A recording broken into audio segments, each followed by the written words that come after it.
giving hate. You need to help me get moving away. I'm not a stranger to living in space. If they want to test me, then they know my name. Public representative, don't remove. Really wanna stop me, let me through. Fancy can rob me. Yeah, looking down from a cliff.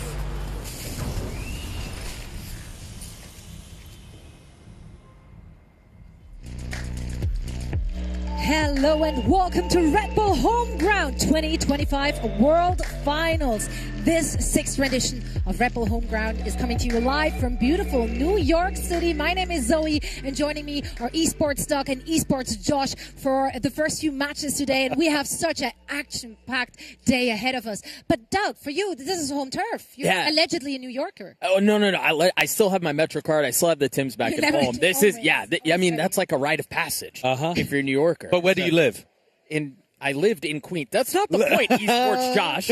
Let's get back. Let's get back to. Yeah, well, we have a lot to get through. Okay, we do. I'll do you a favor here because we have 18 teams which will be battling it out over the next 4 days. Starting today, of course, we're going to see a lot of our qualified teams. 12 teams have to fight through a grueling group stage in a best-of-1 scenario. So everything on the line, each and every single match. Let's take a look at our qualified teams and talk a little bit about the names we get to see there because there are some well-known teams, but also some big underdog stories that could emerge today. No, that's absolutely true. I mean, you're looking at these teams that have to go through the play-ins, and Cloud9 and Envy are the big dogs in there, but there are plenty of others that could make an upset run.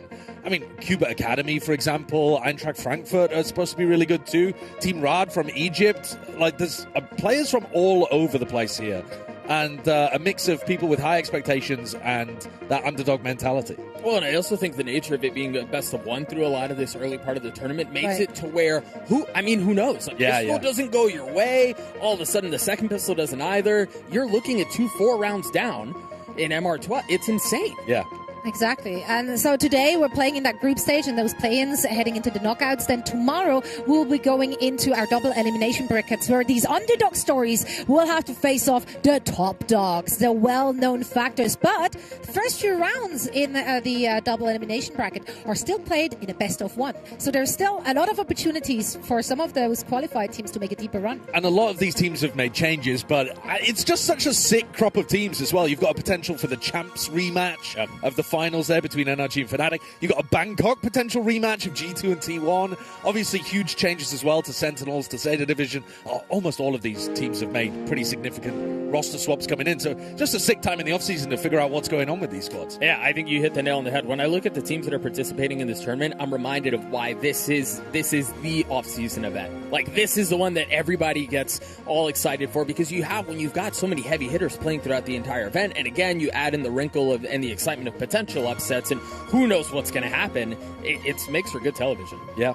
Right, so these are our groups. We're playing in a GSL format, so everyone has to play against everyone in their respective groups. Just as you're seeing right now in Group C, one of the teams is missing. It's Alf Esports from Turkey, unfortunately couldn't join us. Therefore, Qbert Academy and Flo Tim Cheese from Chile, they will be playing each other in a best-of-3 to determine who's going to come out of that group. Now, the top team out of each group will be facing off against one another. Group A versus Group B, Group C versus Group D at the very end of the day in a knockout tournament. And the two winners of those knockout matches will be then joining the 6 invited teams tomorrow for the double elimination bracket. So we've got a lot of games to get through today. Yeah. I think Flo Tim Cheese have got the best name at the tournament, though. They do. Also, their logo...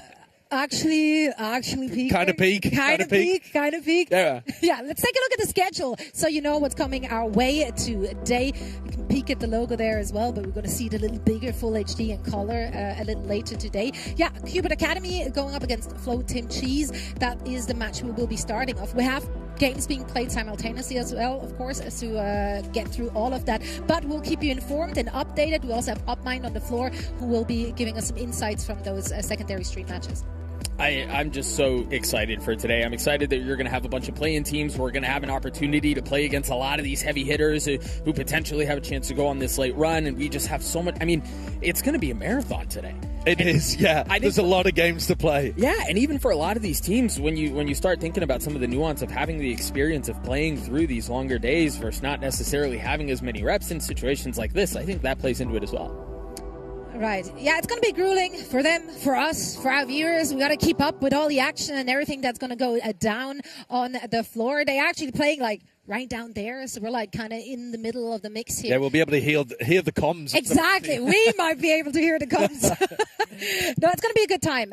Of course, there is not just news to the rosters. There's also other stuff that happened in the grand scheme of Valorant that we want to discuss. So here is in case you missed it. The first thing, of course, we have to discuss is that we are playing on the latest patch. That means we might get an opportunity to see the newest agent, Vito, who has already been seen a teeny tiny little bit of playtime last week at the Sen City Classic.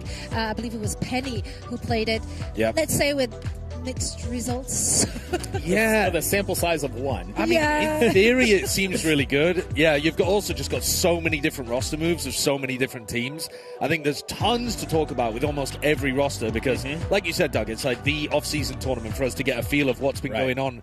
The off-season begins in like the 20th of October officially, and then all of the teams are different within a week. It's mad how quickly the off-season can shift your expectations for what's going to happen. And then we shift right into a tournament like this, and then we've got a new agent that's coming out, and then you've got really everything that's played out. We haven't really touched on this a ton, but there's also the new patch dynamics. There's a lot. There's a lot to talk through today. Yeah, so I'm very excited to see the take of all the individual teams, the top dogs, as well as the more unknown teams, and what they make of the patch and those changes. Let's discuss what we just saw, though.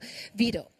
How much playtime do you expect Vito to see? And like, how do you feel that Vito actually fits into the current perceived meta? Since it's still like very up in the air, right? Like we don't really know what we're gonna see from. And it's not just that we don't know because there aren't many matches. Like don't know. the pros genuinely don't know what the meta is right now either. A ton of different teams have got very different ideas about what they want to run. Double Smoke seems really good. Double Duelist also seems really good. Apparently, most people are going towards that Double Duelist with like a Chamber or some people trying the Veto. I think in theory, Vito is really powerful. It's just about that he's so new, people are not good with it yet. I think that's the big thing is, do you have a player who's immediately grasped the intricacies of how to play it? Yeah. I will say very quickly, I've got a little spoiler. There's a match that's already started, and both teams are running Veto. Okay. So, how do you even know that? Where did you get that information from? I definitely don't have a screen with the games right here. Oh, okay. I'm hard of seeing and hearing. I'm elderly. I cannot see that. Anyway, well, we might get to see Vito in action. But that's not the only thing that we want to discuss. Another question that has to be answered throughout this tournament is, can Cloud9 come back to back second place? Why would you put that in the air?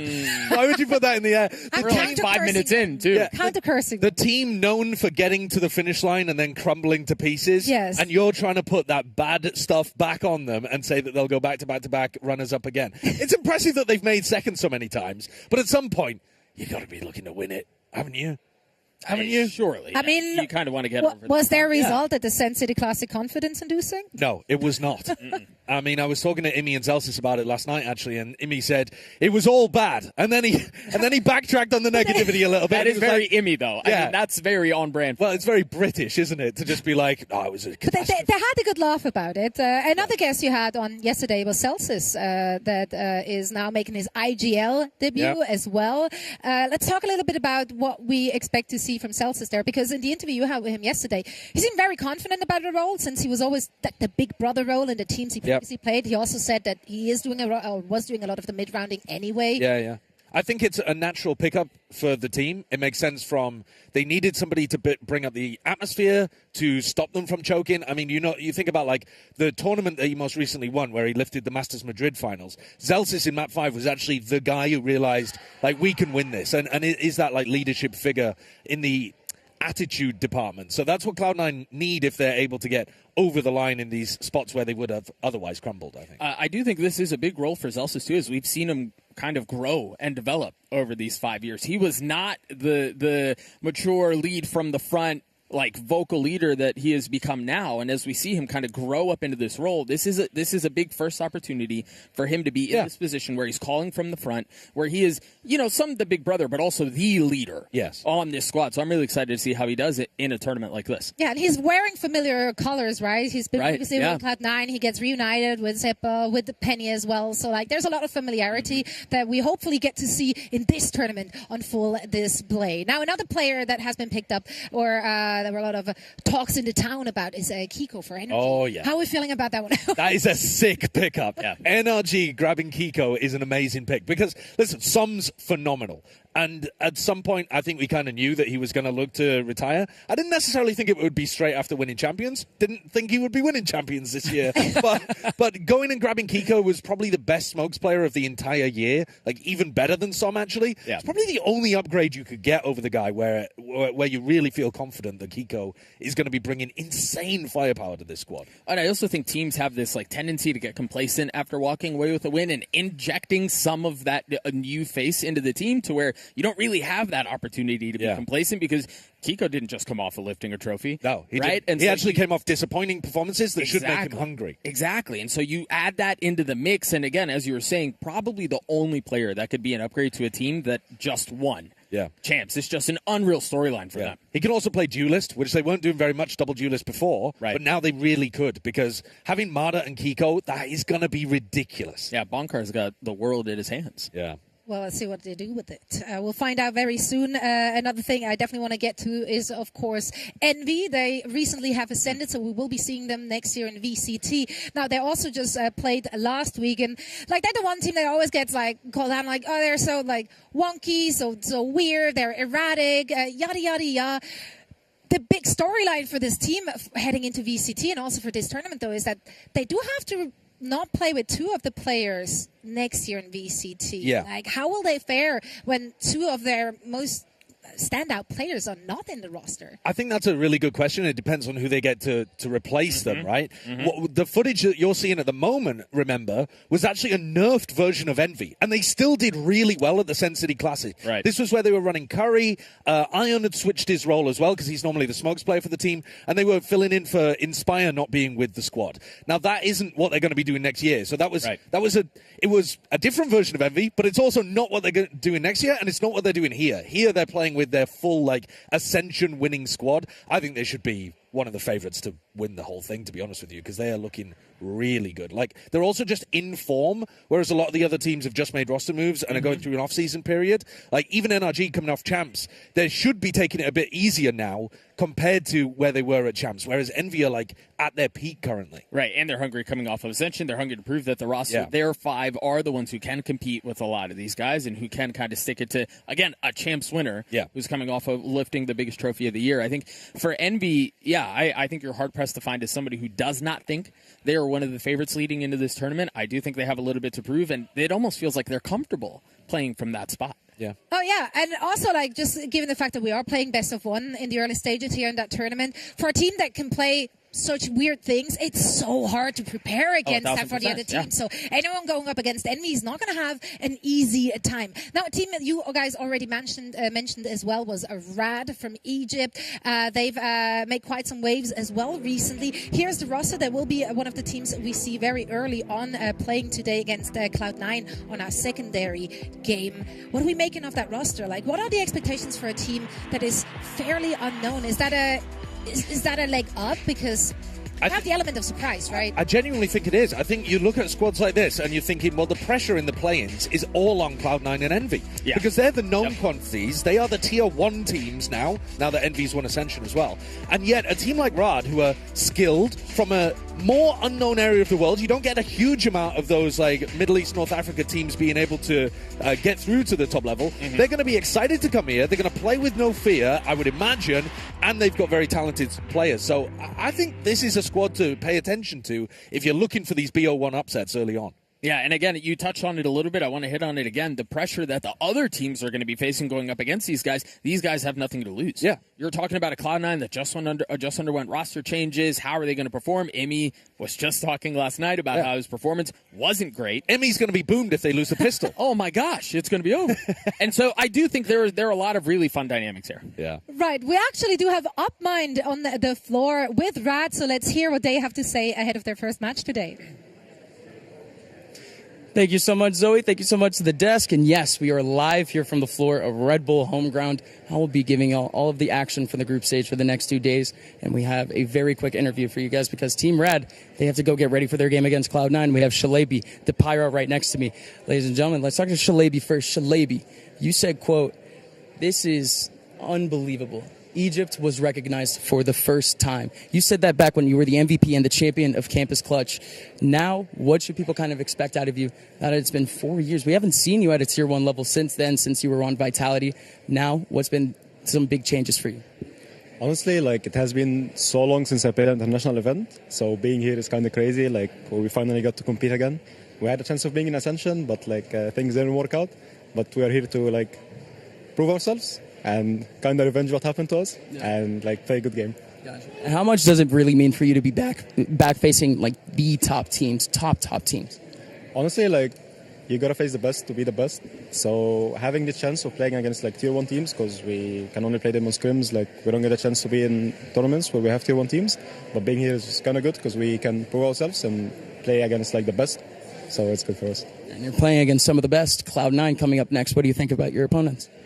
Honestly, I'm not scared. I have no pressure at all. I think we can probably pull it off. I think it's going to be a good match, and I think it's going to be easy for us. Now we can talk to Pyro real quick because, brother, again, this is the biggest tournament that you guys are playing all year. It's the same thing for Shalebi. How much really does this experience mean to you? It means a lot since the last Tier 1 tournament I played against a Tier 1 team. It was Superdome when we beat Ascend. And it's been a long time since I played Tier 1, and I'm very excited to show the world that we are on the same level. It's not that far, and we can compete. And we're going to beat them today. And a very convincing win. So yeah, I'm very excited to play here. I'm very grateful to be in New York. Such a crazy experience. It is a dream to be here and to show everyone what we got. All right, ladies and gentlemen, Team Rad, they're going to go face Cloud9 off stage. Thank you so much for the interview, boys. Back to the desk with some more Red Bull Homegrown.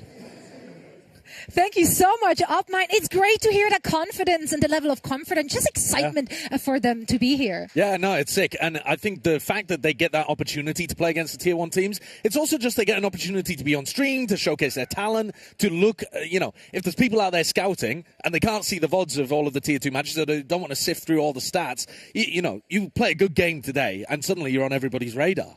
Right. No, it's going to be so much fun to see those players in action. And you at home, of course, you stay winning as well. Because if you're watching on Twitch, you get to earn yourself the clutch title as well as a fancy new spray. So, we got some goodies for you as well. So make sure to just stick around. Now, our players, they are getting ready. They're sitting comfortably. I already spotted that they're sitting on our beautiful Herman Miller chair. So, dear Josh, I know you're looking for a new chair. I am actually. Yeah. In the market. So can I interest you in the M-Body gaming chair that our players are using? Oh, it's the easiest sell of a lifetime because currently if you head on over to hermanmiller.com/gaming, you get 25% off. 25? 25% That's a full off. quarter. Yeah.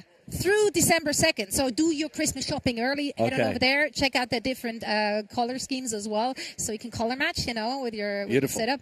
I know. It's beautiful. Speaking of beautiful things, let's talk about our teams that are playing here first. Qbert Academy will be going up against Flow Tim Cheese from Chile. So, of course, one team a little more unknown. But the logos are, Dude, the logo is so good. I thought the name was the top of the cream of the crop, but the logo somehow manages to outdo the name. Oh, they're my favorite team. They're my favorite team. Wow. Instantly. My favorite Tim, I should say. And here are all the Tims from this roster. No, Yeah. actually, that's the other team. Yeah, this is Qbert Academy. Academy. Yeah. Dude, Qbert Academy's got some great players on it as well. Knights is a player to look out for sure. But they're going to be the villains here in my head. Also, That's the one who jumps out of the screen for me. This is a guy who's been around for forever. Yeah. Hasn't really had his opportunity. No. This is a great shot for Nismo. And they had a great showing last week at the Sen City Classic. Also, Cass and Xander are staying in the mix for them as well, and they've been really working out great for them. Yeah. Very excited for this team. I got to see the players on Flow Team Cheese, though, man. Yeah, you These are. are the Chilean people going up, representing Flow Team. I mean, the Chilean scene, or just the LATAM scene in general, I feel like I'm always waiting for the upcoming talent that's going to blow us away and give that injection into the Tier 1 scene. So my eyes are firmly on these guys. My eyes are back on the logo. Why is he so small? He's so small. Well, It's a mouse. He's a What do mouse, you bro. think? But in the previous Too stream, he was scale, as big as too scale. Qbert. Now he's a little guy. Perspective. Because now he's standing up next to the players. So now you have to, you got to scale it. Exactly. Yeah. You haven't seen the New York Rats? They look exactly like that, man, running around the subway. Oh, man. It's going to be a good game. It's going to be a good game, regardless of the sizing of mices and whatnot. I want to chat maps here. Obviously, Okay. All right, go on. we have some stuff to get through here as well. So let's take a look at the videos. They are on our screens. Obviously, we're not super familiar with Flow Team Cheese, so we can't really make that much out of their map picks or bans. What's cool, though, is that this, because it's a BO3, they actually get to have like a full map veto rather than all the rest of them are going to be BO1s. So we get to start out here on Split. And then, you know, I'd love for it to go 3. I think the expectation really is that it should be a 2-0 for Cuba. Absolutely. But who knows? But who knows? Yeah. If it does go 3, then you get to see Sunset as well. But it may end up being wrapped up here on Abyss. But Split's a great one to open. I think it's a map that I feel like we haven't watched in so long. Yeah. And it is one of my favorites. And it is one of the maps where you can lean heavy into the double dive, double duelist comp if you want to, depending on how you want to approach the attack side. There's so much versatility. You can also go double controller. Yeah, I think double controller would be the standard, but I do expect a lot of teams to be going for double duelist just because it's so in the... I think it's very comfortable for a lot of teams to go for that because everyone's played duelist before. Yeah, let's actually take a look at our agent select, which should be happening right now, so we know what both of our squads are rocking up with on our first map. There you go. Have it. Double duelist. Double controller on both. Yeah, both teams running double duelist, double controller, no hard sentis. So does seem like it makes a ton of sense. I think this was even the meta composition when we were looking the last time that we saw Split being played. It gives you a ton of versatility. I remember Liquid playing this comp a massive amount. The Viper is more than good enough on the defense side. So yeah, you're looking towards... And it lets Knights play alongside Xander, both of your incredibly good smokes players for Cuba, getting to play on the roles that they're comfortable on. So yeah, it should really be Cuba heavily favored, but you never know. I'm rooting for the Flow, Tim. Oh, and honestly, I was expecting a little... I thought they might bust out the veto for Flow Team Cheese because, again, you've got an opportunity to catch a team maybe off guard who hasn't necessarily prepared for something like this, and if it does stay standard, which it looks like it will be, I'm inclined to agree with you. I'm lean towards Cuba Academy here. No, but if Flow Team Cheese did their homework watching the Sen City Classic, obviously they have a lot more footage on Cuba Academy than the other way around. What have they learned from the performance from last week? The unfortunate answer to that is that I think a lot of it was pugging at that tournament because Cuba Academy just lost 2 of their players to Sentinels. So it's not like they're a team that's super drilled right now. They certainly would have been previously, but having just...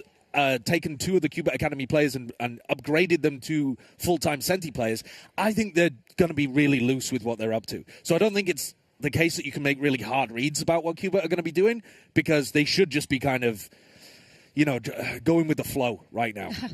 The flow of the cheese. The flow of the cheese, yeah. The flow of that melting cheese. Oh, have we agreed that it's a soft cheese? Is it a melted cheese, a hard cheese? Where do you think we're Yeah, it's a soft cheese. I think it's definitely a soft cheese. I think it's a raclette. You know, it's like it can be both. Versatility. Exactly, versatile. It's a hard cheese that when heat's applied, it melts. Although that seems to suggest they're going to crumble. I think most cheeses do that, but we can do some science experiments in the back, and I'll let you know how that one is going to work out for all of us. And now, actually, I haven't gotten your guys' take as we're still waiting for this match to get started. Which team do you see as the underdog here? Like, is there any of the more unknown teams that you feel like could be a real contender, or any team you're just generally excited about seeing this next 4 days? I think, again, the nature of the tournament makes it to where any of these play-in teams, can go on a run. They can easily upset somebody. This match is the one different one because we're doing a best of 3 instead of best of 1, but there's anybody can walk away with a win and catch a team slipping that probably shouldn't have. I think if you're going to name a specific one, it would be Rod against Cloud9. So yeah, that's a scary one. Yeah, C9 are in a group with Rod and Fennel, and I'd be looking at that Rod team that Upmind just interviewed as a squad that wants to get an early BO1 win against Cloud9 and set themselves up on a great footing. Well, I mean, you heard how they were talking.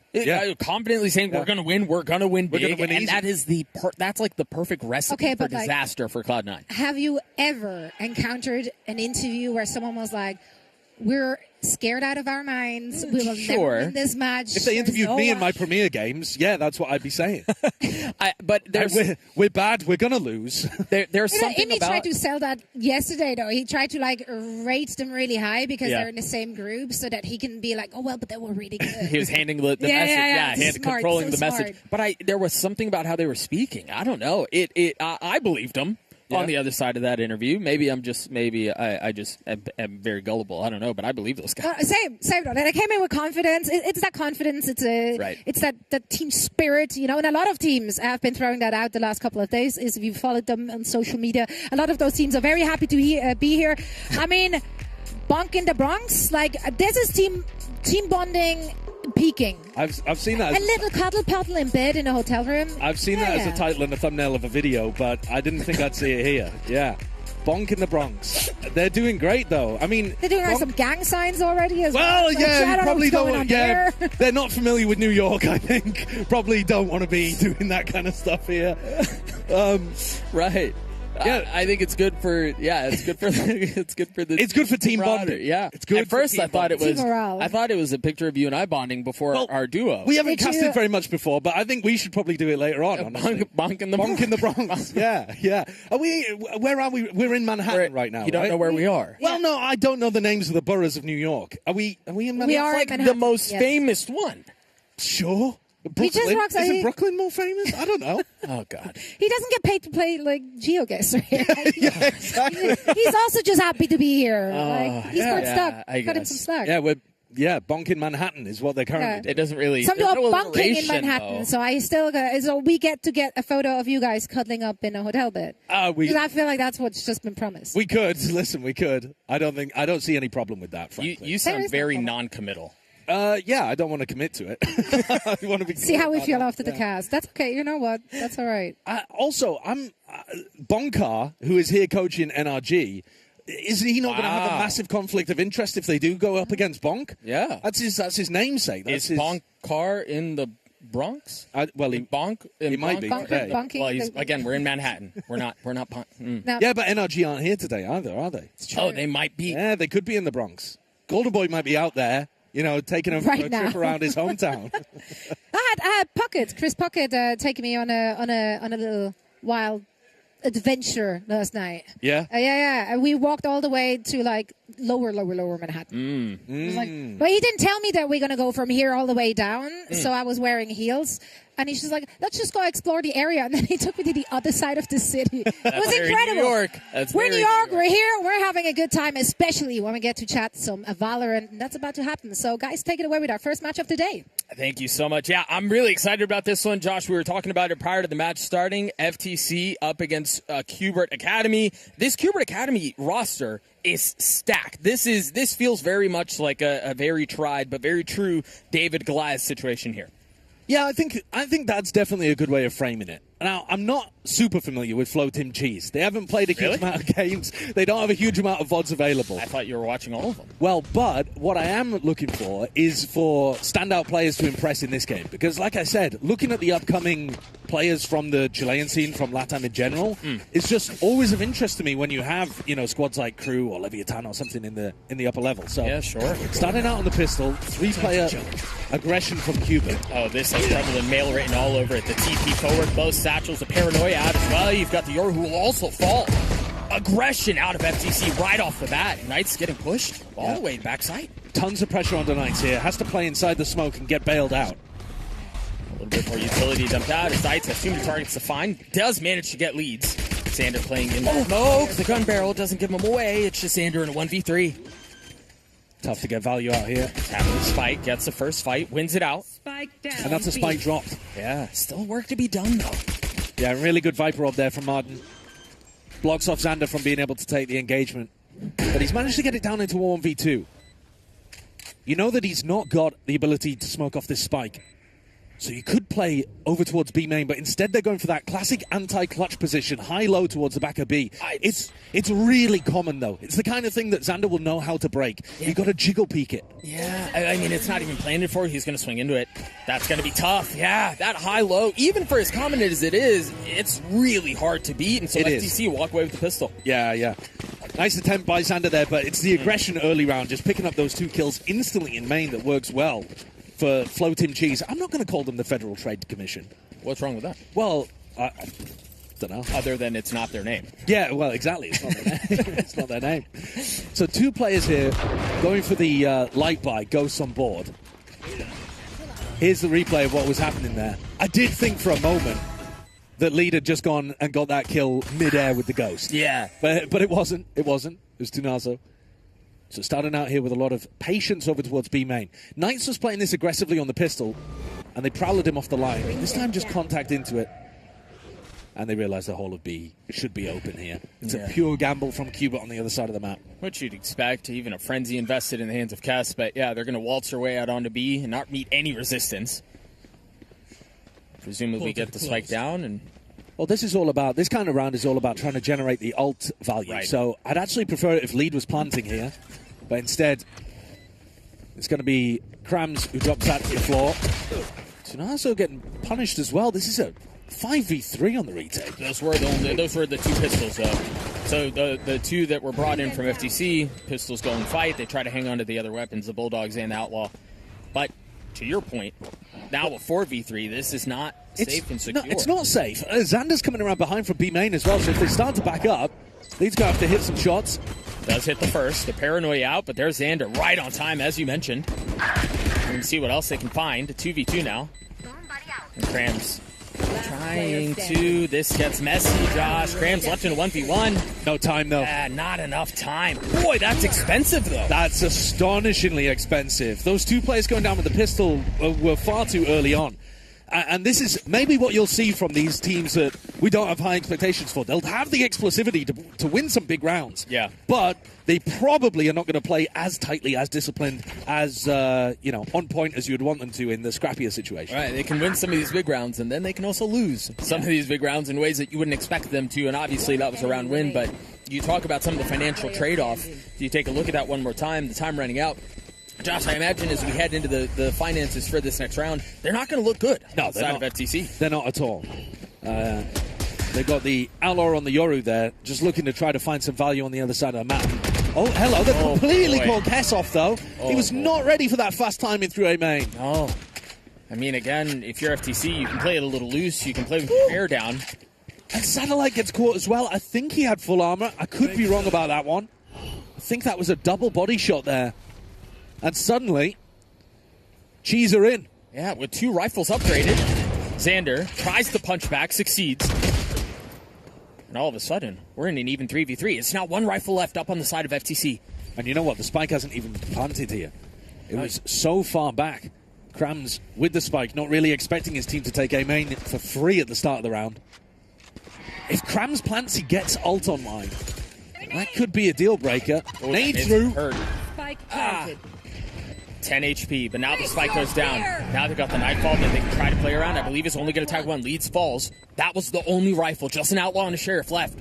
From the side of FTC as they try to convert this ridiculous bonus in a fight they probably shouldn't be in to begin with. Oh, that paranoia. Connects Xander. Finds the cross. Slips the net. Krams, crispy shots. Gets one down. A 2v2 now. Krams gets another.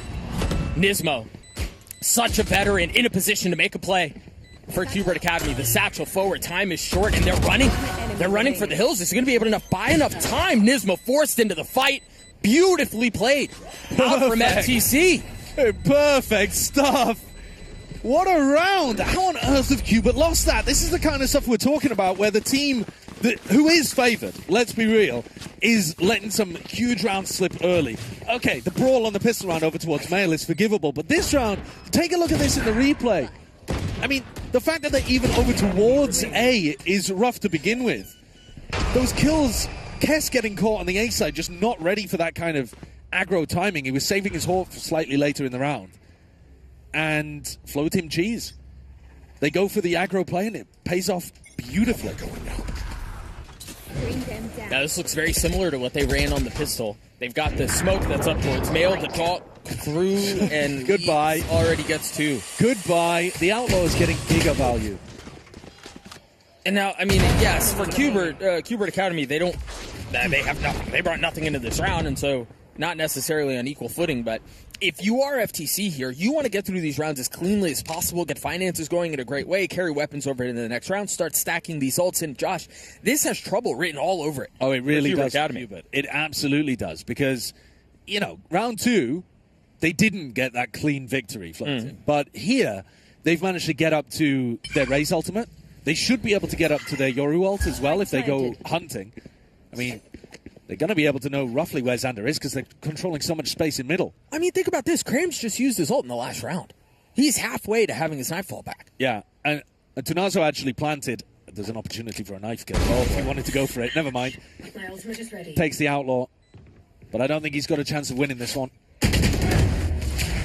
FTC up 4-0. And more than halfway to that Nightfall that you were talking about. But the Nightfall's such a nice ult to combo with the Yoru ult. You don't need to wait for it, though. And you've got double duelist ultimates here that are so powerful. This is the round to use them. Keep the snowball going. Keep the pressure on Qbert. And Satellite's going to try to respond with an operator that he's picked up. Oh, I thought it was, I mean, we didn't see it, obviously. Caught it in the replay there. I thought it was even a collab, but no, you just picked off two that were trying to mosey their way up to Garage. Yep. Those light armor players trying to swing in for the trade and just getting bopped. That Outlaw's got such a fast timing on the second bullet. All right, so now we've got FTC, it's Qbert Academy who calls the timeout. FTC's up 4-0. Qbert Academy, obviously, they lose the pistol. They should never have lost the third round. They do. What are you saying to Qbert Academy here if you're their coach? Well, with an early timeout like this, they do tend to be more attitude-focused rather than strat-focused. So, maybe they need to calm down a little bit of the communications or something. I'm not going to speculate on that too much. If you were looking at the strategy, the only thing you can really point at is that they've been taking very fast timings. So pistol round, they go super quick. They being FTC. FTC, yeah. So they're taking very fast timings up mid on the pistol, and then in round 3, they took a really quick timing on the A lurk. So what I'd maybe be trying to adjust is to hold on to A main pretty aggro to make sure that you deny that space to Martin and give up B main a little bit, because they're not trying to go into B main and pop. And in fact, if they did go B main and pop this round, you'd be running into a showstopper anyway, and you'd probably lose that fight. So, I mean, skirmish over A, see if you can draw out the ultimates.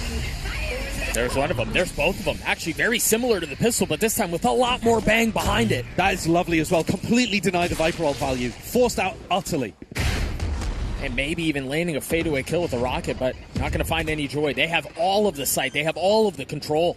Nismo, one away from showstopper on the retake. He'd love a free kill here. You see the wall start to close in as Qbert inches closer and closer to B. Take a look at the mini-map, though. Martin's going to be on this late flank. The timing on this could be everything, as Tunazo tries to hold him back from spawn. What? Oh, that's absurd. That's Nismo. There goes the rocket. Traded back, though. Still a 4v4, and there's Martin with the flank. The timing is gorgeous. But Qbert Academy punching back. Still in a position to make a play. Martin not able to settle the shots, and Satellite bullet between his eyes. Falls to a 1v1. As the spike ticks away. There's not a whole lot of time. Leeds gets another. That's a 5-0 start for FTC. That's an incredible round as well. I love the way that they comboed their ults in at the beginning of this. The Viper's pick goes down in mid, and instantly the reaction is there. Another fast round coming out from FloTim. Yeah. Yoru ult is going to give you all the information on where the Viper is. You're not worried at all. And the Viper cannot stay inside the pit, but that kill is mad.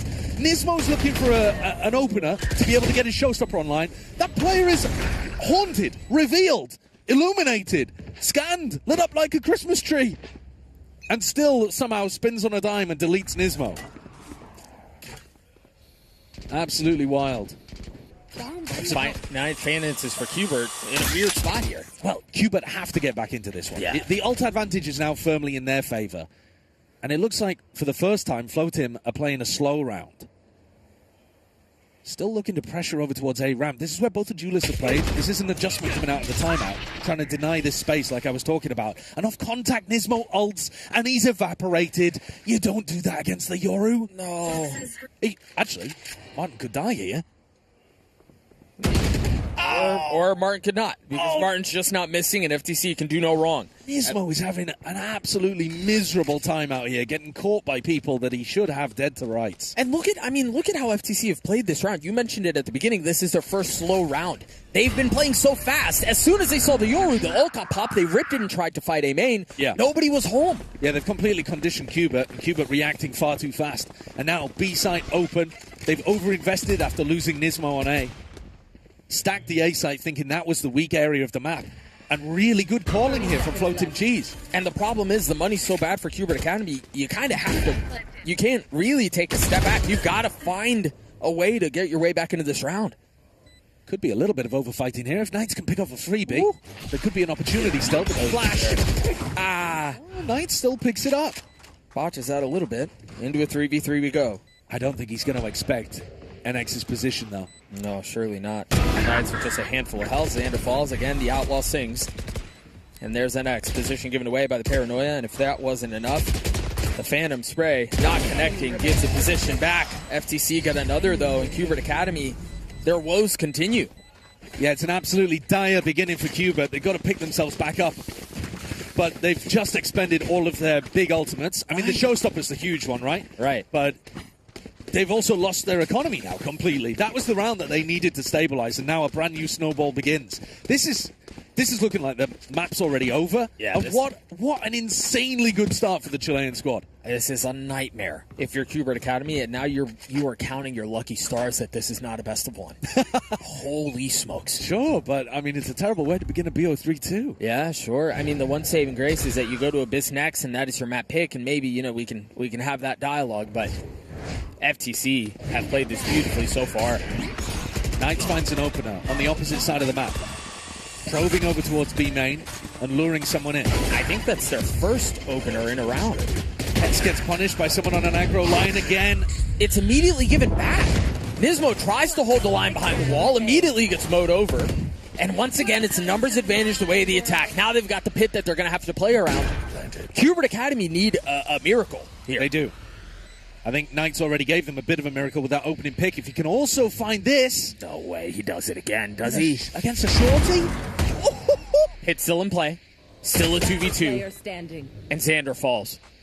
Knight started the round. He's going to have to close it out on his own. Can't go there.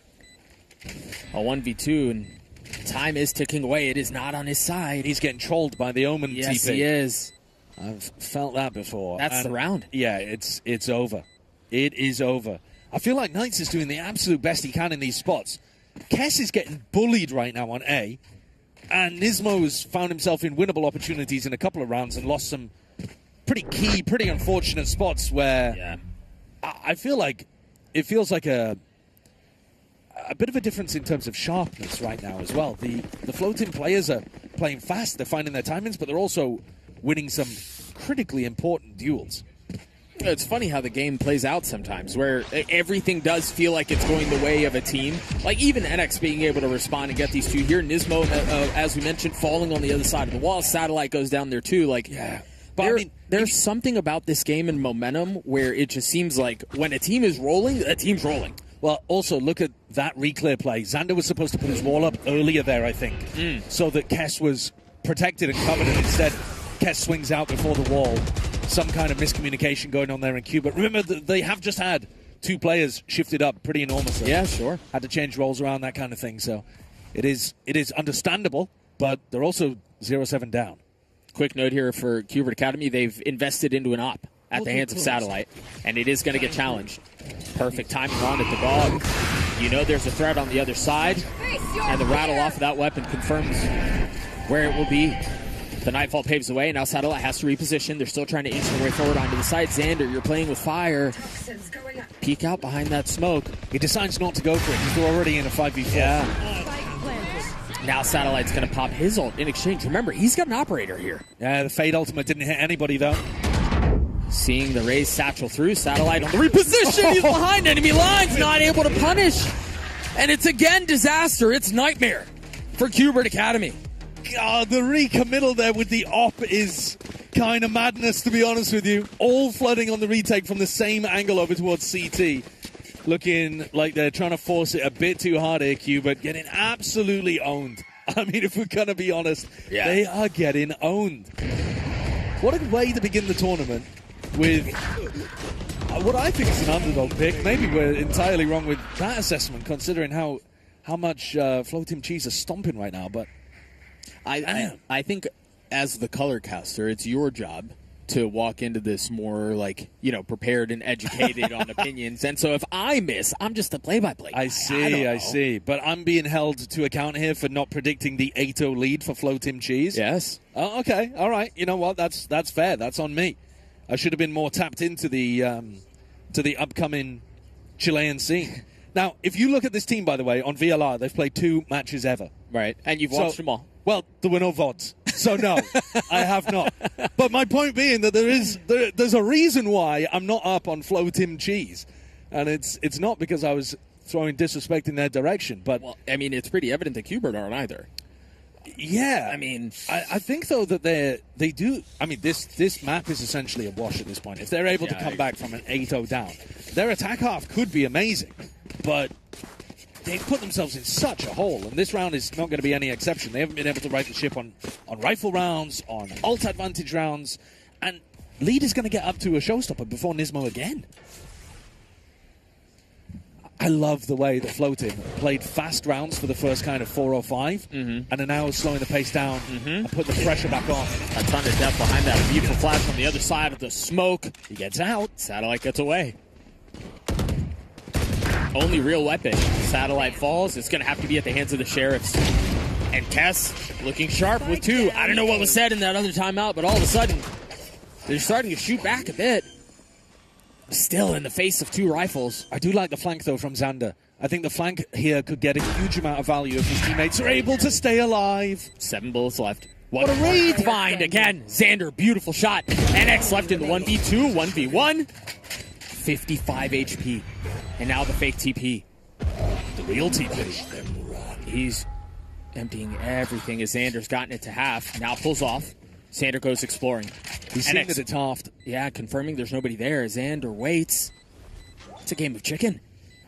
Still some time to play it out. And it's a clutch, a Red Bull clutch for FTC as they get up to 9, and this train is not stopping. It's not at all. I mean, that was an eco from Cuba, but still, that's beautiful to see these players finding basically all of them their big moments. Yeah. And that's, what a round. What a round from NX there. He's 12-3, by the way. Cram's got out to an early lead too, but they're so confident on their swings. You know when it's halved at that point, if you're thinking from Xander's POV, the guy is going to be swinging. Yeah. He's not jiggling when it's halved like that. Right. He can't afford to. So Xander knows he's going to bait out a 1v1 with the tap. He just didn't win it. And we're back here with an attacking showstopper. And Floating with another opportunity to apply the pressure. Very similar look. It was the dog that leads away into Mail, and then they pop the ult, but this time the Yoru's not by. Yeah, and Xander can actually swing in from vent to supply and shut down. So now they finally, for what feels like genuinely the first time, Cuba have stopped some level of early round attack. In what feels like we've seen early round attack for the first time in a while, yeah. But as we mentioned that, of course, as it goes. Knight's taking quite a committed position, actually. Instead of jiggle peeking and trying to play off his paranoia, he's just opened the door. Suddenly they're all in on B. Do they have any ults to get back into this? No. Krams has got to be caught here, because otherwise he's going to have a monstrous timing on the lurk. And they are not looking his way, Josh. I mean, they're not concerned at all. Maybe they hear the dog, but again, still not really turning back. Meanwhile, Nismo tries to get a little bit of advantage onto the site. He's not going for the lurk, though. He's going to reinforce B main now. His timing is perfect. His timing's perfect. Is he going to be able to get them all? No. Xander, wise to it, as Qbert finally get on the board. Yeah, big difference here being that they were in, I guess, a 5v4, although, frankly, it was a 4v4 by the time they ended up getting into the retake position. Yeah. I think one of the other big differences, though, is that Krams didn't commit to that backstab in B heaven. Yeah, think about last time they went for a B retake, it was actually Martin, I believe, who came up from behind and managed to catch 2 players with a spray down. So, not quite having that extra backup plan there, meaning the difference, 9-1. I still don't think it's going to be a good half from Cuba. I can do the maths. Well, into the next we go.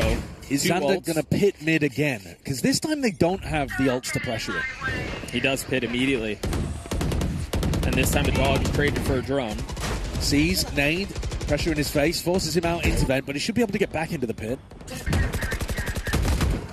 And to try to stop Martin from taking space, Satellite is way deep. He's too deep. Oh, that's a bit of a botch. Yeah, Martin should have had the punish there. Those were the kind of moments that were all going Floating's way early on, though. Yeah. So, good from Cubert's perspective that they get a bit of a luck. And again. Yeah. This one seems like it's kind of coming off the rails all of a sudden. Qbert Academy, with things finally going their way. Leads as the last standing in the face of a 1v4, and that's inevitable as Qbert get their second. And I think you said it best. There were some of these weird fights that were all going the way of FTC prior to this round that all of a sudden are starting to turn the other way. Yeah, too little, too late, though, probably. Yeah, right? sure. Unless they can put together a monstrous attack half. Sure. Flow Team should have been able to do enough to give themselves at least a great opportunity to close out here on Split. There will be an advantage for Cuba in this final round, and you're right that they feel like they've got the legs under them finally. They're going to play Satellite with his op over towards A. It's difficult to op here. You've got to get in front of the Viper line, really. So he's going to use the Prowler.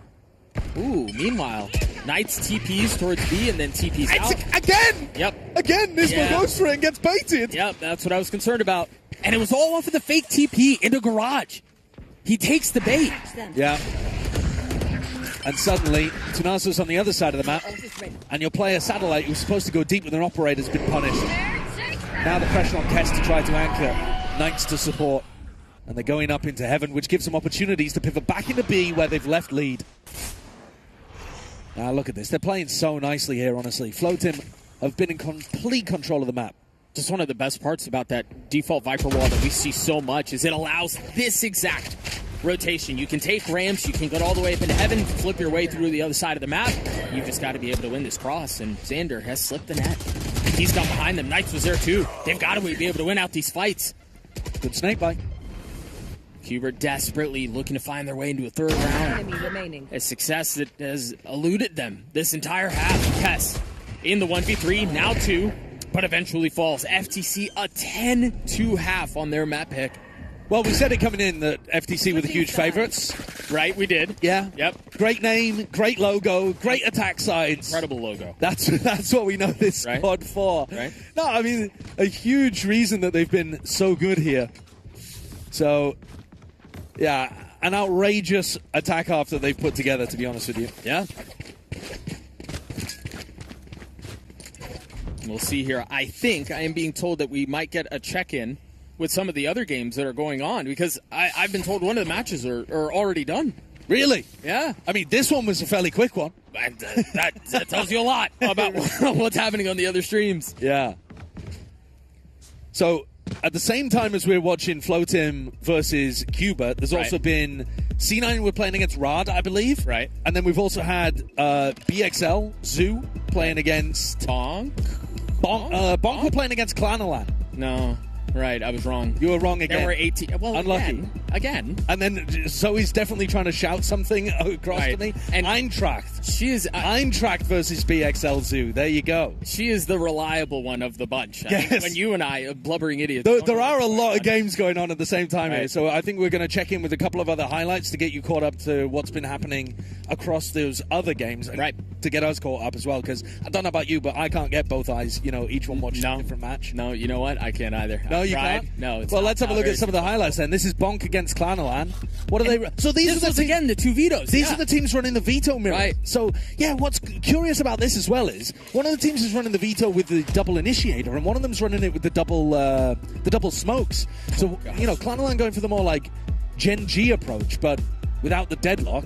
I mean, deadlock with a 60-second gravnet does seem pretty brutal on this map. But yeah, running that Viper wall in an aggressive position over towards B main. And Clanalan giving him the business by the look of things. Nice to see Molsey as well out there on the big stage. That's something that a lot of people will know, probably. A lot of the old heads will know. Well, he was playing recently in Apex too, wasn't he? Oh, that's true, yeah, you're Last right. year. Yeah. You just forgot all the Apex games after they lost? Right. Yes. Yeah. We take a quick look at here at FTC as they're up big at halftime against Qbert Academy. A match that, again, you and I both predicted would happen exactly as has gone. Of course we did. 10-2, yep. Definitely knew that this was going to go the way it has. They've just looked so competent.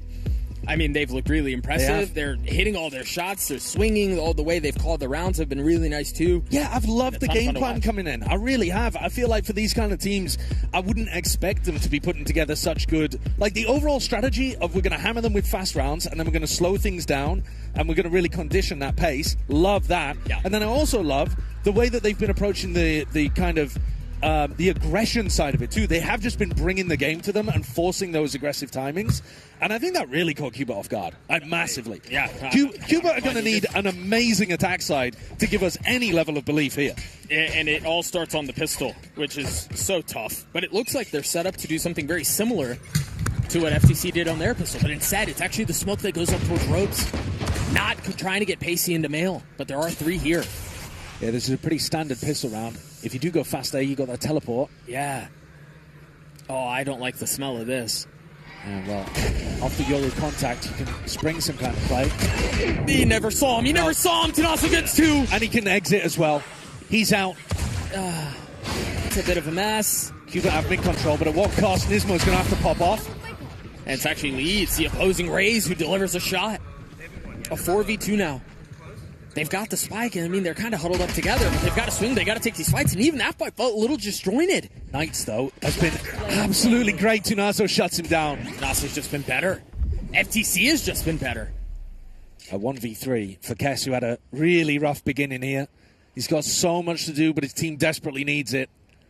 This obviously not Cupid's map pick, but going down 0-1 in this kind of manner is going to shake your confidence a little. Going to make you wonder what kind of demons are in this play-in. Yeah, surely. It's not close at all, and now Kess reveals his position. With some time left in the round, he still has a spike in hand, can at least get that value out, but... Yeah, you're going to need more than that. At least with the spike plan, you might be able to force. Yeah. Here's him drop down. Very nice shot onto the first, but that's the finishing touch on it. FTC gets up to 11, and Hubert Academy, well, I mean, they needed a miracle in the first half. What do they need now? Yeah, I mean, God himself more than a miracle. Yeah. Yeah, God to come down and start taking over one of their mice and keyboard setups, I think. This is so tough, too, man, because this position, it feels to me like Hubert Academy, they're just not sharp on some of the basic things, right? Like, you talk about this fast hit towards mail that they couldn't figure out on their defensive half. You talk about having somebody play behind box on the pistol in a situation like that, too. None of this is new and groundbreaking. No, it's not, but I think that's, to some degree, going to be expected when you've had 2 of the Cubit players go up to Sentinels, and they're going to be pugging it a little bit, right? Yeah. I mean, Kess and Xander are new to the team.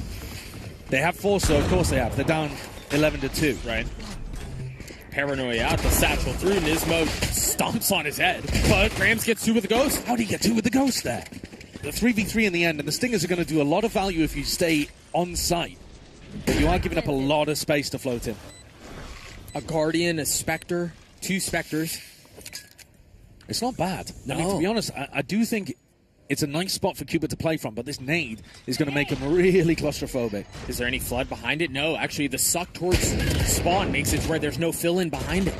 And so they have to wait on the other side of it. That's a beautifully used utility to sway that a little bit. Now it's Leeds who's left in the 1v2. The Guardian in hand. Full armor.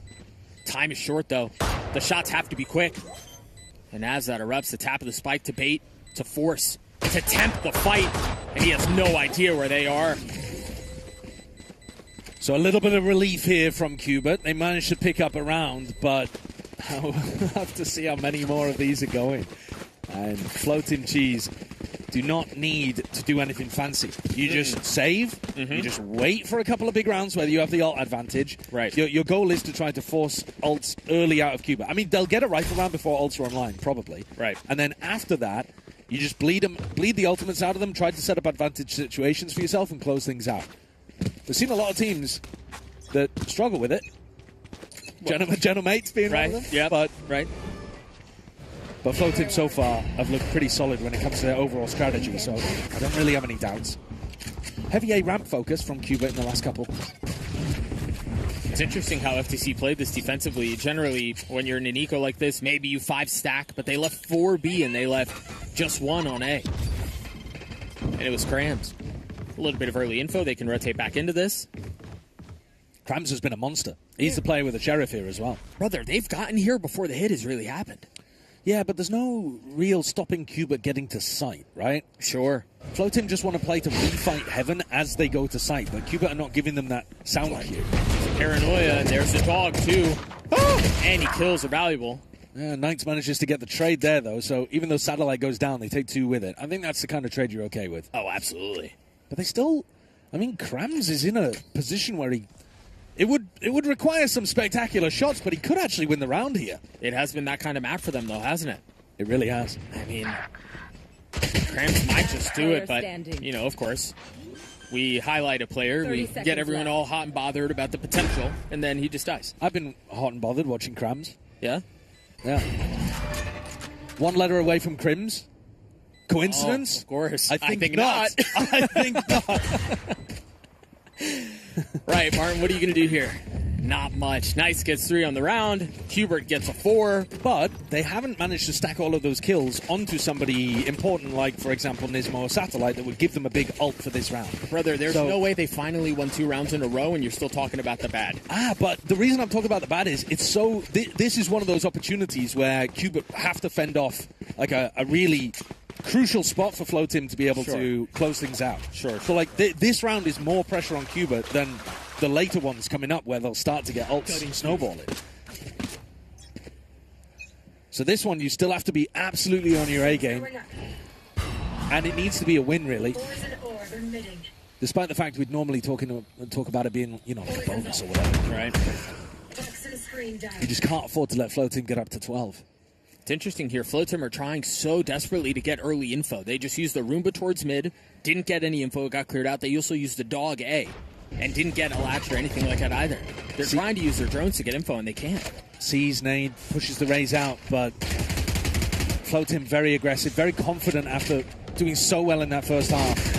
And making a lot of noise here to potentially play Martin in. Oh, you dog. He's only got a judge, though. You're not going to swing with that. No, but if they walk into his lap, he is. He gets pushed off. Satchel, the flash, almost goes sideways. Nismo's able to convert. And there's Krams yet again. There's a whole lot he's going to have to do here on defense, and he crumbles.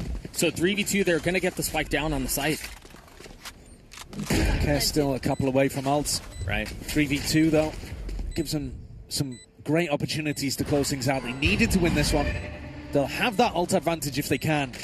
And they've got good positions. Smoke to play around as well from Knights. Should be locked up for Cuba unless Lead can hit some nasty shots around Pillar. And these two have been insane. Oh, the C's. That's really good. That's the high-low. They are. Lead has to swing out, and he does his best, but can't convert. At what point, Josh, do we start to believe? Not yet. I can tell you that. It's a little early. It's still way early. Way early, man. Way early. Okay. This round, Cuba don't even have ults online, right? So if they if they win this round easily because of their gun advantage, they might be able to win the next round with their ult advantage. Sure. And then if they win the next eco, then maybe we're talking because it's more like 8-11. Yeah, sure. Okay. If they manage to cleanly convert these next like 3 in a row with their gun and ult advantages, get back to me. Would you not say that momentum, did you feel like it shifted? Not necessarily in game, but as far as confidence and as far as the pace of the game. I think towards the end of the first half, actually, Cuba was starting to look a lot better. There's still some shakiness, though. I mean, that team flash onto Nismo in the previous round, you know, you can still tell that they're pugging it a little bit, I would say, which gives opportunities. Here, though, pretty simple. I feel like Knights has been one of those players that's kept the confidence up on the Cuba side. This, though, oh my God. A delivery. Hello. Time to jump. It's your delivery driver. Here's a nice little rifle for you to use in heaven. In the hands of Leeds, the TP away. Oh my God, they're all in the same corner. They're just completely grouped up, giving all the space in the world to float in. You got a smoke that you can cross behind as well. Paranoia, there's the satchels. Leeds peeking over it. That's really cheeky way to do that. They pass right by each other and Leeds gets 2. Oh, it's an X. He gets it from that far away. Holy smokes. Not even close. Nismo survives with 72 health. Easy peasy, actually. All right. Never in any danger. No. Don't worry about it. Did he dink him? Yeah. He did, didn't he? Well, I mean, you know. With a bucky. Yeah, dink with a bucky. Is right, but still. A huge amount. But it did do half his health. Right? Yeah. It made me nervous. If he had taken chip damage earlier on. And you know what that's done is, it's kind of equalized the ult situation. Because they made that round competitive.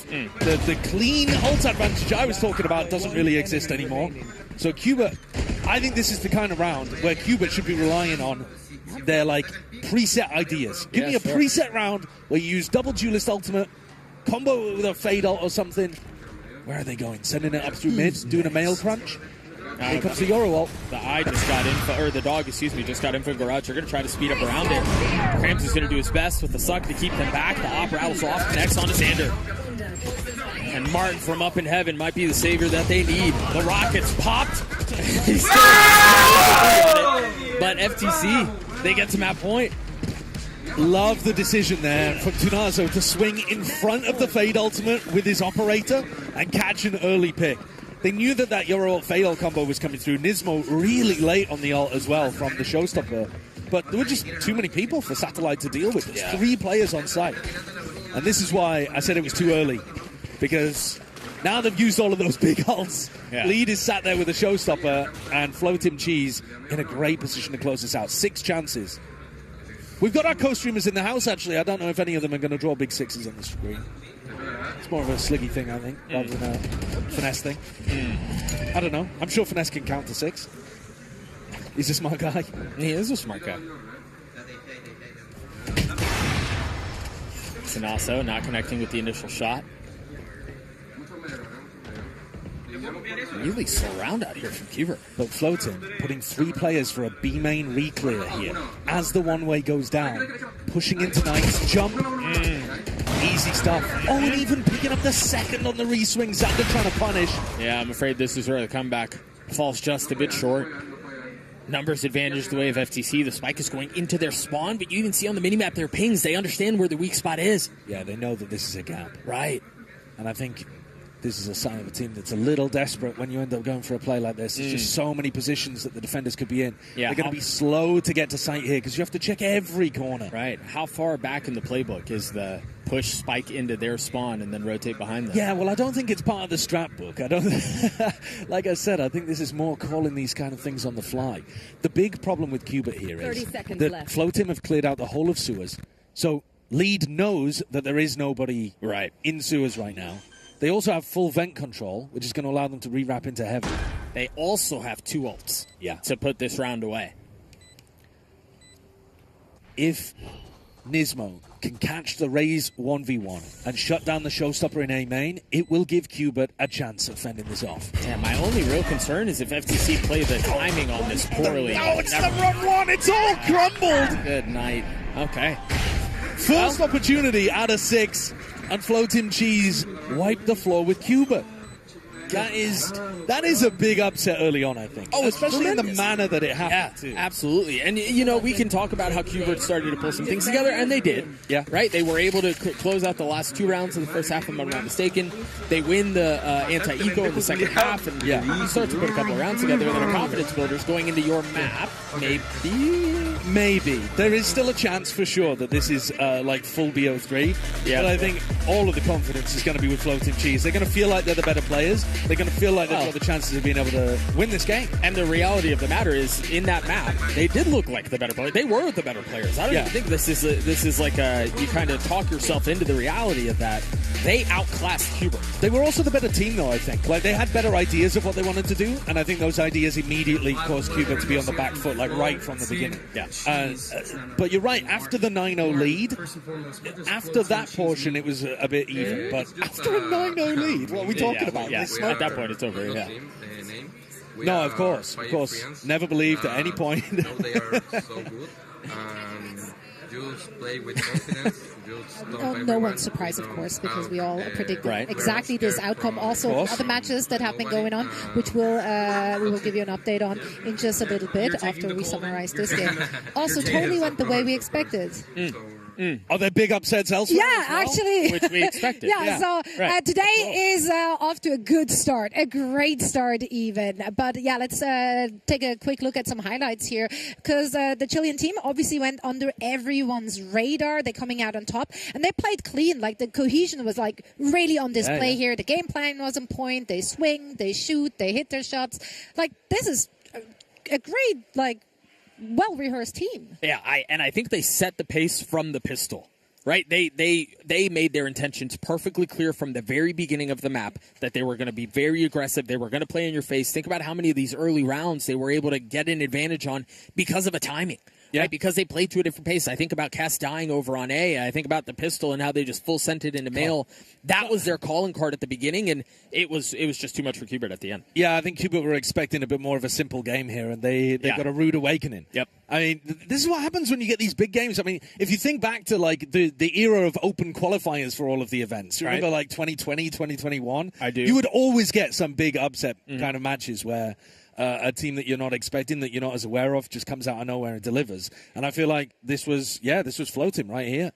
And I think we've kind of dogged on him a little bit here, but the reality of the matter is, regardless of the team you are, in a singular map, it's so easy to get punched in the mouth once, get a little dazed, and then when you come back to, you're down 9-0. Yeah. Right? This is not... We can point out a lot of the struggles that Qbert Academy had, and rightfully so, but the truth is, FTC stuck it to them, and they looked great.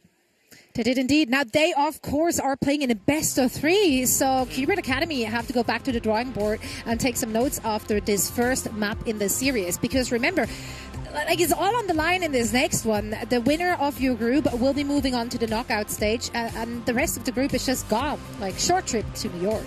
Yeah. Gosh, yeah. I hadn't even really... The implications of that hadn't fully set on me. Yeah. Like, They're one map away from just being out completely, Qbert. to the Federal Trade Commission. Yes, exactly. Exactly.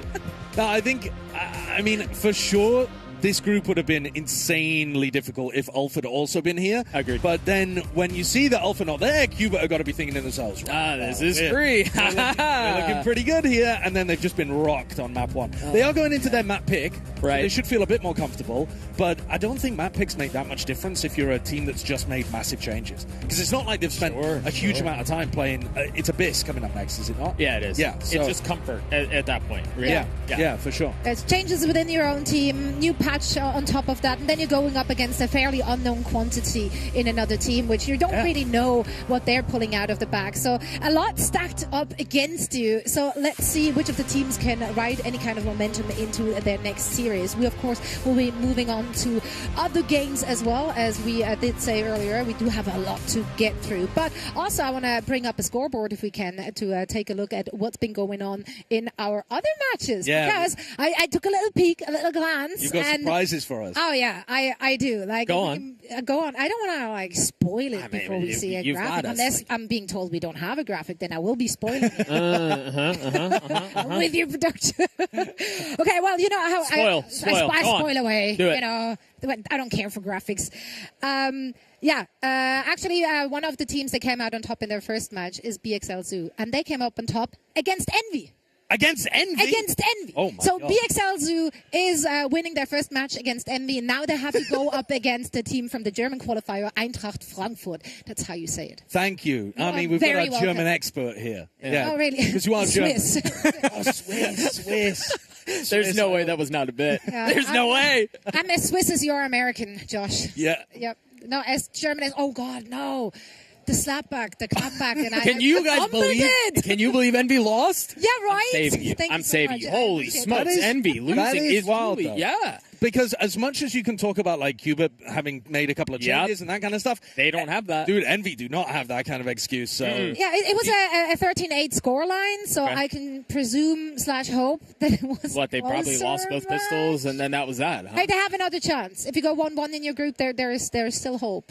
Yeah, I do think, though, for Envy, yes, you're right. But to your point, and nobody expected this. Everybody thought Envy would go through. Even in the face of BO1s, Envy was not the team on my list that went, No. they no. got to be careful. I was not. I mean, and if it was anybody, I've heard better things about Eintracht rather than BXL Zoo. You didn't say Actually, that right. You didn't say that right. he's like close enough. I didn't want to be nitpicky about it. Eintracht. Eintracht. That's how I say Thank you. it. Thank you. Beautiful. I love that for beautiful. us. No, but actually, BXL Zoo as well as which one is the other three-letter? BXL Zoo and BLX Corp. Mm-hmm. They're sharing some players as well. Yeah. Which is very interesting. And leathers. And leathers. Yeah, they're sharing everything because sharing is caring.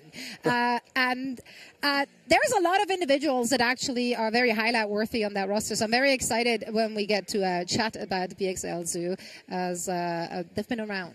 Yeah. Town. Yeah. Right. No, it would be sick. I mean, that's essentially, if they win that game, there's no way that Envy are going to be able to overtake them. Right. They'd just be 2-0 and they're through. So Envy are now the biggest Eintracht Frankfurt fans that we've got in the building. Actually, so true. Now, I just got word that we do have an interview with UpMind and one of our Chilean players. Hey, ladies and gentlemen, we are here with a very important interview. We are here with Martin from Flow Tim Cheese. Of course, you guys just took down Cloud9 in map number 1. What exactly does Flow Tim Cheese mean? It's like a mix. We are 5 friends that know they are so good, and everything started with the Mimi, the brain rot Mimi, and we are so I don't know. We just playing, just like to play together and just enjoy all the process to be here, and that's it. We are just 5 friends, Yeah. No, you're taking the call, right? Yes, of course. This is like our goal, Of course. Always got to give time to Tim Cheese because, ladies and gentlemen, again, they still have map number 2 coming up. So just a very quick question. You've only been playing Tier 2 for really only a year. How gratifying is this moment for you so far? Because, again, full best of 3, you still have a couple of maps. But how important is this for you? It's so important, We are really like news in the Tier 2 ecosystem, and we only know that we are so good. We have too much confidence. We know that we can face to every team in this tournament, and probably we're gonna win. I'm so happy. The boys are so happy. We know that we are. I don't know. We are so good, and it's like all of our work we can put on practice, and that's it. We are so happy. Congratulations on the win, but of course, full best of 3 coming up. Good luck on the rest. Thank you so much. That's Martin from Flow Tim Cheese, and we're going back to the desk with more home ground. Thank you so much, UpMind. It's great. It's so great to hear from Martin there. And I loved that we got a chance at an explainer at what Flow Tim Cheese means. I did not quite understand it, though. No, and honestly, my takeaway was like they're just 5 friends playing. I'm not sure where the correlation with the cheese is coming in. yeah, I think that's the beauty That's of it. Flow Team Cheese, Yeah. is that you don't have to understand Flow Team Cheese. You shouldn't understand it. Flow Team Cheese is inevitable. Yeah. Yeah. It doesn't matter if you understand It's a it or not. lifestyle. It's just something that happens. Right. Yeah. Flow Team Cheese, baby. That's Yeah. all it is. Yeah. Well, they're coming out on top of that first one, so they're 1 map away from qualifying to the knockout portion of the day. Let's see what's going to happen in the later halves of today. For now, we're heading into a quick break, and then we should be back with more Valorant action.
Welcome back to Red Bull Homeground 2025 World Finals. This is day one. We're currently in our group stage, and it's been a wild ride so far. Yeah. We literally only covered one singular map. Yeah, well, a lot of the stuff happening off stream is also kind of ridiculous. I was just taking a look at the page of the stats of that BXL Zoo team that we're about to play against Envy. Yep. And I'm looking like Envy lose every defense round, basically. Inspire goes 3-17, playing Veto on Bind. I mean, wild stuff. I think a showcase that nobody really understands what the meta is, and so there's huge potential for upsets. Was there a Veto on the other side? No, there was not a Veto on the other side. So maybe the key is don't play the new agent. Or play it and throw them for a loop. Like, it just... People don't know how to play, but they also don't know how to play against it. Yeah, going 3-17 is not so much throwing for a loop as throwing. But the throwing was in there, and that's all that matters to me. Let's take a look at the rosters or let's not take a look at the rosters. That was a quick glance. You guys got it, right? Boosh, Yeah. the roster that is yet to come. I got a tease. Exactly, and more to come, promise. BXL Zoo, they just took down Envy, and they're now going up against Eintracht Frankfurt. That is a team coming in from the German qualifier. Now, they are playing with some new pieces here as well. Johnny Boy is usually playing with BLX Core, but is with Zoo right now, but actually plays in VCL with a completely different team. So interesting dynamic. Maybe we get to hear more of that. And then also Darksio actually used to play in the German league, and he might be familiar with the players on the side of Eintracht Frankfurt. Oh yeah, and his players. That would be really cool. I mean, Darksio played a great game apparently. Looking at the stats of what happened against Envy, and Madao also on Bind playing Viper, putting on a Nats-esque performance by the look of things. To win. So those are two names immediately that I'm going to be taking a look at as we head forwards. They may not be playing on Bind. We've still got to see the map Veto for this BO1, but if they are and they get to play the the Rays at the front and the Viper in the lurk, those are the two roles that you need to be absolutely popping if you want to win on maps like Bind. Yeah, I mean, I think you mentioned that there were a couple of players that stood out on the side of BXL that you were super excited for. I think when you've got a team that bests Envy the way they did, everybody just feels like you kind of have to be cautious and careful for what's going on. We'll take a look at the other team, who's... one more. Eintracht Frankfurt. Thank you. They come into this tournament with not a ton known either. Okay, but one of the players that I am more familiar with, Musashi, is really cracked. So if I'm looking at anybody, I'm looking at him. His stats are fantastic. I've seen him in a couple of matches before, and he's certainly a player to keep your eyes on. If there's going to be somebody who's going up against Madao, for example, if Madao is playing like that well as he was against Envy, then I'd be looking at that kind of value coming out from Musashi on Envy. Yeah, sure. Exactly. Yeah, that team is going to go up against one another. I do wonder what they're bringing out for this one. The Eintracht Frankfurt squad actually didn't play with all of these players in the qualifiers for this one. So some newer pieces with the new patch there as well. So let's see how they find their stride. Now, this is obviously some more unknown quantity, so harder to predict. Not that our predictions were particularly correct. They were terrible. No, they were all right. So let's just take a look at the Veto here. BXL is picking defense on Sunset. Okay. All right. Now, we did see, we talked about it before, the first match, both teams were running Sunset, not these two teams that are going to be playing, but we did see in the first rep on Sunset, both teams decided to bust out the Veto, and I kind of wonder, are we going to see Veto again? Yeah, I mean, I don't know. It's funny, isn't it? Because I'm talking about BXL Zoo here, they've just beaten a team playing Veto, and they just beat the Veto into the ground. Right. So the idea of going into the next game and going, actually, I think we need to. Yeah, I like what they were doing there with 3 kills. Yeah, I don't think that's likely, but who knows? I mean, I think the Cypher is still really good here because the Cypher's more about info. Even though they nerfed the crap out of the agent, I think it's still good for maps where you want information like Sunset or Haven. Right. All right, so you can see down on the ground. I see Upmind. Taking his I do legs see up, Upmind, putting yeah. putting his You legs up. can't really lose the hair. You can't miss him. You actually can't. That's like tying a little balloon to your child when you go to Disneyland. Just so you see them in the crowd. Like, that was exactly what I thought of. Doug, we need to do that with you when we go walking around New York. You'll get lost in the crowd otherwise. Ender will stand out. That was so mean and so good. Yeah, why? You can see Ender's head poking above the crowd. I'm not recreating the snuggling in bed picture with you anymore. After that, you've lost it. I'm not doing this with you anymore. Friendship has ended. The drama unfolds. Erner. Well, he can make up for it. perhaps the vibes are good in this upcoming match. The vibes have been good down on the floor. The teams are vibing. They're happy to be here. When we were like, casting that they were game, loud. I could hear screams of Yeah. other matches happening, and I was like, dude, someone's popping off somewhere. Yeah, so they have all like those little cubicles and like all the matches playing simultaneously, and I'm trying to decipher who's screaming. Yeah. Obviously, I wouldn't know, but I'm like, ooh, exciting! Yeah. Something's happening. You can also, from our position on the balcony, you can see down into some of the prac rooms and, like, you know, get a feel for what's going on in there, spying on the compositions. You also see on the other side here, on the other balcony, we have all of our co-streamers going at it as well, which, we do. of course, head on over to their co-streams and support them. Or don't. Or don't. Or just stick with us. I think Shio. We have options. I think Shio's like right behind. Yeah, Shio's right behind. Oh, there he is. Oh, There he Shio. is. Hey, Shio. that's good. Is he listening? Hey. What is it? There we Perfect. go. Well, let's head into this next match. BXL Zoo going up against Eintracht Frankfurt. All right, less Shio, more Valorant. Again, we are going to be heading over to Sunset. We take a quick look, and you were right. There was going to be the Cypher. No veto. Yeah, well, a Vice on the other side, though, as well. And Vice isn't the most popular pick on this map, to be honest with you. Now, neither is the KO. There are some teams that run the Sova KO kind of stuff, but it relies on your KO being really good. So, eyes on Siraj to see whether he can get big value out here. But you've still got that, like, you know, entry duelist and anchor player in Darcio and Madao who both popped off against Envy. Early smoke back towards spawn. You have two players playing a high-low on the defensive side there. And they're going to try to take a timing, I think, through this smoke with the recon, with the paranoia, going for a mid-re-clear. And Eintracht Frankfurt have read this. They're going over towards A. As the mid-re-clear comes through, actually, BXL Zoo misreading it, thinking it was a B reaction. And the plant should go down for free here. All about the post-plant positioning. You roll the die, and sometimes it just does not go your way. So you're right. They're even using a dog to clear out elbow. They know they are in full control here. One way would be a bit tricky. Try to funnel out behind it, isolate some of these fights. And so far, pistols rattling on both sides of the stage. As it's actually BXL who's down in numbers, trying to find a way to kind of muscle their way out of spawn, and it's just not really working out for them.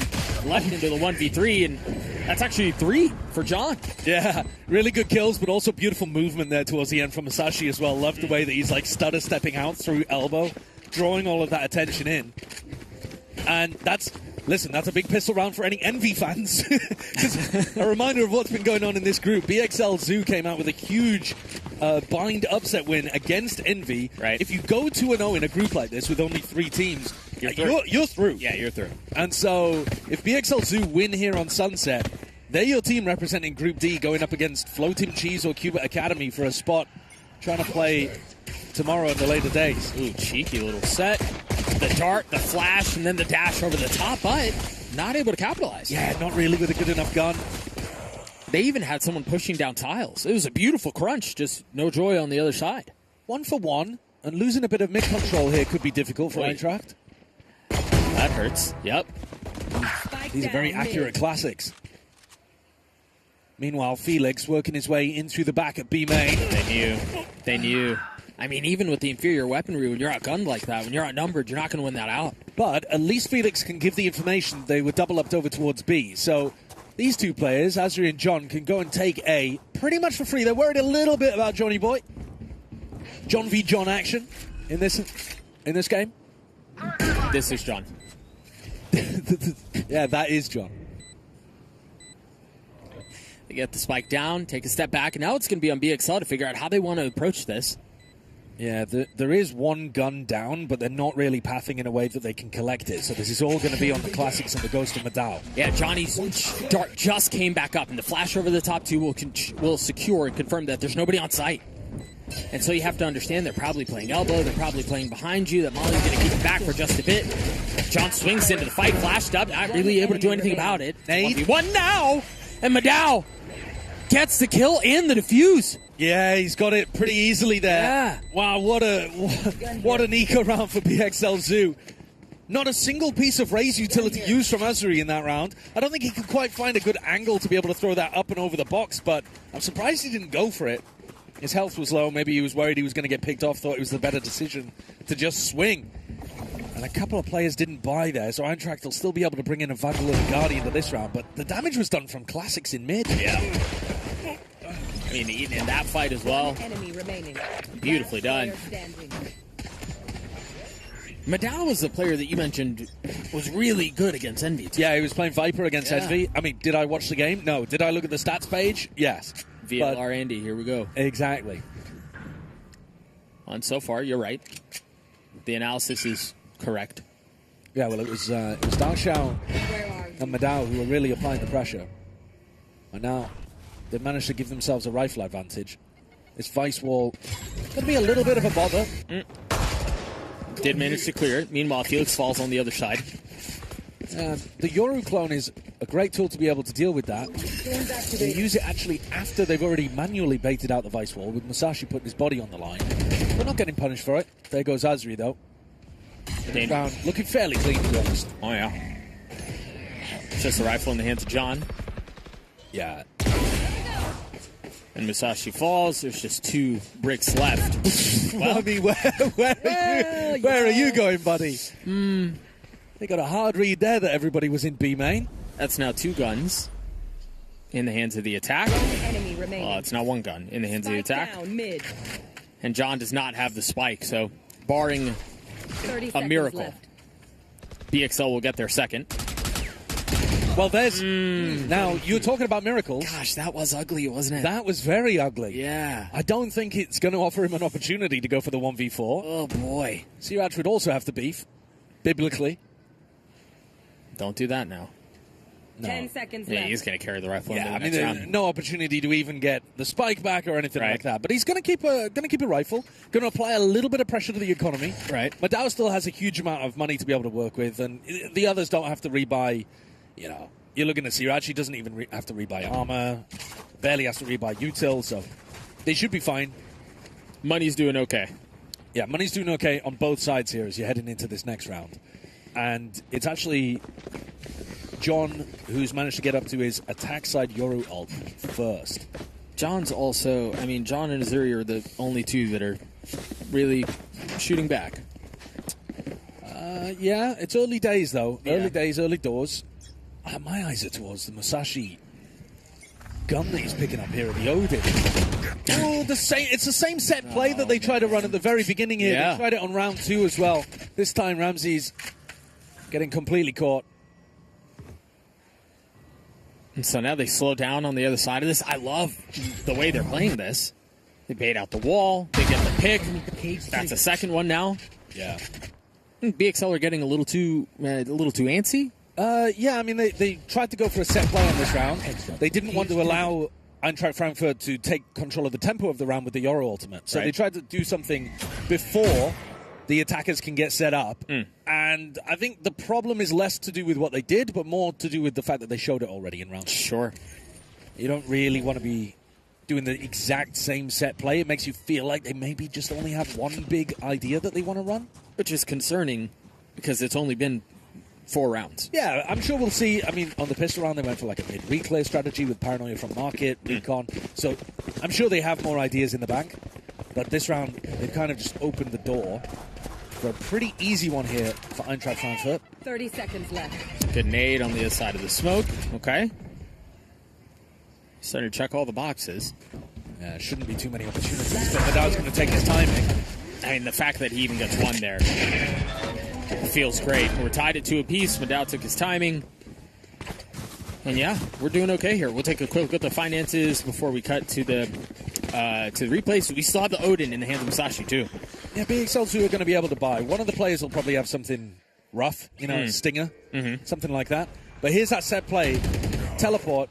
In theory, these players over towards side mid should be worried about the A push because the Neon's making a lot of noise. There's a recon coming in. But I think they were pretty aware of what was going on there. Maybe a bit of a miss in terms of the TP positioning, too. But now Eintracht, good opportunity to knock down the economy. It's one of those eco swing rounds. And where's the Vice Wall? I don't think the Vice Wall has been put down yet. He's looking to place it after. Reactionary, yeah. And there it goes. Pop the Thorns 2. Yoru ult out. There's the TP ready. Azuri has that thing primed and ready to go. Pops the rocket, blinded, can't see a thing. Still lands a shot onto Madao. And now the op waiting on the other side of the Vice Wall. They're doubling down on this. They're fully kicking their heels in. They want to take this fight. Johnny Boy dodging the paranoia, swings out, gets the best of Musashi, looking for more, and it's actually Felix who arrives. 2 kills found. Ramsey's left in a 1v3. So tough for him to play. They're going to be planning completely away from him. Felix, no reason to be giving your body here. He's just playing a bait. Easy. Playing his teammates. Gave his position away too. Look at Azuri. Yeah. All of this distraction from Felix. And Azuri lands that backstab pick that's absolutely necessary. Even with Madao changing the way that he wanted to run the Vice there, throwing the wall as a reaction, popping the thorns so that there was no follow-up possible off the back of the Euro wall, he even managed to land a flash. And I think he's favoured there to be able to take down Azuri. I mean, he's blinded up completely with the showstopper in his hands for a good couple of seconds. Yeah. But, yeah, look at it here. I think he whiffs a little bit. He does. To be honest. He does. I think he's got to be kicking himself about that because I think the actual gameplay, the decision-making was on point. But the Alts win the round, and BXL Zoo, after a great upset victory against Envy, are on the back foot here early in the half. And talk about Alts winning rounds. There are 3 on the side of BXL, with the remaining 2 just around the corner. What are these weapons that Eintracht are bringing into the round? We've got an attack op Cypher here. Right. And then the Odin. Yeah, perfectly normal. Completely normal, of right. course. Of course. I mean, I'm interested to see what Felix goes for. Maybe he thinks that BXL are going to be contact walking out against him. Something that you see kind of Zelsis do for Sentinels. Not anymore. He's out there IGLing on Initiator for Cloud9. See, they're going to hear that. The op is in trouble. Felix trying to tuck tail, and the trip keeps him alive? Oh, God. And now he's going to have a chance to hit the shot, but it's just off the mark.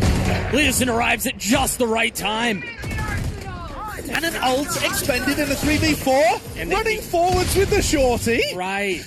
Oh my gosh, what is happening? Madao's getting insane value out of that ultimate that I don't think he should ever be getting. And now it's a 2v2. The Nightfall was just used. Yeah, to try to put pressure on the Vice on the flank. Madao's upgraded a weapon, immediately puts it back down. It's just Johnny Boy with a Sheriff in hand. 2 targets to find. 6 bullets to use. First one off the mark, connects onto Azuri. 1 target left. And of course, it's the Odin of Musashi that secures the round. Safe, solid hands of Musashi, making sure that he takes down both of those final players. When things were getting so messy. I mean, that is an absurd round. Felix with the attack operator, saved by his trip, a chance to re-peek. Look at it, he just gets away from the stun. Saved by the trip, re-peeks, misses the shot. Gets bailed out by his teammate, and then runs forward with the shorty. Bro, what are you up to? That guy likes to fight, man. I don't know. Yeah, that's a crazy one. No op for him this time around. No. Back to a little bit more of a sensible behavior, I think. My eyes are down. Now, they haven't really done this much. Azuri's all the way up in the smoke. Fast timing. Beautiful flash. Yeah, very nicely done. That was from Tiles. That was from pretty far back. Yeah. And you were expecting, actually, Siraj to be the player going for those kind of KO flashes. Instead, it's John, supportive, and then also landing the punish onto Ramses again. All right. The Initiator Yoru. And so now they can accelerate back towards A. Oh, my God. Madao has just bullied his way through the trip and smacked Felix. Dude, you know what? It hasn't worked, but I'm loving to watch Felix play. This guy's entertaining to watch. I mean, Madao is also the one constantly putting pressure on him, right? These kind of silly fights happening between the 2 Senti players have left us in a 3v3. The KO ultimate should be enormous here from Siraj. Stops the paranoia coming out, stops a flash from John. Too. Wait a second. Where was it? Where was it? They didn't want to send the ultimate in. And instead, they've been completely mopped up. Again, the Odin finding extraordinary value once it's been posted like a turret in those A post plants. What? Can you think of a good reason why they wouldn't pop the ult there? I mean, it's possible that they thought they'd just expended all of their utility already. Sure. But to be honest with you, I mean, even the eye. Yeah, I just think you want to be sending that. Yeah. I definitely would favor Siraj using it in that kind of situation. Absolutely. I think they're not really getting... now, it seems a bit strange to be saying this when Siraj is at the top of the scoreboard, but I don't think they're getting enough value out of the KO in terms of setting up other people utility. with the flashes. Yeah. I would agree. And with the retake pressure that it can apply. Yeah, I would agree with that completely, and I think we just saw that. Yeah, I think in general, this comp should be really happy at playing A retakes. Paranoia that goes through from that default plant over towards the back diagonal box. You've got KO flashes coming in over the top comboed with recons. You should be feeling pretty confident about... I mean, even the Neon Stun on the retake of A is super good. But instead, what we saw was them kind of contacting up and trying to take more dry engagements. So BXL going to have to change some stuff around. A reminder, though, that when BXL played against Envy, again, I'm just looking at the stats page, but they got most of their jobs done on the attack side. Right? Yeah. So maybe they're attack side merchants. It's tough to really say. That's 4 rounds in a row, though, for the attack. And the biggest problem, I think, is that they're allowing them to get into these post-plant scenarios without looking super confident in their retakes. We've also had people pushing out on the other side. Felix has an outlaw. Yep. He's back up to his conniving ways. I think the outlaw seems pretty good here. Only 2 players with full armor. Yeah, sure. You know that the defenders are going to be on an eco. Ramses takes a step back, feeling some of the threat and some of the pressure from the dogs. They've been trying to make this push out happen all the time. Felix is ready for it now, but he's getting run down. Darxio picks up 2. Every time Felix feels like he's made an adjustment, and suddenly he's getting overwhelmed. Meanwhile, the Sheriffs causing all the problems. Here's Musashi left in the 1v3 with the Odin in hand. He's now flashed up. Still has a ton of time. Yeah, but also BXL are going pillaging on the rest of the map, and they managed to find upgrades in terms of their arsenal everywhere. Darxio's pinning him in. And not going for the overflank here is a really good decision from Darxio. Yeah. What a shot. Yep. That is discipline, that's patient, and that's a thrifty for BXL. And one they pretty much desperately needed. Yeah. Because as much as they were trying to apply the pressure to Eintracht, they were not being able to make these flank plays particularly work. I thought Felix had got this one. But the pop of the ultimate, just as Felix was going for the reload on the outlaw. I just want to post up on that line. But previously, it's only been one player just solo pushing through his trip. Hard disrespecting what Felix is doing. Op in the hands of Darxio here. Posted up towards B main. There is some presence here. Trying to make it feel like the op isn't there. Oh, it is. Oh, he wasn't soaked in. Yeah, he missed that. I think he was moving when he took the shot. You saw the tracer fired way up towards the ceiling. Got to be some movement in accuracy there. Flash, re-peek. Great fight from Madao. Able to punish onto Azuri. No real options being given elsewhere on the map as well. Eintracht pretty heavily committed to be main. Boy, they saw a lot that's happening there too. And so now, if you're Eintracht, do you rotate out? I mean, Well, Felix gave up A main control, so you're worried that they've actually pushed out on the other side. You've got to go into B. I think they want to crunch, but the mail hit is going to... Or, excuse me. Yeah, it's going to be too late. This split from mid. Darxio's just feasting, isn't he? Bit of a mess. And like you said, they're not even going for the mail split. Leosin, maybe the market door was closed and he didn't want to break it, but he's all the way up. Triggered the vice wall, and now he's just left alone on an island. He does have the Omen ultimate, so he'll be able to retrieve the spike. He doesn't use it to pick the spike up. He uses it to relocate with his teammate. Right. But they think he's taken the spike, even though it was out in the open. They figured it out. What in the They've 4D chess their way through this? It's 5-dimensional chess. We're going through time and space, portals, wormholes. I mean, imagine if they win the round. Dude, how the BXL, the spike was in the open. Guys, you could see it from market. This team beat Envy. I have retrieved the spike. What the hell were Envy up to? 10 seconds left. Oh, there's nobody coming. Just get the spike down, man. Desperately need to. But also, from Eintracht's POV, why on earth have they all left? Right, yeah, no, I don't blame them. His wall goes up. From main. Madao falls. Player standing. It's Felix left in the 1v2. No outlaw, no op. This guy's a ton of fun to watch. Trying to sidestep and win this fight out and buy as much time as he possibly can. Tucked behind the cam. Any passive info is a luxury. They might think he's playing offsite at this point. He spotted one. I don't think he saw both. And the cam was cleared. He's got nice timing. He's tucked. There's one. Spots a gun barrel in the second, and Felix gets 3. The Red Bull clutch.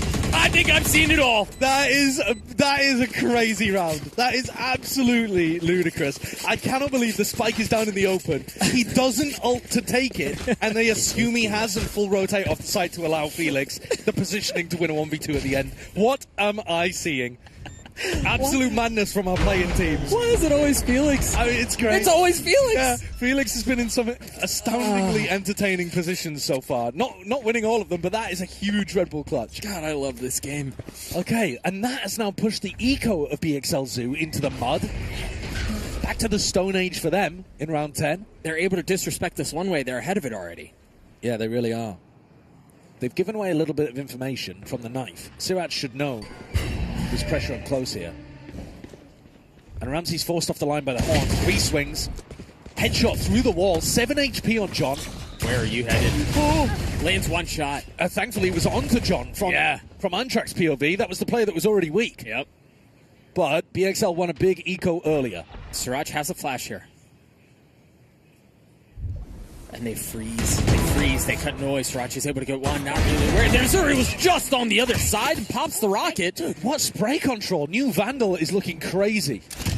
And he's taken all of this space. It's going to connect. Oh, Johnny boy, you count your lucky stars, son. Meanwhile, Zuri falls on the other side. You didn't count him long enough. And now it's Madao left in a 1v2. Weapon upgraded. Madao knows he can force a 1v1 on site right now. Felix running as fast as his little legs can take him to try to reinforce Leosin. Madao has ult. I mean, do you pop it here? Go on, rip it. Yeah, why not, right? Lean into the advantage, but no. 8 bullets left to tap of the spike. A force to swing. Bullets on the other side. Leosin cleans it up. Eintracht get to 7 and... Could have been dangerous. It really could have been. It was mostly a thrifty round there for BXL Zoo. But there were certainly chances. Like, they are down to just swing and try to take fights. As much as Eintracht was slowing things down. Now, you know, this time, no one going into Felix at mid, and the refights into A main actually kind of worked. They need a big play coming out from Azri there. The 2K that he got chasing these players down, this one, was nuts. Yeah. I mean, he's like spray controlling through a box and kind of moving there towards the end of the final one, too. All right, so even Stevens again. Is Siraj going to use a null command in this game? I think the odds may be skewed against. Ramsey's grabbing that ult there. Or the ult orb there when... Down. Rather than Johnny Boy, you mean? Or Darkseid. Or Darkseid, sure, Right, sure. yeah. Well, this is a big fight. Do they anticipate Azri being on top?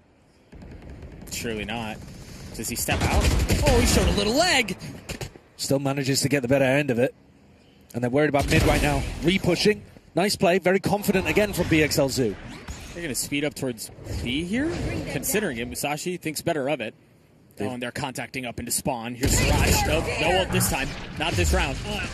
Meanwhile, the Nightfall is used, and they're going to flip the map. They're going to go A off of this. Yeah, they killed both of those players over towards A. John, TP's out. Madao. Finds himself in spawn and should be able to reinforce. Yeah, Madao against Felix again. The Sentinel v Sentinel battle in A main. A tale as old as time. It's been entertaining every single time. Madao's able to win it out this time. Goes for the wide swing. That's Right. been the tale of this game so far, I think. Round 11, I think that you got to try to get value out of the ult here. You don't have any information about where John and Musashi are. So tough for Johnny Boy. There's one. And now the ult is popped. It's more of a space creator than Yeah. anything. They just back it up. Yeah, but I mean, they're even because of where the spike is planted, they can fill back in on that space so quickly, right? Tanks the suck, and he's caught. Well played by Musashi there. Sees, takes away all of the audio cues. Haunt, not ready to break it. Perfectly timed as he was about to stick to half, too. Eintracht have actually been playing this attack side really quite nicely. There's been some wonky moments for sure, but they've actually been able to find these avenues into site and play post plans really well. I mean, they've converted basically every post plan. And a lot of it's because BXL have given them so much room on the site that they get to that they can't really get these nice retake setups. Last round of the half here. Siraj has the ult. Money weak. Yeah, Madao doesn't have armor. No, he's gone for the Vukashu buy. BXL maybe looking to try to force a fight in mid. They know that there's been players watching here. It's often Felix. The ping there. Oh, Leosin, you catch a cape? Oh, yeah, he's seen it. He saw something. Yeah, he's worried about the push down through tiles now, though. And he should be. Throws it in reverse, backs it on up into the face of 3. He realizes he's overwhelmed. Felix, by the way, in spawn, would love to be holding one of these positions. Zuri satchels into his death. They needed to bait out the Vice Wall there. Maybe they thought it was in a different position. They did see it at top mid in a previous round, but this is now a great opportunity for BXL to get a 4-8 half. Careful. Felix looking, wow, that was very snappy. But Ramsey's able to punch back. And now John left in this miserable 1v4. The spike completely down in the open. Darcio with eyes on it. No real help, though. That didn't matter before. Yeah, well, they're worried about the positioning of John, but now that they've heard it, should all come flooding to mid. Still managed to get a 1 there, which is crazy. But Ramses gets 3 on the round. BXL get up to 4. They do. It's winnable for them. Yeah.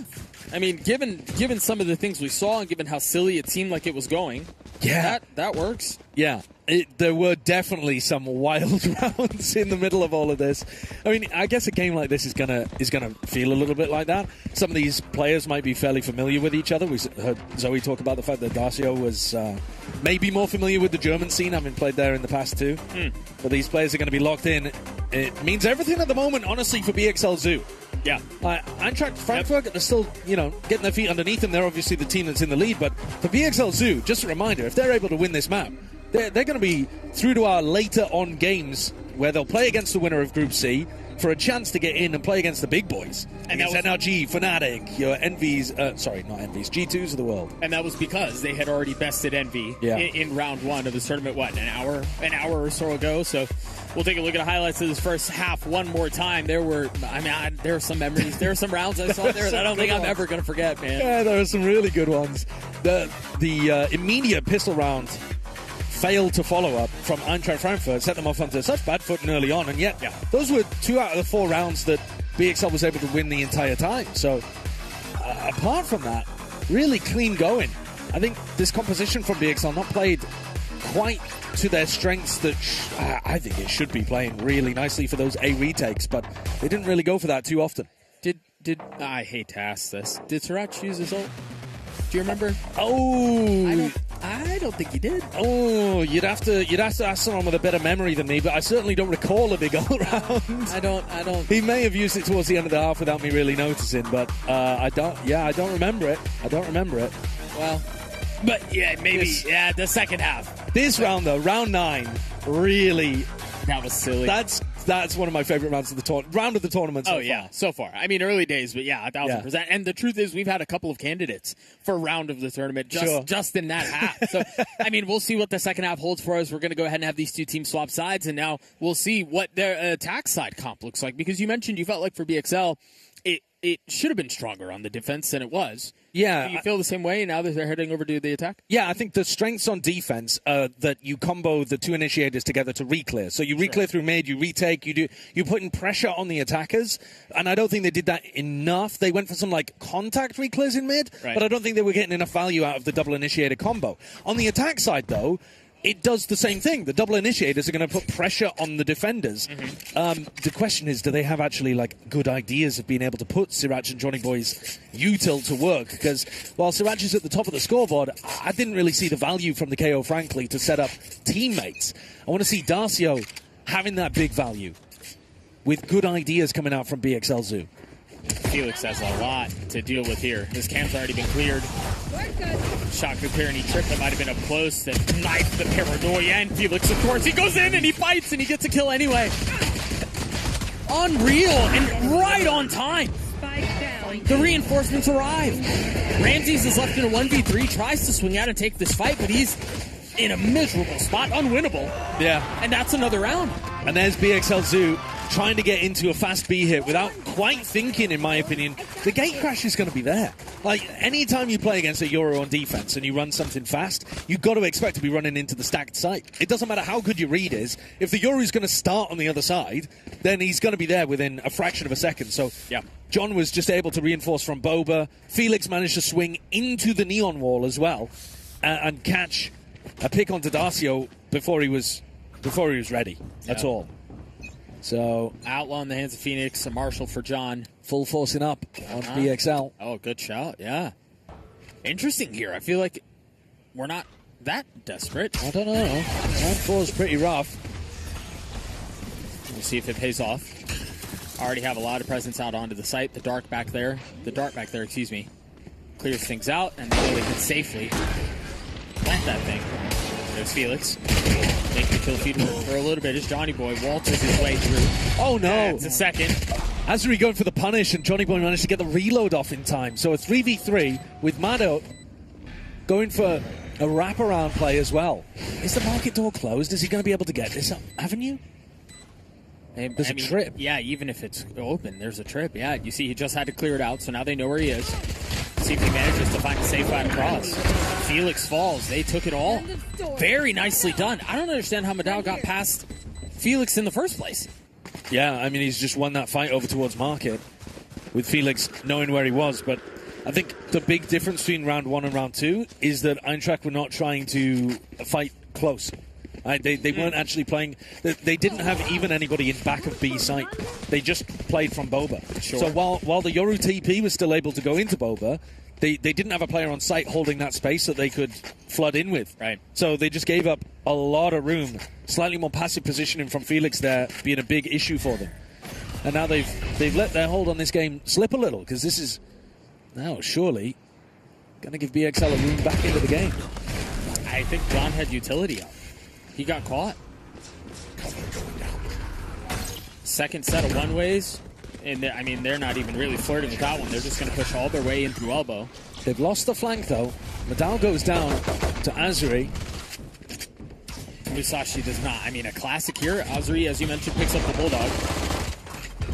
And so there is some threat here. Yeah, they've lost a lot of space, so there's no great retake utility. Spam through, though, catching onto Ramses. It's looking rough. Giving the finger to utility there. But still so much work to be done. These weapons are not amazing at range either. Johnny Boy with a stinger. But 30 HP, 32 from Musashi. Okay, that's 3, that's 4. Darkseal's going to have to win out the 1v3 on his own. 17 HP, and it's the Bulldog that secures the round. An astonishingly good round from Azuri. He just pushes down mid instantly, puts pressure on the flank. Madao falls. Suddenly they've lost all of that safety to be able to rotate from elbow back over towards A-Link, because they're constantly worried about the flank. They just get boxed like a fish on sight. And now they're 5 rounds down when, they could have been in a much better position starting to come back into this game. Yeah. It's a really tough one to lose. I take a look at the money. It's not great. There's a Guardian for Darkseal, but just Sheriffs outside of that. Gotta go. What do you call here if you're BXL? Yeah, I'm not sure. They need to default over towards B because that's where the camera has been placed. And now you can see the cam, right? That's a pretty big change. So they want to try to get rid of that kind of information, take it out, and reset. Oh, I like this. They wall up. They even smoke over to the other side and flash to make sure it's a hit B, or to make it look like it's a hit B. They're going A. Yeah, it's a really nice fake idea, but the question is, can you really win a post plant when all you've got is Sheriffs and a Guardian? They've got to rely on Darkseal being able to cut off these rotates beautifully. And has he caught the timing or has he missed it? Well, his teammate picks it up anyway. The timing on it. Oh my gosh. Yeah, the Guardian worked. The fake call was perfect. And I think the doubts that you raised were very reasonable, right? Like, even in that, number one, are you going to hit the timing to get it right anyway? And then when you do, can you win those out with the weapons that you brought into the round? Generally, the answer to that is no. Well, but Darkseal did such a good job there of putting himself in a position with the Guardian to cut off the rotates. And even if he goes down, he buys time for the players on A to get set up. So, actually, a really nice round. And that's the second Thrifty the BXL Zoo are pulling out here. Yeah. A pretty tenacious team. Again, they're the ones with more to win, I would say, here, because they've already set themselves up with such a fantastic victory over Envy. Right. Yeah, hit me with a quick check on there. If they do fall down, what happens to this group? If BXL lose, well, it gets blown wide open, doesn't it? Because then you're expecting Envy to be able to pick up wins later on, right? We're still trusting that they are a good enough team that they're not just going to go completely out. Right, reasonable trust. And so you may end up with a 1-1-1 kind of crazy scenario where... Bloody mess. Yeah, where it's coming down to strange tiebreakers and stuff. So there's an opportunity here. Destiny in their own hands. BXL just have to pull off the comeback. They've changed the smoke, and they're still... This time they were ahead of it. Very nicely done by Lisa. Doesn't throw the one-way. Drops it a little bit lower. Gives him more time to fight. And the Bucky sings again. An astonishing amount of damage done from that Bucky. Oh, my God. And they have mulched them. Absolutely put into the meat grinder. That's now 2 rounds in a row where the team with lower economy has won. And that's so tough because if you're BXL, you're coming off of a Thrifty, you're down 5 rounds, and that's hope injected into the situation. And just then for hope the door to crushed. be slammed right in their face. Yeah. Oh, I liked the slow round, the fake that they ran on the eco from BXL. And then once they get rifles online, they try to do a fast play, right, which inherently has more of that opportunity to run into a stack. Right, or a Bucky. Oh, yeah, or a Bucky or something like that. Something can go wrong with those kind of rounds. Right. And this time, it's just that Bucky posted up in elbow. That's an absolute nightmare for them to be able to get through, and timeout being called here. If they have more of those slow rounds in the bank, I do feel like they're a better idea. I mean, your composition, I think, wants to play a little slowly. It wants to be explosive when you commit to the initiator util. Sure. But ideally, when you're playing against the defensive Yoru, you want to chill for the first 30, 40 seconds and wait out that first gate crash. But we'll see. They've got an uphill battle here, BXL Zoo. As the timeout ticks down, got an opportunity to figure out what's been going wrong. But it does feel like an extremely tumultuous, I want to say half, but honestly, game. Yeah. Because both of the pistols, the team wasn't able to convert. I think they're very concerned about giving too much information value over to Felix. He's going to post that camera up in B main again. This cam, completely visible, by the way. So, like, once you get close enough to it, right, you can see it now. It's not as good as it used to be. I think he recalled it. And then dies on the fight mid. Yeah. Well, his trip got broken, so he had to fill that in with his body. Right. So BXL finding a different way of making Felix's life a little hell.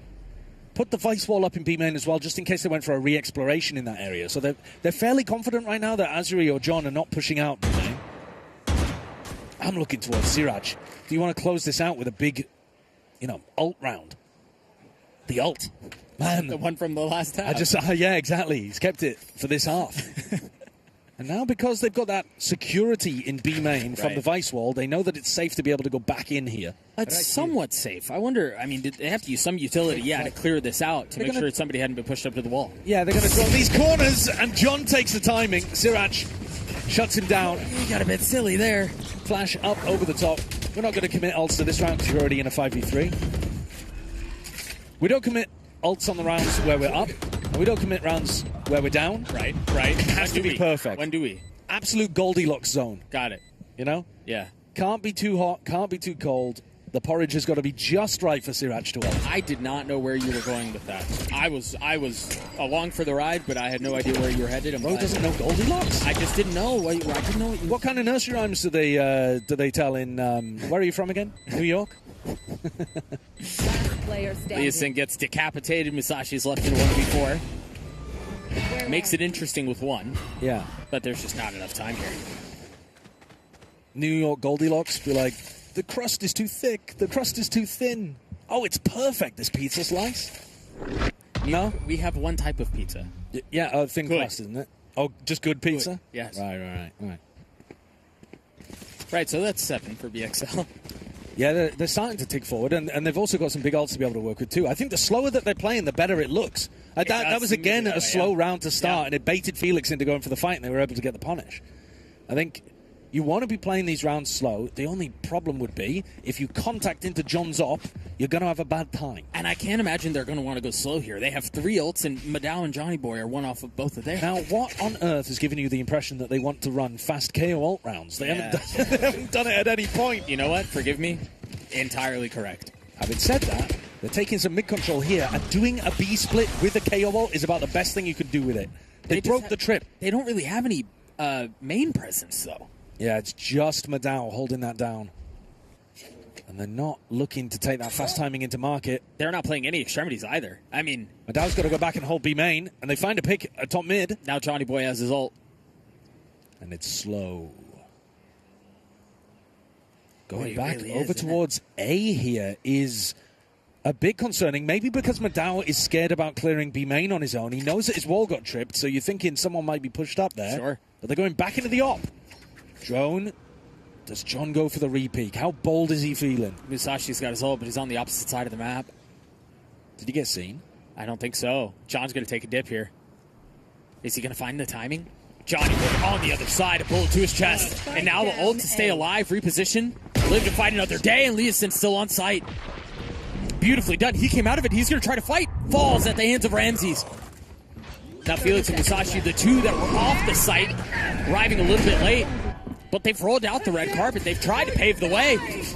And instantly stuffed back out by Madow's ult. Yeah, good ultimate there from Madow. Making sure that they maintain all of that space. Yeah. Musashi with the horns. Buy a little time, too. I mean, the spike's been ticking for a little while now. Oh, didn't break it. Yeah, it got tagged. So now they know. Still swings out, still gets a kill out onto Felix, and Musashi falls as well. These retakes have not been working for either squad. Once a team gets to the site, if you can fend off that first player that's going to be putting early pressure, the team that gets to the site is winning the postman. Yeah. And they've actually drained the ult bank here of Eintracht Frankfurt really effectively. And, you know, BXL, they're the kind of team that doesn't need the ults. That's the new narrative. Yep. They're so good. Yeah.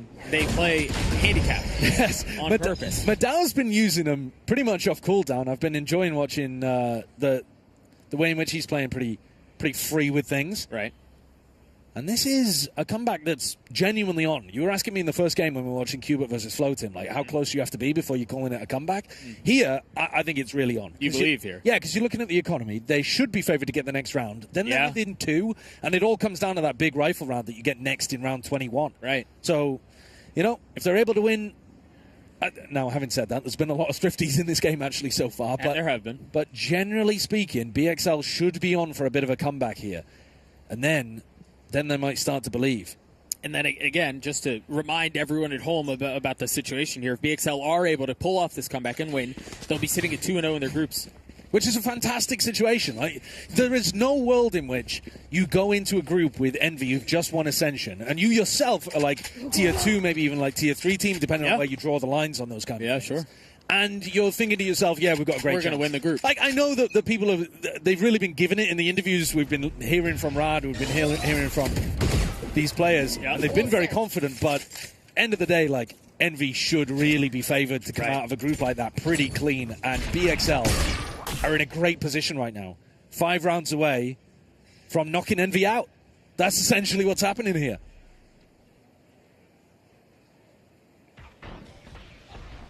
Deafening silence across the map. They've gone exploring, sending 4 down mid. Are they worried? It's all about their back, though. They might not be ready for this. Well, he gets 2? That's a brilliant reset. The ult as well is just going to confirm about what's going on. Look at the reinforcements coming through from the other side. This is not how this should go. He pops the ult, drops the stun, flashed in his face, has to slow down, has to take a step back. But all he's doing is repositioning. He swings to the other side, gets 2 of his own. And now a 3v3, Leeson with 3 on the round. Oh my God. Make that 4. Remaining. It's going to be Darkseid who's going to show up. Leeson with 85 HP, and it's an ace. As they get to map point. That's an astonishingly good round from Leoson. Leoson? Leo, son? Son of Leo? Son of FNATIC Leo? I've never seen them in the same room. No, not well. I mean, you can be in a room with your father as well. That is. Well, no, that is a crazy round. That's a monumental ace on a Thrifty. The Neon ult is the biggest counter to that kind of threat. Because you shouldn't really be able to be landing those kind of shots with Neon in your face. Not at all. And yeah, despite Darkseid's best efforts, Leoson's put them at map point.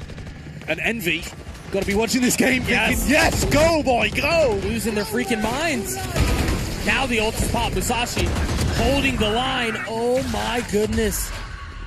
What an opener. And this is the first round that I remember Siraj actually ulting. He gets picked up off the floor, potentially. I don't think there's much of a chance for it. No, they're standing on top of him. They're guarding the body. Cal falls as well, a 13-8. Defenders win. And yeah, I think you touched on it a couple times. We got to hit it again. Yes, they were able to move forward and get a 1-0 over BXL, but also Envy stay alive in this group. This group is going to be a mess. Yeah, this group's crazy, actually. I mean, if Envy are able to get a win out here as well, then that would put the group into absolute chaos. We'd have to be looking at tiebreakers, and at that point, that final game becomes so important because they're going to have to like crush, right? To be able to get whatever the big tiebreaker advantage towards the end. But dude, that game was nuts. That had so much ridiculous stuff going on. My favorite part of this entire series was watching live in color how you fell in love with Felix. Yeah, I mean, he's a very lovable guy. Well, the way he plays, I was like, yeah, I'm down, man. Go. You were kind of watching him getting owned in a couple of rounds, and you were like, dude, I love watching this guy. This guy's silly. I'm a big fan. Yeah, he's always seemed to find himself in like some weird, odd positions throughout this series. Sometimes he pulled through, sometimes he did not, but it was entertaining nonetheless. They played it really close, though, and we definitely have been sweating watching this match, and now everything is wide open. What a weird group it would have been already with Envy out. Yeah, and obviously, if Eintracht Frankfurt are good enough to be able to beat BXL, then we're talking about it as if they could be a big circular system. Right. Which, of course, there still could be. But yeah, if you go by transitive property that Eintracht are just better than BXL, then Envy better watch out. Right. Because, I mean, Eintracht will be playing against them next in this group.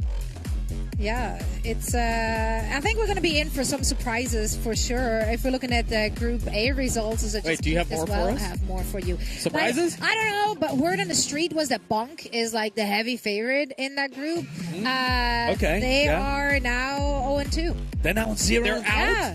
Right. Okay. So Bonk are gone. Yeah, Bonk are gone. Let me go ahead and cross them off my list. He crossed them off my list, in fact. You didn't even use your own list. Crossed them off my list. What a nuts play this was. I think if we're talking about round of the tournament, I love the one where they went for the ult play. I loved that. I thought that was so funny. But the trip and the dash and the op and the PK. Well, that was a good one too. That was a good round too. But Leosin getting the ace on a Thrifty to be able to push them across the line and go to that point. That's probably the actual like individual play of the tournament from a singular player that we've seen so far. That was a sick ace. I do love how close they played it. Here you see the series in numbers and visuals. And of course, we still have one more match to go in this group now, which will be Envy going up against Eintracht Frankfurt. That one for all the marbles then. Yeah, and I think you got to expect that Envy are going to be coming into that one feeling like they got to bring their A game. Like I would not be expected for them to be playing an extremely hard game where they're trying to crush every round, because they're going to need some level of like round differential advantage if they want to be able to make it out of this group. So we do need to confirm while we're having that conversation, we do need to start busting out the rule book and talking about what are the tiebreaker situations. Is it round diff? Is it, whatever it is, we would presume. Yeah, it's going to be round diff, but also I think it would be good to go ahead and get confirmation of that, because this group is entirely up in the air now. I mean, it's a bit of a mess. Yeah, it totally is. It totally is. I mean, I wasn't expecting it either. I got to be honest with you. I thought that Envy were more favoured than any team to be able to win their group. I think when when you're looking at the play-ins, you're looking at Cloud9 over towards Group B. Right. But I actually thought that Rad were going to be a bit difficult for them to get past. Right. I believe that game was really close as well when C9 played against Rad. I was checking in on it when it was 12-10, but I think Cloud9 were able to close it out, maybe 13-10, something like that. Whereas Envy on the other side of things, getting the absolute squeeze on them when I thought they would be the favourite team to, like, for sure be able to make it through the play-ins. Right, yeah, Eintracht versus Envy will in fact just be the decider regardless, so that's going to be a hype match for sure for all these teams. Yeah, Cloud9 actually won. I don't know if you just mentioned that. I was listening away for a hot minute there, but Cloud9 did win their match against Rod. Rod did play close to them though. Yeah. It was a close scoreline. We did not get to see Vito, so Cloud9 was, cowardly, shying away from it. Cowardly. I mean, Vito might have a 0% win rate. 100% 0% win rate. Yeah. So maybe don't play Vito in your games. People speculating about, like, is it going to be a Vito meta? Is it going to be a Harbor meta? I don't know. Just play all the old stuff. I don't know. Play Cypher. Play Vice. Yeah. But don't take advice from us. Don't take game advice or financial advice from anyone you see on this broadcast. And on that note, let's head on over to UpMind, who's standing by with our winners. And ladies and gentlemen, we are back here on the floor from home ground. Azuria is right next to us, winner, of course, of our last series. Let's just start, of course, this being what feels like a big event for you guys, right? Home ground is a big next step for you guys. You guys were only a map away also from qualifying to another big off-season event with a lot of other VCT teams. How have you guys been preparing to take this next step in your careers? I feel like we played throughout the year and we crumbled in the last few games of like our regular season and stuff. And I think now we just take it with a lot of ease. Like we chill a lot. We play our comfort roles, like just what we want to play. We don't want to force things, and that's just like how we went into the games. And yeah, I guess that's the way we do it now. And run me through that game between you guys and BXL Zoo. Just overall thoughts, because of course you do have an Envy coming up. BXL Zoo ended up taking down Envy. Was that sort of an expected result for you guys? I guess so. Like this was like a must win for us. And Envy, obviously, we have no experience like playing against them.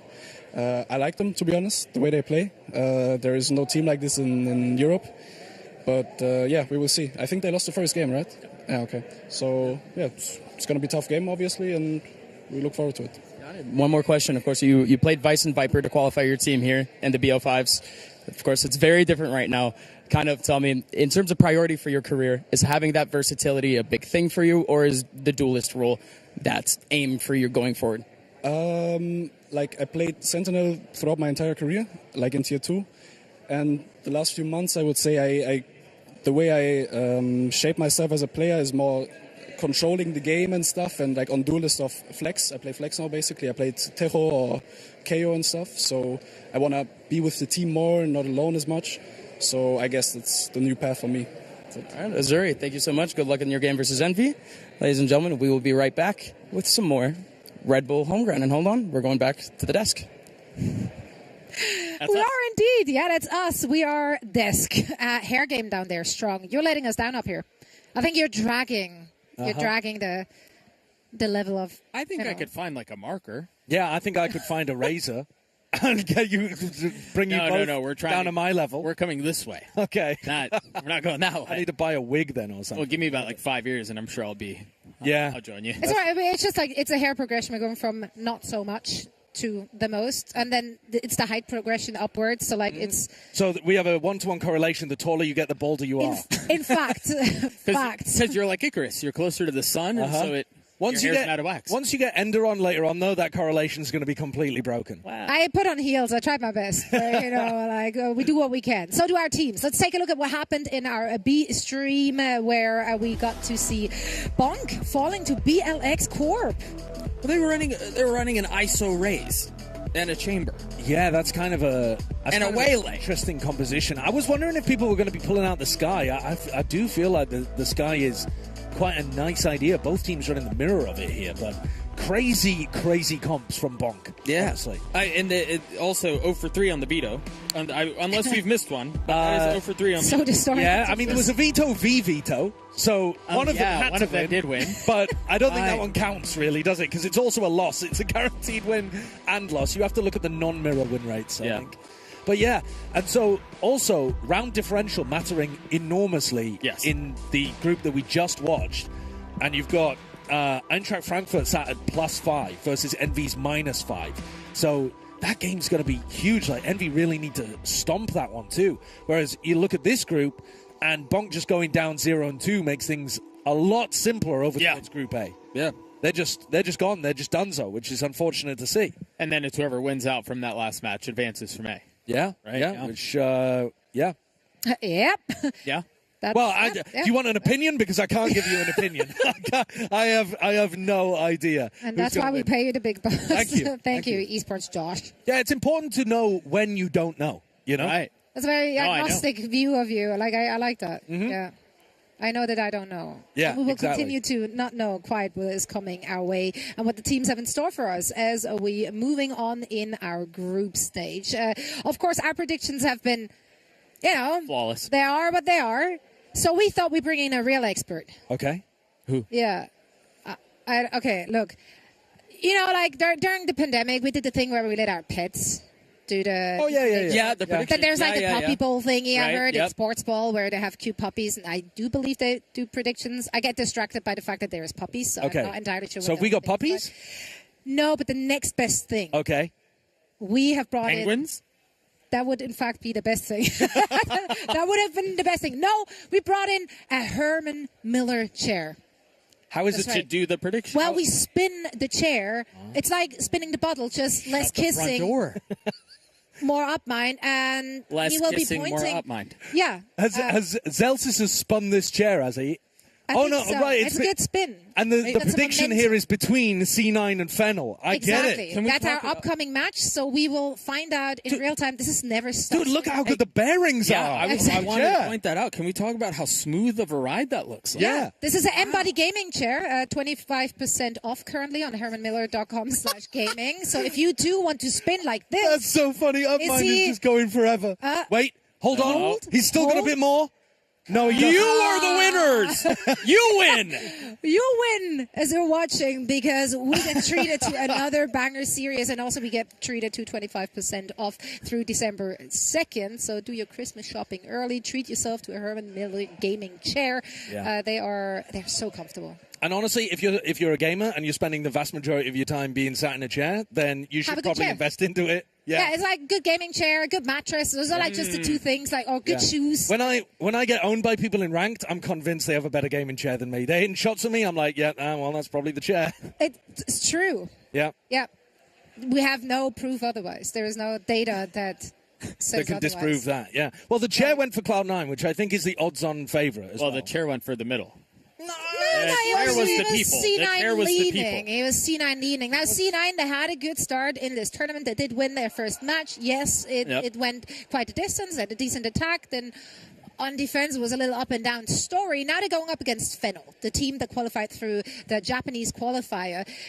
We haven't seen them play here yet. And also, they are playing with, I will tell you once we see the roster. Let's talk about Cloud9 first.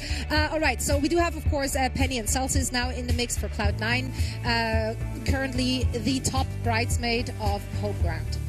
Of Valorant. I'd go a little bit further.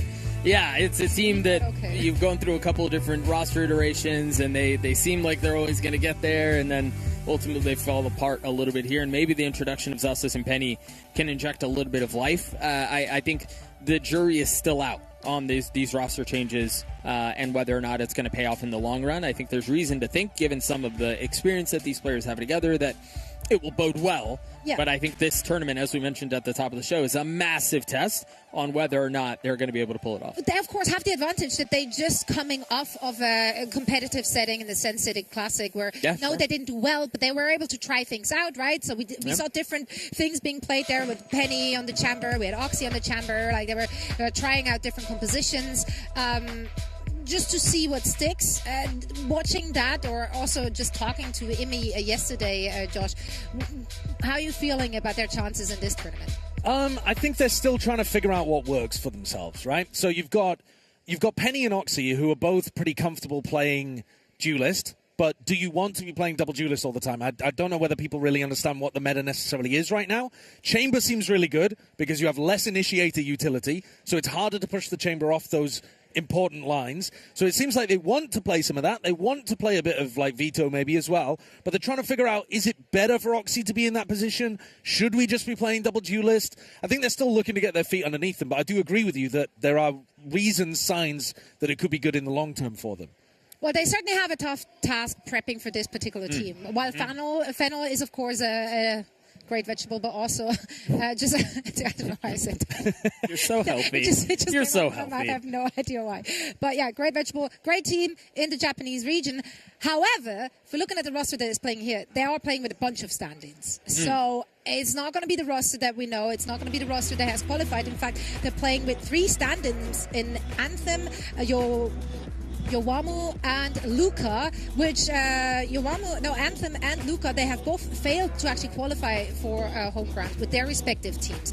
Quite miserably so. They went like 5-1 with their respective teams. Okay. Trying to Just dunk on him. So let him have it. Let him have it. Stop him. Why not? Well, they're here now. From likes vegetables, she's cutthroat. I'm about to take a very positive spin here. Go on. That now they get an opportunity to prove themselves in the Red Bull home ground, even though the qualifiers didn't go their way. And I mean, Luca has been at it since 2023. Like, this is the third time his team is not qualifying for Red Bull home grounds. I'm not stabbing them. No, pile it on. No, pile it on. I'm here for it. I'm just saying, it's great that you finally get a shot at the World Finals for Red Bull home ground. Yeah, I've seen Anthem playing on various different teams in the Japanese scene, trying to like get into big tier 1 tournaments back since like 2022. So he's really been like around for a long time.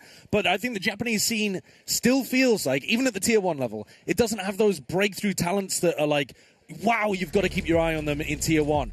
Definitely, we've got Zeta later on in the tournament that we'll be keeping an eye on. We've got inside VCT Pacific, you've got DFM trying to make a rebuild this year. But one of the most interesting things when you watch these kind of teams is to figure out whether there is that like guy that you've got to be taking a look at, who's like really making an impact, even if the team is a little weaker. So that's more what I'm paying attention to here. It's going to be obviously a rough time, though, right? They didn't have much time to practice. I don't know how long they've known about the stand-ins. We certainly haven't known for a very long time. I assume the team did not either.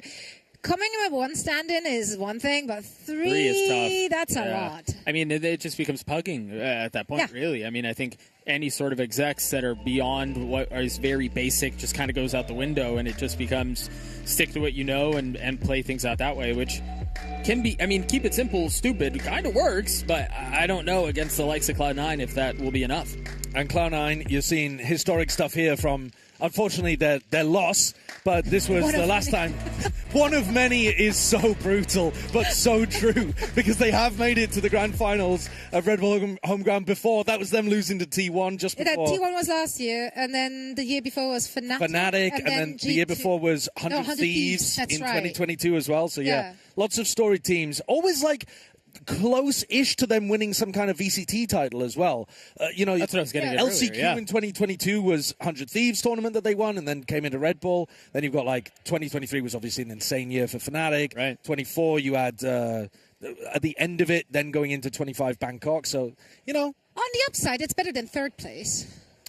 Yes. Yeah, that's true. Running the numbers here. I think Cloud9 at any other VCT international event would love to even attend. Never mind getting second place. Like that is right. Well, but that is the thing that Zelsis has said he's like on track to do. So this tournament's about like getting their feet under them, getting a feel, a rhythm for like what the style of the team should be, and then Zelsis's job is to, as a team leader in an IGL, take this squad to a global event, which they, along with Furia, are the only team in Americas that haven't qualified. And boy, they've gotten close. I mean, they've gotten close a couple of times, but always come up just a bit short. I do love that they have a team leader that isn't just like obviously competent in game, but also just like is such an emotional leader. Yeah, He's such a hype merchant. He's such a hype man. Like, he will be someone who's able to like bring the spirits back, bring the vibes back, like in case they're not doing too well. Oh, and those are some of those intangibles when it comes to building a team that you don't necessarily see that in the server itself. You see it in the dynamics outside of it, and that's one of the reasons why Zelsis was added to the roster in the first place.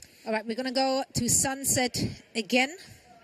Yeah, we've got another Sunset game here. Was that the one that C9 played against? No, C9 played Bind, I believe, against Rod. So, I'm intrigued to see whether or not they run some kind of... I mean, I would imagine you've got to run a hard Sentinel here on Sunset. I can't imagine many of our teams not going for the Senti. Yep. So then it becomes, well, who's playing it? Is it Oxy? Is it Penny? How good does it look? Yeah. Are you able to get value? Like, for example, if Oxy's going to play the Chamber here, are you able to get value from the rest of the pack while he's off somewhere else playing Chamber on his own? Because they normally, in previous years, have relied super heavy on Oxy doing the entrying. So it's a lot of burden on Penny if Oxy is on Chamber. And you could have a very similar conversation for the other side, right? You flip that out, and maybe it is Penny that you put on the Chamber, and is he going to be able to stand tall and deliver while the rest of the team is off on their own? Yeah, I think the agent select for this is probably what I'm most interested in seeing. Yeah. Well, you're in luck because it's almost ready. We get a little peek there already. You want to spoil me? No, not what yet. Are we hovering? No, not yet. No. Are you upset about something in particular? You want to share with us? I'll tell you what the expectations were last time. They played against Cuba Academy at the Sen City Classic. They ran Oxy on Neon and they ran Penny on Chamber. And then they ran Zelsis on Sage as well. So they were running a Sage Chamber composition, which is interesting. And a lot of the teams we saw at Ascension were running a huge amount of double Senti Sage stuff as well. It's really weird into a Veto. Veto is one of those strange things where you throw out his Infiltrator, I think it's called. You should have said it confidently. I would have believed you. Yeah. Well, it just deletes whole Sage walls. It just zip, zip, zip, zip, and your whole Sage walls. Yeah. So it's a risky pick if you think your opponents are likely to play a Veto. Well, we're about to find out as they're still setting up to get everything ready, but I do see a lock-in on Penny on that chamber. Imi has praised Penny's versatility quite a bit yesterday. You want to share what Imi has shared with you? Yeah, I mean, Penny's one of those players that's been hanging around for a long time. He used to play with Zelsis way back in the day for old version 1. Yeah, which Imi was the coach for. Right. So there is a lot of pre-existing synergy, but also Penny's one of those players that feels very comfortable playing a range of different stuff. He's just a talented player who understands the game, and he said that when they scrimmed him, when they trialed him, he was dropping 30, both against them and for them. So, essentially, Imi just said we'd lock. But he's been around for such a long time then. Why didn't they pick him up soon? Why hasn't he been picked up or seen by someone else? Yeah, I mean, I did ask Imi that question, and I think it's just that there's been other candidates that have risen above Penny in previous years. I don't think it's that Penny was... So back in the day, Penny used to be quite inconsistent. I think that's what he was known for, was going crazy on one map and then kind of dropping off a little bit on the next. I love being known for inconsistency. Yeah, at least when you're known for inconsistency, it means you're doing some parts well. Yeah. If you're consistently inconsistent, then you're consistent. I'm consistently bad. Half the time. Yeah, I'd rather be inconsistent than consistently bad. Honestly, so true. Yeah. Well, I mean, the pressure here is definitely on Cloud9, not just after the performance that we've seen from them last week that raised some questions. Yes, they have new pieces to work into their roster and, of course, the new meta as well. But they are the heavy favorites in this group. They went 0-1, of course, so they're in a good position if they win this one. Yeah, and this was really the expectation for Cloud9 as we think about this group at the beginning of the tournament. Josh mentioned that they might get pushed a little bit in this group, and the team out from Egypt might give them some issues, but I think they did a little in terms of the scoreline. Yeah, 13-10 and a best of one is tough to really extrapolate a ton from. But yeah, we expect them to walk into this group and walk away on top. Yeah, right? And they still have to check this box with Fennel. A team that you mentioned was running three stand-ins, right? Yeah, 3. Yeah, brother, that does not look good. It's tough. That is really difficult. So, again, you're looking at the Fennel players to overperform, I think, in this kind of game, right? You're looking at them to really relish the fact that they have an opportunity here to land a big scalp and hopefully bring the game to Cloud9. And, even in a game like this where you've got a favorite playing against an underdog, we've seen in other groups that in no way means, right. In no way does that mean that it's completely sealed up. Especially it's a best of one, right? Exactly. So there's some teams which just they don't do well on first maps. They're slow starters. Now, of course, Cloud9 has the up here since they already got to play a game, so they're hopefully all warmed up. Fennel has been pracking. Yeah. Cloud9 are actually known for slow beginnings too. Whether or not that means anything, or whether it's just rampant superstition. Let's read into this heavily, Josh. That's what I want to do now. Yeah, well, I think it's a tough narrative to make it work, to be honest with you, because they've already played a map as well, haven't they? So, and they won the pistol. Yeah, the first half pistol. But we didn't that was the opposite see it, of a so slow did start. It happen? Throw the narrative away. True. Throw it away. Throw it away. Well, we give the team a few more minutes to get ready for this series. We're heading into a quick break, but don't go anywhere. We'll see you on the other side of this.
back again. Thank you so much for sticking around. We're diving straight into all the action between Cloud9 and FNATIC. So, guys, please take it away.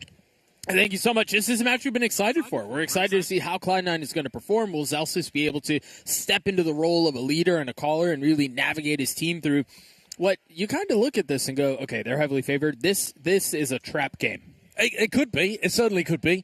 It's an opportunity to look at the style of Zelsis' calling as well, in my opinion. You know, is he going to send his team on a lot of fast re-clears of areas of the map? Does he want to play statically on defense? Do they want to run set off-barrier rip aggro rounds? And then the same on the attack side, right? It's just a flavor of what he feels like as an IGL. Similar to watching him over towards Sen City, but I think they should have a slightly better idea of what their overall style is.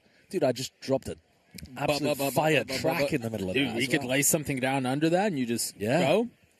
All right, let's have a look. Deep mid-smoke here as Cloud9's early pressure dissipating a little bit. Zelsis, I think, threw a slow orb over there, but I've got to be honest with you, I'm not sure exactly what his pistol round buy was.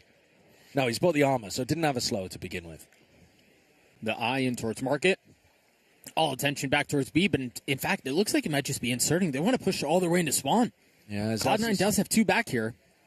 Can they break that wall? No. Not really, not in time. Pressure on Penny. He's going to have to turn around and deal with this. But he knows that there's no pressure from the front. Nice hop up here from Hals. He might be able to make some magic happen. Weird scenario. Yeah, Strange positions. What a mess of a round already. If they go back into B, Zelsis knows that B main is completely unoccupied. He's managed to wall himself up, get on top of the wall, full clear that area out. Bizarre positioning. Meanwhile, Zelsis does fall after clearing all of that space and getting all of that information. Well, Penny can now run fully through B main if he wanted to. Here's the stun, backstab as well. They've pushed their way out onto the site. Anthem getting the best of one and just off the mark there. So Penny's going to show up, but it might be a little late here. I don't know, he could catch Anthem right in the side of the head. This is the fight he has to win out, but no. Anthem on the tuck. They've passed right behind each other once more, and there it is. The final shot not connecting. It's going to be Penny left in this 1v2. Couple more bullets of the Headhunter in his back pocket, but not a single fight given. I love how they're playing this. Just a jump spot. 2 bullets. One, and landed onto that. That was absolutely insane, but he's going to have to hunt him down. He's got to go fast. Very nicely done by Hals. The pistol goes away, Fennel. What a strange pistol round from Fennel there. Really putting Cloud9 in awkward positions, but also putting themselves in some awkward positions too. Brother, we've had some awkward rounds. Yeah, taking full mid control and then going for the wall that looks like they want to split over towards A. But at no point did Fennel have anyone in B main or A main. So really, really strange option there. But twisting Cloud9 a little bit, finding the opening kill on Zelsis, who ran it all the way out through B and into mid. Penny, though, clearly feeling fairly sharp. He's going to be looking to take a duel with 4 bullets in the Headhunter at B main. Both of those split the uprights. Able to find their mark, and now they're going to rotate back Fenelar towards A, where, if they do continue this pursuit, if they do double down on their endeavors, they're going into the face of, what, 4? Yeah, they've pumped the brakes ever so slightly, but there you go, break the trip, and they're flooding out into spawn. Penny gets the opportunity to catch one, but that's all of his bullets expended. 4 bullets for 1 kill, I guess you'll take it. He got his. Are we back to the wall and spawn situation? Yeah, we are.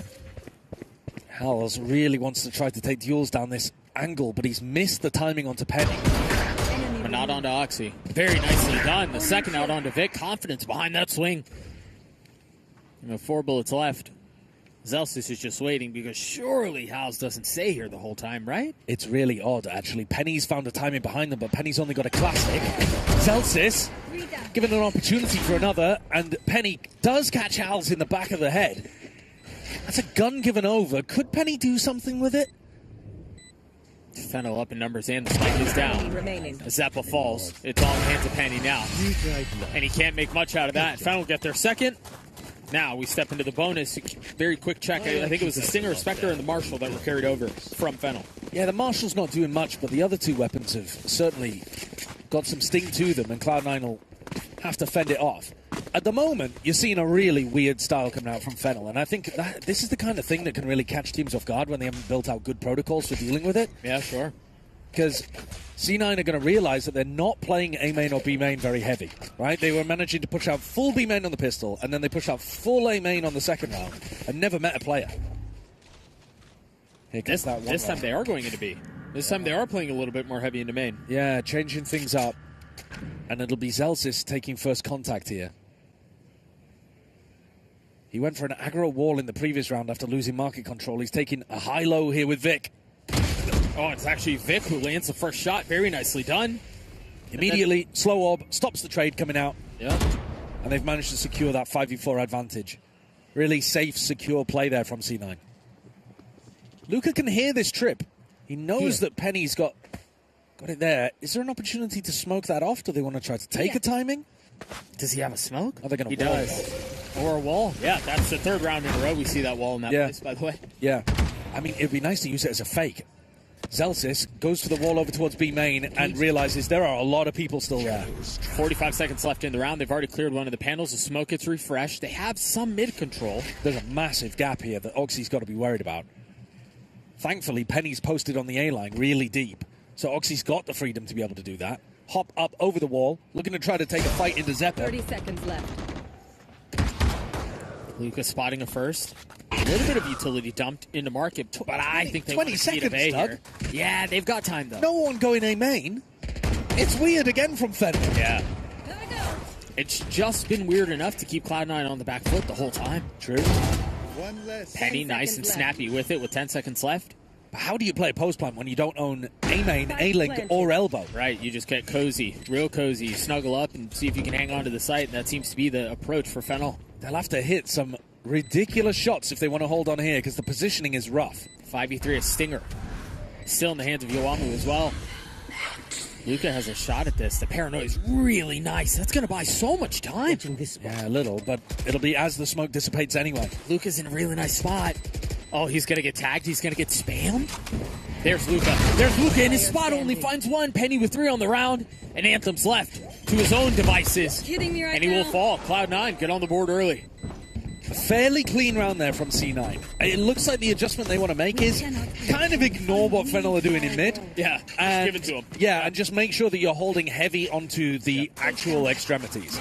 So, you know, Vic and Zelsis locking down that B main, little pressure, the push from Ace, and then Penny making sure that he just has full A control the entire time. Do you have any concerns with that as an approach from the defensive side? Just essentially foregoing playing for the middle of the map and just focus on the extremities? I definitely think it puts quite a lot of pressure on Zeppa and Oxy because they're the players wondering about the mid split. Yeah. If Zeppa gets caught by that angle that we've seen Howls try to play on every round, then you're starting to worry a little bit. But otherwise, I think it's a nice idea. This time, Cloud9 deciding to dance with the middle of the map here a little bit. Penny popped his ult. A lot of threat towards elbow. Ace ahead of it, able to get one, but traded back by Vic. Very solid duo plays here from Vic. Aligned with Celsius in the previous round, this time aligned with Oxy. They're going for the res. No real opportunity to fight that, I don't think. Zeppa's going to go for it, though. Now, this is big here for Fennel. Unless Zeppa can punish in response, and he can. He's going to pop the ult. That's going to attack everyone except for Luca. And all of them fall. No real utility pressure there. No. And they gave up their hold on elbow. Zeppa just found it a little too easy, I think, to be able to get back into that position. One enemy remaining. High-low attempt, stalled out by the slow. A nice reaction from Penny, nonetheless. Yeah, definitely. Definitely. But I really like the way that Vic is doubling up with his teammates. Now, Vic and Zelsis playing that high-low over towards B, get the punish onto Ace in the previous round, and then Vic playing with Oxy there, always, you know, and then after Oxy died, playing the duo with Zeppa as well, making sure that they're always doubled up. Yeah, Vic is a player who, in my opinion, didn't get enough roses for his performance last year on Cloud9. Often went as the unsung hero who was still integral to the success of Cloud9. And so seeing him, again, continue to contribute and deliver early on in this tournament bodes really well. 10 seconds left. Cloud9 managing to get a bit more of a stable footing then in this game. Figuring out a little bit of what Fennel wanted to do. This round, the answer was very different. I mean, we were talking about the fact that Cloud9 wanted to hold on to A main and B main. This time, Penny went walkabouts through mid. Immediately at the start of the round, too. Yeah, just looking. I mean, that's one of the value pieces you can get out of the chamber. You can play in a lot of these funkier off-angle positions And then get out. And then get out immediately. Right. Yeah. They just got tagged by the cam, so he didn't find too much value. But that's certainly a cam that they'll now be looking for if they want to pressure mid again. Well, and I think the same goes for Fennel, knowing that now Penny is willing to explore the middle of the map. The first time they left it vacant. Yeah. Start to see some of these chess games play out. So into the next round we go. You've got a Sheriff in the hands of Yowamu, but other than that, rifles for the attacking side. Penny again on one of these aggro off angles. Holds in face of the dog, but the flash, the second effort. Yeah, good Prowler flash combo. Yeah. Protocol is you only expend the flash if the Prowler catches contact. And there's the ult online for Ace. So what are you looking to do with that? I mean, are you looking to pressure the A player off the line? Are they going to go for this mid play again? But look at the adjustment from Cloud9. They have somebody playing on the other side now. Yeah, they're going to get smoked off. The wall is different too. Yeah, Wall looking to try to B-split. And if I'm not mistaken, they cleared the chamber trip too. Oh, great counter stun from Oxy. That stopped Fennel from being able to go for that and commit off the back of the wall. And then Oxy sprays down, with Zeppa's help, the Sage wall itself. Meanwhile, while that's happening across the middle of the map, Zelsis invests his wall towards B main. And you don't have to worry about it. Yeah, making that really safe and secure. You're right. And even the Yoru wall can't get through it. Here, though, through Market Door, putting pressure, seeing if they can get value up to Paranoia. I think they're completely missed. Boy, he is on an island. He does have a TP to get back out mid. And they're pivoting. Oh, this is a bit of a mess. Meanwhile, you've got Ace who committed to the hit B, but he's alone. He's got to win this fight, and he can't. Zelsis stands tall. Could have opened up the map for them, couldn't it? Yeah. If Zelsis drops there, maybe there's an opportunity for Anthem to extract himself from mid. But now, with 10 seconds left, pretty much a save. Luca and Anthem just want to hold on to what weaponry they have. Do a little damage, too. I mean, Enemy remaining. yeah, actually, Cloud9 are going to be fine financially. Yeah. Winning 3 rounds in a row here. Economy in a great spot. And still with a res to play around with. I think Zelsis has been doing a really good job of blocking off these timings. He's been, you know, the wall has been something that Fennel are not particularly punishing. And so Zelsis, whenever he walls, usually over towards B main, means they just don't have to worry about that area of the map at all. They can afford to commit more resources to stopping the mid punish, for example. And the adjustment of running Oxy towards top mid for the stun and then the wall break completely shut down what Fennel was going for here. Right. This was a real mid-round scramble to try to get back in through a pretty heavy crossfire. Yeah, nice adjustment. C9 messing around with it as well, feeling like they wanted to fight heavy for extremities, and then goes back to mid-control. Speaking of mid-control, quick check-in with that chamber trip. On the other side now, and a little bit more shallow. You see some of that game keep playing out. The chamber himself picking up an outlaw, does a body shot over towards Ace, so gets rid of the full armor that he had to play around with. Makes Ace a lot more squishy, the guy with the hero rifle for Fennel. And Ace was in a position in the previous round, really, to open things up and maybe allow for a clutch, but whiffed against Zelsis. Got to be landing those crucial duels. We're going back to the mid-wall. They know where it is now, and so instead of just walling it up, in fact, they still wall there, but they clear it out. It's nice to see a team very committed to an idea. Yeah. They are running this idea into the ground. There's something to be said about it. Oxy gets 3. Down, mid. He's 1 off of having his ult. You presume that'll happen in the next round. Zelsis piles it on, cleans it up. It's an Oxy Zelsis round. It's Cloud9 get to 4. Zelsis looking like his keyboard disconnected there for a moment. He's just holding completely on the same line, looking to shut down the Fennel players. They've got to have a different idea here with how to get value out of the Sage. You can't just be doing the same thing over and over again. I mean, they could be running it as a fake. They could go up and put pressure there. I mean, if they break the trip as well, then they know that there's got to be bodies put in that area from Cloud9, and so they could go and work the rest of the map. It feels like they had an idea at the start of the half, but they're not willing to iterate on it. Cloud9 have clearly come up with some good solutions. We've got to see an adjustment here from Fennel. No attack timeout, though. Here, I mean, actually, no, they're headed back towards mid. I lied. If they just go and break the trip and then extract themselves, I'm not too mad about it. If they go for the same wall again, you gonna start getting mad? I'm gonna be concerned. Yeah? I'll frame it like that. Are you concerned? They're going back into Vic, who has paranoia. They've got to win this fight out quickly. The longer they stall out here, the more there's pressure that's going to be applied from behind them. The wall is broken, and they, as a pack, 4 people, actually do have Boba control. Vic couldn't hold them off.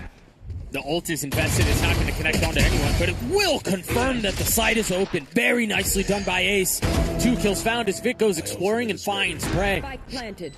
Penny has kept B main control the entire time, so when this smoke dissipates, Vic and Penny are still in good positions. I want to say that smoke just went up too, so it's going to be a bit. Well, No, never mind. Zeppa's coming around here, but he's going to meet a trip. Runs into it deliberately. Yeah, the timing, they won't expect it, but it doesn't seem like they're interested in it at all. Just getting passive info of where they could be. Meanwhile, Vic pushing forward. Spotted a scalp. Spots a barrel too. Anthem falls. Smoking 5. They've got to wait for that. He's just patient. Doesn't overswing, doesn't overforce it. Very nicely done. Now the smoke, you presume, will fall. Penny connects. Just 2 left on the side of Fennel. Make that one. What can Luka do? Nothing. The defuse will connect. Cloud9 get 5. Brutal post plant there from Fennel. They accomplished their goal of being able to get through mid with the wall and in onto the B site. They plant for themselves in Boba, but it's that little spot just on. I mean, it's on essentially the haircut, isn't it, of the player that's tucked around in the side there. Which was Anthem, yeah. Yeah, Right might there. catch it in the replay. Yeah, here it is. Anthem just getting seen here is a disaster because now you're playing an off-site post plant where the retakers have a smoke to be able to play with. So you really can't get away with that. As soon as Anthem dies and nobody swings off his contact, it is cooked for Fennel. Yeah, it's over. Is cooked Fennel good? We'll have to get Zoe to check in later on. No, she's saying no. She's saying it's mid. All right, so you need nice raw Fennel. I need some raw shots from Ace. Dog out towards A. The flash and elbow. They have all that control. This will be a different look from them. It will. At minimum, this is going to be something a little different. The last time they tried to get through elbow, they got shut down by the combo of Vic and Zeppa. This time, C9 holding it a little further back. Penny with full B main control. They can afford to stack 3 players here, but they are kind of letting Fennel in onto the site. And Fennel are taking the space gladly. I do think they are ready for it. I mean, Vic's perched up, has a good line into elbow. Never mind. Pushed off that immediately. Re-swing from Zelsis. He was the player that had a res available. Yeah. That goes down. They have blocked Fennel in. It's weird. Vic's kind of walled off. He's past it now. Weirdly, Fennel are kind of walled in here. It's a strange scenario to try to get through this, and Oxy's here with the stun to block him up even more. 30 seconds left. Was Zeppa close by? The paranoia. Oh! Zeppa was flashed! He hits 3 of those! That's nuts. The first 2 were fully blind, if I'm not mistaken. Now with 70 HP, he swings into 4. I mean, go for it, right? Go for the ace. Give him the ace. 10 surely. seconds left. I don't think he quite knows where Anthem is. He's looking for him to come around the other side. Go on, give me it, Doug. Will you do the background chant for me? Yeah, sure. Ace, ace, ace, ace, ace. Oh, we're not going to get it. Ace. You didn't do it loud enough, so Zeppa didn't. No, he might get it. He's looking. Hold on, 5 seconds. Wait for it. Oh! Oxy. What a guy. Oxy. What are you doing, man? He's actually playing optimally. Zeppa already had his ult online. Actually, I think Oxy Well, did. actually. Yeah, this one on the replay. Is Zeppa blinded by this? Oh, he is. He is Oh, that is brutal. I was expecting Oxy's stun to come back in there, and Oxy instead choosing to hold rifle out, and Zeppa gets too nearsighted. Give it a rest. He's 12-3. Have a day off. Off-season Zeppa. Built different. Still up for Penny. Immediate close of the door. You don't really have to worry about that as much. I do like how, I mean, they showed, I don't want to call it a gimmick, but they showed what they wanted to do with the wall up mid, and since then, Cloud9 have fully solved it. Oh, Spike gosh. down B. Why is this? Oh, no. No clearance on that corner whatsoever. That should never happen. Well, I mean, on a rifle round, it probably wouldn't, but on an eco, they don't quite have as much util. And so you can't look left? You're worried about the op that just killed your teammate. Sure. So, you know, Penny distracting pretty beautifully there, but Zelsis getting played in, and Hal's getting played with. A flawless for Cloud9. First couple of rounds, Fennel were playing some funky stuff, and C9 thrown off their game, but since then it's been clean sailing. I mean, what, 5, 6, it's 7 rounds in a row. Yeah. And they have ults that they're stacking up to. Penny's a little bit off of his, but 3 in a timeout call, 2 for Fennel. It would be nice here to see an adjustment from Fennel where they're getting value out of the wall in some other kind of way. They went for that A hit where they walled out through elbow, but Vic can get above that with his Omen TP. So, thus far, apart from that mid-split, haven't really been seeing the value on the attack side from Howls. From Howls on the Sage. Yeah, and that's what I think I'd like to see in as an adjustment. I mean, you can run a B-pop where you wall the right-hand side, very Paper Egg style. Right, and then just fully send it. You just smoke fully send back it. towards backside. Yep, And fully send it. Yeah, okay. I think one of the problems is that they've been struggling to get past Penny, but the protocol that they showed with a Prowler into a flash should be decent to push Penny off a line. It's just that when you have a confident opper, they can always go for a re-swing and test you. Right. And then it's just about whether you hit the shot. Right, face check a smoke and... Yeah, face check a smoke, re-peek after the flash. Penny can start playing more and more boldly. And then Fennel have to prove they're up to the task and hit a big headshot. At the end of the day, you get shot, you die. That is Still what they rings say. true. That is what they say. Yep. Celsius clears the dog. It was a bit of a... It's not quite a crunch, but it was Oxy just kind of exploring down tiles, huh? And here's one of those shots. Yep. That the Fennel players have to hit, but they didn't even allow Penny to swing into them. Instead, going wandering into that sight line, and Penny picks up an easy one. Will not kill my ally. Rez back. And yeah, Noamu, the stand-in, having a rough time of it right now for Fennel. Ace got all the way up at elbow and popped his ult from where that TP is right now. He heard that trip, so he should have a decent idea what's happening. Well, for God's sake, you've got to take the space that he's creating. Yeah, and they are. A little delayed, but they are. I'm still concerned about that trip, though. They get past it, but they're barely in on the site. Penny's got another opportunity at going for this. Now they've contested the Nightfall. Iwamu able to get the best of Vic. They haven't fully gotten out onto the site. I mean, the spike is still stuck in elbow. You still have Anthem, who's just now making his way in through main. I wonder if Celsius wants to come around A-Link and try to find a res here. Yeah, I would think so as well. Penny's trying to hold the space. Here he comes, looking for a res. Penny's going to have to hold against the swing. That's a bait res, man. The spike still is not down, by the way. It can't even get out of elbow here. That's a bait res. You're sending your teammate to die if you do that, truly. I know exactly Go for it, though. Do it. For the content? Yeah, for the content, for the cause. Go on, Celsius, rip it. Here comes Oxy, back from the dead. No, no.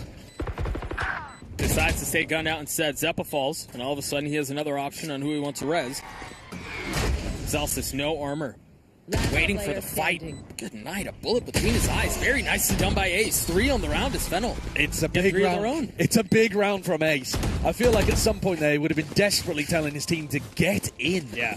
Yeah. Brother, let's go. Yeah, he full cleared the site. He knew there was nobody elbow, nobody sight. He killed the player trying to flood in from A-Link, and it still took another 40 seconds, to be honest, for Luca to transport the spike into the site. They had to wait for an Omen smoke to come back up. But eventually, they got it. Yeah. I'm disappointed in Celsius that he didn't go for that res. Believe in yourself. I think they could have held against a punish there. Maybe. It's worth a shot. Yeah, give it a go. You've only got 2 more opportunities to get value out the ult. Back to B main control for Fennel. I would like to see them go for a B pop with the Sage. But the wall is mid. Yeah. The wall is mid right now. At the moment it is. Maybe looking to try to punish Penny if he went walkabouts in that direction, but Luca can't see him on the cam. Pretty confident here. Yeah. The cam gets really good information at anybody trying to go walkabouts. Yeah, it's a great cam. I've got to expect this is going back into B. Yeah, I would think so as well. Howls is hanging around for a long time. They haven't broken the trip at top mid either, so it's not like a proper mid default where you pull attention towards mid. But because they did that mid wall so often, Cloud9 have still got the trip and 2 players up there. Oh, I love that. I mean, it was probably intended just to smoke out top mid, but it catches the trip, and that forces Zeppa to use a dog into it. Yeah. And here we go. A bait wall, a fake. Oh, but they're going to have to give it away by breaking this. Yeah. Perfect time from Celsius on that B main wall. Very nicely done. His like game sense clock has been perfect. It has. This map.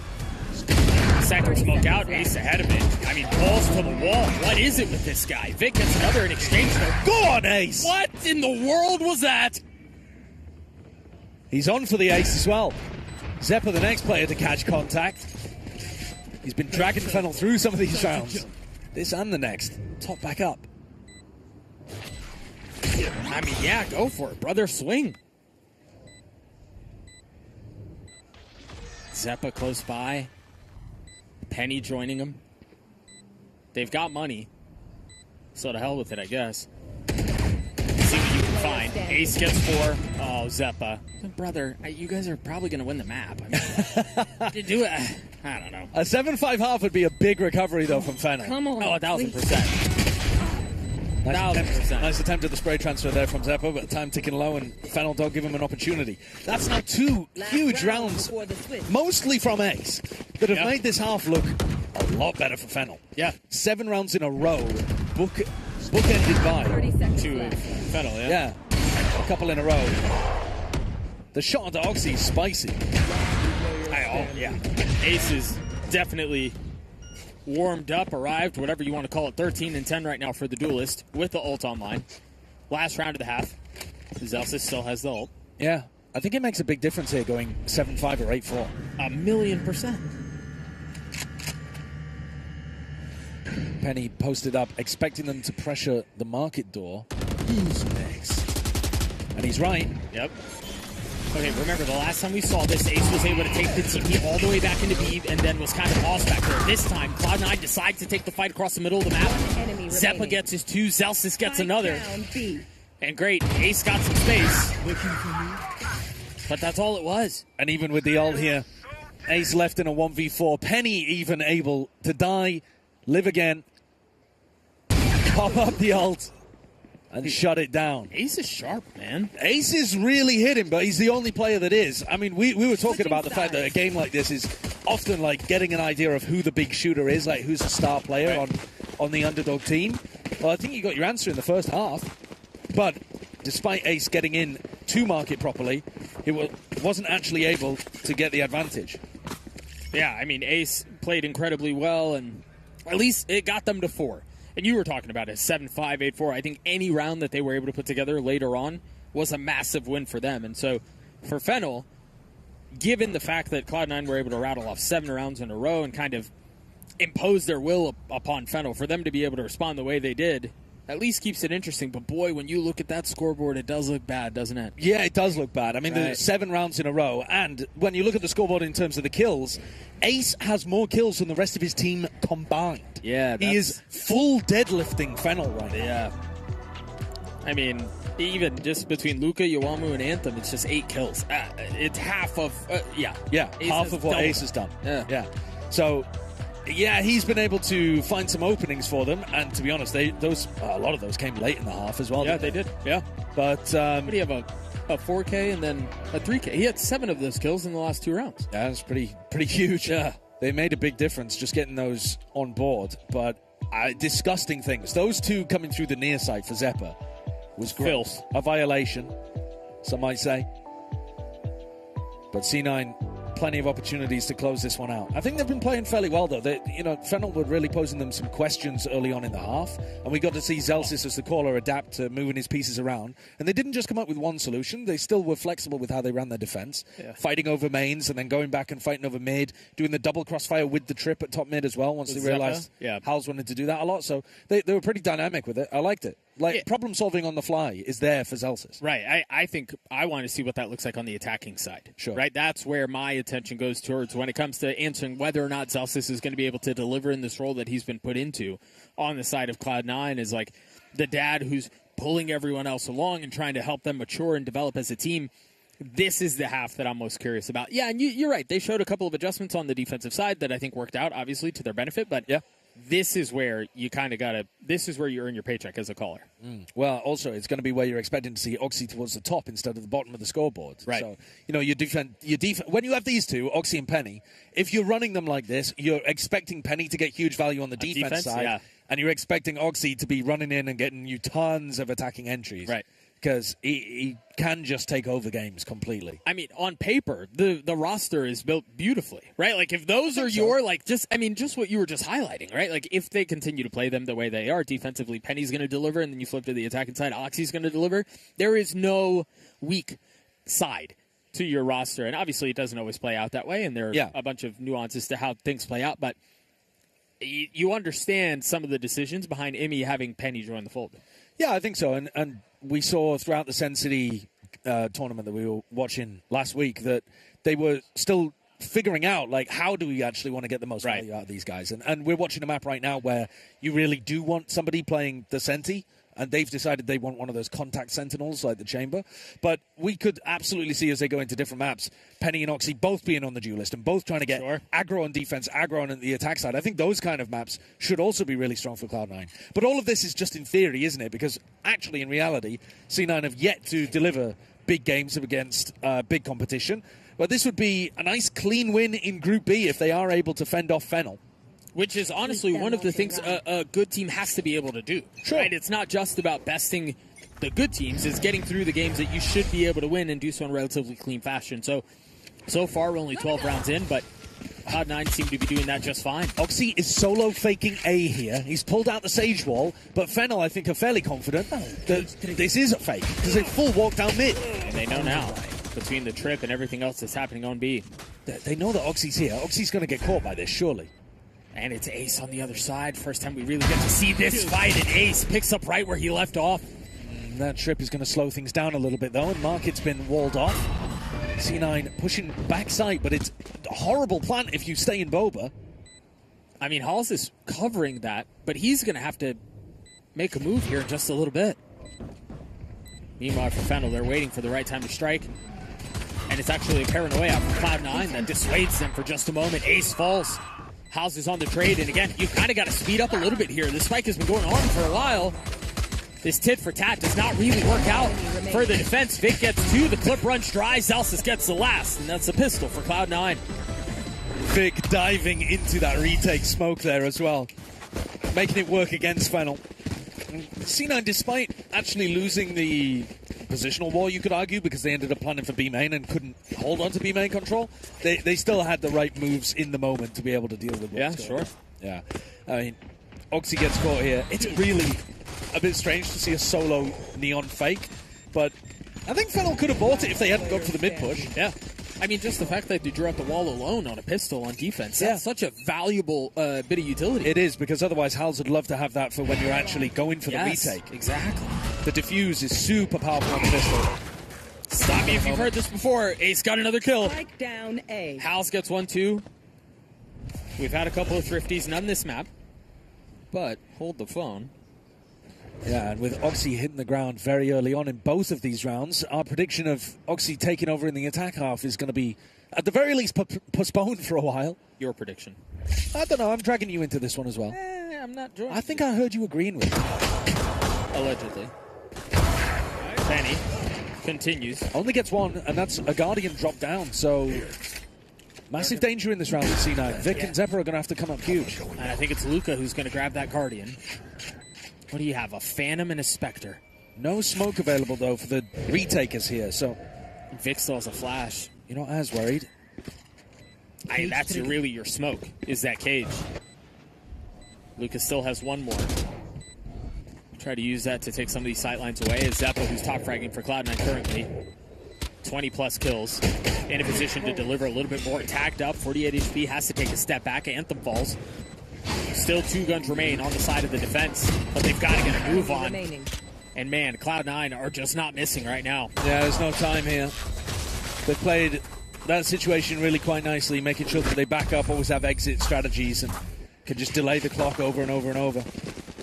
I just want a public service announcement. If you're talking about the fact that Yuamu is pied, then you're a bad person. Just want to put that out there in the Twitch chat. I agree. Anybody that brings that up is just a bad person. Yeah, I agree. I just wanted to put that out into the world. Yeah, he's a stand-in playing for an underdog team. Right. How are you going to pick on a stand-in like that? Exactly. Call out that. I don't want to hear anyone talking about it. Not one. Right, 10-4 for Cloud9. A couple of stingers, too. Good flash. Really aggressive out from Oxy. Has to throw it in reverse. Ooh, Ace. A possibility of a double kill here. Oh, sharp from Vic. Gosh, you really should stop talking. Well, he shut that down immediately, didn't he? And Ace is about the only player that has been shooting back big time for Fennel. About? Yeah, literally. The only. He had 18 kills, but he's hit the deck early. Yuamu, come on. Nope. Overwhelmed by the movement of C9 with that lighter weaponry. Yeah. And so now there are just 2 rifles left. Fennel, I mean, Spike planted. this round, this is essentially the map. If there's any sliver, any shred of hope, it's got to come on a converted round here. Getting the best of Oxy will certainly be one big step forward. 4 still to find, though. As Anthem and Halls side by side push forward and try to reestablish control of the site. Penny in a really nice position. Zeppa on the opposite side, but there to cover, there to help. Great shot out from Hals. Can't break the horns in time.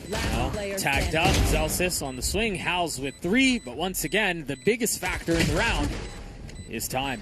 Yeah, the clock just not working there. Hal's finding his gun towards the end of the game. Really being able to get that value to get up towards the top of the scoreboard. If Ace had still been alive in the round, if you found some value after that hidden position in mid, maybe we could be telling a different story. But instead, C9 up 11-4, and Fennel taking a tack timeout here. Their first tack timeout, which I think is kind of wild, to be honest, when he went on a 7-round loss streak in the middle. Yeah, if there was a time to call it, it would have been then. You're absolutely right. But maybe you go, okay, they were able to pull 2 rounds back without us having to get involved in the maybe, I don't know. But you're right. Yeah. Probably a bad call. But they are finally going to get an opportunity to have a bit of a discussion, and they desperately need it here. It's got to feel bad for a team like Fennel. You've just seen Cloud9 pick up a win against Rad, so if C9 beat you here, you've come in, you've played 1 map, and you know that you're already out. Right. Can I... Really tough. Yeah. Can I ask you a question? Always, Mr. Douglas, of Esports. Has there ever been a game with 2 pies? It's almost... I think you're getting greedy at that point. You're asking for 2. But I'm merely asking... The red cow? As the historian, as the resident Valorant historian here.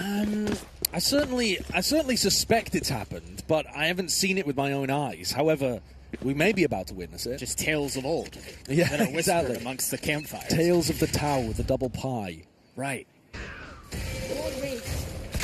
Early what's up? Hals was ahead of it. Oh, man. It's a cheeky play. Maybe to try to punish a solo default from Penny, but instead, he just swings into the whole squad of C9.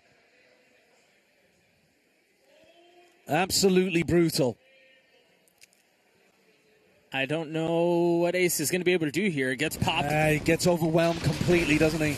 Yeah, Penny gets the best of him. Luca and Yuamu left to figure out a bit of a mess. Yuamu would have to go absolutely nuts here. He has got an opportunity, but Penny's going to be looking at it. Yeah, brother. Shoots him. Never had a chance. In the butt, basically.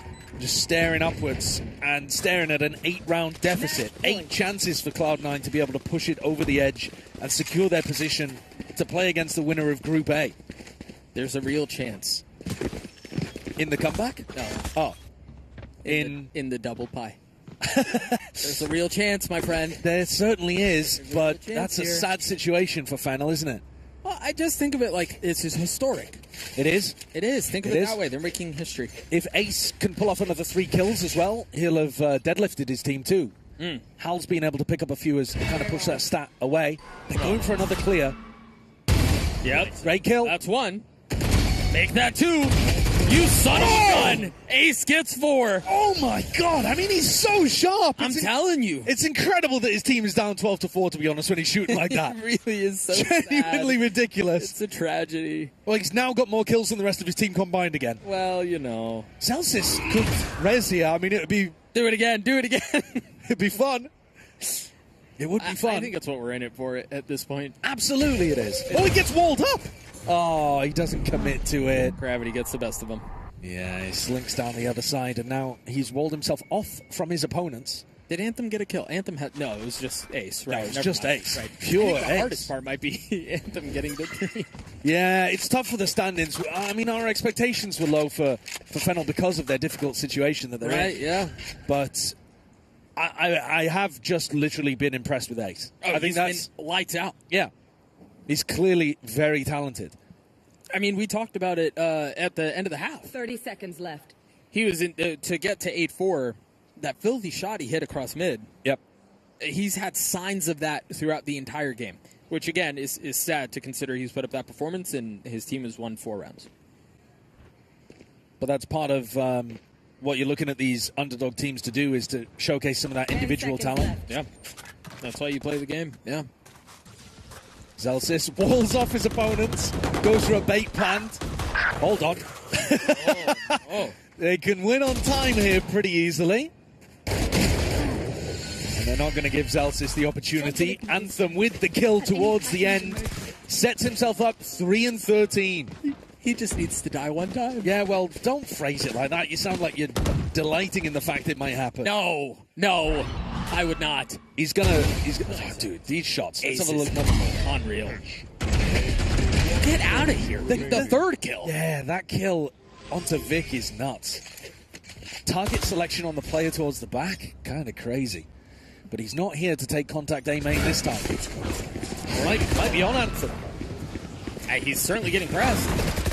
House puts the wall up. You gonna bucky your way through this? Good position for the bucky. Brother.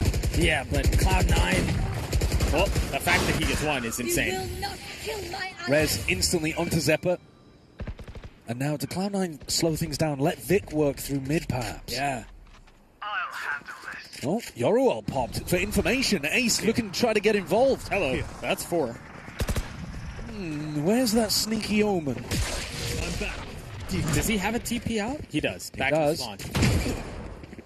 They know. Very nicely done. TP's away, draws attention, buys some time.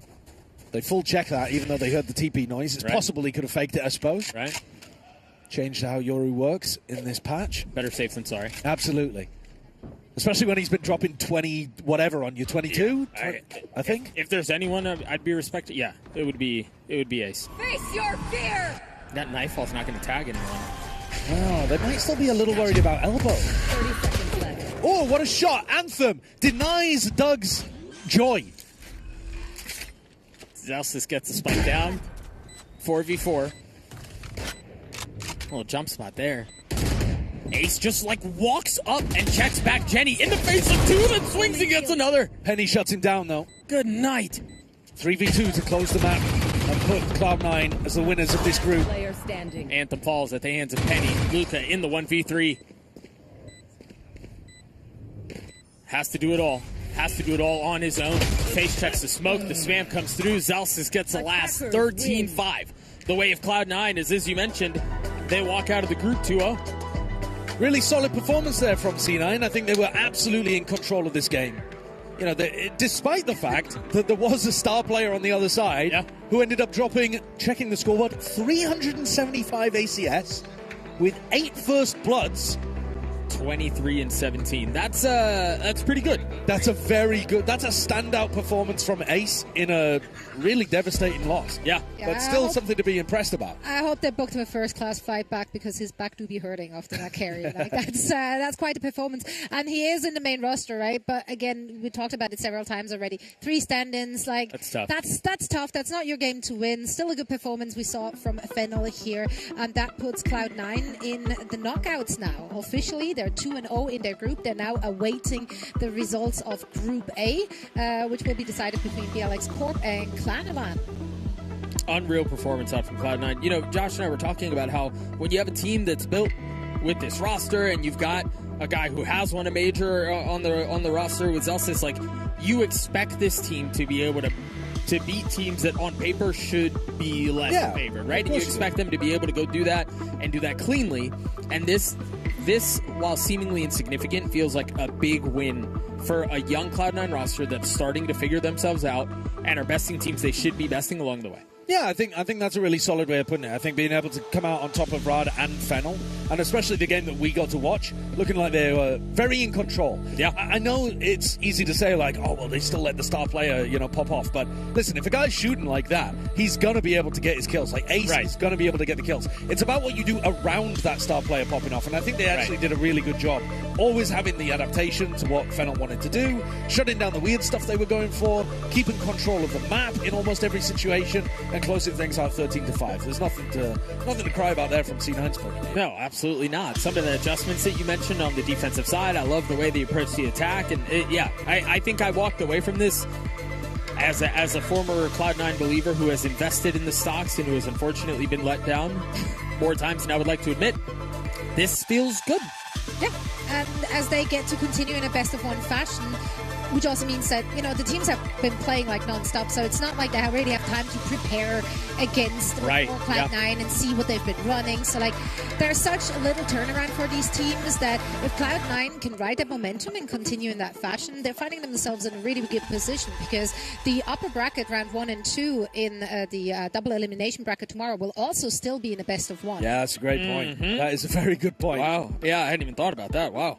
And C9, if we are thinking about C9 as a team that's been fairly good at closing out the games where they're the advantage team, whoever wins between Cloud9 and BLX Corp, C9 is still the favourites.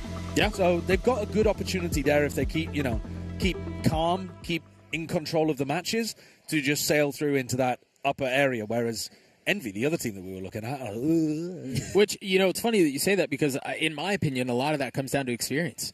Like, how many times have you been in a position like that where you kind of have to navigate these things, and you don't really get caught in those moments? Plenty of positions like that. Yep. They just are known for crumbling in those positions. Wow. So this could be a new New chapter. year, new me kind of thing. Yeah, Although it's still 2025. 2026. So, we're getting ahead of ourselves. Actually, let's send it down to the floor. UpMind is standing by with our winners.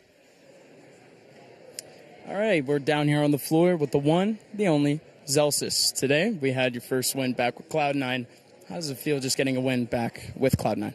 It feels pretty good. It's just baby steps. So, we're trying to work as hard as we can with the time we have, and we pulled out a win in a best-of-1, so it feels pretty good. In last week's tournament, you could just kind of say that was just about absorbing for you guys. What is the overall vibe for this tournament? Just win? At the end of the day, you always want to win, but I think it's just getting ready for the VCT season for us. Obviously, I'm new to full-time calling. I need to get used to the guys. They need to get used to me. They have Penny. So, it's just keep practicing, keep working, and then, like you said, absorbing what we can, and then getting ready for VCT. And you guys didn't make too many just, upfront changes for us. Back on Bind, you guys did make the change with taking Penny off of Raze, or other way around. Still ended up being successful for both players. Just kind of run me through, is that more or less what you guys are trying to do? Just micro adjustments, getting everyone into the most comfortable positions possible early? I think we have a pretty flexible team in terms of agent pool. I think we can do a lot in terms of double duelist, double controller, double sentinel. I think we can play literally anything with this team. So it's just whatever is comfortable for us. And the good thing is we can always switch things if it doesn't, but it's trial and error. So, and I'm a trial and error kind of guy. If something doesn't work, I want to see that it doesn't work. I at least want to try things, and if we need to change it, then we change it. You said yesterday, I'm here to get them there in terms of that next level for Cloud9. Just trying to speak to that quote. Is that what you're actually here for, or just try to be a little bit more realistic with what you said? The realistic answer would be, I'm just here to help them understand how good they actually are. I think I'm not anything special, but these guys are very special. They're very talented, and they're a young team. They have long careers ahead of them. They have a long winning careers ahead of them, and I think I can help them unleash that potential in terms of confidence and in terms of glue guy. But I'm not. It's not like I'm doing anything special. They were talented before me. They'll be talented after me. It's just helping them get confidence and play together. Shout out to Zelsa's big glue guy, ladies and gentlemen. Hey, thank you for the interview. Good luck in playoffs. Ladies and gentlemen, we will be right back, of course, with a little bit more home ground over on the desk. Thank you so much, UpMind and Glue Guy. I, too, am a glue person. Big fan. You're a glue person as well?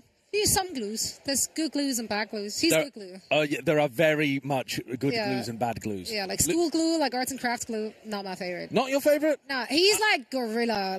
I thought you were going to say losing a horse race glue is the bad glue. Don't know what that is. No? I have no idea what you just said. That's good for you, honestly. Okay. That's good for you. Didn't understand the reference. You look concerned. Should I be concerned? I'm so lost. Not heard about Haruara? Lost on you? That's fine. That's fine. Don't. I think it's lost. Wait, on most is that people, the- but let is us know that- in chat how you feel about whatever he just said? Don't question where you get your glue from. Are you talking about that game? You know, the glue of the show are graphics because they tie it all together. Standings, Love that. big part of it as well. So let's take a look at where we're currently at because we have matches left, right, front, and center. They happened everywhere, literally.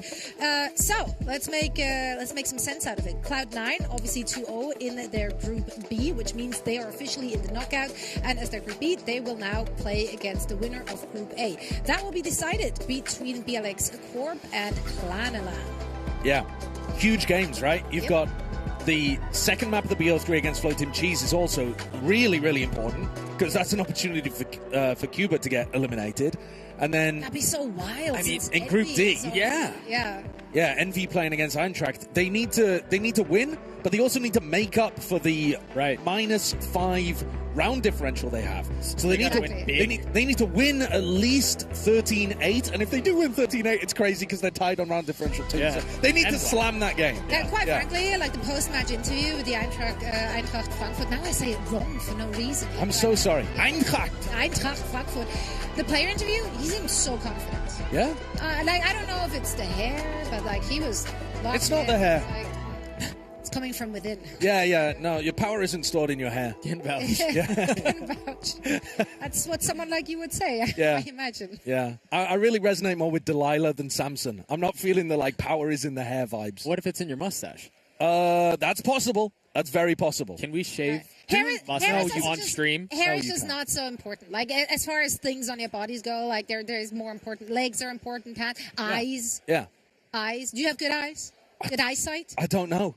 I feel like Let's put it to the test. I feel How like a about naked that? mole rat, sometimes. That's not great, actually. they're bald and they can't see very well. So the eyes are not. Well, then you're in luck because we're gonna play a fun little game with the two of you. We are gonna look at one of our beautiful AOC monitors. We have a part of a map on this beauty, and you have to guess the map. Oh my And the god. monitor is usually so crisp, you'll just immediately know. Oh, You'll it's just Haven. know.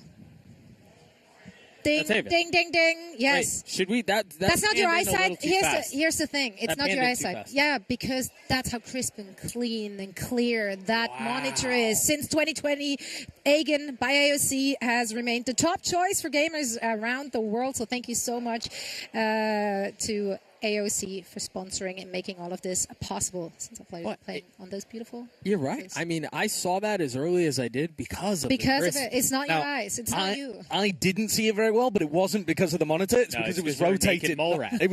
It was rotated 90 degrees. I was looking at it thinking, what on earth am I looking at here? Because I'm used to Haven being that way up, Right. Yeah. It I really think it's threw you because you're a for a loop naked there. mole rat. Yeah. No, I'm just stupid. Just- The monitors are great. I'm just stupid. Sometimes it's just a user error. That was not on you, AOC. Well, gentlemen, I believe it's time to say goodbye for today as we will be swapping our caster pairs. Doug and Josh, both esports, will be joining us again tomorrow for more action. For now, it's time to say goodbye. But we're not done for the day. We're going to head into a quick break and then we're going to finish strong in our group stage, followed by the knockouts.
Welcome back to the Red Bull Homeground 2025 World Finals, coming to you live from New York. I'm now joined by Mimi and Ender to cover the rest of the day's action. We still have quite a few matches to go. How has your day been so far, Mimi? It's been pretty good. I mean, the last couple matches were fun to watch. You've had a lot of sunset, but I've kind of liked getting to see a sneak peek of what teams are running after some of the big changes that we had going into the offseason. A lot of Sage action in that last one, which was pretty good to watch. A lot of Sage, a lot of Chamber across the day. Very much to be expected. We're going to see a whole lot more of that, too. Any team that has impressed you or has underwhelmed you? I was impressed by Fennel, even though they lost that last game. Like, Ace had such a good game, despite the loss. I think that they had, like, some solid game plans. Like, the way they were playing mid-control was good. Just lacked a little bit more depth later on and couldn't close out against C9. But I was impressed by some of the individuals. I mean, the individuals, Ace, of course, and also Zeppa on the other side, absolutely dominating from the C9 front. So very impressive from them all around.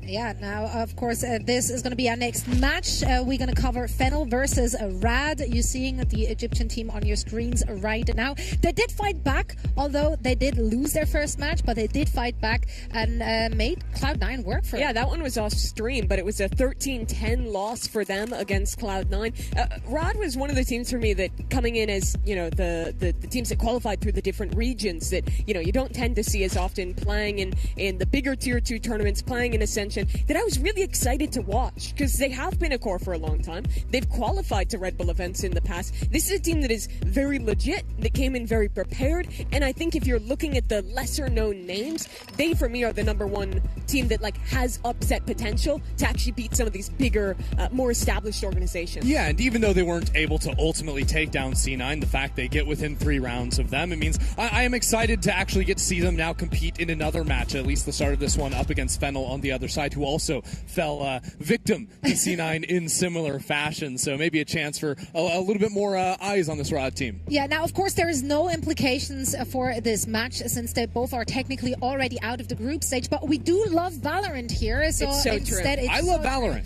personally. Like deep from within. Yeah. The love is coming. Like every fiber of my being loves Valorant so much that I am happy to watch these teams go at it again, even though they're technically out of the competition. We want to cover Clanalan going up against BLX Corp. However, those teams are not ready to play just yet. As soon as they are, though, we will be jumping into that game to cover the action and see who's going to come through from their group. That one will be really high stakes, though. That's pretty much deciding how that group pans out. So getting to the important stuff right at the end of these group stages. Yeah, it doesn't get any better than that. And it's just going to be nonstop action. Of course, like we've been following like all these teams that are playing like in all these different rooms around here as well. The teams are like kind of mingling as well in between games, getting to chat with each other. It's just been fun to be around.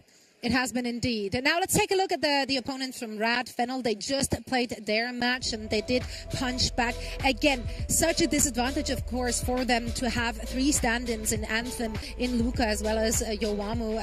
Ace has tried his hardest to carry them in each and every single round, but there's only so much you can do with that many odds stacked against you. Yeah, but when you can still see one person shining in an environment like that, that speaks volumes to the caliber of player that Ace is. I mean, this guy, I think 2 4Ks in that game against Cloud9 when the team was, you know, battered and bruised and against the wall. This guy was continuing to find success in these high moments. Unfortunately, I think the question for this team is how much can those stand-ins step up, because Ace had a good game. You had a pretty solid game as well from Halls playing that stage, but the rest of the guys felt reasonably absent in that Cloud9 game, and in a game that they managed to get on site a lot on their attacking side. They had situations where they could have closed out, and they were oftentimes just losing to C9 playing together, trading out, and looking way more consistent. You have to look at those guys to step up and, you know, show us why they're here, why they were chosen to sub into this roster for what will be their last game here at Homeground. Yeah, it was really interesting seeing how Fennel were playing like all of these just like run mid strats over and over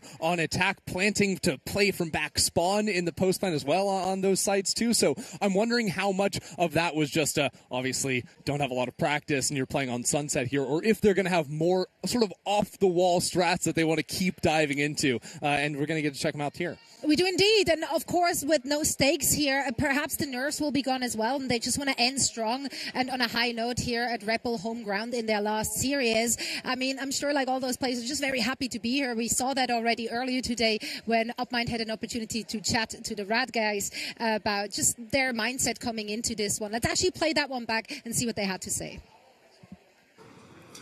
Thank you so much, Zoe. Thank you so much to the desk. And yes, we are live here from the floor of Red Bull Home Ground. I will be giving you all of the action for the group stage for the next 2 days. And we have a very quick interview for you guys because Team Red, they have to go get ready for their game against Cloud9. We have Shalaby, the Pyro, right next to me. Ladies and gentlemen, let's talk to Shalaby first. Shalaby, you said, quote, "This is unbelievable. Egypt was recognized for the first time." You said that back when you were the MVP and the champion of Campus Clutch. Now, what should people kind of expect out of you now that it's been 4 years? We haven't seen you at a Tier 1 level since then, since you were on Vitality. Now, what's been some big changes for you? Honestly, like, it has been so long since I played an international event, so being here is kind of crazy. Like, we finally got to compete again. We had a chance of being in Ascension, but like things didn't work out. But we are here to like prove ourselves and kind of revenge what happened to us, and like play a good game. And how much does it really mean for you to be back facing like the top teams, top teams? Honestly, like, you gotta face the best to be the best. So having the chance of playing against like Tier 1 teams, because we can only play them on scrims, like we don't get a chance to be in tournaments where we have Tier 1 teams. But being here is kind of good because we can prove ourselves and play against like the best. So it's good for us. And you're playing against some of the best. Cloud9 coming up next. What do you think about your opponents? Honestly, I'm not scared. I have no pressure at all. I think we can probably pull it off. I think it's going to be a good match, and I think it's going to be easy for us. Now we can talk to Pyro real quick because, brother, again, this is the biggest tournament that you guys are playing all year. It's the same thing for Shalaby. How much really does this experience mean to you? It means a lot since the last Tier 1 tournament I played against a Tier 1 team. It was Superdome when we beat Ascend. And it's been a long time since I played Tier 1, and I'm very excited to show the world that we are on the same level. It's not that far, and we can compete. And we're going to beat them today. And a very convincing win. So yeah, I'm very excited to play here. I'm very grateful to be in New York. Such a crazy experience. It is a dream to be here and to show everyone what we got. All right, ladies and gentlemen, Team Red, they're going to go face Cloud9 off stage. Thank you so much for the interview, boys. Back to the desk with some more Red Bull Home Ground. Well, unfortunately, the match didn't go their way. It was not a convincing victory, but it was also not a convincing loss. You know, like they did fight back. They are just happy to be here, and now they have another opportunity against Fennel in just a few moments to, you know, just like end on this high note and really go out with a bang. Already out technically, but go out with a bang. Now, Cloud9, of course, that's one of those teams. They had an opportunity to face off against Cloud9. Struggled last week. From what you've seen in their matches today, like how hopeful are you for this squad with the changes they've made?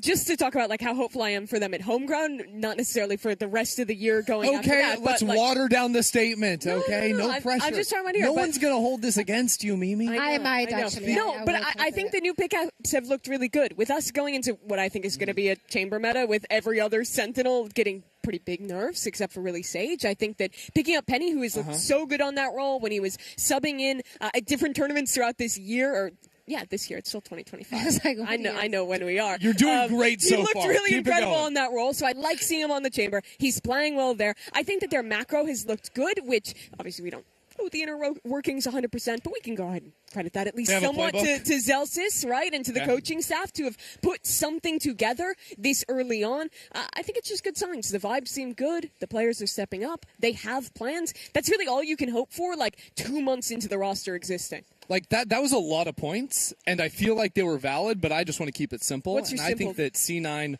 are winning champions. Mainly because Imi ran into me down there, and he was like, please be nice to us. People are being mean to us. Well, there's a difference between like being nice and... I think saying winning champions is pretty nice. So I'm just trying to be nice here, okay? And that's simple. Do you believe it? Yes. You look like so committed. Yes. Yeah. Wow. Yes. Right. You'll have a few minutes to sell us on that one again as we're heading into a quick break. And then afterwards, we're back with more Valorant action.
Welcome back to Red Bull Home Ground. I love that trailer.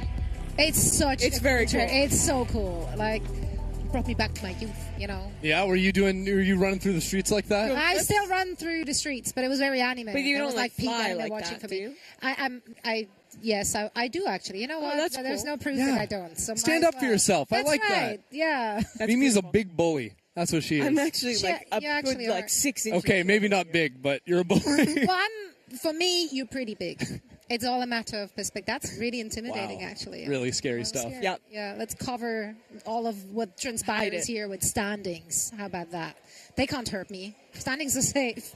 I love looking at standings. Standings speak only the truth. That's Well, true. what I was doing Just was the numbers. standing, Yeah. but here we are. Envy lost the game, so Group D is kind of crazy. If Envy win their game, it becomes quite possibly a pretty big tie-up there. Yeah, then it's all down to map differential, so they really have to put in the work during their victory, their potential victory. Now, also, of course, Group C. Yes, for those who just tuned in and have not heard earlier today, we talked about the reason why there's just 2 teams here is because the Turkish team of Esports unfortunately wasn't able to make it. So these 2 teams are playing at best of 3.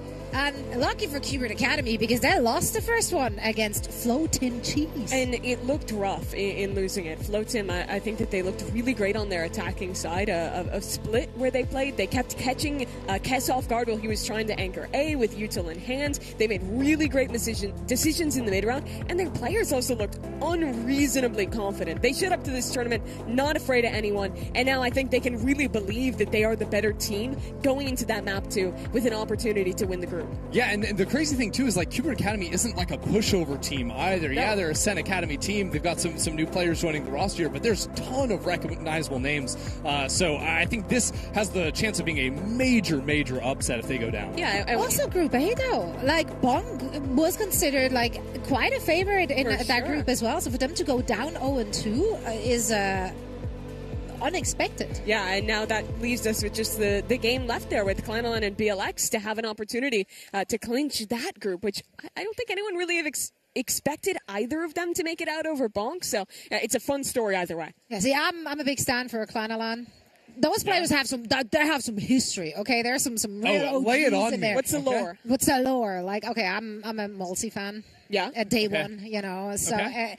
there's just so many players that have been around in like so many different teams and like all over Europe for so many years. So for them to like just coming together and also like just the way the org is handled, like I think Mixwell is in there as well, somehow tied up. So it's like there's just a lot of fun storylines in between those players. So I want them to have their moment here. For the team that won the EMEA LCQ, it is cool that they are a pretty pan-European team, that they have players from so many different places, have players like Molsey who's coming in. But here's the look at vetoes that. for our next game.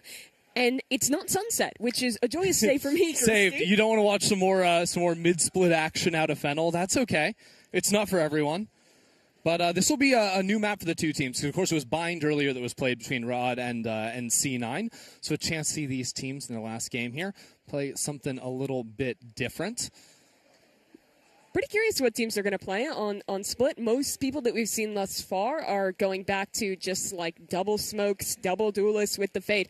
I'm interested to see if anyone in this tournament wants to play the Chamber there, because I think he can be pretty solid on this For sure, map. yeah. But it's always a hard sell, because normally the trade-off you make is you need a way to control A on your attack side, and you either have the Viper Wall to do that, or you have Cypher Cages, and when you try and put a Chamber in that slot, it means you have solo nerfed Omen, which feels pretty rough. Exactly, and I think that what you get out of a Yoru, for example, sort of gives you the best of both worlds. Like, it adds flashes into your comp, and of course gives you the teleport away. I actually think in some ways it can give you a little bit more power on the defensive side compared to a Chamber. Just being able to step so far forward with the deep teleport back, it's a little bit less punishable when you have other raises and waylays diving onto your face. Yeah, let's talk about the difference here. Of course, we have that waylay or the raise. Which double duelist comp do you favor here?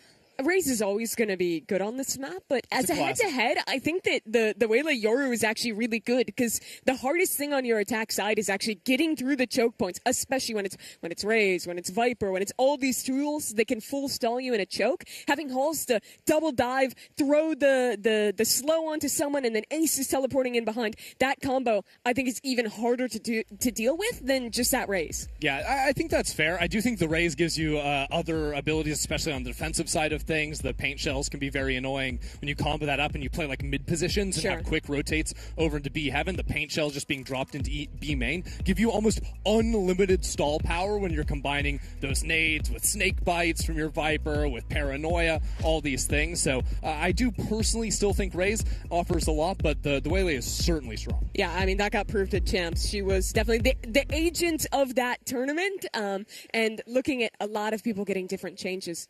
Nothing really too significant to her. Oh, just her ult got thinner. Little adjustments to the ultimate. So she's still super duper good. And with how explosive Ace was, especially on the first map, just getting to follow up a Waylay, I think going to be even better.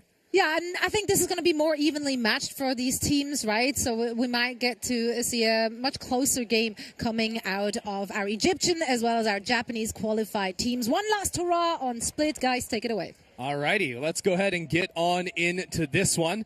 As you said, Rod and Fennel duking it out here after both falling victim to Cloud9 earlier. But I'm excited to see. You talked about Hals and Ace, of course, the standouts in the last match for Fennel. Hals now gets to play the Waylay instead of the Sage, so I'm hoping to see a little bit more. A little bit of a different vibe. Not going to go mid every single round, but under pressure already is Ali, who spots at least 2 on that jump peak. Yeah, ironically, already starting things off over into B main. Luka testing the water in A, but it's so quick diving into the site, just scouting things out with the hunt back in. But Quick Flood out from Ali is 2 kills instantly for the Omen. And the rest of the Fennel a little bit scattered. Ace gets 2. That Sheriff in hand certainly opened things back up for Fennel, have full control over the site. They completely flipped this on its head, and now the last 2 players, Simrad, have to come running back into the B site. Fairly split up for the moment, but Yassine might have a timing as this spike goes down. Yassine separated for the moment. Has to worry about this player up on rafters. And these paint shells to flush Luka out from the corner. Has to keep moving forward, and that brings things even. Spike down B. Now that late pressure from heaven could be everything as Ace swings back on the line. 3 kills for him into the round. And it's on that one-on-one. Hal so low, but the saturate hinders out onto Pyro. It doesn't matter. Rod are going to take this first round. Fennel somehow managed to turn that back into their favor, but the initial dive looked a little bit rough. They sent in the Waylay, and Halls pulls back, but there wasn't actually a Yoru TP timed with that. So it was Ali on site that gets those 2 big kills that keep Rod in control to manage to win out on a critical pistol. So it seems to be a similar story so far for Fennel, where Ace is going to have that highlight. Hal's not too far behind, but the rest of the team... We'll give him a couple more rounds. Sure. We say it's happening again. Take another look at that one. I'll leave with that double kill like mentioned into backside. Rod did a great job. We are quick back into this next round this time. Fennel moving over towards the A side, but Schneider's not going to let them go absolutely anywhere. Just shut out. Now that forward smoke is going to send Fennel back to mid. Playing against the double duelist comps like this, one of your biggest strengths on defense is going to be going for these kind of refights. Let them walk into that initial space, throw up your Viper wall, and then flashing back on through. It was a really great punish in main. And also use those nades out of Yassine to divide up the enemy team. Now just a little stall cycle up into nice mid. Shot. Now, good shot on the jump peak. We'll bring 3 members of Rod into mid. Ace not far behind him, and his Sheriff is deadly! Absolute machine with that gun in his hand. And now this leaves Schneider up alone in Heavens. Will fall back. Maybe look for another peek back in. Gets a dink back onto Anthem. From the Sheriff to the Judge. What can he do with it? Switches back to the Sheriff, this time shut down. And Anthem now with a whole lot of pressure headed his way. He takes the fight forward into him. That's going to be a huge amount of damage onto Yassine. Anthem dodging back, taking his time on the reposition, but on that longer line, Yassine will take him down. It's a close round 2. Barad will take it all the same. What a play from Ace in mid, somehow finding all 3 kills there. The swings coming in looked so close together. He's immediately following up, but Rod, they just have to be super thankful that Yassine was there to bail them out of this round. Let's look at that one again. There's that opener for Schneider, and immediately this reply in mid so quick out of Ace. Yeah, that second kill especially. Can't waste any time when you have a LMG on the other side.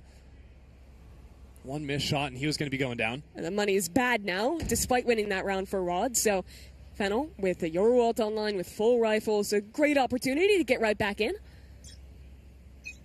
And they're going to be ABA so far in these early rounds. Geared up for into B main, and Luca not even taking a chance on that lurk this time around. Doesn't want to give the gun over. He'll just play a deep contain line. Is now the dimensional drift into the site. Team fairly slow to scale behind it, making sure he clears away everything so far. This is in line with how they played Sunset, but keep your eyes on this flank, Mimi. I'm always watching how Fennel plays their post funds. I think they got 2 one-dimensional last map. Oh, the quick turn from Ace, but it will be a 1-for-1. Actually, Luca's still all the way back in spawn. Roder going so much quicker on this retake than anticipated. At the same time, Schneider turns around, expecting someone to come at his back, but he goes down. It's now a little bit of a mess for Rod.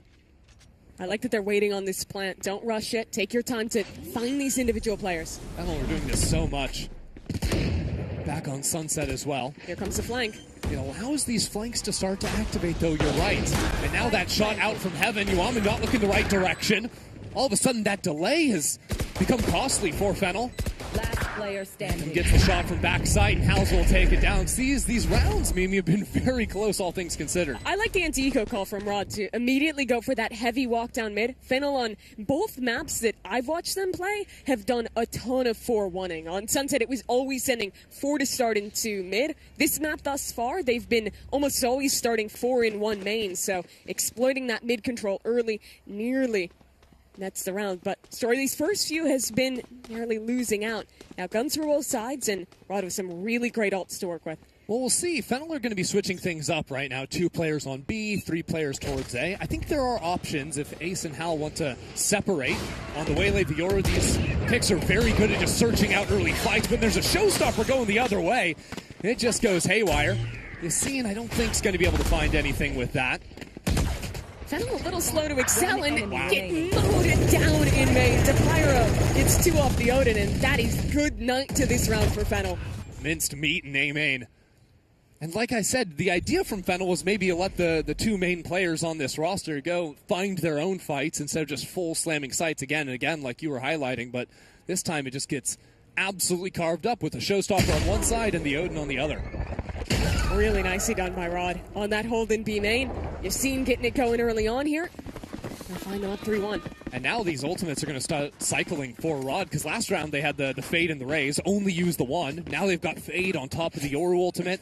Things are looking great from them if they even need to commit them on the anti-eco.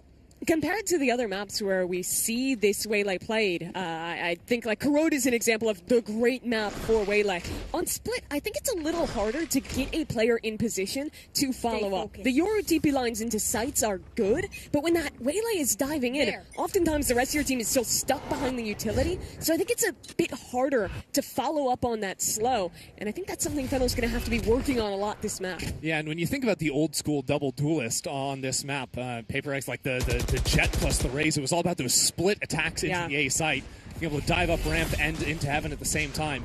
Way harder with the Yoru, like you were saying. That TP is slow. That's probably why this round you see them working mid control a bit. Already into vents. Yassine, he's going to get pushed. Oh, right in front of the hindrance as well. Yassine with the jump up to get that one down, and with all these players jumping into him, still gets a few. For Rod, clean up this round, only losing the single player. And for a guy who used the showstopper last round, to only be 3 off? Are you kidding?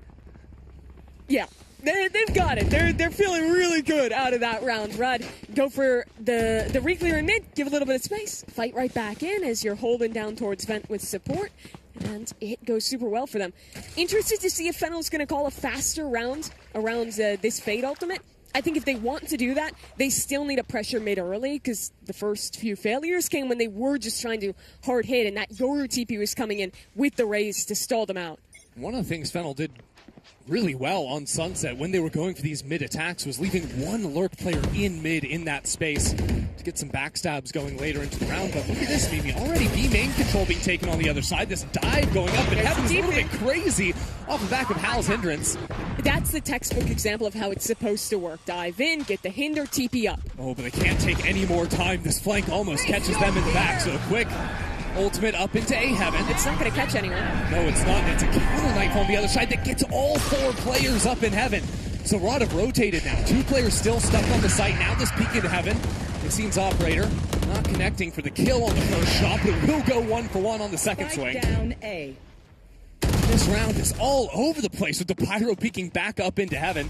Fennel still really haven't committed anywhere. They have to deal with this Odin, which they eventually do. And maybe they get ideas about going back B. Do they even know that Schneider could be stuck here left onto the site? They're taking things calmly and will eventually knock him out. But Ali's going to have a chance if these players start to isolate themselves. They're low, and Halls is alone. That's a great opportunity to start a clutch. 30 seconds left. How does he want to play it? Do you go heaven? Do you go back towards Halls? It's going to be there, and it's going to be him falling instantly. Fennel had great ideas to start the rounds when they played on Sunset, but where they really faltered was when it got into the post-plants, when it got later, and instead of finding the right time to go for that next bit of aggression, take that next bit of the map that they needed to, they'd often just hold and let Cloud9 be more proactive. That round they do it very different. They take mid-control, they have their initial play, and then after freezing on A, they're fighting into spawn, they're isolating players backside, all in a very well put together way. Yeah, it didn't even look like they wanted to freeze initially, right? It was just that nightfall that ended up hitting them. So I think it shows that good presence of mind as well to freeze, like you're saying. But a quick fight into A main. Just pushed back by the paint shells. Hal's is actually going to get the cross regardless. And is that an ultimate? Back into screens canceled out by Yuamu, but Hal's going to take that timing right through the smoke to get the kill. And Fennel haven't really gone anywhere. They're still taking their time and potentially worried about a flank. You've got to pick. No map control. All good. Just play the 5v4, regroup, and see what you can work on in mid. They're very cautious that someone could have walked up here. Yeah, I mean, at the same time, Rod were cautious about that Heaven player. Anyone else could have crossed behind it, but they now use a drone to peek behind that wall. So they know no one's gotten up into ramps just yet. Still worried about that re-hit. Yeah, they're going to keep at least 2 players here. The rest of Rod, they have the same exact problem as Fennel. They've given up the whole map. Have to go back together to re-clear space and be heaven. But it looks like they might get here just in the nick of time. It's exactly the right timing for them. They're also going to hear that flash popped in mid. So Rod very well aware that this could be happening. We're down to around the 30-second mark. Schneider ratting it out in that corner. The fact that all he gets the first is big, but his cutback is going into A. And right now, it's only to Pyro back in screens. A smoke to give him some cover. Should end up hearing that teleport on his left shoulder. And if Yassine getting a kill into heaven, now the showstopper activated. Rod should have everything they need to win the round. Yassine just takes it all into his own hands. That spike left up in heaven. Absolutely nothing Ace can do. That pivot shut down by the one player that stuck around on A site. A great stack out of Rod. I mean, after getting that bit of stall from the player back site, they can rotate in through spawn just in time to be able to punish that play. Yeah, it wasn't even the guy that stuck around. It was the guy that was dodging back between. Yeah, very nice round from them. And now going to take a lot of control of this game. 5-2 Fennel. They've shown a lot of these rounds where they have a super fast idea at the beginning. Here it gets such good success. But Rod realizing, play a little further back and let that up and that showstopper work back into heaven for Yassine. Love a good turtle gracing our screens here. But now Fennel are going to be going back to the basics. Actually, just 5 players into B main. I guess the slow play finds not to be working. They do have that Your ultimate. Have had that for a little bit. And now committing a couple of ultimates into the play. A dive forward from Halls, but has to go back as one more drops out from heaven. Now Yuamu wants a chance on that and is good for it. 2 into the round. The rest of Fennel trying to scramble forward for some guns and allow Schneider back into the site. This smoke has allowed Rod to drop on in there. And now to Pyro, a major issue for the team. The paint shells too. Rod get it all done. What a flood from Rod. Fennel tries to full send on B, but again, just working together, making some hero plays. That was not even really together. Just players diving out of heaven, finding their opportunity, and they make it work. That was Fennel committing 2 major ult onto the play and 1 Omen smoke from the defense right between Nubox and the wall there. They just kept letting them jump out of heaven one by one. Yeah, the revolving door coming through heaven off that one. And it was crazy, too, because everyone there would be one player on the ground, they'd be blind or stunned or something, and then one more person would drop down in and just cover their back, no problem. Yassine's off up again. Oh, that's a leg. Iwamu down to 5. Not comfortable at all. And, I mean, Hals just wants to go straight on through the molly. I don't know about that one. On the eco, trying to do something with the Bucky, but this round is impossible for Fennel. You see how confident Rod is getting. They're walking back into mains alone. They're diving out of smokes. They're, at this point, willing to disrespect Fennel and getting rewarded at every avenue. And now poor Anthem. Just a classic.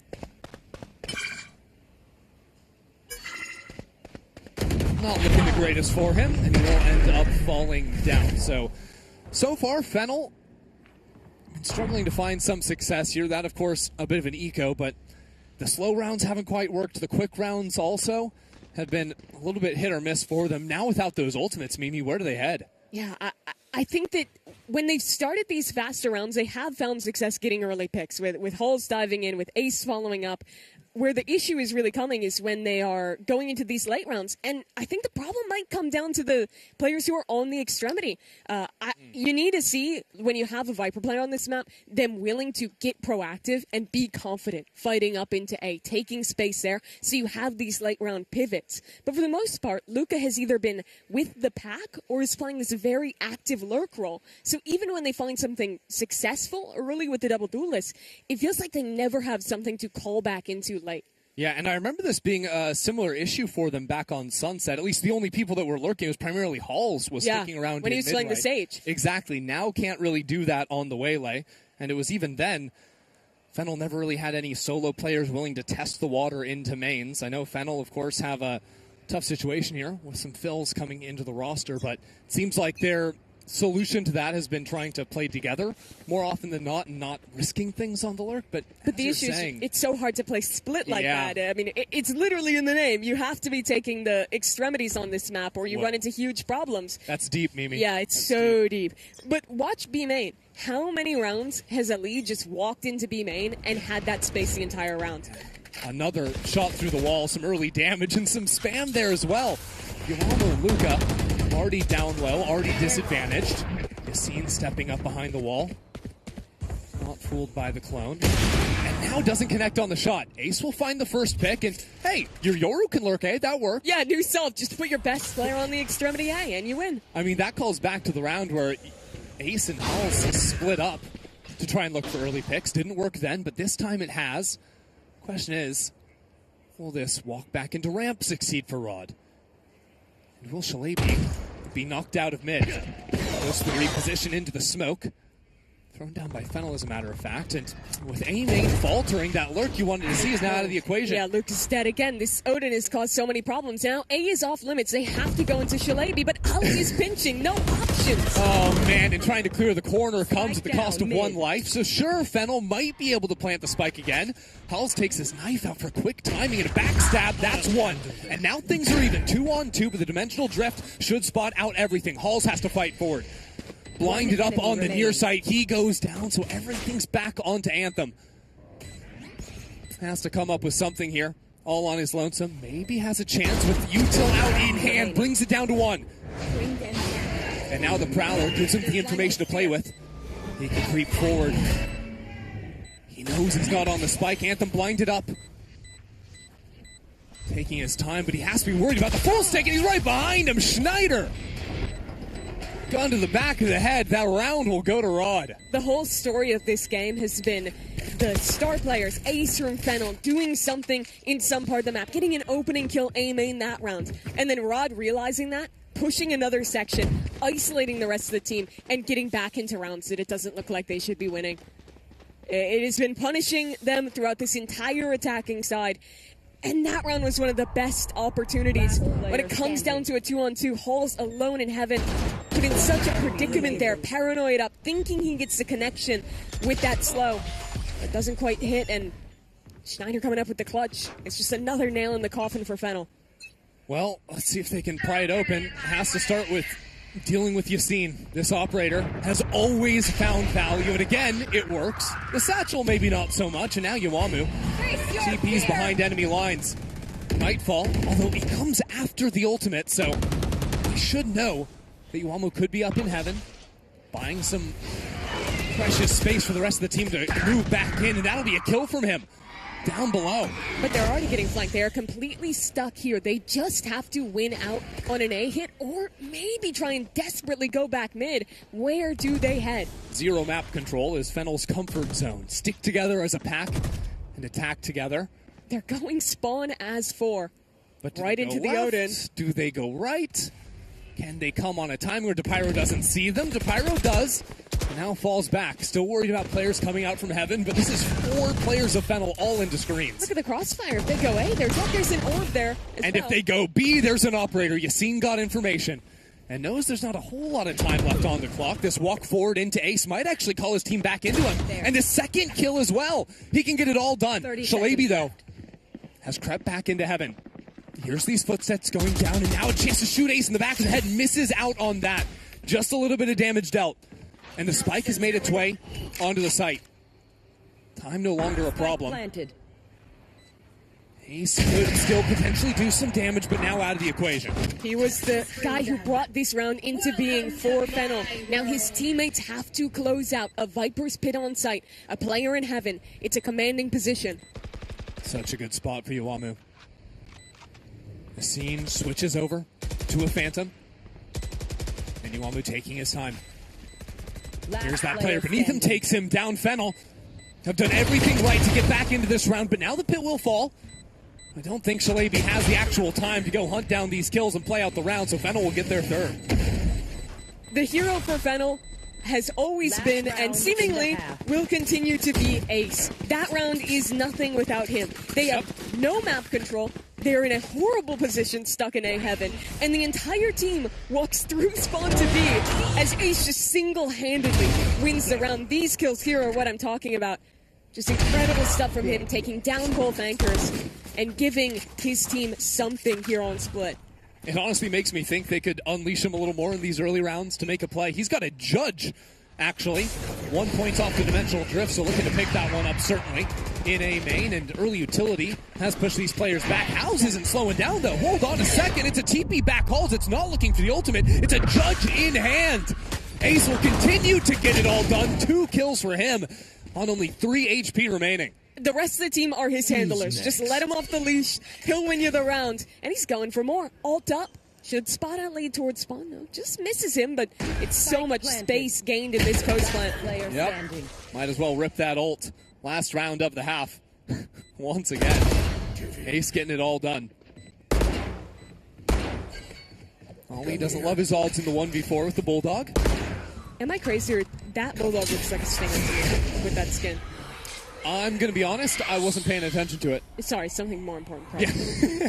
I was looking at like the mini-map, you know, trying to figure out where everyone was. Yeah, that makes sense. You know, for Skin Watch, you lock in on that. Okay? Oh, yeah. Just that one, though. I know it's called the Prelude to Chaos. I'm really, really in tune. What? You are so in touch. Yeah. Anyways, a half that looks really horrible for Fennel is just barely recovered, and that is all up to Ace. Wins those last 2 rounds for them with multi-kills, and now the chance for them to end their journey here in New York with one last win comes down to this pistol, really. What can they do on defense when it's a bit harder to just group up, when you have to be more reliant on guys like Yuamu and Anthem and Luca?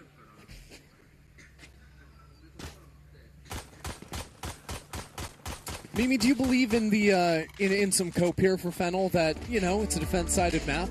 What's the cope? This could be a little bit nicer for them. That it's a defense-sided map? No, I think not to kill your cope.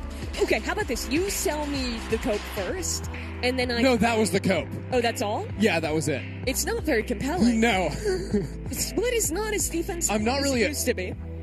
Yeah, I'm not exactly a cope merchant here. Okay, I can give, like, kind of the counter cope. Okay. Their game has been defined by Ace and what he can do, and their players, like, their biggest weaknesses were the solo players like Yuamu, like Anthem, getting isolated on extremity and shut down. And when you're playing defense, that's a lot of what those 2 roles are going to be. If there was hope, I think it has to be Fennel taking something into their own hands.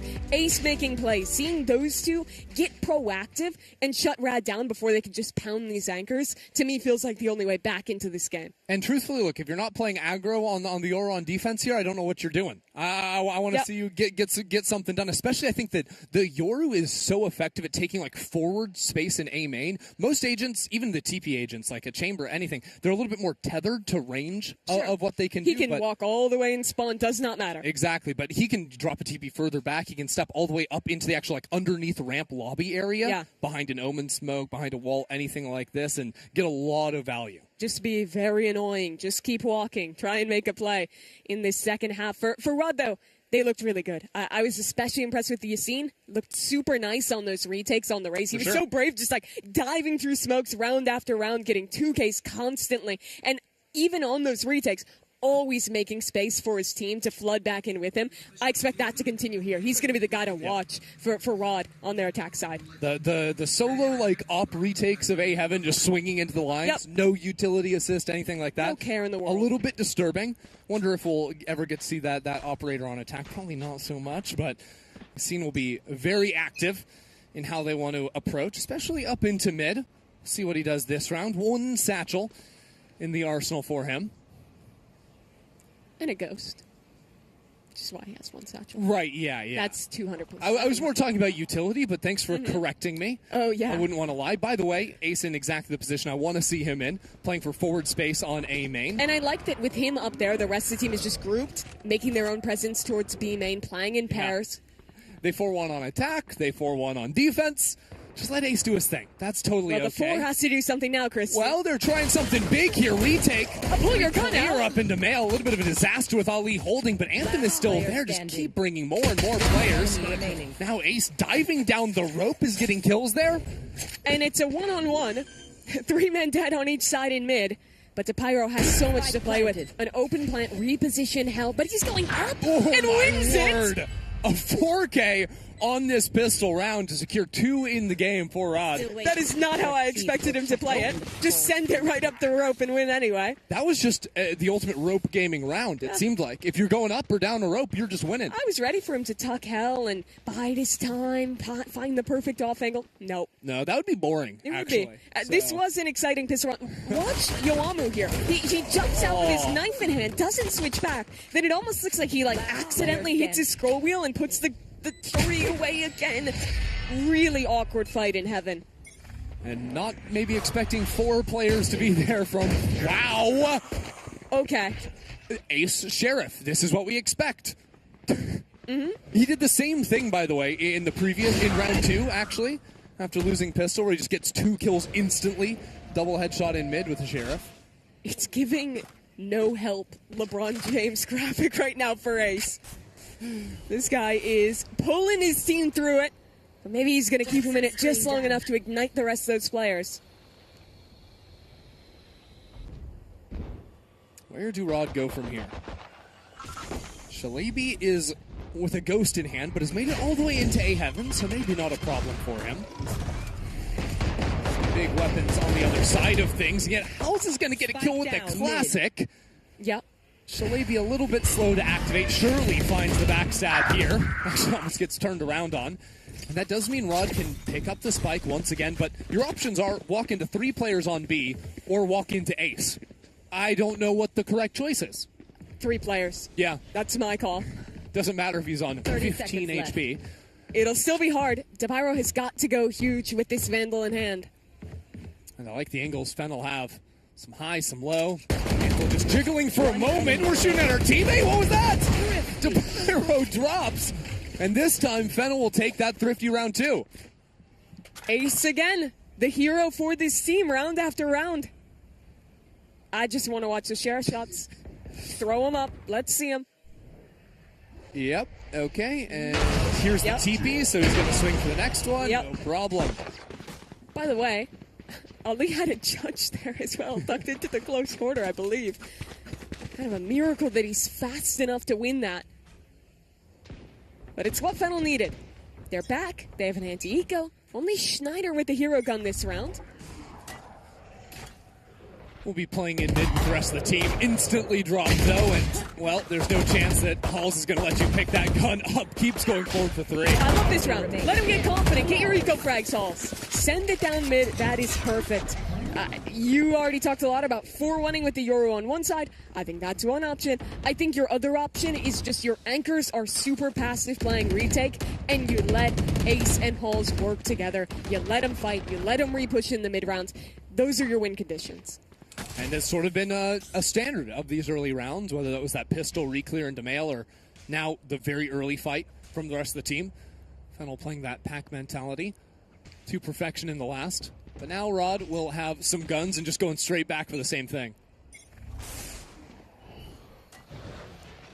A little slower to start their way in mid this time is Fennel again fighting forward. Ace is so far up. Yeah, and not slowing down either. Nosy got some chunk down on Shalabi, although Luka drops on the other side. This allows Rod to move quickly up into B Heaven. Yuamu really wants to sneak over into B main. No one's there to flush him out, so he dodged away from the utility, but ultimately drops. And now actually Halls comes flying up into Heaven too, but it's just a 1-for-1 from him. Rod seemed to be back in the driver's seat this round, presuming they deal with Ace. They have yet to find a consistent answer for. Anthem on a walk now. Gonna wrap all the way back around through B main. As Ace provides a little pressure on the other side. Here's 2 players. Oh, gun out in time. Almost gets the transfer to Pyro low. And now you have Ace on one side. Anthem feeling hot on the other for another. And Pyro already taken down low with the Guardian in hand. Fennel should roughly know his position somewhere around Killer with the utility, and Ace will shut him out. It looked rough at the start, but Fennel see it through. Single-handedly, Ace is putting so much pressure on this team. That fight into A main connects the dink, walks all the way up, and immediately that calls Rad to trigger into this B split. But the beauty of Yoru is you can be dissuading an entire A hit while you're also ready to be there and help with that B hit coming in and come up huge towards the end. Really nice stuff from Fennel. A lot better, I think, job of the players on the other side grouping and not getting picked. Yes, Luka died in mid, and as we look forward, that cannot be happening, but the rest of the players back B played together, shut down that hit, and bought time for Ace to activate again. And Anthem's re-flank as well, also a big deal. Rod going once again for mid control. They got the early kill last time. This time around, Ace is up in bets, but the exhaust also just instantly removed. That Stinger, a little jump forward from Yassine. Good enough to once again dominate mid. Pimela's giving them so much space now. Give up control and be Heaven. They expect this to be a finish on A, and it's a good read. Yeah. Halls is just going to be pinging back and forth between B main and B Heaven. But the fact he hasn't seen anything yet is good for this read from Fennel. Now stepping forward for the re-clear. Prowler gets shot at. How much do they want to commit? A paranoia, perhaps? They're Do they going. just face it? Do they peek through? Do they just stick in the corner? They thought he wanted it. Luka tucks back in. His Omen leaves him for now. Fennel needs someone to be the hero that isn't Ace. Without him in the equation, maybe it could be Anthem for another round in a row. Early shots go awry. And that second peak isn't going to quite be there either. So the spike will go down, and Fennel have nothing really to play around. And remember, this is a half buy. This is a bad round for Rod. Planted. They shouldn't be able to win this. Luka has got to redeem himself. He needs this kill in main. But Shalabi's playing so passively, and Luka can't afford to waste the time to hunt him out, so instead needs to start working forward. Don't worry about your back. Worry about what's right in front of you. Now the support from Heaven downloads the first position. Dallas might have seen something there. Has the ping down, has 2 kills instantly. Now Luka wants to activate behind the dashing Waylay. Up forward with the shorty, brings this down to only the 1 player on Schneider. This is one of the players without a gun. Howls is dipping and diving all around. It's going to be a full stick. Comes away at the last second to make sure that kill can be confirmed. And Fennel moved to within 1. What a rally that round. Rod looked like they were taking full control. Get the instantaneous pick on the best player for Fennel to start the round. But the recovery is so much better there for Fennel. And I want to give a lot of credit to Halls. The space that he gained in B main, walking up, being confident to take that angle, is what allowed the right stack over towards B. It ended up netting the round. This is going to be a harder test, though. Guns are coming back for Rod. They're close to a lot of their key ultimates. One off of the Dimensional Drift, one off the Rocket. Ace actually with the operator in hand using the Dimensional Drift instantly.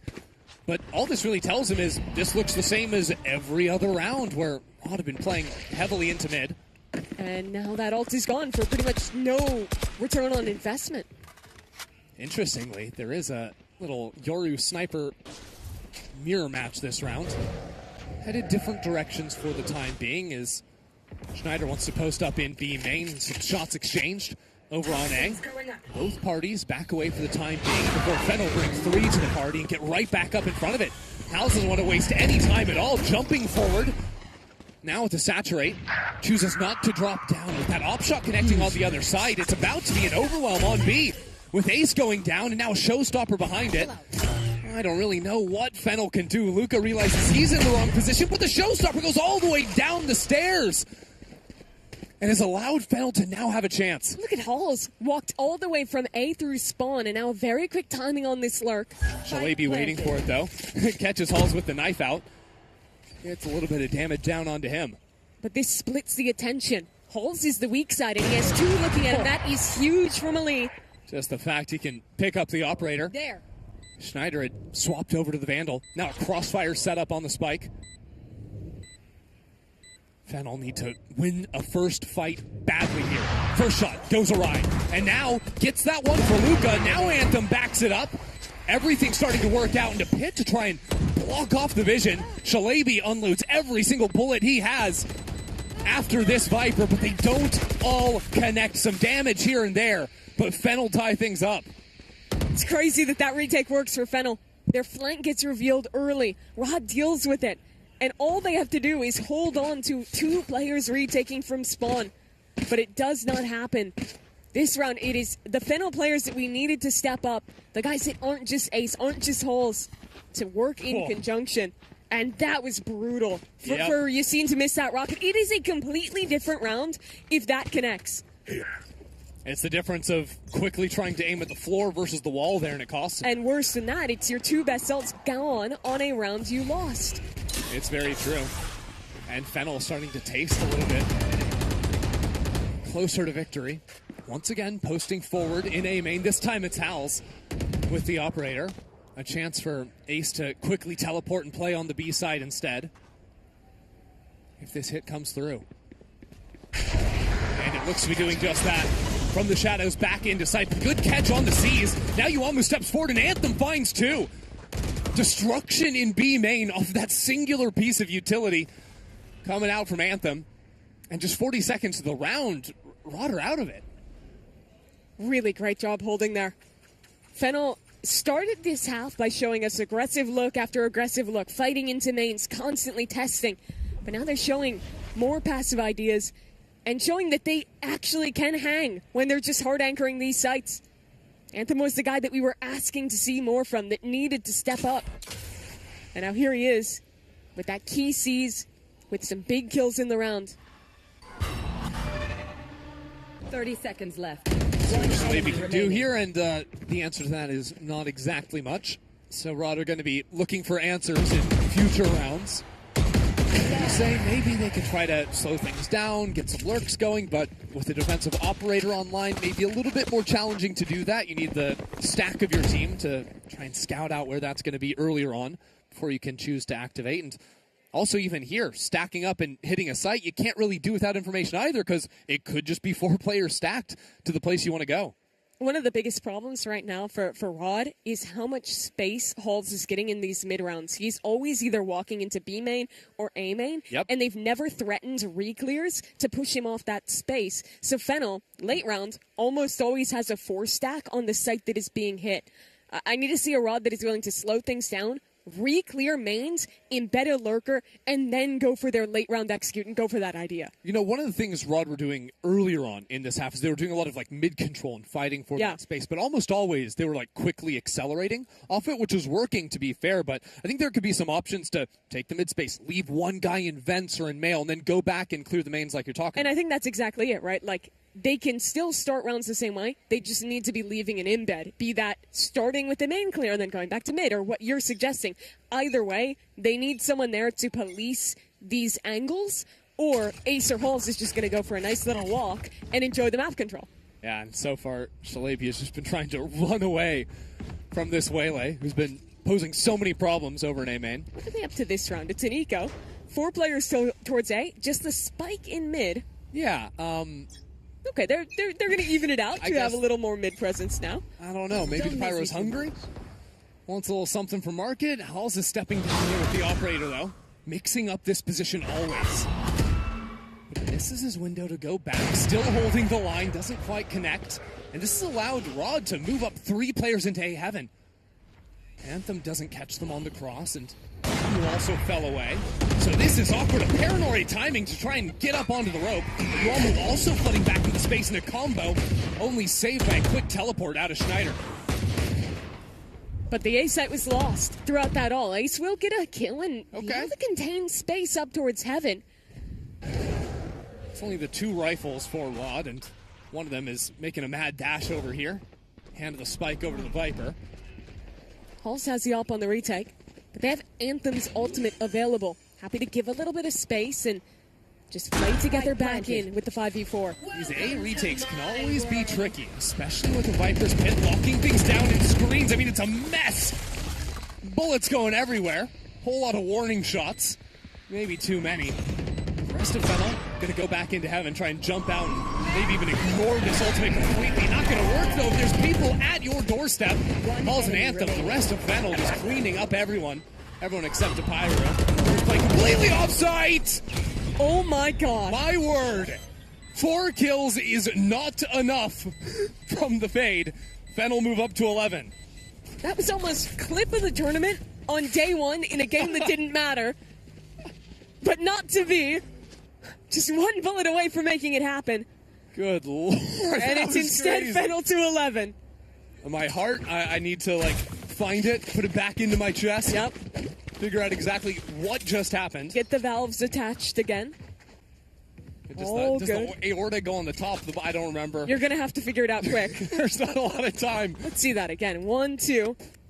Pulls out the haunt. These 2 are the most impressive. He was literally on him as well. Yeah. Like, if he shot a half second later, he has the reset and wins the round. Yeah, because you have all 3 of the Fennel players all moving towards the haunt. That's what he swings out with, not even waiting for the information. But okay, we can breathe a second. It's fine. My heart's all wired up again. But we got to fight in mid. Now swing from absolutely everybody. Anthem, again with 3. Now Ace follows it up for one of his own. Chrissy, where was this Anthem in the first half in the last game? I have no idea. Had a rough start to the day, but has absolutely heated up here. The latter half of split. How to Rod bail out of this round? That is a good start.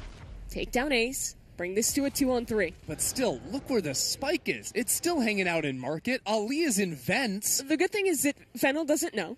So they can go back and pick it up, but that's going to waste quite a bit of time, and it'll give up your player forward on A. But is there actually a world with this amount of time? If you're walking, I don't think Shalabi can comfortably get over to A and play with Ali. So does it turn into a B split, 1 by 1? Heaven and B main? Do you try and group with 30 seconds and do something? Yeah, if you're going A, you have to run. But they're going to split B instead. So the round comes down to Halls. But Christy, he has an operator. Exactly.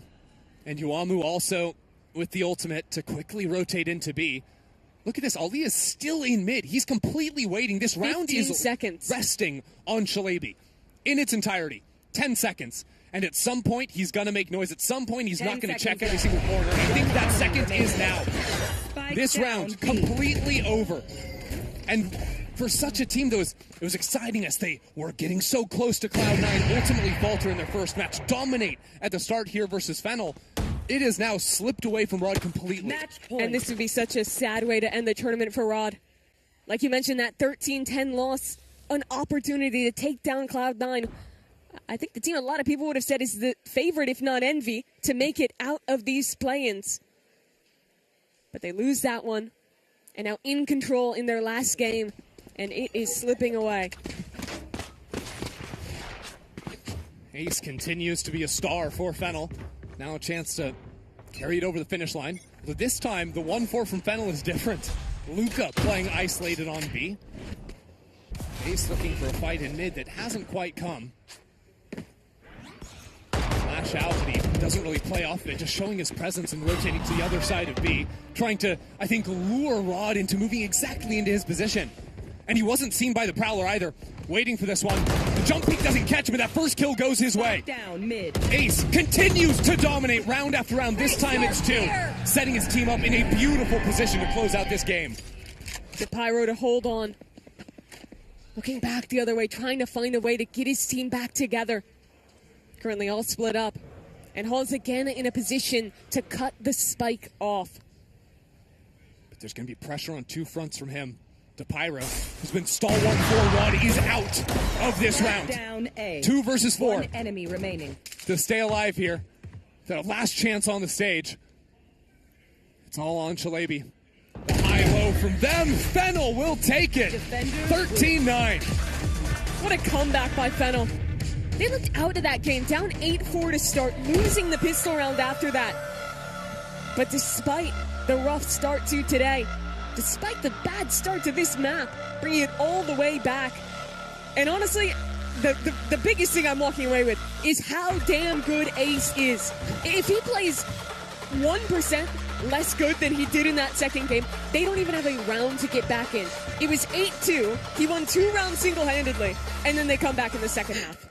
He looks like a personality too. He just like did the whole like pointing at his name kind of thing. Like he knows what he did in this match. And yeah, what a great second half here for Fennel, and also what a great closing to their Red Bull home ground experience. Yes, both teams were already out of contention here for the knockouts, but I think they both brought their A game for the last showing. Yeah, it makes me excited to see more from Fennel. I think that Japanese Challengers is one of the scenes that you see so many teams invested in. You see so many good players starting to come out of it into Pacific. This is a Fennel that got second place in that league, just missed out on getting to play at Ascension. And despite having a different roster here, the guys that were excellent in Tier 2 got that chance to shine on stage here at an international. Yeah, absolutely great to see them shine. I think Ace House, of course, but for me, I have to say Anthem's turnaround in the second half was a major. From the round, he gets the full flank going to get a couple of kills to just having a few absolutely clutch moments in these close rounds at the end of things. That's when Anthem really stepped up. It's so upsetting that that's not the Anthem we saw in their first match, because it could have been the difference maker. Their match against Cloud9 was a close one. So if they would have been able to all just be on this level, it could have gone the other way. Again, it's best of 1, right? Like that's the drama of this kind of format. Like you got to be switched on every single map. Yeah, it's hard because like when you play a BO3, at least you get to learn from your opponent and go back into that map too with some new approach. Here you have to go new opponent, and I think that makes it even harder, even if it still ends up just being win 2 before you lose 2. Yeah, so the adaptation has to sort of come on the fly during the game. I think Fennel call one timeout here and start to switch things up.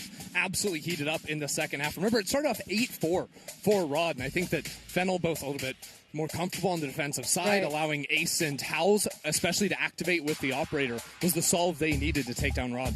Also, nerfs can definitely come into play here, especially if it's players who weren't initially going to be even participating, right? Those are stand-in players. They came from teams that all tried to qualify in the Japanese qualifiers, but their respective teams did not make it. And then they have that last-minute stand-in opportunity, and they know the eyes are going to be on them, right? Because you're now also playing for another team, so you don't want to be the one ruining it for them. Yeah, and I think he could have ended as kind of a tough memory for those players who definitely underperformed a little in the first game, but especially for Anthem, who you mentioned, it was a big turnaround from him, way better. For a guy who is mainly remembered for the DFM winless incident, to come out here and like pull it through and win. You didn't have to do that. I was just about to say, we have new memories. New memories now. But that's what I'm saying. DFM was 2 years ago. Yeah. We have new things ahead of us. My memory actually doesn't last more than 2 years. No? After 2 years, you're like a security camera. It just wipes on loop. Exactly. I wish my brain would work like that. There's way too much things that really, there's no use to them. Yeah. You know what is useful to remember? How good Ace was today. Wow. That's right. That's Although right. I do feel like I was a little bit lied to because he never actually got all 5 kills in a round, but 4K is Excellent. pretty good. But it felt like it passed the eye test. It felt like 5 kills. Yeah, didn't he also hit 400 ACS in the first game? Just crazy from Ace. In a loss. In a loss. Yeah. No, he can fly home and be proud of what has been accomplished for him personally and also for the team. I mean, they did qualify for the Red Bull home grants. They came on top of the other teams in their region in order to participate in this international competition against a lot of like high-class, top-tier teams. Losing against Cloud9 is nothing to be like ashamed of. No, Cloud9 are the off-season merchants. They're, especially when it comes to Red Bull tournaments, this team is always sick. The best team in the world at getting second place in Red Bull home ground. And they are. Consistency is key. Yep. They are. Undefeated. That's getting second place. Although actually they got first place in this group, so already upsetting the narrative. That's huge. Big, very bigly. Now, of course, we still have 4 more games to play today. That includes 2 knockout matches, and then we also still have the 2 groups to be decided, which hasn't happened yet. So we're getting ready for that one. I do see it on the corner of my eyes that Clanalan and BLX are loading into their respective matches. So that's going to be a good one in that group. Again, very excited for Clanalan, but also like the storylines for the BLX roster, because again, there's especially if you're looking at their roster and the roster switches with BLX Zoo, BXL Zoo. Not confusing at all. Not confusing whatsoever. Thank you guys so much. Like they're switching players around even from qualifier to qualifier because both teams participated in the Belgium qualifiers, but BXL Corp actually lost that one. Well, and then that's where they participated in that the was Netherlands. A completely different BLX roster. Exactly. That had nothing to do with this BLX. There's a lot going so it's on. like the players weren't the same players, so it's like a different roster in 2 different qualifiers in 2 different regions. Do you So it's understand? like, I really wish my memory could wipe the last 20 seconds. That was too many names and too many qualifiers. What we need to know is that BLX is the team that is playing. They're the team that That's won right. the Netherlands qualifier, and they're here to have a chance to qualify Love that. Yeah. to the top of their group. But they did lose against BXL in the Belgium qualifiers. And Wait, they, but no, Too but many that was things, a too many different things. BLX Yeah, story. but like it wasn't the same not BLX. entirely because Johnny Boy played actually. But he for- plays with them in challengers. Yeah, but he plays with them now, so it's It's too brain my much. brain. Well, but maybe none of that matters. What you because- have to know is that both of these teams will be playing Valorant today. That's And right. That's the only, if you know nothing about them, they're going to be playing Valorant. That's my And they're pitch for you. from the Benelux region. There you That's go. right. I know that. Sold. I'll take Well, it. Well done. We Good agree on job, 2 team. things. We gotta establish some things, you know. Like I gotta set the scene. Of course, we also still have Envy versus Eintracht Frankfurt. They still have to battle Do you it want out. to say that? You It lived could- in Germany for like 5 Yeah, years. you should fill that Eintracht one. Frankfurt. Honestly, that was The pretty R's were a little good. tough for me there, I'm not going to lie. I think that's for everyone. Frankfurt. Frankfurt. Yeah, that was a little... Eintracht Frankfurt. That was weird. That was really felt weird. really uncomfortable. Yeah, I don't know. It's maybe not too I didn't bad. like that. It's very phlegmy. Yeah, actually, yeah. But Envy, Eintracht, Frankfurt, also still everything up for grabs in that group. We could be looking at the tiebreaker if Envy doesn't win that one convincingly. Which is crazy if they get grouped at this tournament, because this is the team that went out and won Ascension that'll be playing in VCT Americas next year. But not quite this team. They still have their youngins in the roster for this event. Kane, Zera, and Ion won't be able to compete in VCT Americas. So in a lot of ways, Christy, this is the last hurrah for now of the Envy that won Ascension. Yeah, so why not just go out there and win everything here, too? Might as well. Right. Just continue dominating every tournament they play in. I mean, the thing, like, with a situation like that is obviously this tournament would have been such a phenomenal opportunity to try out players for VCT next year. But also, they're probably not there yet, right? So it's... But they had the tough position in the offseason where, like, they didn't even know they would need to pick up players until they won Ascension. Well, the other Americas teams are already building their rosters. So even if it might have been nice to play with a new roster, I think it is super cool that we get the narrative of sending this team off in their current form with one last tournament. Yeah, I mean, Kane. How old is Kane? He's like 17. Kane is June, one of July, them. something like that. Right? Ion is younger. He's 16. Kane is older, so he's going to turn 18 next summer. So there's a world he could play 2026 America. Yeah, but then you have like a 2G all over again, right? So like, Or are you're you waiting on your star yeah. player, the one that frags, to like join the rest of the roster? Now we've already seen Eintracht Frankfurt in action. Immediately turned German there for a second.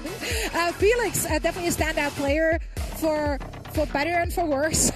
He found himself in a lot of peculiar situations that he had to come out on top and bottom of, really. Musashi is a player that Josh highlighted as well heading into this. What else do we know about Eintracht Frankfurt other than them being a soccer or rather football team? Well, we know that they're a Valorant team. That's also in true. this game. No, but I did think that they played pretty well in their first game. I think a lot of, I would say the majority of the viewers won't have recognized any of these, like especially the EMEA teams. Yeah. Because in America, it's like we have one North American challengers. That makes it really easy if you're like an English-speaking North American to be like, I can watch one league. But in Europe, it's like every country has their own little league, so it's a lot harder to keep up on all the new talent. But this squad coming out of Germany, they've been playing together for a while. They have the majority of that challengers roster here with them for this tournament. Yeah. And they're coming in with strats. The players look super comfortable, and they have an opportunity to do really well for the rest of this group. I've got a pitch for the stakes of this game, right? Okay. So we already decided that NA is greater than EU at Champions, right? Sure. Because of the finals only on that series. Yeah.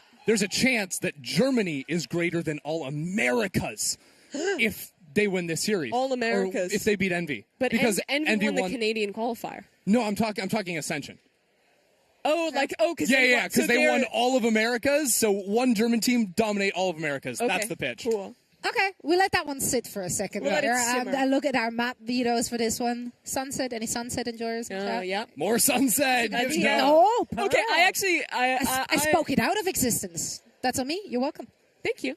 That was very kind of you. So I looked down at my screen, fully expecting to see sunset, and I got stunlocked when it wasn't sunset.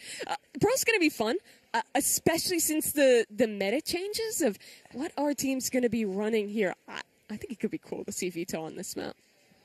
But Veto action, possibly? You're probably playing Chamber. Yeah. Is the real answer. I think that my difficulty with the Veto would be on maps where you're playing a lot of like smoke agents. Sure. Like double smokes maps, which I do think Pearl is one of those that could just default back into that, where we see a lot of Chamber plus multiple smoke agents plus boredom.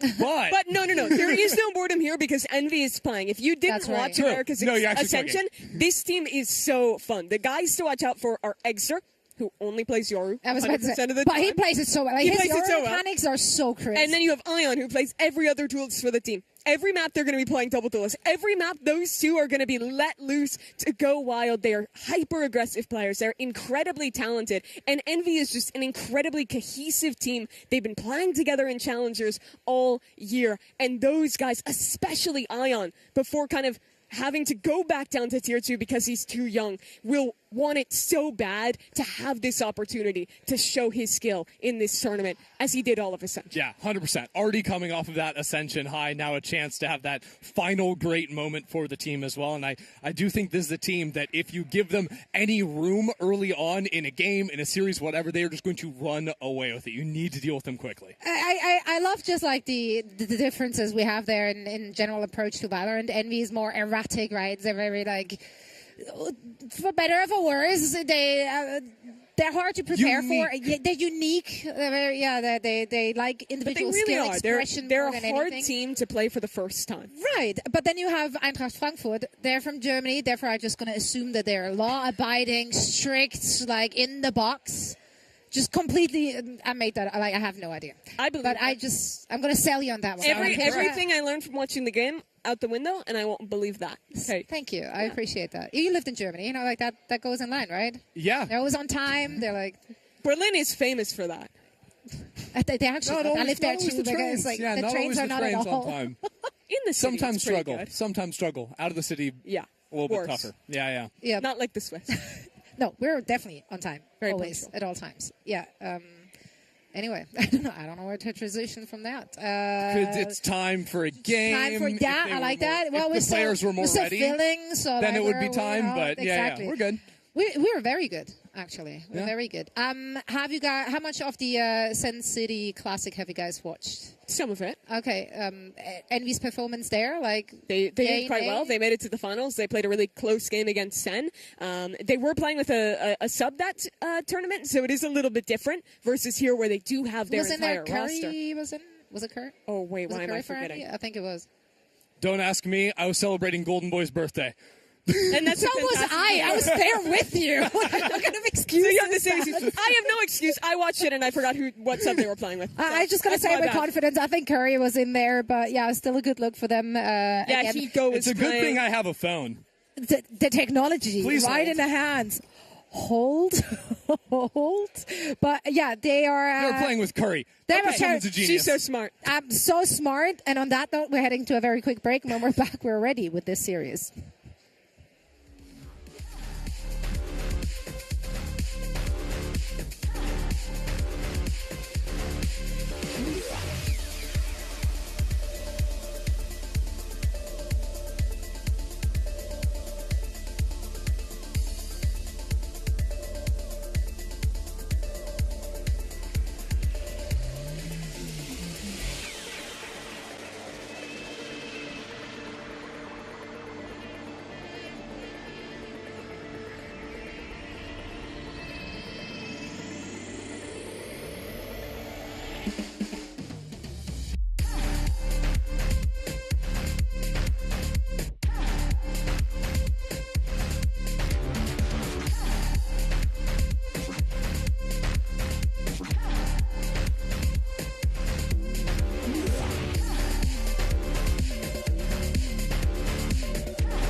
Welcome back once again. We are currently finding ourselves still in the group stage, a play-in section of the tournament, best of one, everything on the line. Few of the teams already came out on top, looking at Cloud9, but the other teams are still fighting for their tournament lives. Currently, Clanalan from Spain is playing against BLX Corp, but we will be covering the Eintracht Frankfurt and Envy match in Group D. We already talked about both of these teams at great length, but once again, I want to reiterate, due to the standings as they are in the matches and how they went, Envy has to win big. Like, the map differential is where it's going to come down to in this group. Yeah, it is crazy to be in that position as well, considering that this is the team that most people are going to be familiar with, especially coming from a North American lens, to see C9, okay, they are playing in Americas, Envy, they just won Ascension. Most people would think those squads are going to win out here in the play-ins, but not so for Envy. Drop that first game, and now a really do-or-die situation where you don't just have to think about winning,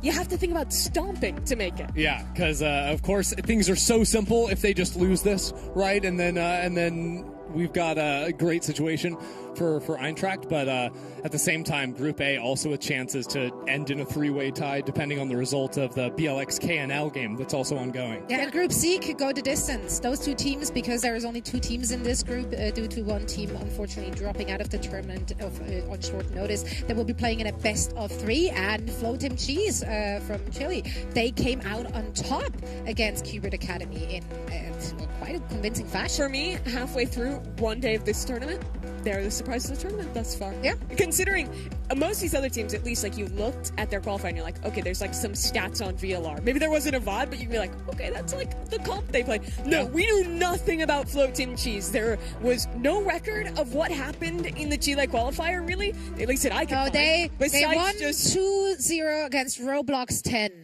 Yes, Yeah, which but no more information which than that. means That's it. That's all I got. That's my being notes. presumptuous, thought, okay, they won 2-0 against Roblox 10. Surely they're not going to come here and win against Cube. No, they owned them. They played so well in that opener. Yeah. I was really, really impressed. And they're, in my opinion, sitting in the stronger position going into map 2 here. The pressure is off. They're the team that wasn't supposed to win. And now a really big opportunity to 2-0 a known team. Yeah, quick question though. Yeah. What's the better mascot, Qbert or Tim from Flo Tim Cheese? Tim looks awesome. Tim is I'm not gonna really lie, cool. that guy is so cool. And I like the head-to-head graphic with like the little mouse guy. The mouse guy looking at Qbert. Yep. Yeah, it's good stuff. Yeah, that set us up for a good day already. I think the vibes are immediately on for that one, and they hopefully are for our next match as well. Let's walk through this one again. Eintracht Frankfurt will be facing off against Envy. Envy, one of the heavy favorites coming into this very tournament. They've just ascended. They will be joining the VCT tomorrow. Next year. Tomorrow. Yeah. Feels like tomorrow. Honestly, time is racing. They also win the award for the bluest hair in Eggster. True. Absolutely. No one else can quite meet that level. Just dyed that after winning Ascension, right? Like that was the. I think so. Yeah. Yeah. I believe that was the lore. Yeah, that's the lore. Say the name, Zoe. We can't. Eintracht Frankfurt on your screens right now. Azuri was joining Upmind for an interview. Azuri also brilliant hair. So lush. So Upmind? thick. No, your Upmind's hair is like gorgeous. Yeah. Like that's just. I was going to say, it just felt like a little bit of a non-sequitur. No, because Azuri was joining Upmind for an interview. Yeah. And it was just like. And you're right, but also I hair. feel like I'm on a desk with Golden Boy right now. That's what we're just talking his about. hair to me like, wow, I wish I had this guy's hair. No, Zoe bringing it too. No. Yeah, I like good hair. Yeah, Fair enough. Credit where credit's due. You guys got good hair. I was just about to say she hadn't been saying anything about her hair, but okay, thank you. I was waiting for the big moment. I'll take a compliment. You've got great hair too. Wow. You've wrapped that up. I was literally just waiting for that one. That's all I wanted to hear today. Now I can move on with my life. And What a hopefully happy also, day. yeah, right. It's a good day. It's a good day. Now it looks like our teams are about to be ready. So here is our map. Vito Pearl will be played. I think we've already established that, or maybe I'm living in a fever. No, it's No, we established it. Let it be known that it has been established. It The has only been. game we've seen thus far from Eintracht is them playing on the Sunset. They were rocking with the double duelist there when they played against BXL. BXL. I was trying to remember which one. Later, BXL later. Zoo was the team that they played against, the one in their group. And they beat them pretty convincingly on that attack side. They looked really good with the double duelist, quite aggressive on these faster looks. I think they also showed some rounds where they could slow things down a little bit, place the mid-control. It was just a pretty solid game from Eintracht, and it didn't look like they put off too much sweat to win it. So despite Envy being a favorite, I think this could be a close match. A huddle. It's going to be a good one. Locking in, getting focused. Oh, he got unfocused. He noticed the camera. That's bad Yeah, news. what are we huddling about? Like, what do you say right before a game? I'd say, okay. Give me a serious answer. You've actually been a coach before, Kristen. Yeah, but I was a coach, but I never got to do a huddle. It was always online. Yeah, that's true. That's the worst. I'd say, and break on 3. That's so inspiring. What? Okay, I would pitch something like Okay, guys, this is a big opportunity. They already for left. us. They're We're not listening to you. They don't care about what you have to say. Okay, we normally only get to play online in Germany. Here we are in person, in a land. Would you in be a saying this in different country, English? against a team that everyone expects? Yes. No, I'd be saying it in German, but I don't. I shut up. Let me do my pitch. Don't worry about Okay, say it. What Okay. would you be saying to them? Let's go, Jungs, wir machen das, gar kein Problem. Das erste Match lief so super. Das wiederholen wir jetzt einfach nochmal. Kommt einfach rein mit ganz viel Confidence. Keine Ahnung, wie man das sagt. I got confidence. I got super. I got. I forget German words. No like problem. frequently. I've been speaking English for too long. Also No, German that's- is not. I'm not a native German speaking. Anyway, hier ist unser Agent Select. That was so inspiring, though. I feel Dankeschön. ready to. Dankeschön. Bitteschön. Ja, es ist Zeit zum Gewinnen. So. Yes. Ja. And Time we're to going to have win. Agent Select very soon. An Agent Select is about to happen. Yeah, what do we want to see from these two teams? Double duelist from Envy. Double duelist. That's the from excitement. Einfart. I mean, that is. Guess what? You just said that. Okay. I did say that. That is a German word. I promise. I'm just really stupid. That's Einfach. crazy. Sorry. There we go. That was very unfortunate. You made it. No, They're playing it was Phoenix. Perfect. They are playing Phoenix. This is okay. So unironically, Phoenix or Pearl is one of the maps that has always seen a little bit of Phoenix. Yeah. Everyone kind of likes the They're Phoenix like, for the fights into okay, mid. Main control. We mid fight. Yeah. We get the orb every round. There are a lot of nicer angles to get those quick flashes, especially around mid. And I mean, even you'll see like Phoenix's like solo lurk mid or play a little bit more on their own because they can work behind Okay, their wait. flash I'm a little not better. stupid. I was thinking about this. I was like, what is Einfahrt? Or what Einfahrt? did you- It's entrance, right? Yeah, entrance, yeah. It's a real German word, guys. But it's not the team's I know, name. I know, I no know, one but- accused you of not Yeah, but saying it was a German word. they Einfahrt into the map. You know, they Yes, entrance which is into exactly the what map. I was getting at. Sie fuhren Who are auf you die- trying to convince? You mostly, because You. you're the I- hater. Okay, let's That's jump all right. in. Yeah, let's jump into all the action. So, guys, please take it away. Thank you, Zoe. And now I have no one to bail me out when you're causing me Yeah, trouble. you're actually just stuck with me. There's nothing else you can possibly do. All right, let's lock in, though, because this should be a really sick game. The America's Ascension winner against a squad with an opportunity to not just qualify through, but to do it without losing a map, a team that wasn't expected to win in this group. And to knock Envy out 0-2 while doing it. We'll see what the idea is going to be for Eintracht early on. So far, Envy taking their time with things, spreading out, playing the whole map, allowing Egster to walk up into the space down B long, throwing a clone down there as well, while the rest of the team creeps up A. Only Leo here. Yeah, already that first sword getting used. Leo under a lot of pressure, has to back away, so it'll just be a retake. But this is Envy. They don't stop fighting. Yep, Kenzera waiting for a timing to peek on through the smoke. No flash near enough to actually help him on through, and Inspire just gets that kill. Back towards Flowers. And now they're happy. 5v4, we play back towards main in this advantage position. Yeah, a little bit easy to play that post plant. Not too much utility, though. Have a star down on the spike. Don't even tag it the first time around. As Leo has knocked out Inspire. Now the fight back up into main goes very nicely for Eintracht at the beginning. Felix gets so many kills, and it's only Poppin to try and equalize before Musashi pops out of the smoke, knowing Poppin had to sprint back in there and make sure he pulled off. So it will be Eintracht taking the round. Envy, I do like that they tried to collapse after getting their advantage and not get greedy for another kill, but in fully giving up that site against an Astra, it is always such a risk. Remember, also playing in a world post-ping, it is a lot less consistent For to sure. spam smokes and win off-site post plants, especially on your pistol. They take that risk with numbers, and Eintracht do a great job of fighting forward, stopping those players who are trying to swing, to be able to swing far enough to actually get bullets on the spike, and they win the round for it. So Eintracht full buy up, 4 Spectres, as a matter of fact. Well, Kenzera has heavy armor and a Sheriff, now challenging onto the forward line. Dashes even deeper. Ion behind it. We'll go 1 for 1. Spike down A. For Leo, falls back into sight, has plenty of assistance behind him as well. No matter how quick Envy want to move into the site, there are certainly bodies here for Eintracht, and have stuffed them from getting anywhere. Really curious to see how this Phoenix is going to play out throughout.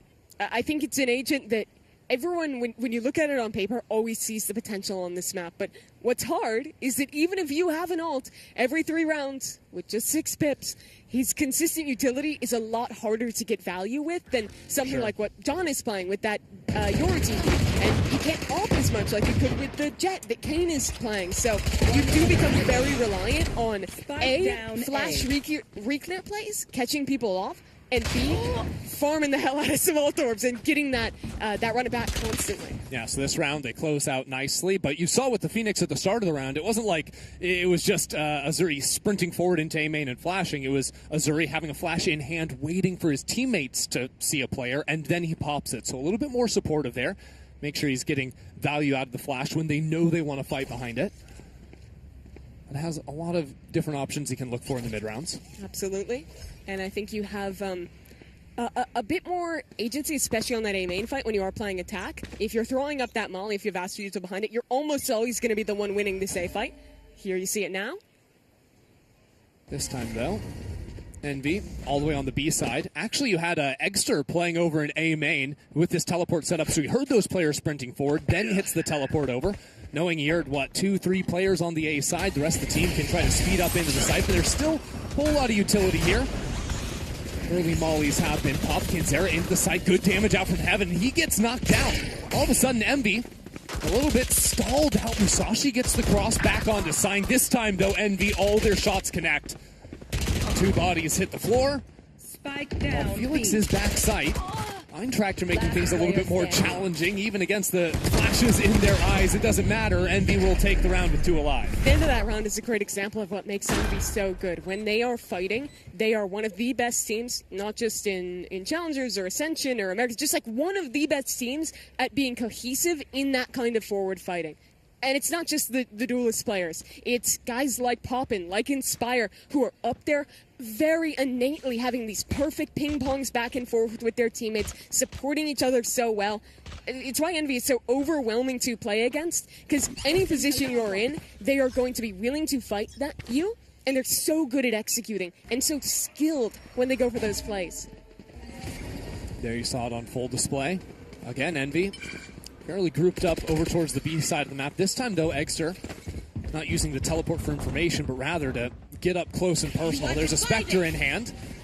And now as Ion divides up the site, a couple of dashes on in, gives some options for Kanzera to drop on the other side. This is post-change map, but you can still just plant when you got that wall. But still, this backside control from John is very nice. Fighting forward, though, and no support behind him is a little rough. That flank is here from Missouri, and all of a sudden, Envy drop. Ion will fall at the end of it. It wasn't a solo fight from backside at all. That flank elevates everything for Eintracht. Azuri was on a marathon there. Here's that wall go up, and knowing that audio is going to be cut off from anyone towards B, he's willing to full sprint all the way up to where that Astra divide is coming through and get the perfect timing to flank back in. Yeah, I wasn't able to catch during the round where the Killjoy utility was from Inspire. What ended up happening to make it such a surprise? Azuri comes sprinting in on the other side. Maybe an idea here. There is a Killjoy turret, but that wall doesn't give vision until very late. Yeah.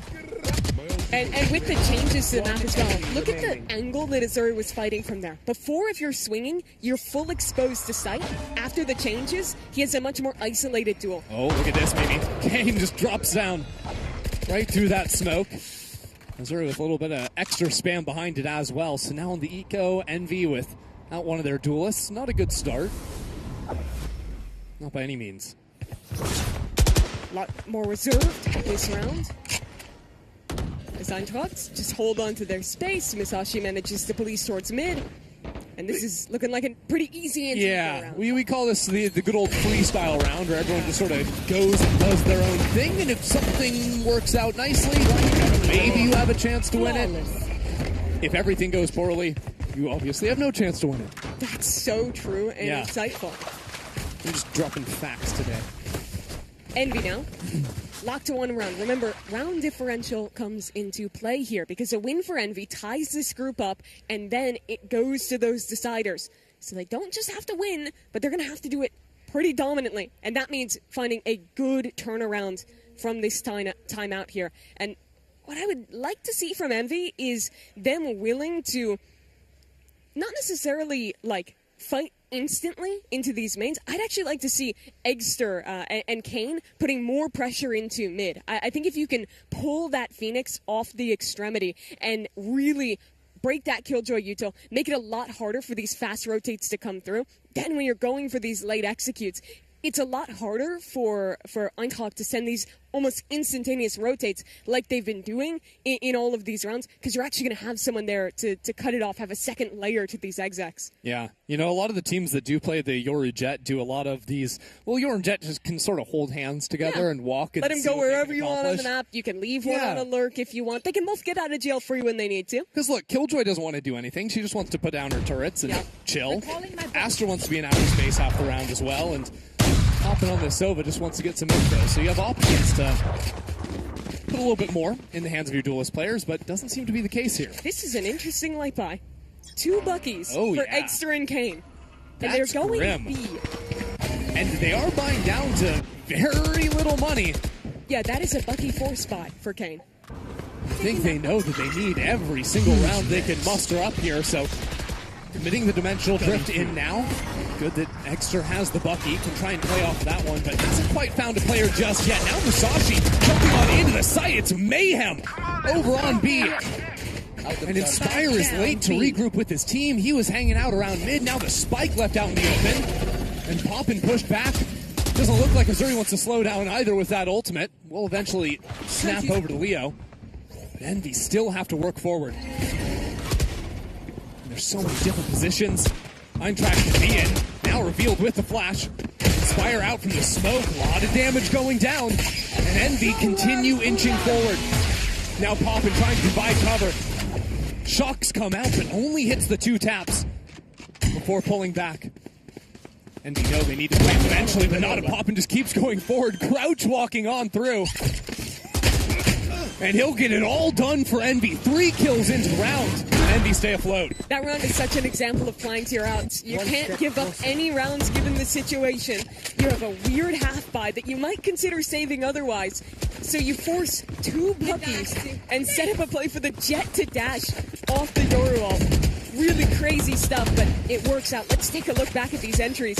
Doesn't go the way of Kane, but the damage was enough as the second Bucky goes diving on him. Why is everyone jumping at me with Buckies? I don't understand it.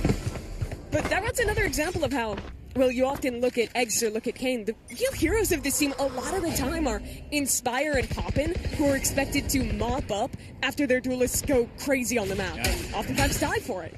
Well, it was a lot spent to make sure that round win came on board. Poppin's ultimate expended. Eintracht have 3 major ults to play with this round. So Envy put down the wall, get into the site comfortably, and a fight forward as well. Eggster gets his one, not backing away yet either. Holds his ground for a moment. Considers moving back in, but at the same time, Kane is pushed up into secret. Waiting for this wall to drop. Envy need this forward fight to work. And right now, no one's looking at Kane. All of a sudden, the clear comes in. John figures out everyone's position, but Eggster goes uncleared. 3 from him. And the rest of Eintracht, they don't want to play the round. Your ult or not, they're just out of here. Yeah, they all got executed before the Yoru ult could even have its impact. Envy picked such a good timing to go for that refight play and punish the players. Just trying to rotate through, set up for that retake. I tried a pretty quiet start to this game, but there's the Eggster that you were seeing if you watched America's Ascension. There's the player that you should get excited for if you're going to be watching America's next year. Just adding to the highlight reel. These last couple of rounds, still a lot of work left to be done for Envy. Looking at things, Eintracht actually considering if they actually go for a buy here, have options to get something behind the 2 guns they saved, but not really. I want to look at this again. Look how good that flash is onto the first player. Eggster dips into the smoke, gets Leo. The flash cuts off his teammates. Then he's re-swinging in, which is incredible crosshair placement. Such a nice round from him. Yep. Ultimately, though, Eintracht decide not to go for the buy behind the 2 guns. And knowing that Azuri doesn't have that ult again, they're going to be fighting A main to deny the orb. Yep. Don't let them farm those up quickly. Envy now up into the A site. No problems from him. A little bit of a fight as Leo comes up the better for it. The rest of Envy moving on in. Not going to cause any problems. Last player standing. As, well, the pistols out to absolutely nothing. Curious if John even wants to play for this. And surely you save 1v4 with an AWP. Yeah. Because, I mean, looking at the money, I don't think they're going to be able to buy back into I don't know AWP. if he even gets out. That TP gate won't go far enough. Yeah, going straight into the hands of Eggster. Another 3K back-to-back for the Yoru, and we're all tied up. And now Eggster on top of the scoreboard of those couple rounds. It was a lighter buy, just picked up around that operator that they saved through.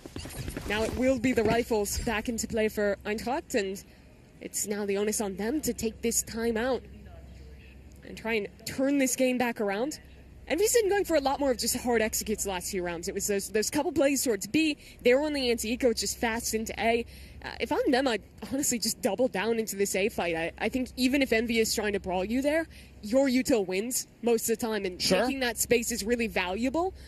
Where it comes into the later rounds, though, I would like to maybe see them play a little bit more retake on the B site, which, to their credit, is hard, because Envy almost always fights up, and post-change B is a bit harder to retake. But I think if you're going hard aggro on A, they just don't really have the tools to actually hold on B, because normally there's only the Killjoy and the Yoru there in time. Yeah, I mean, is there ever a world where you see Eintracht trying to switch up where the weaker side of the map is going to be move this Killjoy away from the B site and look to retake onto A? I mean, Killjoys adore playing B on this map because you can control mid, you can anchor it solo, but there are rounds where you might want to make that decision. You can even like weak side A and just leave Astra there and stack over with your Killjoy and like leave that utility in place. But with quite a few finishes late, at least in that last round towards A, we're going to see how this setup pans out. They're going to at least put their Phoenix back into the A main fight and bolster a little help over towards B. Yeah. Get out of my way. John will still be up on A. Was just setting up an early TP. Do we go for a little boost idea? Not quite yet. I think what they realize is that mid hasn't been a big problem. Just leave the turret there and play together on extremities instead. Here comes that clear, right behind the dimensional drift. Spots the player back bench, I do believe, and now with the dart ping and the knives to the back, all of a sudden, Eintracht in a whole lot of danger, especially with Eggster behind enemy lines. One player turns to deal with Eggster, and Poppins there for the shot. Everything put together pitch perfect for this site execute, apart from the overheat. The overheat was a big problem, and Musashi's going to get two. Felix is so late to this round. He's still halfway across the map, but his teammate has made this possible. Most of his util still left to clear out some of these corners, but doesn't catch the Killjoy still art, so fixes his attention on main to try and hunt this Astra down. Wasn't able to tap the spike early to pull away the Astra Star. So instead it comes about the fight, and like you said, the art player gets the shoulder of the other player, Musashi, now left with way too much to do. Absolutely no chance for him there. Inspired us really well. Not getting cleared, tucked so deep on that kind of weird left side off angle. And manages to keep that space the entire round. It's been 4 unanswered from Envy. And here again, it's an attempt to go for the fight into A main. But Envy, knowing that that's coming, bide their time for but a moment, go for a very nice reclear play, specifically to punish that Phoenix. And thus far, I feel like they've really denied Azuri doing too much with that agent. I think they've only had 1 ult so far. It's been a little bit challenging, and I think even like the ultimates have just not really been coming into play from Eintracht. I think Musashi's been sitting on the Nightfall for quite some time. Hasn't found exactly the right situation to use it. Now it's going to be an eco for them, so hard to commit to much off of that. And actually really good map control as well from Envy. Eggster was able to play all of A main. Now TP's back to the team. The walk forward into mid is caught. Azuri will go down, and apart from a nice shot from John, this round is off to a very good start. That will buy time to get 2 players out on this B site, but Envy a little bit quicker to get that TP up. Eggster. Yeah, needs to make sure he stays alive here, and this peek from John again works beautifully. Hold on a second. Ion does good work to even the score, but again, this is a situation for Envy. A 1-on-1, that spike left out on site. 50 seconds, where is Inspire going? Spike down on B. He wants to be calm so bad. Yeah, go all the way, flank on through. The issue is, from where Felix is holding, a player walking up from mid doesn't look all that different from one from long. 30 seconds They'll be able to left. jiggle either side. And a look at the turret as clock. well. It's 25 seconds left. That turret came back off cooldown, so Felix drops it down. He's literally just going to sit heaven, let his util make the play, and then swing when the plant comes through. Inspire in a really tough position. Now he sees his opponent. Maybe needs to go for a fake.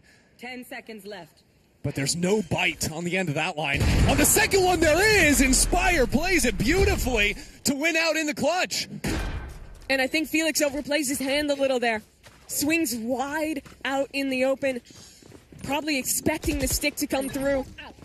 Instead, gets shut down on that swing, and it's Inspire to bring his team through, put Envy up 6-4. Well, let's look at it one more time, because the way that Eintracht are playing, swinging out from smokes off of one another, was perfect, right? Getting their headshots, but ultimately it was Inspire going for the double fake that wins out. The only successes on this this back B site is... Uh-oh. And we're back. There we go, all good. Just one of our observers gone for a moment, but we're into the game here. Uh-oh, our other observer. And we're back, we're good, we're so good. Everything's good. We're gonna be so good. Anyways, it's another hit over towards this B site, this time with the Killjoy lockdown in play, and that's pretty much a checkmate. Nothing that Eintracht can do to hold on to the site. Instead, they have to show their own retake, and they have some great ultimates to do so. I mean, they've been sitting on these ults for forever. Let's get it He done. wants to fight up. Like you said, Kane ready to go through the smoke, but they are waiting for him. Leo knocks him out, and now all of a sudden, wall down. Nightmare from the Nightfall as well. Exter has yet to be dislodged. Inspired guarding his other shoulder. And now to cancel out the lockdown, Toppin provides some cover. Exter from backside, still a thorn. Now dealt with. And this forces Envy in front of the wall. Can't hear anything. It comes down to good timing out from Ion. And all of a sudden, Envy might run away with it. Popping in a one-on-one. I'm still on it. Not biting on the first. There's plenty of time for Leo. Wanting to get it half now, but Poppin comes out at the perfect timing. And takes the round for Envy. Envy have had control for this half ever since losing those first couple rounds early on. 6 unanswered. Yes, it's been really great to see them showing a mix of these very fast, highly aggressive rounds, while also being willing to wait that moment and go for more reclears. Think of the round they punished into A main. Think of some of these B hits where they put a little pressure and then finally send that execute. But if you're to put something consistent across all of their rounds, it's a success that they're finding fighting forward in the post plants when Eintracht is trying to retake. Yeah. It doesn't even always go their way perfectly on the first one, but everyone else wants to go for the forward fights too. The whole team does it together. That's Envy. Exactly. And that's why it works. Interesting, though, that Envy started off this round a little bit more reserved. Team hasn't made too much noise towards B. Now Inspire reveals his position in mid. And that could be the signal now for Envy to step up down B long. You'll notice Eintracht, really bad buy here, forcing up onto poor weaponry to get something going in the last round, but Musashi has found that lurker into mid. Can now rotate back over into B. Keep your eyes on Leo here in the corner. Now the stun goes on to him, and Kane is ready for it. That second player enters into the 4, but it's another shorty shot that gets the job done. So don't give up. Don't give up, Eintracht. Keep on going for it. The first one goes Azuri's way. Spike planted. And this wall doesn't have too much later. We're pushing through. Envy maybe a little bit too much, but these forward fights have been working for them. Now Poppin. Back in. Elbow gets the one, but it won't be enough. Eintracht will take the round. And it's so big for Eintracht to get that one. 5-7. If you look at the stakes of this game, if Envy is going to make it, not only do they have to win, but they have to keep Eintracht to less than 8 rounds. If they get 8, it's a tie in round differential. If they get 7 or less, it's Envy qualifying. So every round matters. But of course, that's not what they're thinking about. It is so simple for Eintracht. You've shown that you can play competitive against these teams. You've won your first game already. This is your opportunity to go 2-0, to make this group simple. And they put up, despite that string of 6, a very good first half. So it's time, if Envy want to keep things simple for themselves, start off with a pistol round. If not, we're going to get closer and closer to that magic number of 8. I do want to pull out for a second, because I think it is it's a story that people have talked about with the run of in Ascension, of course. But it's wild to me that Poppin has gone from like the funny TikTok meme player that was like, oh, I'm gonna do a Poppin swing, I'm gonna do like the widest, stupidest swing in ranked imaginable, to now someone who is legitimately a top-tier competitor, not just in Tier 2, but who can go to international events, win them, and now get to be a Tier 1 player in VCT Americas last year. He's top fragging in this game, and really it's just been such a cool journey for him to make it to this point. Yeah, swung all the way into VCT, now sitting 12-7 on the scoreboard, but needs to win this map convincingly to stay here and continue to compete against some of the best teams here at Red Bull home ground. Besides just making it to playoffs, I think for all of these teams, what they want is to play those invite squads. Oh, yeah. If you're a team like Eintracht Frankfurt, what opportunity will you ever have to play the world champion of Valorant again? NRG playing at this tournament. What opportunity will you get to play some of the other top squads from all these different regions? To do that at any other tournament, they would have to ascend, make it into a MIA, then make it to a global event, and then play. But here, you win one more map, and you might have a chance to do that. Could play a T1, could play an NRG, a FNATIC. Like, there's so many different options and, that you can go up against. You play close against those teams, great. You beat one of those teams, people will remember your name immediately. It is a rare opportunity for lesser-known players, for those guys who are really slugging it out down in Tier 2, to be able to do that, to have that opportunity to show themselves. But I also think this applies to some extent to Envy as well, right? Who, of course, are going to be playing in VCT Americas next year. Sure. But this is also a team that now has a chance to play against some Tier 1 squads right now, leading up into that to make a big impact here in the offseason. But, Chris, you flipped that script, and they lose this game. They get grouped in the offseason, the last event with their full roster before their under-18 players to get sent down to the academy until they come of age. And it's a pretty bitter taste. That's what's at stake here for both these squads. It absolutely is. Now, I think this pistol round carries a little bit more weight than your typical pistol because of the implications of Eintracht reaching 8 rounds. So how does Extra play it up into the smoke for a little bit of damage, but falls on back now. Hauser gets all the way up in his business.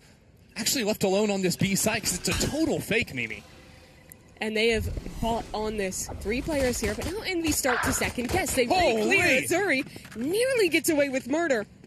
I really thought he had that. And now Plant goes down onto the A site. There's going to be a late lurk into mid, and with Poppin dropping, all of a sudden, so much rests on Ion, alone on this site, trying to retake before his teammate's even there. And I don't care if Inspire can get 1 kill. How is he going to get the next 3? A second flank is coming. He only has 5 HP to his name. But there's also the question of time. I mean, even if you get this kill because you go for the cheesy flank, you got to deal with the main players on 5 HP as well. Timmy the turret might be getting a kill.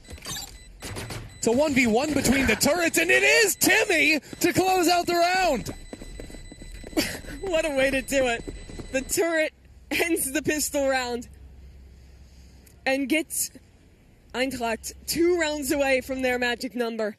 So you're telling me if Timmy was allowed to play in America's Ascension, he would have taken the whole thing? Yeah, he might have won. Is that what would have happened? It's possible. I mean, shout out to Zuri getting these kills. Oh, yeah. Over on the B side. 2 kills is crazy. He was supposed to be the sacrificial lamb. Pretty much alone on that flank.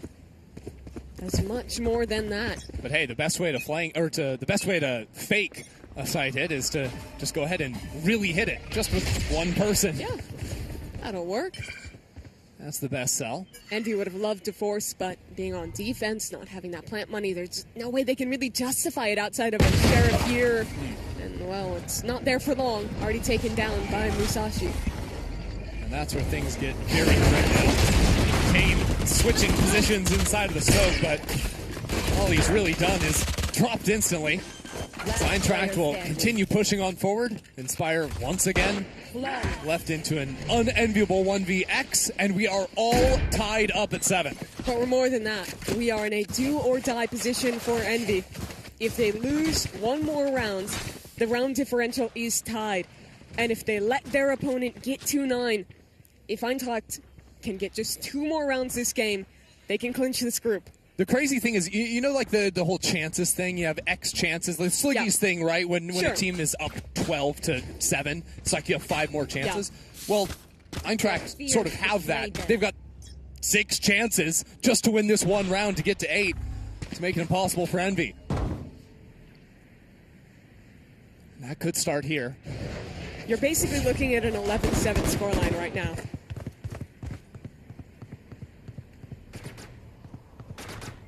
Eintracht already with full control over Street.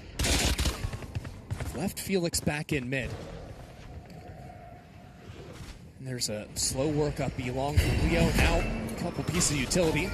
Thrown back into Hall. An extra caught on the timing. This is bad. This is ugly. Inspire has nowhere to go. Eintracht might have just done it. The dreams of Envy to stay in this tournament. So much will be asked of Poppin. Now into the sight, gets the one, but he's so low. No teammates anywhere near. Finally, Ion is going to manage to get closer. And now from the middle of sight, Poppin will go into the drone, but his teammate falls, and now Poppin pulls out the gun himself. Has to get it all done now. A shock dart for some damage. Try and make it a little easier for Kenzera, but Kenzera is down. Eintracht have done it, and Envy will not be able to thwart them from 8. At very least, that ties this group. But it feels so hard to consider any option where Eintracht does not get at least one more round, doesn't clinch this group. What a well-played bonus round from them. And we try and go into that B site, but Eintracht, what I love more than anything, outside of anything strategic, just how confident they are. They are facing up against a big team where they are not favored, but you can tell from the way that they are playing. They are not pressured in any way. They are willing to make those plays, and they are rising to the occasion round after round. Who is feeling the pressure, though, is Envy. They know they must win this round. They are forced down to nothing. Terrible guns, but they have armor. And only 4 players surviving. Popping up in there. Good headshot from him. All of a sudden, Envy have done some damage. But Azuri, Phoenix ult at the ready. Doesn't clear the corner. And Extra isn't going to tell him he's waiting. Did he see him when he jumped back through? There is a chance. If he could pan the camera around, I'm not sure. Wait, Leo looks like he's clearing this away. A flash into the corner. Double face and Extra rips their heads off. They knew, and it did not matter. Defying the odds, Extra in the corner. They have just given Envy a second lease on life. Felix is still here, though. There's 3 players staring him down. Not giving him an angle. Just toying with him, and Extra will get a 3rd to stay alive. There's no way they should be winning that round. No. That is ridiculous, letting the Phoenix ult pass by. Getting spotted anyway. Exactly. And then hitting a collateral on the swing. Well, a flash is heading straight into your face. Let's watch it again. Perfectly turns it. Oh. And a perfect lineup. That is the play that gets you back into a game. Potentially the play that defines Envy's tournament. If they're able to somehow stay afloat. Need 5 in a row. Zion makes a little bit of noise in A main, just to fake out the pressure. Pull a flash out of this Phoenix while the rest of the team is working into an A split. Sort of have that. They've got Kane forward here now. And we'll find the first one and the second. A dash away. The dimensional drift means nothing in the face of Kenzera. What a player to come online. And he's doing more. Kane fights up for 3. 4 for Kenzera. He was 3 and 15 coming into this round. That could start here. But comes alive completely. An 11-7 scoreline right now. All right, well, Envy keep things afloat. And Eintracht are down onto a bad buy. Full control over Street.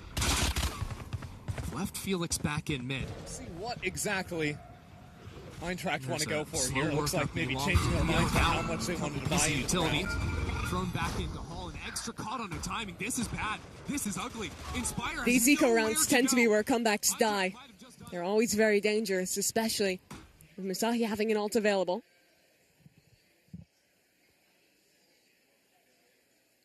We'll flash up into Street, break the Killjoy utility. That's a lot burned already. And now Leo getting a kill. Over down belong a second time this half. He's been successful in that duel. Challenges Envy, forces them to go on a little fact-finding mission. Kenzera is there. 1 kill equalizes the field, as now both yours are out of the equation. But Kane is very worried that someone stepped up into Art.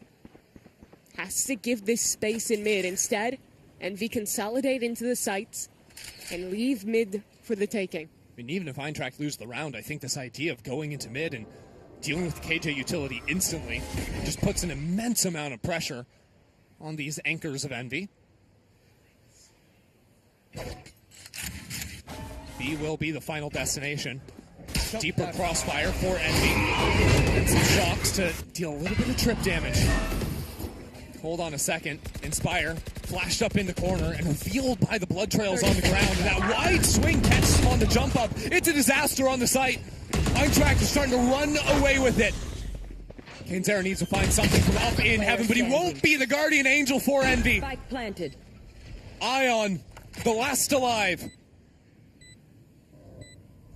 And to stay alive here in New York. It will be him, but it won't be enough. Eintracht have done it. Move up to 9 and take away Envy's chances here. What a moment. I mean, the game will still continue, but that is the group decided. Eintracht Frankfurt, the team representing Germany, not even getting to play in EMEA Ascension. Still stuck down in Tier 2. They take down America's newest team. At least with enough rounds to knock them out. Bit of an anticlimactic way for it to go from Envy, but still a map to be played out.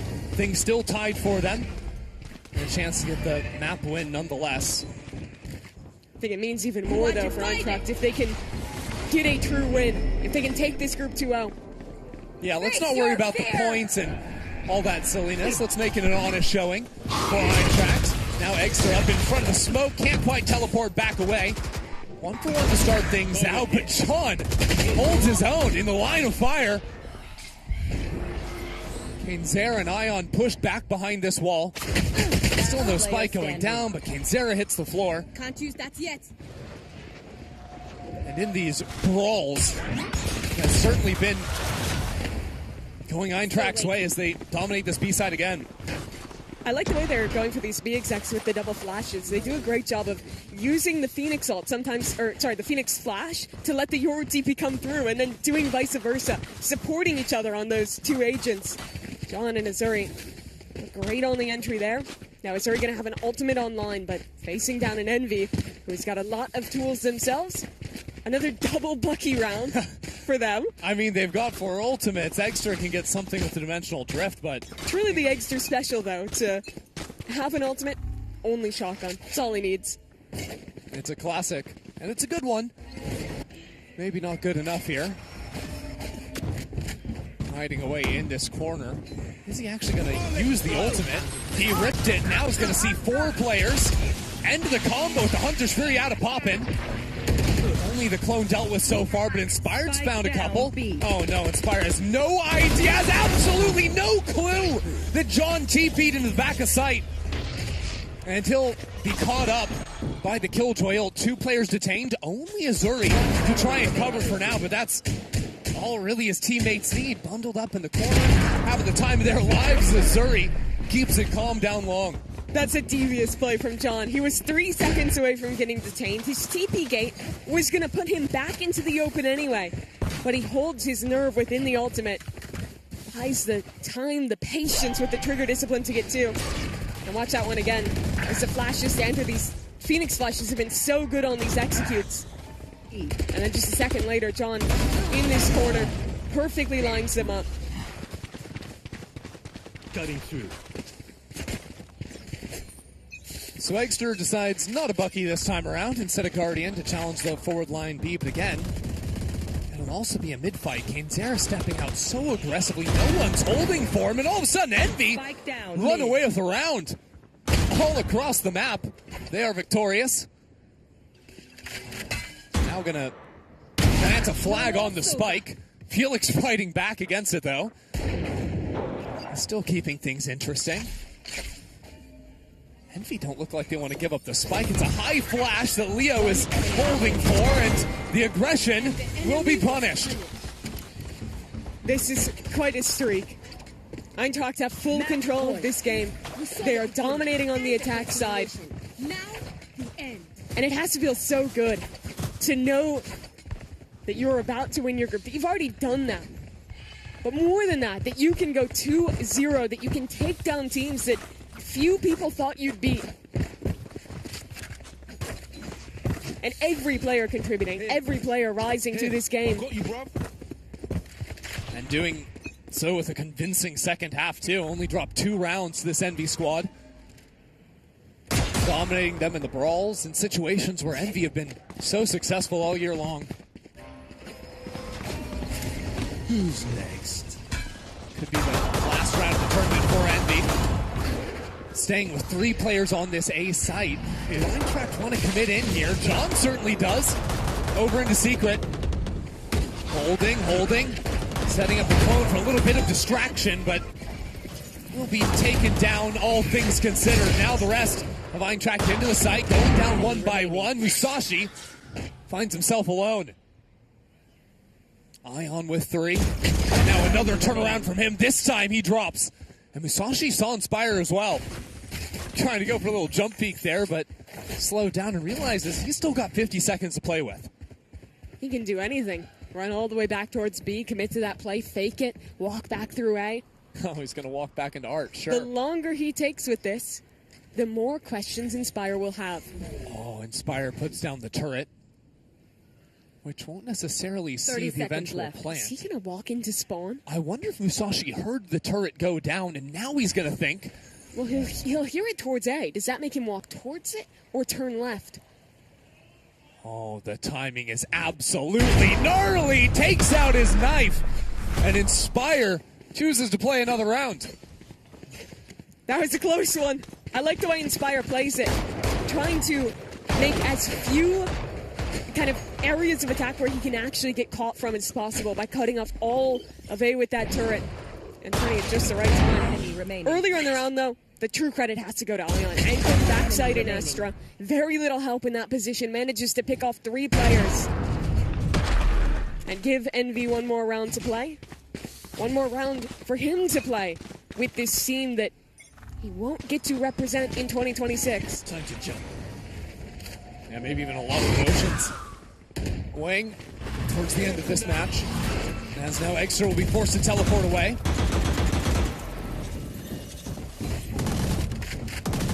Early B long take, that's going to rotate everyone from Envy over, but the lockdown will shoo them back away. You know Envy are going to want to give a little space and immediately fight back up, but Poppin, he's just going to stay in this smoke. He wants a kill, but he is spammed out and dealt with. Now, Wall going down on the side actually gives Envy back a lot of this space. All of a sudden, Envy are making work happening. Kate Sarah from above takes down 2. They're shotgun merchants. Why did they ever buy real guns this game? I have no idea. That was insane. The double I mean, Hexter and Kane Zera just bonded at the hip. One buys a shotgun, the other has to. Round's not over though. Leo doing some damage. Oh, some nice shots there, but Envy could actually send things into overtime here with another round win. What a crazy way that would be to end the groups. I didn't catch now. Did Kane updraft from behind the wall? Yeah, he sort of did. So it's so quick all when he's they hear above is the you. dash. Exactly. No one has any idea they should be looking up in that situation. The patented Envy chaos rears its head yet again. What's more chaotic than a Jet with a shotgun? Maybe a Jet with an Odin? Yeah. And they're going to bring that too. Okay. Let's see how that goes for Kane. He's going to be anchoring over towards A. Yeah, usually it was Kane that was swinging out from Art. This time it's Poppin. Looks like Envy have just decided to let everyone off the leash. Go for the swings you want to, especially Poppin. He was the one fighting forward in the post plant the last round. Now here, and even Ion with a stun. Pushing in behind that as well. Up here quickly. Caught by the turret, and that swing from Musashi is going to shut him down. They're just going for every play now. Throwing whatever at the wall, seeing what sticks. A little bit awkward, though, as Eintracht to be moving back into this A site that's been bolstered up. Exter's TP'd over and rejoined with his teammate. Dodges the stun, now up there in front, but he's taken down, and with a flash away, this Odin spam has somehow gotten some work done. Into the back, One honest kill, the other onto a Phoenix. Popping on 4 HP, gets his 2 kills, and that is major. For overtime now. Zeta still 33 bullets in the chamber, and Inspire has gone unnoticed. Remaining. Nothing Musashi can do from here. We're going OT. Christy, they're playing gun game. Zero went from a judge round on B to the Odin round here, anchoring on A. He's just got to buy an off in OT, and he's He's actually committing to the bit completely. And this is an attack op as well. No armor, just a cloud burst. Why not? Oh, this is a silly game. Reminder, for the group implications, it's already settled. But Envy still fighting, still putting it all in regardless. Yeah, unfortunately for lovers of escalation, Zeta has downgraded to the Vandal. Really disappointing stuff, all things considered. But to be fair, he skipped out on the Vandal. He went straight to the Odin from the shotgun. So he's trying to make sure he hits everything on his way up. Just a little out of order. Maybe we get an op next round. Yeah. Get enough kills this round, maybe we get the knives as well. OT, here we are. It's an A main fight. Envy were loving this during the first half on the attack. And Zeta wasting absolutely no time. Lethal with it. There's now a dash quickly into his smoke. And Leo pops out with the flash, not ready for the jet back sight. And Zeta already diving back towards spawn. Doesn't secure the kill, and the overheats have maybe gotten out of hand for Envy, but when all is said and done, the damage is still there, and Ion is still moving forward. Where did this Envy come from? Out of the woodwork. Ion has really stepped up. He has had some key rounds right alongside Kane. And now it's Envy with match point, a chance to at least get a match win. Really nicely played there from Kane. Buying his time on the tuck, very prepared for exactly the angle he needed to peek into. Some of the most impressive young players out of North America represented on this team. Ion just 16, Kane 17 years old.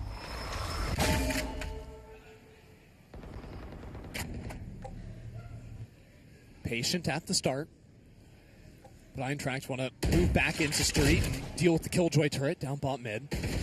Certainly smoke committed out from them. The real issue could be if they decide to go back and clear away Art, where Envy are double stacked for the time being. Flash and re-clear. Yeah, didn't actually see anything with that. Envy, they're very worried about a walk-through mid. They're actually thrown all the way back through this space. But I think it's going to time out before it sees John. Yeah, it does not catch him in that corner. Doesn't spot anything. Envy have a lot of players in mid, but it's a big question mark as to where this Eintracht team could actually be.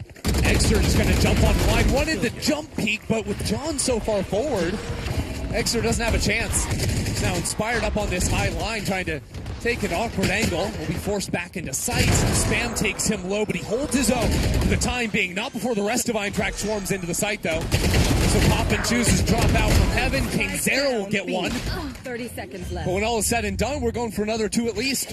I like that approach from Eintracht to heavily go into mid-control. They've shown a lot of rounds where they're starting for these mains, constantly trying to farm that A or when they go B, just 4-1ing into that space. Here, they use one of the best tools of their comp, which is 4 of the game's best flashes to bully space in mid, to walk Azuri up onto that off angle that the drone cannot catch, and get the reward for it on that late B hit.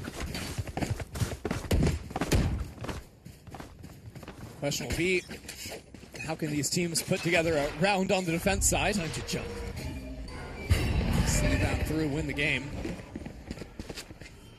So far, Eintracht put all their Killjoy setup over on the A site. This is pretty rare for them. Maybe ran it once or twice.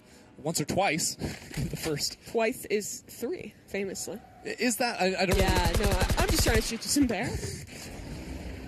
I'll take it. I'll take anything I can get at this point. How is this game in OT? I don't know. Double OT at that. Now, Zeta needs to go deep, change the pathing because the nano's on the ground. This time, though, Azuri waiting for it. Although Exeter back into sight is there. Felix again holds it. These forward fights completely anticipated. But it's still a 2-on-2. Azuri still a little bit out in the open, brought to even. Now another player comes back in. Eintracht not wasting any time. Making a timing through the smoke. Poppin might want to leave. And he's taking his timing away from here. And it's only about now that Leo's going to realize that, wait a second, the spike's not here. And the Sova's also left. So now the slowest foot race back to B. Finally popping far enough to be able to run. And the spike trying to come down in a moment. And it's a good plant for a lot of positions. Could play from heaven, down long, back sight. And it's good because he gets an ultimate as well. An extra tool. Both players pick to go long, so the brawl, it will happen early.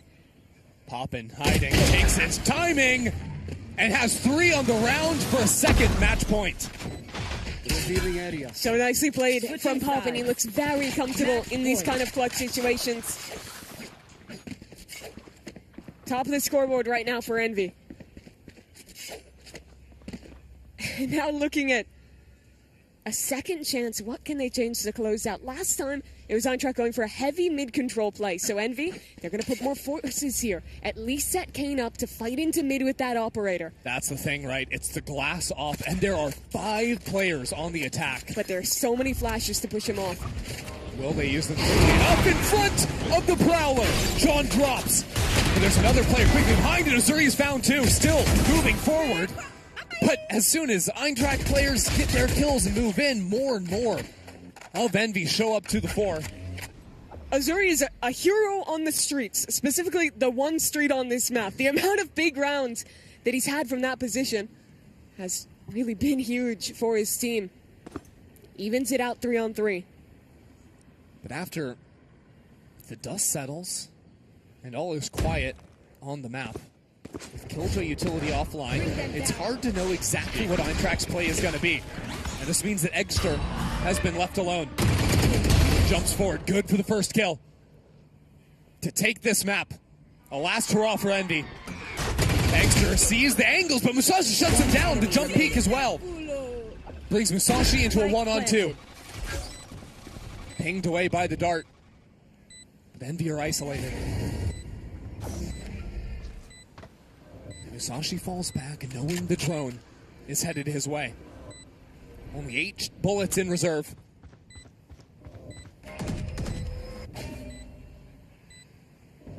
Sees that scar on the ground. The first shot goes his way, but he runs out of bullets, and Ion takes him down.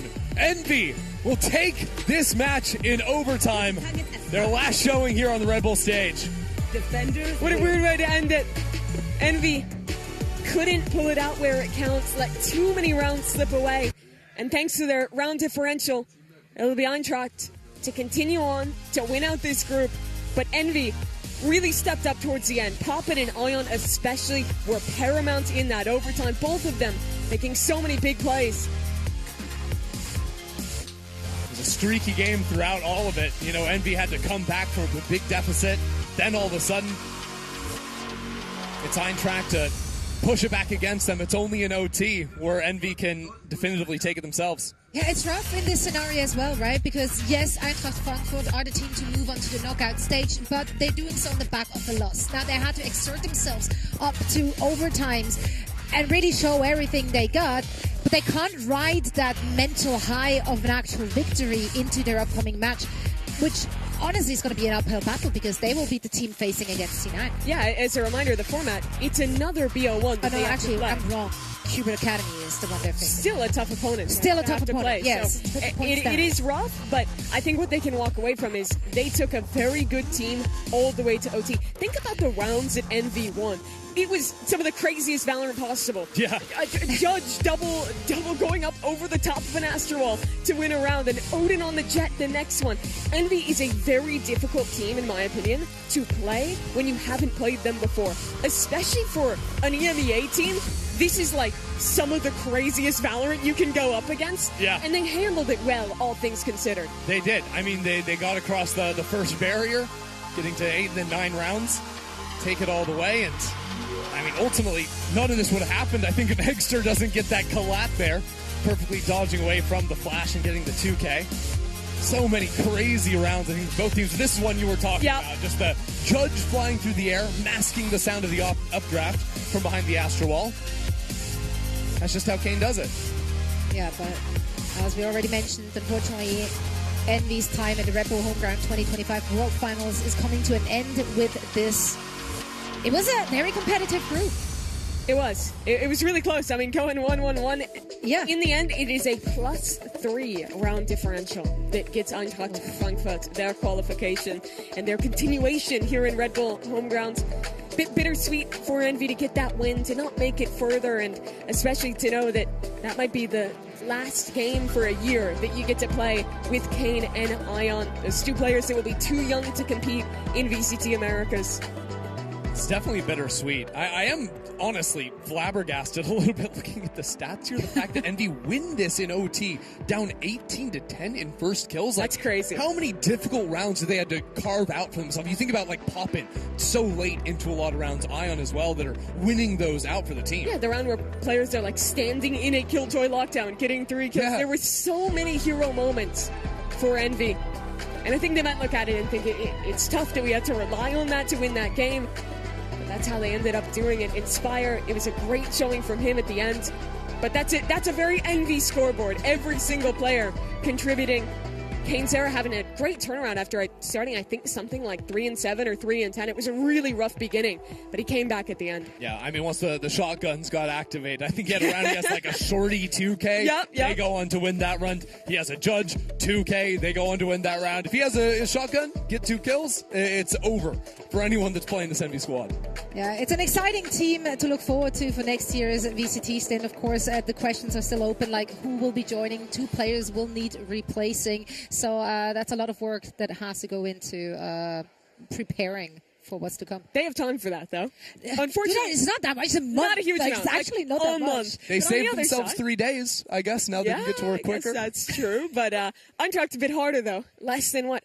An hour, maybe not even, before they have to play another super close elimination match against a signed team that they're not favored to beat. But they've proven that they can compete. I mean, listen, Flo Tim Cheese wasn't a favorite either It's against true. Qbert Academy, and they stole a map away. And now, unfortunately, I say unfortunately, but I feel like the Cheese team has become a fan favorite. Yeah. Sure. Just like that one map. At least from us. From us, yeah, big fans. We were locked in on watching that game. Can you update us on what was going on? Because you're telling me Qbert's going through, but yes, they were down Qbert is 0-1. going through. It was a 2-1 in the end. So, yeah, Flo Tim Cheese, they stole our hearts, but they won't be stealing any trophies here. So sad. Oh, so shout out sad to the see them go like cheese. that. The big cheese. The Yeah. fake cheese. But what a performance we got to see from them on map 1, right? What a performance. No. What a little run. But that's the crazy thing, right? Is because they were the only people playing a best of 3 today, and they won map 1. And that shows you, like, a lot of these teams in the situation where we are playing best of 1, there's huge upset potential. It doesn't matter who you are playing against. Anyone can do it, given the right circumstances, given the right map, given the right start to a game. So, like, we're going to see some upsets. Don't be shocked. You know what, though? Given the right circumstances, the players here have everything to succeed to win. So at that point, I want to give a huge shout-out at MSI, who is our official Red Bull Homeground PC and laptop sponsor. Our players are, of course, competing on the incredible MSI Aegis Gaming desktop, delivering top-tier performance all week long. So once again, big thanks to MSI for powering the competition and bringing the energy to the Red Bull Homeground here in New York. I mean, look at that. It's a beautiful PC. And from what you can see, all the players are performing very well on them. So shout out to MSI. Indeed. Indeed. Now we are gearing up for the knockout rounds. 4 teams have come through, and they now have still everything to fight for in the knockouts. We're still going to be playing in a best of 1. The top 2 teams will be joining the 6 invited teams tomorrow in a double elimination bracket. So it stays exciting. For now, we're heading into a very quick break, and then afterwards, we're back with more Red Bull Homeground action.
my name. The representative don't remove. Really wanna stop me, let me screw.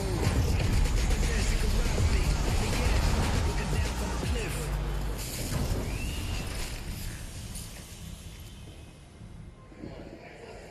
All right, welcome back, folks. This time we're on the couch here live from the ground once again from home ground, and we have Kalan Nalan here on the couch.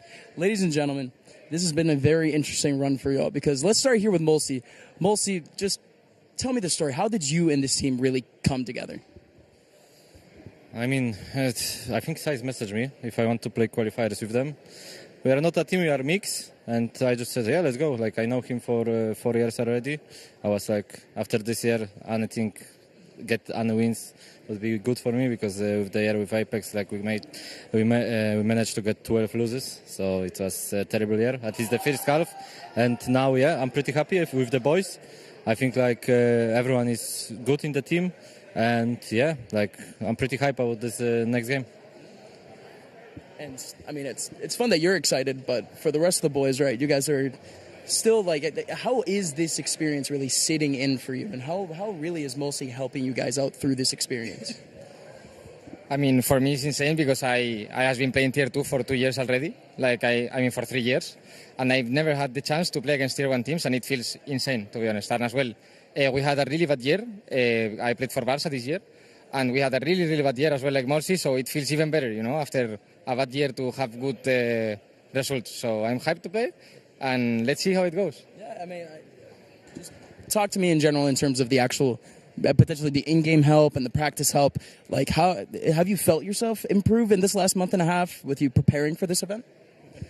I mean, at the end of the day, we have the mentality to have fun, and because it's hard to improve on a mix because we don't train, to be honest.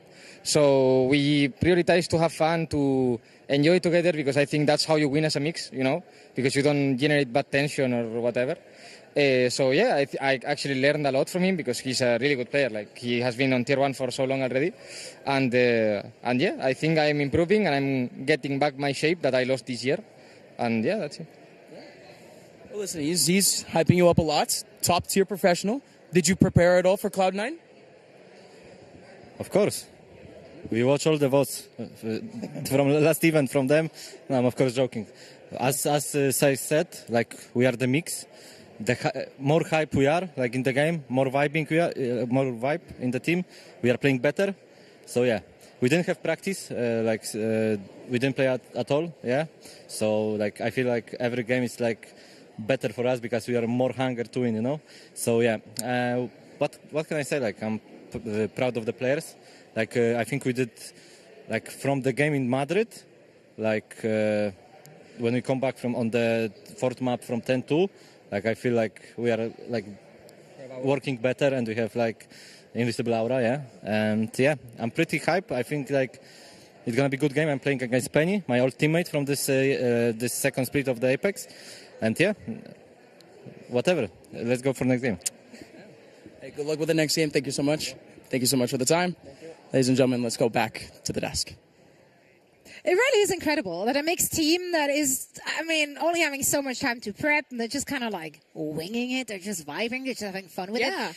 The fact that they're finding themselves here in the knockouts, that's pretty incredible. Yeah, it is a pretty cool story for them. You know, some of the regional qualifiers were a lot smaller tournaments. They're just not. They had to play a whole BO5. It went 5 maps. Like you mentioned there, had to come back from 2-10 on one of them. They may be a mix, they may be a pug team, but they've really built up a depth of experience together to bring them to this point with now a do-or-die game against C9. Yeah, and then you see them play today. It's 2 convincing wins, 13-7s in both their matches, both on the sunset, both looking good. Both playing the veto, by the way, from Mulsi, so I'm very excited to see if we get any more of that with this match now. Yeah, and like, there's just so much experience on that roster. They're mixed, but the individuals have been in the Tier 2 scene like forever. They've all been playing in different regions in Europe, in the VCL. So, you know, there's a lot of experience coming together there, so a lot of good opinions and approaches to the game, which I'm sure is benefiting them as well. Now, they do have to go up against a formidable opponent here, so it's not going to be easy for them. Sorry to interrupt you, but their logo rules.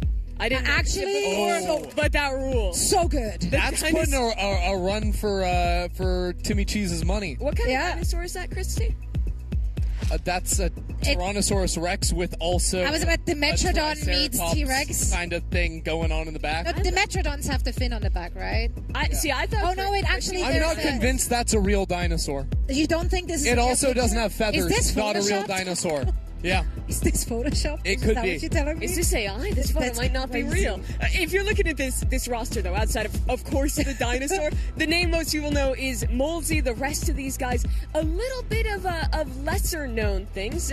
That's a Qbert there. They're not playing. It's going to be Cloud9 instead that they're going to be facing off against. But either way, this game is just such a great opportunity for Cloud9 to continue to show the growth from a random pug team to a squad that might have a chance to actually make it to the main event and qualify to play against the invite teams. Yeah, I mean, that would be absolutely insane. And you're talking about playing against invite teams. You've got a VCT team here as well in their way for a best of one to make it past. Like, they've kind of already made it to that point. Now everything they do is just even more impressive. They're playing with house money at this point, sure. right? They got to be happy with as far as they came. Is that a real sentence? I'm not entirely sure. But this is a real team. Let's take a look at Cloud9's roster here. Of course, a lot of well-known players.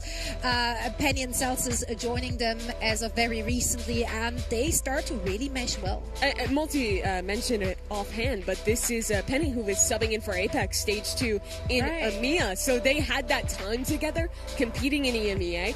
I think that was a low point for both of them. Of course, that Apex team went 0-12. They got relegated out of VCT. So I think for both these players, looking at this tournament and looking ahead to what their careers will hold going into next year, it's a real opportunity to turn around from that rough patch to show why you've gotten picked up for Tier 1 before, why you're a player that people still believe in, but in very different situations. For Mulsey with a pub team, and for Penny, now signed to a North American squad for the first time in years. Yeah, either way, you've got to win this one to try and go up against the invite teams and keep continuing to prove that. I do also think it's funny, like, we were talking about Molesy and Penny being former teammates. One I already saw in the chat, Molesy coming in. Is he already going? My favorite Phantom Duelist player I saw. So we'll see any more of that. Yeah, he's trying his best. The mental warfare in line with their logo as well. So, you know what? We're in for a good time. Speaking of good things, in zone. That's what I want to quickly chat about before we're heading into the action. We already covered how wonderfully all of our players are geared up. And what you're seeing on your screens right now is, of course, the Sony InZone gaming headset. InZone, if you're not familiar with it, is a gaming gear brand developed by Sony. So very thoughtfully engineered. There's everything Sony to meet the demands of us core gamers, developed with the FNATIC Valorant team. So they did get the input from all those pro players on what makes a headset good and what it needs to have for our players. And that's why it works out so well in this competitive environment. It's also just really pretty. I'm not going to lie. It is pretty. I love the because it I doesn't love have the any, shape of like, it. in Germany they say schnick-schnuck. Doesn't have a any great extras. word. Right. No, not really. It's just, it's what you need and It's it what looks you good. need. Yeah. Schnick-schnuck. Schnick-schnuck. I like that. That's our word of the day. Tomorrow we do numbers. It's very exciting. So much exciting things.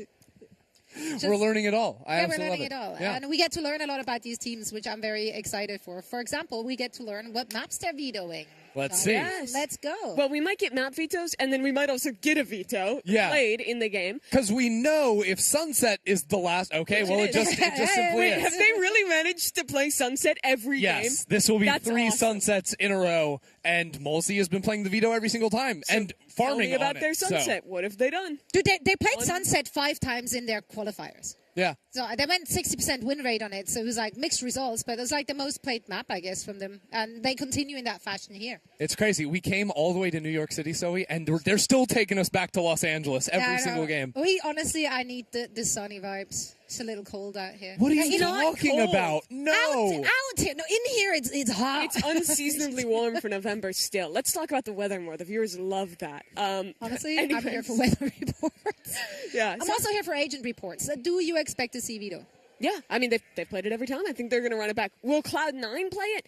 I don't think so. I think if you're playing a Senti on this map, you play the Sage or the Chamber. Probably the Chamber if it's solo. Or you can even run them both because they're both very strong together. Yeah, double Senti. It's the future. If your Senti's names rhyme with Sage or Chamber, if they rhyme with those, then you couldn't think Age or Amber, then yeah. Amber. Amber. Or Ito. That's none of these. If they rhyme with any of those, keep playing them. Okay.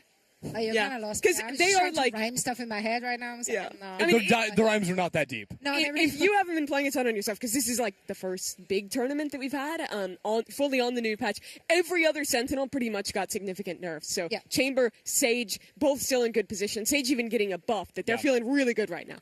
Yeah, I mean, there's a lot of like little tweaks that changed the landscape of competitive Valorant, right? And we get to see that on full display with the teams here for the first time in Red Bull Homegrounds. Here, once again, our groups. This is how it all played out in the playing group stage. They were played in a best-of-1 GSL-style group. So 3 teams per group. The top team now moved on to the knockout stage. The 2 winners of that will be moving on into a double elimination bracket tomorrow, where they have to face off against our 6th invited team. That, of course, includes the former champions. That includes tier 1 teams like the cream of the crop. So it's going to remain an uphill battle, but round 1 and 2 in the upper bracket and round 1 through 3 will actually be played in a best-of-1 still. So it's still high stakes. It's still high so there's stakes, still exactly. opportunity for upsets, Exactly. right? Like it's pretty rare to get BO1 in Valorant, but I think if you're a team like Clan9, you're looking at that and you are happy. You get to play your best map. You only have 1 map that you have to win. You don't have any pressure. This is the kind of tournament where underdogs thrive. And for tier 1 teams, they don't have to play tier 2 teams with a risk of being eliminated very often. So the pressure is really on if you're one of those VCT orgs. Yeah, it is bad news if you are a tier 1 team and you are losing. You can't let it happen no matter the cost, especially if it costs you the chance of moving on and playing against those invited squads. Oh, I'm peeking some stuff on the other monitor right now. Okay, we have another huddle, another opportunity for Mimi, you got this. Ender. They're listening to you. Okay, Mimi, go. We have literally nothing to lose. We are just a bunch of friends. We're going to go play the video game and God, she find wants the to be one on the map we team play so bad. constantly. That's all you Who's asked? this we? Who's this we? I was asked. I set you up Do to a fail. huddle. No, I just set you up to do fail. it. You do it, please. No. All you do is heckle. I object. You can't object. Give me like a sentence. Let's win, everybody. I mean, listen, it's concise, straight to the point. Instructions are clear. thank If you're you. failing those instructions, like that's on you. Exactly. See, I just want to set the team up to This is succeed. why you're not. It looks like more than one sentence, though, so I feel like he maybe elaborated a tiny, teeny bit. Look, he might be telling them too much information. Now it's up in their heads. They're like, what do we have to think about? He said, do a good job, win the game. It's too many things to keep track of. That's so hard to keep track of all those things. True. I always struggle with that. Yeah. But listen, you can see the spirits are high, right? You see smiles across the faces. We already established they're basically playing with house money. Like, they were an underdog. They're still an underdog. Expectations are high on Cloud9, but not on Clan9. So, listen, that one's on Cloud9. They have to pull through. It's still a best of 1. What I'm excited about, so is that, well, they've played Sunset twice this tournament. It's both been off-stream games. They've played Vita both times. I still haven't gotten to, like, cast a pro game of Vito, so I'm super excited to see what they have cooking there, what they're bringing out. Of course, look, you get your opportunity. There it is. Also, Sage back in the mix, which has mixed fans. Yeah. Yeah. Yeah, but I think she's really good right now, honestly. I mean, she's great for splitting mid. She has the best stall util in the game right now. But what about this defense. Vito, Mimi? What about the Vito? It actually plays really well into the stage. That interceptor can full break a stage wall, 100 to 0. You can deny slows as they're getting thrown. Anything else can get denied. He's got the crazy Reyna ult where you can just run through a slow orb. I actually think he plays pretty well against this, but for me, the biggest problem today is going to be what they actually have to push the chamber off the line and how they're sorting out Penny. Yeah, I mean, it's sort of like a couple of different issues, I think, for these two teams. They're going to have to try and problem solve on the fly here because the stall, the power of Penny being able to take the forward lines, the Sage on the other side makes things really tough. Let's head into the action. Cloud9 going up against Clan9 from Spain. Well, here we go. An opportunity to make it into the playoffs, to play against the invite teams between Cloud9 and Clan9. Do or die in a BO1 here, and a very interesting head-to-head in the compositions. First chance seeing the Vito here. The two of us, and it's already sprinting quickly towards the A site. Vic is completely overwhelmed, and I don't know what kind of miracle Zeppa can pull out from back elbow. It's just devastation here on the pistol. Yeah, good night. Just completely ran down. Nothing ready to counter that out. Penny worked his way through the flanks slowly, but with the entirety of their spawn lost this round, seems like it's already cooked.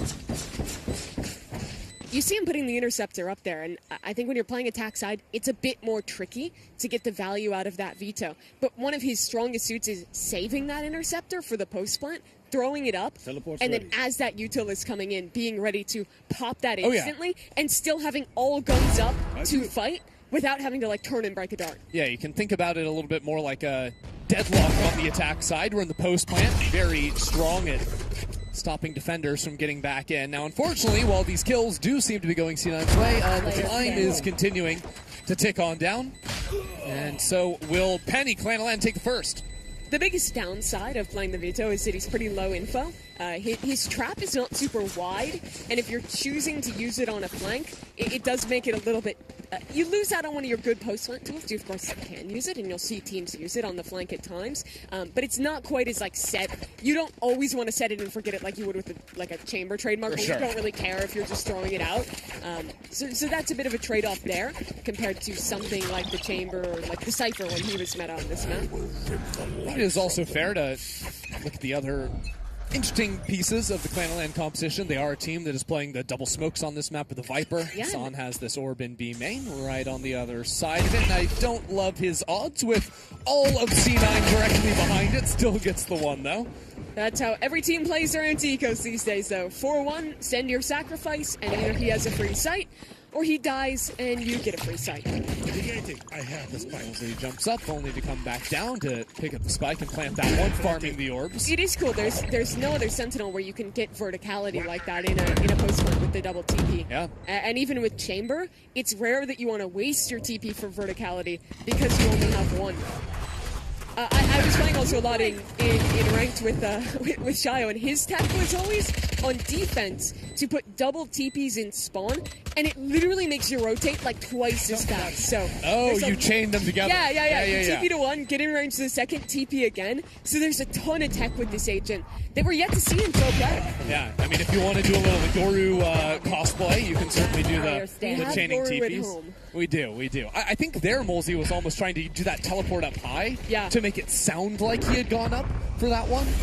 And then maybe that turns into C9 peeking an extra angle, but at the end of the day, it will be Clanaland taking 2 rounds here, and C9 can continue discussing amongst themselves what they're going to do about this veto. From a player perspective, veto is just fun, because you get a ton of agency with those CPs to make plays and be creative with it. Especially as a Sentinel, you know, Chamber's kind of the only guy that can offer everyone else is kind of stuff. in John. Cypher, I'm going to sit in my cam, I'm going to sit alone in the 4-1.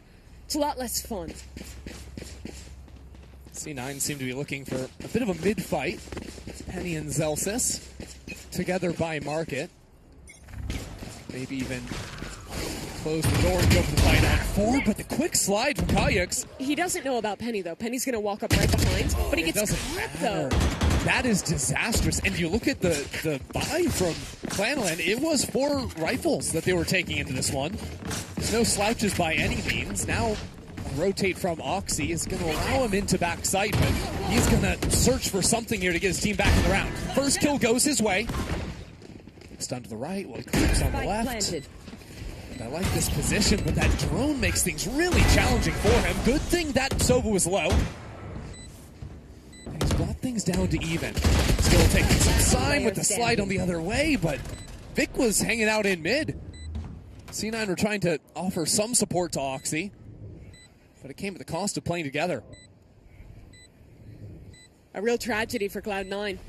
Cloud9 is going to be very happy about how this panned out. I like that low commitment look to contesting the door. When you're playing with this Neon, a lot of the times you'll see set plays where it's like a paranoia, it's a dart, it's all these tools put in. But sometimes you have the biggest advantage just in the timings you can catch that no other agent can. Sure. Being able to swing there will, because if you don't play a lot of Sunset in that position, you might not know, but that door has a delay on when you can actually hit the switch. So you're normally going there and you're like spamming F, hoping you can get the door closed, and it takes a second. And while he's doing that, that's exactly when the Neon is running in. Yep. And no other agent, unless it's like maybe an Omen TP, can catch that timing. Yeah, also just adjusting to the head position of the slide there. Offers a lot of value on the Neon to take those early moments. Now maybe even looking for the same thing, this time with an Outlaw in hand, and you look at it, it's only light and regen shields for C9. So that is going to be quite the punish. Ooh, what was that he caught? Was that a slower from Zelsis, I think, that goes away right away? For sure. Penny will walk up behind it regardless. When the smoke fades, though, I mean, that's a good shock dart. They're completely ready. They know the range of the chamber. That's the furthest forward his TP can be, but look at Kayux. Holding here, switches to the classic because he heard the trip on the left side, cost him the chance of the fight. But he breaks the trip still, that's big. That's going to force Cloud9 to have someone policing that area. Yeah, and because there's also that smoke in top mid as well, it cuts off any info from the Sage up in shop. But a very good timing on that wall. That won't drop till about 20 seconds left on the clock. Penny, though, no TP this time. Just has to run away. If there was a Neon there to follow up, he might have died. Said he's fine, has his TP, and will walk back into the space. Clan are waiting until that wall drops before making too much presence anywhere else, but it's down underneath 40 seconds now, and Kayux, with this Outlaw, is going to be hard to get work done. This is where your reward comes in for breaking that trip earlier, because you can just contact towards B. I mean, this is crazy. Going for the split here with the Outlaw in Boba. There's no way that works out, and we're down to 20 seconds now, but Hassan gets 2 kills on sight. Where did that come from? Just a little bit of distraction back Boba. Well, now Vic needs to get things in order for his team. Look how far away Penny is. All the way on A. So it's Vic against the world. Still measured. Cover going out. Waiting for a smoke to return. Now catches a shoulder, but he's caught on the other side of it. And once again, a B retake where it's a little bit disconnected from Cloud9. Teleport's ready. And he tries to stay quiet. You lose. First shot next. Second does as well. Hold on a second. Penny versus Hassan pushes forward, but is ultimately dropped. Clan string together 4. Rod, I gotta denounce Hassan for what he's just done to Cloud9 here in New York. Gets those 2 big kills in mid to cut the rotates. Goes back into B main and wins it out with a late 1-on-1. A hugely impactful round from him. And it forces C9 to call a timeout there. Consider what was just said. With 4 together. No money in the bank either. I mean, they've gone broke. You feel bad for Penny on the other side. He did so much that round. Nearly wins the clutch. Brings it down to a 1-on-1. Is a bullet away from doing it. But okay, let's talk perspective for C9. It's harder to go for these early A fights because that interceptor has been used. So normally that slow that guarantees your chamber on the line hasn't been available. Penny will have the tour de force, and if he plays his cards right, he'll get an off after that. So that'll open up options of leaving him alone, playing more of a 4-1, and seeing what he can get done. I think the biggest weakness of Clan9's comp is that they don't have a ton of util to clear extremities. Playing just that Sova, you only have 1 dart that comes back every 60 seconds, and the drone. That is where Chambers feast. It absolutely is. So the fact that Size is getting a little bit more creative with those shocks, pushing the player back in A main is a good sign to still make the agent work. Yeah, and here it is, right? The Chamber going to play alone, 4 towards A. They're going to go forward here. Classic jump up, but has to teleport away because the early Sova dart back at 40 seconds as the drone gets the ping on A main. But that's 4 players committed on this side of the map on the eco. And Clan9, they lose the orb. Hand that over to C9, but they're going big. Well, they've managed to get 2 guns now. The ultimate used for Penny, and the Neon ult available on the other side for Moxie. Does look like Clan9 will take some liberties now. Kayux jumping up into Boba and pinching back down around. Are you going to expect he's taking that timing? I don't think so. So now market control for Clan9. And that chamber operator out of the equation. That was going to be a wild card, I think, for C9. Maybe the lasers, though, could get the job done, although still holding the line. It's now a 3-on-2, C9 with the advantage. Molsey in the corner. Cleared away by Vic. It is a problem now for Clan9. C9 advance, and will take this round out of nowhere. Really nicely controlled from Cloud9. And that's showing where this team should be good. When they get to play coordinated, when they get to go into these retakes. And well, they're the two that die at the end. Having two agents that can get that free gun with the Neon ult, with the Chamber ult on this Eco to get that opener for Oxy. Recover these weapons.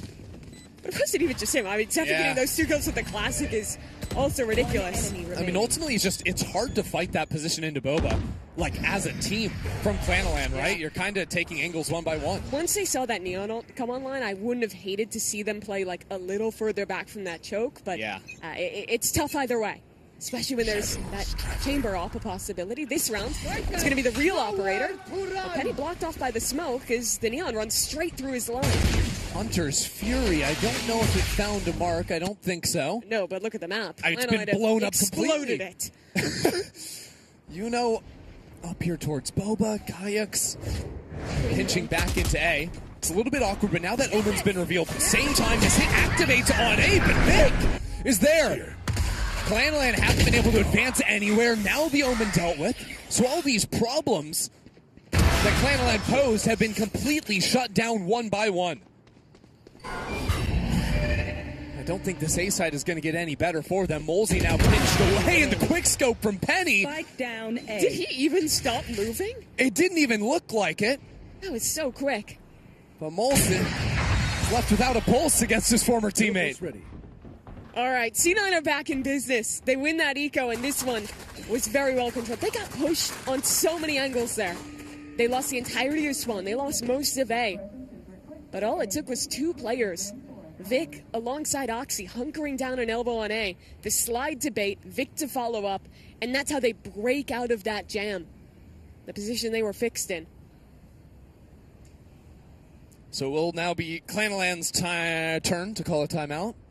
Had a little twang to it. A little twang to it on that one, yeah.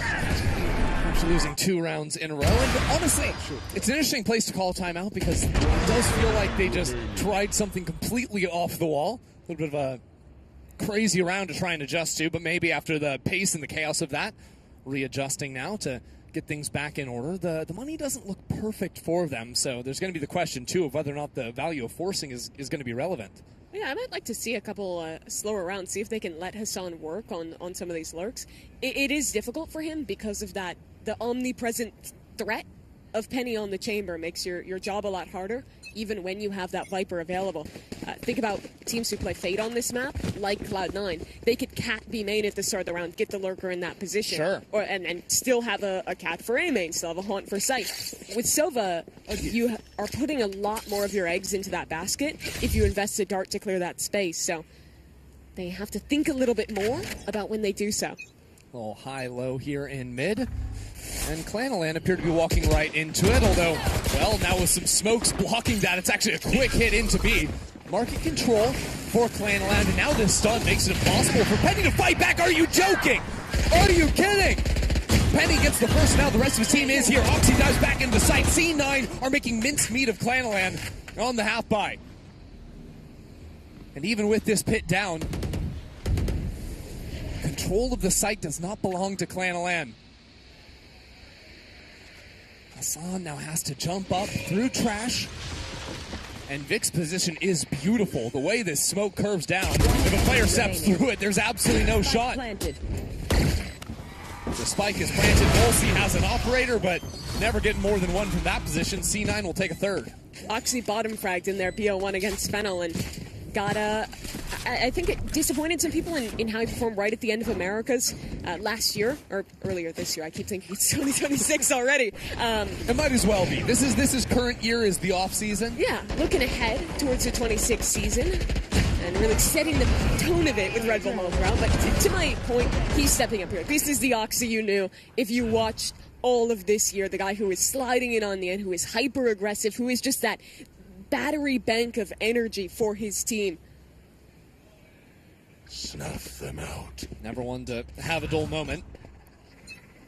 Well, this round, he might avoid a lot of the action. Land set up for sliding quickly over into A, but the Spectre. That wasn't even a Spectre, that was just a quick shot going on through there. Kayaks goes down. Zeppa stuck in the corner, calling in some assistance from Celsius. Trying to get his teammate out of here. These slow orbs are brutal. If you do a fast play, you just can't get through. Rare miss out of Penny. But at the end of the day, it's done its job. Hassan doesn't want to challenge in B main anymore. The other thing with Avito, you don't always see that agent being sent to lurk quite as often. You want his interceptor with the pack most of the time. So it puts a lot of pressure on Hassan. Thankfully, they're playing the Viper comp, so he can sub into that role. But he's really the only guy who can activate plays without risk of losing an important piece of util in the mid-round. For sure. One of the reasons I think why they want to play the Viper in here as opposed to some other agents. It does slot very naturally into that lurk position on attack. And that's why the Chamber is so nice. He can do both. Yeah, absolutely. Can do a little bit of everything. Molzy steps over to the other side here of A and is still alive. Confident in the one way to not be challenged, but Oxygen steps through it. Maybe a little bit too bold. Spike down A. And yet C9 still have 2 players on this A site. There's only 20 seconds remaining on the clock. Molzy's on 1 HP. Needs a miracle, needs a headshot, needs something. And now Penny finds a back door. 10 seconds remaining. Another missed shot. Hassan is just dodging bullets here. Player standing. And is there going to be enough time? It does look like it. 4 seconds left on the clock. And put that spike down. Now pressure on both sides. That teleport is committed to. Not sure if Yuno is going to be ready for that. Put the smoke down. Decides to fight forward towards Market. Sees the shoulder, but there's Vic out from the other side, and C9 take another. I would have liked to see him fight aggro into the weak side there when hearing that Omen TP. I'm not sure if he thought maybe the rotates could be faster, but either way, it doesn't go his way in the 1v3. To look at the more important parts of the round, it was just pandemonium towards A, with Molzy jumping through the smoke around the corner, getting up there, and nearly flipped back on its head with Cloud9, I think, overcommitting to the refight in. They managed to stabilize. But at the very beginning, it was, again, this Sage that is continuing to cause problems, right? Those orbs are just horrible to get through, either in B main or coming through A elbow. And with Cloud9 almost always using the interceptor at the very beginning of rounds, and you've kind of seen Zelsta's being intentional about moving, whereas... What? The interceptor, Flanalan. Yeah, did I say... You said Cloud9. It's all good. It's all good. I'm losing it. But the only team with that ability... I was trying to follow. Yeah. All good. Teleport to the other side. Flanalan are back into mid. Yes, they are. Very true. But yeah, they're using it today, man. Not Cloud9. Cloud9 aren't in mid, just to keep things clear. Who's on first? I don't know. Cloud9's on second. All right, enough, Mimi. Look at this fight in mid. Kayaks is walking into the smoke. Vic just inside. Market. Hotboxed. Who's going to take another step? Molzy says no more. Now Vic is just caught with his shoulder out in the open. Needs to cover that up as now Flanalan advance on in. Still Penny, a problem here. Still Oxy. Putting some pot shots into Mark. That teleport is going the wrong direction, my friend. Saiz gets 2. And now Kayaks dives forward towards Boba as well. Flanalan have ripped open this round. And after losing 4 in a row, surely this is the one for them. I don't see any world where Zeta does something here. A 1-on-5. Flanalan grouped up together already. And this time, such a weird approach to that fight in mid. Both teams throwing a market smoke. The attacker one just a little further up to threaten someone walking in so that they didn't actually have to commit more players to get him in that position. That reaps benefits. All things considered, I think they've actually done a pretty good job of limiting... Okay, you're not going to get away with that, man. But to my point of limiting how much value Penny is actually getting. When they're going for lurks, they've done a good job of picking these late timings or using that one smoke, that one dart to get past the operator and mean that Penny is actually very rarely in positions where he's getting the opening fight. That one wasn't really a fight. His TP's just in the open and gets executed. Yeah, usually that TP not a problem if you're taking the forward line, you're fighting players in B main. Yeah. Right? You're not expecting to be split on from market. And it's nice because if there's a smoke there, which attackers often throw, you just get to walk back into spawn, or you can click back into sight. Yep. A very different situation when the fight is coming to you on multiple fronts. It looked like Molzy threw some utility over towards A to show that similar pattern to previous rounds, but regroups with the team. 5 players in B main, ready to explode out here, and it's with the escort of a Hunter's Fury on the other side. Slow Orbs makes things a little bit challenging, and now Zelsis is going to be able to find a couple of kills. C9 haven't really gone anywhere. Still 2 players lodged in backside. Down B. There. And even with Yuno advancing into market, there's still Zeppa waiting for him. And now the jump ping gives the information. FNATIC have time to reset the round, but only if they open up this door and threaten going somewhere else on the map, which isn't going to be the case. Molesy left without any tricks to be tried. And Penny holding this angle, a crossfire for his teammates on the other side. No approach left. And FNATIC just 30 seconds running left. back these extremely explosive rounds, one after another. But it seems like a combination of C9 finding the first picks pretty consistently, and also Zelsis' slow orbs always being in the right position makes it nigh impossible for FNATIC to find the correct trades. The other thing is, in a post-nerf initiator world, it is so hard to get stalled by Sentinel and rehead. You do not have that dart for a minute. So unless you're like sending an idea, like offer it, you're just never gonna have it again. And it makes Sage, I think, even better. Like she is, in my opinion, going to be the most relevant she has been since like 2021, 2020. 2020, like literally original Valorant, when the only other Sentinel was Cypher. Yeah. And that's just because everyone has been nerfed around her. And, you know, Vi's, her great thing was the double thorns were slow. Yeah. Guess what? She got nerfed. Turns out Sage is still insanely good at countering teams that want to play for quick hits. Yep. Who would have thought? Some things never change. Discord Purveyor is happy about this one. Watcher expires.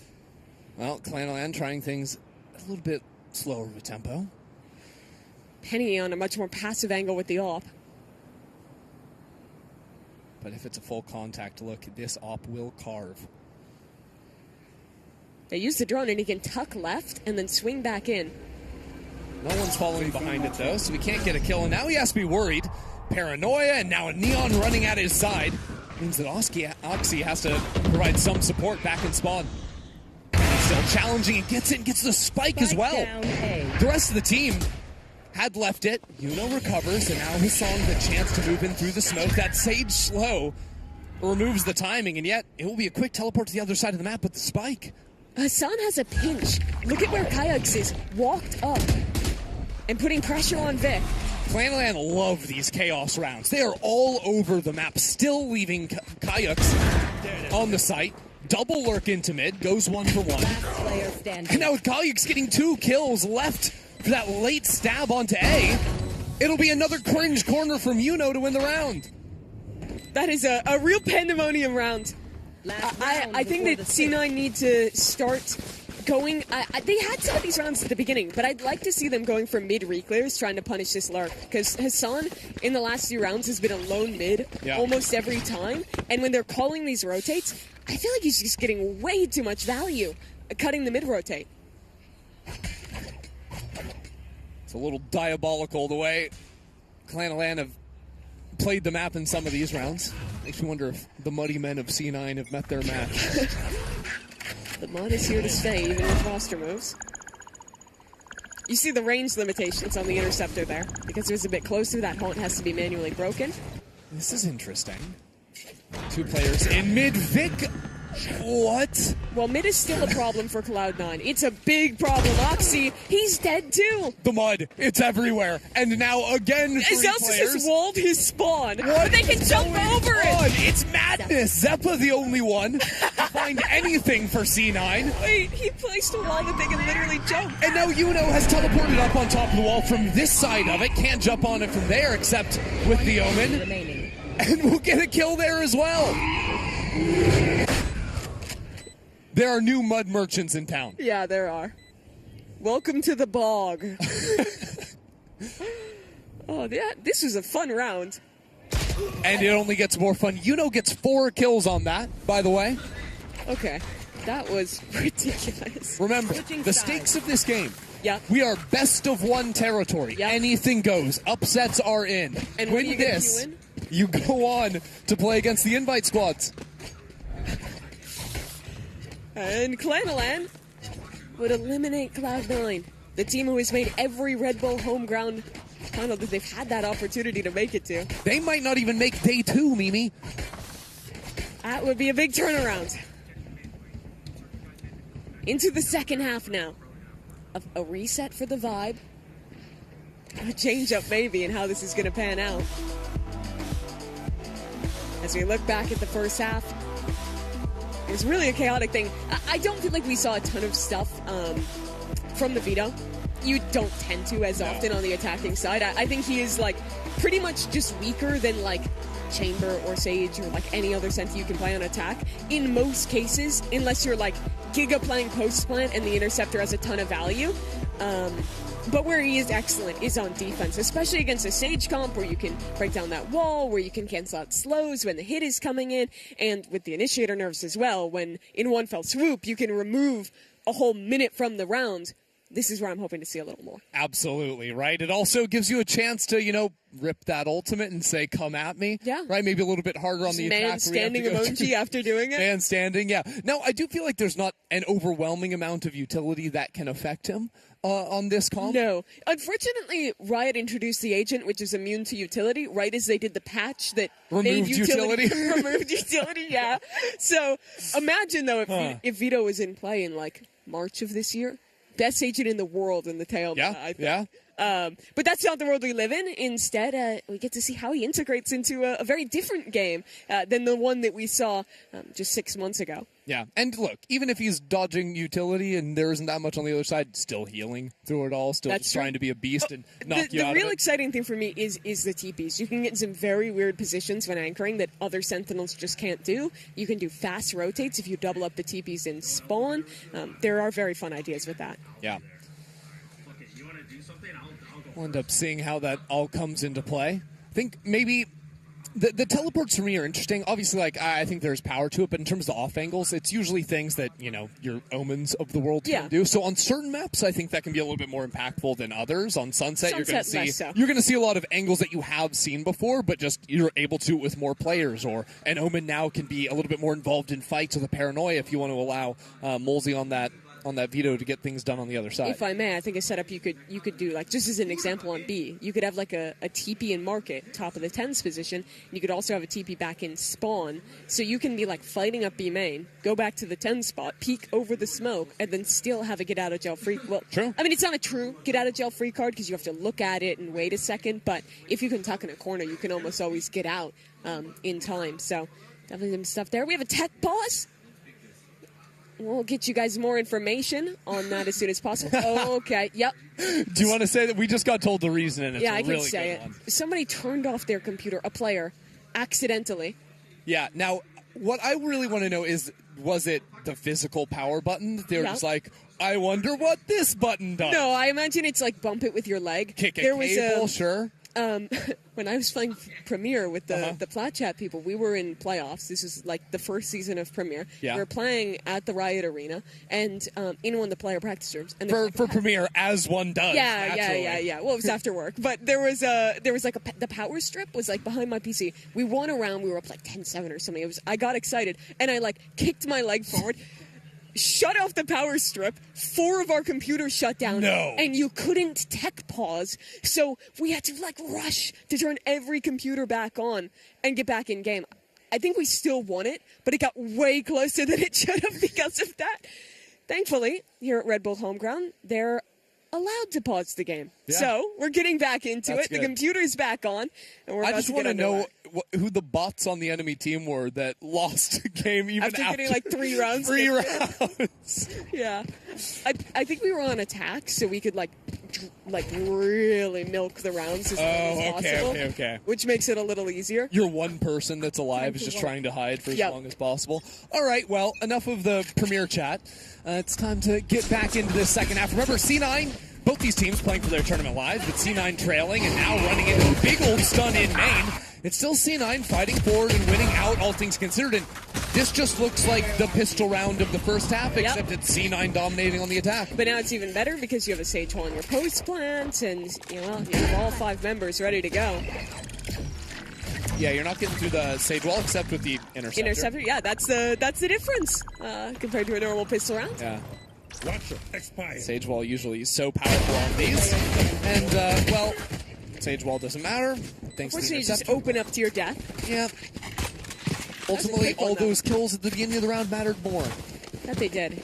And it was very nice from Moxie getting that quick slide on in. The rest of the team very fast to follow up. And, well, Clan they're not going to buy anything this round. Instead, letting Cloud9 continue on their merry way to tie this game most likely on their anti-eco. You know, I think the unfortunate thing about the new agent being a Sentinel means that it's possible you just never get to see him in action the first few times you see him on the competitive stage, because in the event that the only rounds C9 go to his site are on anti-ecos, or they just never go and dodge him entirely. Don't bring that evil here.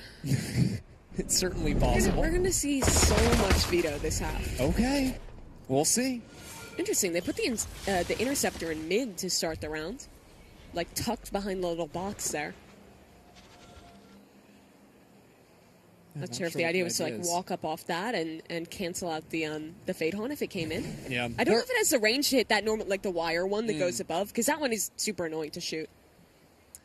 It's also possible, just knowing against anti-ecos, a lot of teams with neons on them will just run ideas where they just... That is where the relay bolt normally goes. Maybe it's to catch the stun. Yeah. Little things you want to be considering. We'll see where the placements of the future rounds. Nice shots from Vic. He got kind of slept on with how good a lot of the other rookies ended up being this year in VCT Americas, especially with, you know, guys like Brock going out and winning champions with a team with just a lot of people like coming up from Tier 2. But Vic, in the early parts of 25, was such a standout. His mechanics are on point. He looked so comfortable stepping up to the Americas stage. And I'm glad to see that C9 in this rebuild decided to keep him and commit to that player. Give him another shot. See if the C9 team can make deeper runs than they're able to even last year. Shaking off some of the earlier rounds of the playoff curse, but maybe not quite going all the way. Yeah, lower round 2. Talked to Imi about that run, and I was like, oh, you guys made it like closer than ever. And he just very sadly was like, did we? I was like, if you don't make champs, you don't make champs. This man has seen some tough stuff, but no matter how close they were, I think always looking to upgrade, find what you can to improve your roster, do the best you can. It's the right approach. C9's years always seem to follow similar formulas, right? It's turmoil-filled offense that results in big wins at home ground. I thought there was going to be more of a fight to that one. Yeah, that was so lame. Yeah, Oxy just walks away, and they're going to pivot back towards B. Thanks for filling us in on that one. Sage wall to block off and gives Elsis a little boost. Anything to get him standing up. As C9 now need to work back into this B site. Smoke on Trash to guard the cover. Guard the cross. Spike planted, but it's awkward now to actually play this. No threat going into back site. We're just sprinting forward and outgunned by Hassan. Maybe Oxy can do something with the Phantom in hand. Maybe if the challengers walk towards him, which they do, Oxy's found 3. And now it's a flank from Yuno. At what point does C9 turn around and expect it? Not soon enough. But Zelsis could be anywhere. Now Yuno's aware. Tap onto Spike. Sees Zelsis again. Needs to get back on for half. But already Zelsis is going to be able to see that. See the player pull off! And Yuno shoots him out of the sky for the round. Incredible Red Bull clutch there for Yuno to bring things home for Cloud9. It looked like it was going so poorly. Cloud9, they wanted to fight back sight. The interceptor goes up, so they double swing it dry. Despite that, it was a near complete flip to put it down to this clutch for Yuno. But in the 1-on-2, just it's a very clean. And manages to hold on to the lead a little bit longer. Looks like we're going to see a scrap for mid. 3 players from Planland. Market door. Rest of C9 taking things more comfortably. The smoke down bot mid. Kayux has crept forward. The Prowler didn't catch him. He's in such a good spot, but still the clears are ready, and even if Zeppa turns away, still snaps back to get the job done. Penny knows something's up. inside of this smoke. And he's ready for the push from Muno. Shuts that down. And now that opens the gates towards A for Cloud9. Yeah, I think that was a fake missed one-way that we just happened to be stepping behind. No, trust me. I messed it up. Oh, no. I'm actually really bad at Omen. Those ones are always really funny because it's like comically unbelievable how far away it is. I actually kicked my mouse. Or you actually really did miss it, but then you walk into it anyways to try and so confuse smart, everyone. It's like, it was actually so genius of me. I had this crazy idea. What if I made it look like I made a misplay? That's the beauty of being a pro player. You can control the narrative. Yeah? No one will ever know. People will believe you blindly. Unfortunately, no one believes what we say. We can't control the narrative. You can a little bit. You can do a little lying. Is Okay. Give me something. No, I mean, it has to come from the heart. Okay. I think. That's A disappointing. lie? A lie on live TV. That's what I want from you. Toxins going up. Well, you work on that. I'm working on it. I'm workshopping it. Clan are going to be saving their guns. Yeah. Not trying to play this round out. Dan the Penguin doing a gnarly trick there. Toxins going up. I'm still thinking. Okay, don't hurt yourself. Jesus. Really, my last brain cell rattling around. I'm just so truthful that I can't think of a lie. I can actually hear the gear turning. The singular gear is just spinning around unbalanced. It's not even grinding against something. That's a good it's sound just effect. Making air noise. Oh, brutal. Well, Clan with the 2 rifles saved still can't put anything together, so you can keep thinking. That's the good news. Toxins going up. Penny's salary was only a penny because he wanted to play with Zelsa so bad. That's a good lie. I like that. It's not believable. No. Anyways, it's a weird half 5 for Clan9 here. They're going to go for a mid-reclear play off the drone, tag onto 1, interceptor up, but Zelsa just spams the smoke. And I don't think we're intercepting anything. Well, they're intercepting a bullet in the head for Kyox, and another for Hassan. Oxy is just in the Matrix, it seems. Yeah, dodges every one of those Guardian shots. I fear we are doomed to wait another minute and then 40 seconds for Saiz to save this rifle. If C9 had A, if C9 had B, all is right in the world. Unfortunately, they're faking B in order to go A. Or are they? I thought. I mean, with Chamber walking forward in A right to their now. alert. Wait, Multi's 1 HP. No one's looking at him. All good. But Saiz is here with the gun. What is going on? C9 could still... Wait, what? Okay. They can't choose to turn around because they just walled off their escape plan. Yuno's got a bucket. He's 1 HP and there's a bucket. Yeah, absolutely is. Okay. Luckily, there's 3 players alive besides the guy that was 1 HP, so... Why was that round like that? It should have been a simple matter. I feel like that round, there's no reason why we should be freaking out, apart from the fact that C9 were taking a very long time and seemingly walking into the only condition in which they could possibly lose the round. I believe we're exiting the Twilight Zone, though. Those were 2 very strange rounds. Okay. Now, Clan9's going to take a timeout. It's weird because the screen just got black and white, Yes. so I thought we were entering it. No. It's just a timeout. Okay. Take a second to reset and think about what is ahead. Cloud9 have been, they haven't actually shown a lot of super fast rounds since that pistol where they just slammed onto A. But the issue is that when you're playing this veto, you give up a ton of stall util. When you compare it to, like, think about how much you have to do to push the chamber off the line. How much you have to do to get past the Sage slows and the wall and all that stuff. Veto as an agent is a lot harder to actually, like, full hard anchor, because the only stall util he really has besides the trip, which you can just break, is going to be the interceptor. And if your util doesn't get caught in that, well, then you're chilling and you're still going to be able to send it on a site. So I wouldn't hate to see them maybe go for stuff that's a little bit more aggressive with Kyox and play more retake, leaving like the Viper and the Veto bunkered together one side. So you can kind of have a bit, their powers combined. Of the wall up and the interceptor to stall out some hits. Then you've got the stall. I mean, truthfully right now, Hassan and Molzy are both playing on the B side of the map. Yeah. Doesn't look like it'll be so run at them light speed over on A. Instead, walking up behind the one-way. Penny in front of it, though, and shots go a little bit haywire, as does this re-swing in from Oxy. Zeppa's still coming from behind it and will eventually trade out those kills. And there is a res. If he can't swing to punish it, nor could he trade his teammates. So, it's forced to just sit back and watch this turn into a 5-on-4. Big problem now. So Clanalan, 2 players in elbow, trying to play these off angles, bait for one another, but the bait doesn't work at all. Even this ultimate into back sight from Vic makes things so simple for C9. The wall over on Link. Now one way's going back spawn. I don't think you play this round, Mimi. I keep talking about this agent, but how much impact did Sage have that round? The slow on the right side to stop the reswing, the res to bring it back into a 5-on-4 from what was a 4v4, and then the wall to just further the checkmate in the post clan and help force the save. Really impactful stuff. And Penny as well, being able to just post up into A main, take the first contact, get out, and then let his teammates swing back in together.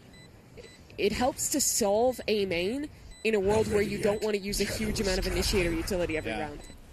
I mean, right now for Clanalan, they need to figure out some way to solve these early fights, whether it's A main or anywhere else, because so many of these rounds, on the actual buy rounds for Clanalan, how often have we seen it be disaster at the start of the round, now 2 players forced to save? Just over and over again.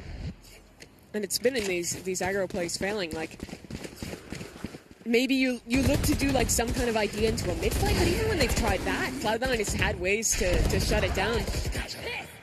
It's been a really tough turn of events. Out of the last 6 rounds that we've played, 5 have been won for C9. This was a very big change up going into the second half. But okay. Let's cope for a second. Yeah. This is the alt round. You have the Sova ult online. You have a lot of the tools you want. They're going to go for the mid fight we were talking about, and they're going to go deeper than mid. Here we go. Kayaks diving on in, but look how far back C9 are playing. Is still a kill onto Vic. And that's big news. It's solo smokes out of C9, so losing the Omen makes advancing way more difficult. If you want to fight mid, opens up all those angles in top mid. Going to work towards A. Can always be swung from a new spot. So C9 need to go back into mid together. At the same time, Zelsis working B main on his own, but a nasty crossfire means he needs pressure to pull Kayaks away from Market if he's going to do anything. Cloud9 there. Gonna let some of this time start to tick away as Penny works his space towards A main. Decline want to go for some kind of reclear. It looks like they're at least walking back together in towards A. They had dropped off elbow to make that play happen, so are worried that alert could be up here. I mean, Penny at this point is probably just playing for rotate information and maybe a late backstab. Omen ult scouted out Penny, just saw him on the other side. Nassan cornered up here, gets 2, wall goes up, 25 seconds. Can stall for forever, especially with supporting from backside. I don't care what you're doing over here, Penny, it's not going to win you the round. That spike all the way on the other side. Does feel like C9 just simply waited too long to activate, and means they have no course of action once Hassan gets those kills. I remember they also had no smokes, which I think is why they were playing such a funky round where they were trying to lurk someone in. They desperately wanted to feign a hit where they could then walk back into an open site and not have to exec somewhere with no smokes, but it's really hard to make that happen. Clanalan needed that round. 30 seconds left. And they managed to take it. Hassan again, the guy who rises to these occasions, getting 2 in main. Yeah, Hassan always online this game.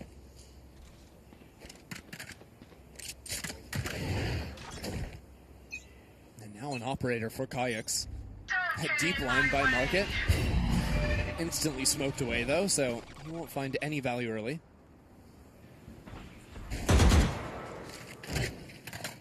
Contact play for Cloud9 up mid. There's that tether connecting. Right. Got a little grab, slows things down. Now Multi rotates the other side of mid. And C9 really haven't advanced here. Kayak's now back on the line, no smoke in his eyes. I like that little reposition. Face your fear! Like this wall up too, with the Nightfall. Trying to cut back in, but it tags no one. So the fight in A main is everything. Goes down, and that's a massive problem. Should have been their pressure point on the map. Now stuns going down, laning in on Saiz. drops as well, but now the flank on the operator. And it's held yet again. Penny there to shut it down, and we've seen rounds like this before. Yes, let's send another player onto the flank. See what can happen. 4th time's the charm? It is. Oh, okay. So now a 2-on-3. This is doable, but it's going to be difficult. These players completely isolated from one another in Cloud9 with a strong setup. Clanline can't waste too much time. I think a shoulder was spotted there. Zelsis down below. That off angle for Molesy goes unchecked. C9 move up to 11. Clan9 made the right reaction by fighting 2 players into A main there. But unfortunately, it ends up just being a little bit isolated. I think you saw Yuno swing a bit ahead of his teammate. Well, I think his size went towards elbow instead. So instead of this like unified front to break out of the pinch, it's one player dying, then the next, and this entire vice comes through from C9. And once you lose that one front, it's impossible to hold a site with a pinch play like that coming through. And the retakes, down numbers, they are not working, and it has been retake down numbers after retake down numbers for KNL. And there's no time really anymore for second chances for Clanland. Down by 2, C9 on 11. Choosing to go for the force buy now. Good for the most part. But not anymore with Oxy getting the first kill, now trying to cut off the rotations as well. Hassan into so much pressure. Molesy does manage a kill from back on Boba. Evolved to keep fighting forward, and now with Yuno getting the pick, chances rise for Clan desperately in need of this round. Paranoia in sight. Molesy clears the corner, catches Vic on a timing, and continuing forward. This round could bring them straight back into the game, but Celsius, his main team's a little challenging. Zeta turns around one first, can't get the next. Clanland up on 10. Finally breaking the streak of losses they've had. Clan9 get back into this game. And what a close round it ended up being. Yuno required to step up in the clutch. The difference really showing a much more unified front there, being willing to give a little bit of space and fight back in. Despite that, it still had struggles. You saw how much Cloud9 did to get that opening kill, coming through market with this double face into the smoke that completely destroyed Kayaks. And then this is a straight up 3v5 that they won. But that's the kind of round that you need. Players to step up in those unlikely situations. Well, if they're going to keep it going, could end up being Molesy with the operator. Look at that off angle, up on top mid, boosted up with the quick teleport. Just waiting to see if C9 come forward to clear away some of the utility that's been placed here before.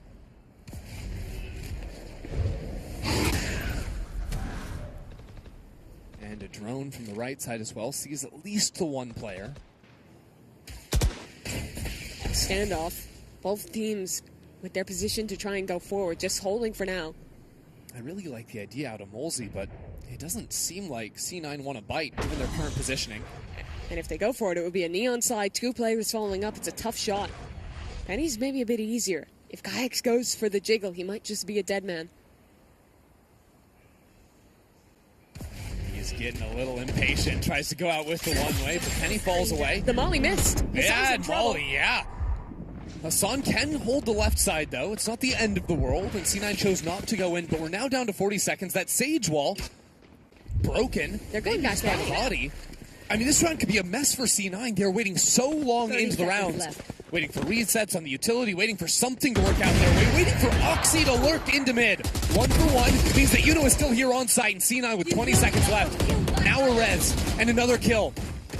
Saeed still a problem. 15 seconds. 1-2 kills could just win the round. We're down to 10 seconds. Saeed's with 3. Still there. 1-on-1. His own slow. His own slow. He has to stick the spike, and he will.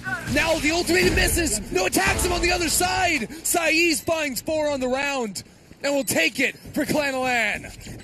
That was so narrow. Barely connects the shot with the Hunter's Fury. Denies the plant, and ties this game up. Making that sprint over to the other side to find the operator before winning the round. Beautiful. Out of him. Let's look back at this one. This was a wild round. Cloud9 spent so long in mid. They throw up the wall, activate Oxy on the lurk. Oh, he got his foot. Yeah. Just his right foot. He almost pulled off him. By the way, he also, the shot with his tour de force slows him, so he has to stick that plant. If the tour de force isn't there, he actually has time to like tap it and reposition. Yeah. Just a wild round across the board. And remember, with the best of one, every single moment like this matters. That has brought the game back to even. 2 major rounds from Clan and only 2 more needed to eliminate C9. They keep advancing here, Red Bull home ground. Team that won the NA Finals in Seattle last year made it to the main event in Berlin. We're finalists there, only losing to T1. Cool. Kayaks can't pull down quick enough. And Oxy not wasting any time. This time, though, no Sage Wall, nothing like that. Oxy still challenges forward. All on his own. And making a whole lot of noise, too. He's judged. No one's ready for it.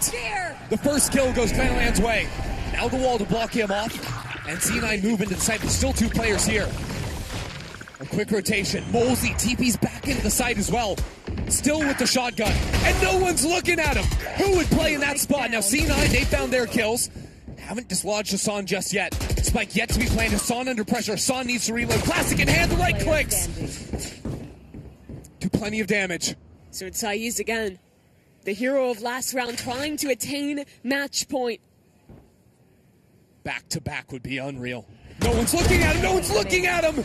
And they lined up. But it's Oxy to live on 18 HP. One more bullet would have done it. But instead it's Cloud9 on match point.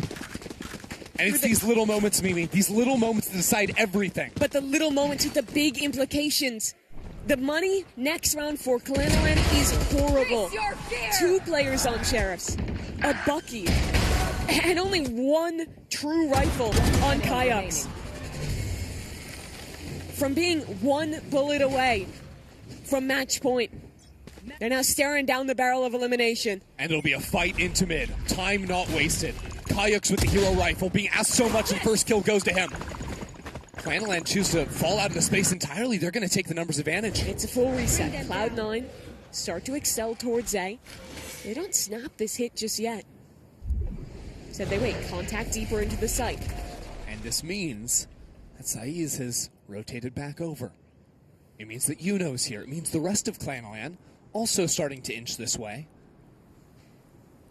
And the position Saiz is in is exactly where he tore C9 apart just a few rounds ago. It'll essentially be a 3-on-5 on A if they commit it. Vic is quite a ways away. Could ult to help the team. Clanland's only Vandal is on the wrong side of the map. And now this ultimate up high clears away most of the site. Wall back in. They want to push him. Saiz dodged away from the stun. And there he is, but the shots don't go his way. C9 have even the playing field. They need just 1 round to move on. And they want to get it done here. Vic drops down. Are you kidding? Are you kidding? A paranoia in hand? Ready to fight off of Oxy here, and it goes down. All of a sudden, flying through, Oxy goes nuclear! A monster! With 4 kills out of nowhere. And Yuno's on the wrong side of this wall. That spike is planted the other way. He has to go so far. He can't take any more time. He has to look for it, but it'll be Oxy here for the ace to move forward. Please don't hug me. There'd be no other way but Cloud9 to step ahead, to get to play against those invite teams. But they had to do it the hard way. 13-11, running it all the way through the groups. And with Oxy pulling off such an incredible play to end it.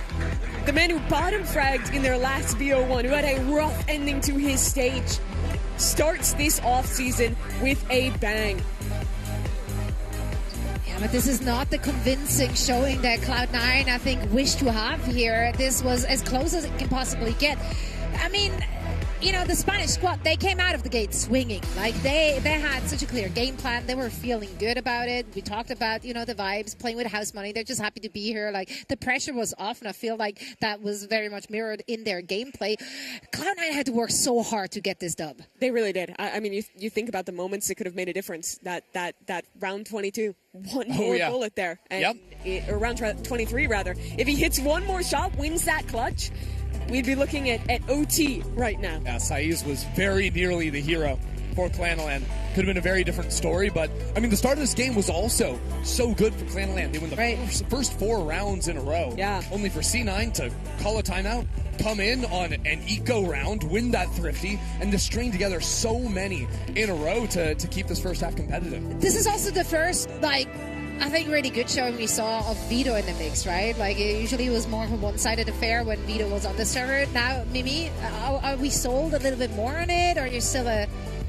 I'm still not there, at least on Okay. Sunset, compared to the value. I think a lot of this win for Cloud9 for me was proving how good the Chamber Sage double Senti is on this map. I think Solo Vito is really challenging because you are giving up some of the information, you're giving up some of the agency that you get, you're forced to take another agent who can do those lurks. So for me, I'm still not sold. I think that Vito can be good, but I don't know if Sunset is his map right now. And ultimately, it didn't really feel like Molesy had much opportunity to play the game. On attack, hard to get into positions where you find a ton of like value. how many rounds can you remember where you actually saw big impact from Exactly. that Vito? There was like, okay, he had a TP here and gets a kill or something, but I was watching that and thinking, like, imagine he was just playing Chamber. I feel like we see so many of the same ideas, but maybe even more impact there. And mostly on defense, his sights were avoided up until this very final ace from Oxy to close things out. What a tight game. 12-12 in the first kills, both teams battling through it. It was very streaky to start, but those last couple rounds could have gone either way. That's how intense the competition here is. A pub team can show up and nearly beat the squad who made the finals last year. Right, and I believe now Cloud9, as they're moving into the double elimination bracket, they will be facing off against FNATIC, who have been able to just sit back and watch those 3 games that Cloud9 played today. Yeah, that is going to be a cool game. FNATIC getting to show that new roster. They showed it in London just briefly for a show match there, but here in a much bigger tournament in New York, getting to see what they can do against this rebuilt Cloud9. I wonder what the last time was when C9 and FNATIC It might have been like last Red Bull home. Honestly, I'm like, I want to try and quickly check because that's way too fun. I feel like these are teams that maybe back in the day would have matched. Oh my god, it was. It was quite actually literally the grand final last year was the last time they played. That's and FNATIC won 3-2. The revenge. Spicy. And now one of the teams will have to make a salty lower bracket run in order to get that final again. Yeah. So, man, the stories write themselves. Yeah, here is the updated bracket. As you can see, that is what's on the docket for tomorrow. Our invited teams are already locked in, ready for action. And, of course, we're waiting on the last team to qualify, which will be battled out between Qbert Academy and Eintracht Frankfurt. The winner of that one will be facing off against Energy. And by the way, that was the 2023 finals where they played FNATIC. And But last year it was T1. yeah, if they could beat FNATIC and keep running it, well, they get to see T1, who is the previous final that they were in. It is wild that team has made so many finals in this tournament. Everyone that they could, they've been there. So I guess we should have expected them to make it out of groups. That's right. I mean, you know, the script writers, they're clearly having like a tendency here. So let's see if they can continue in that trajectory. We do have Zeta standing by with Upmind. At all. All right, ladies and gentlemen, we are back here with Zeppa here on the floor. Zeppa, congratulations on the W. You could kind of tell that everyone needed to show up in the stretch there at the very end. It is kind of safe to say that Clan impressed? Yeah, for sure. I mean, it's always difficult playing a BO1 and then knowing you lost the first 4 rounds to Pistol and then get bonus down 0-4. So, I mean, that's always tough to climb back. But, I mean, it's always fun. Yeah. And, I mean, you guys didn't play Sunset for basically a year. Kind of run me through some of the adaptations and the emotions that kind of came with it in that second half. No adaptations. We got like the original inventor of Sunset when we stole the masterful IGO, and he taught us the ropes on how to play Sunset. Nice. No, I mean, good work. I mean, at this point, things still seem fairly simple for you, but again, This game was a little bit of a rocky road, but still, high hopes. You guys have playoffs tomorrow. What or who exactly are you excited to face? Honestly, any of the top teams. I feel like G2, FNATIC, NRG. I don't know if I'm missing any T1. I mean, any of these teams are fun to play, and especially at Red Bull. I mean, you know, I've been here the last 4 years, second place the last 3 years. So I'm trying to break the curse. Either I get first or we get last. Well, we can't get last now, but, you know, trying to break the curse. All right, break that curse, baby. Good luck. Appreciate you. Thank you for the time. Ladies and gentlemen, back to the desk. I love the spirit there, right? Like, I'm okay with anything but second. I'd rather be lost than second He's place like, oh, again. man, Like, I that's can't a get last wild place. take. That's That a guy has wild been take. through it. I don't blame him, honestly. Oh, man. Yeah, well, they now can rest up a little bit, prepare for their match tomorrow against FNATIC. That is, of course, in a double elimination bracket. So even though we still play in a best of one, they will have another opportunity in the lower bracket in case they lose it. Yeah, and FNATIC also a team that is very well versed in getting second place. They love it, yeah. They love second place. They're actually the two most second loving of place second place teams in the tournament. Yes, and I'm sure you talk to the players and they'll agree about how much they love second place. Well, let's just say that it might not be love, but it's a strong feeling. Yeah, they have a strong relationship. Certainly. Long-term. Relationship, a long-term relationship for sure. It's a little strained, but you know what? We're here for it. We're here for all the drama and all the highs and lows of these teams. We have one more match to play today that will determine our last team for the double elimination bracket. All of that is going to come up after a short break, so don't go anywhere. Grab yourself a baby, put your legs up, and we'll be right back. I heard baby. Baby.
played in front of a crowd, like a big crowd especially.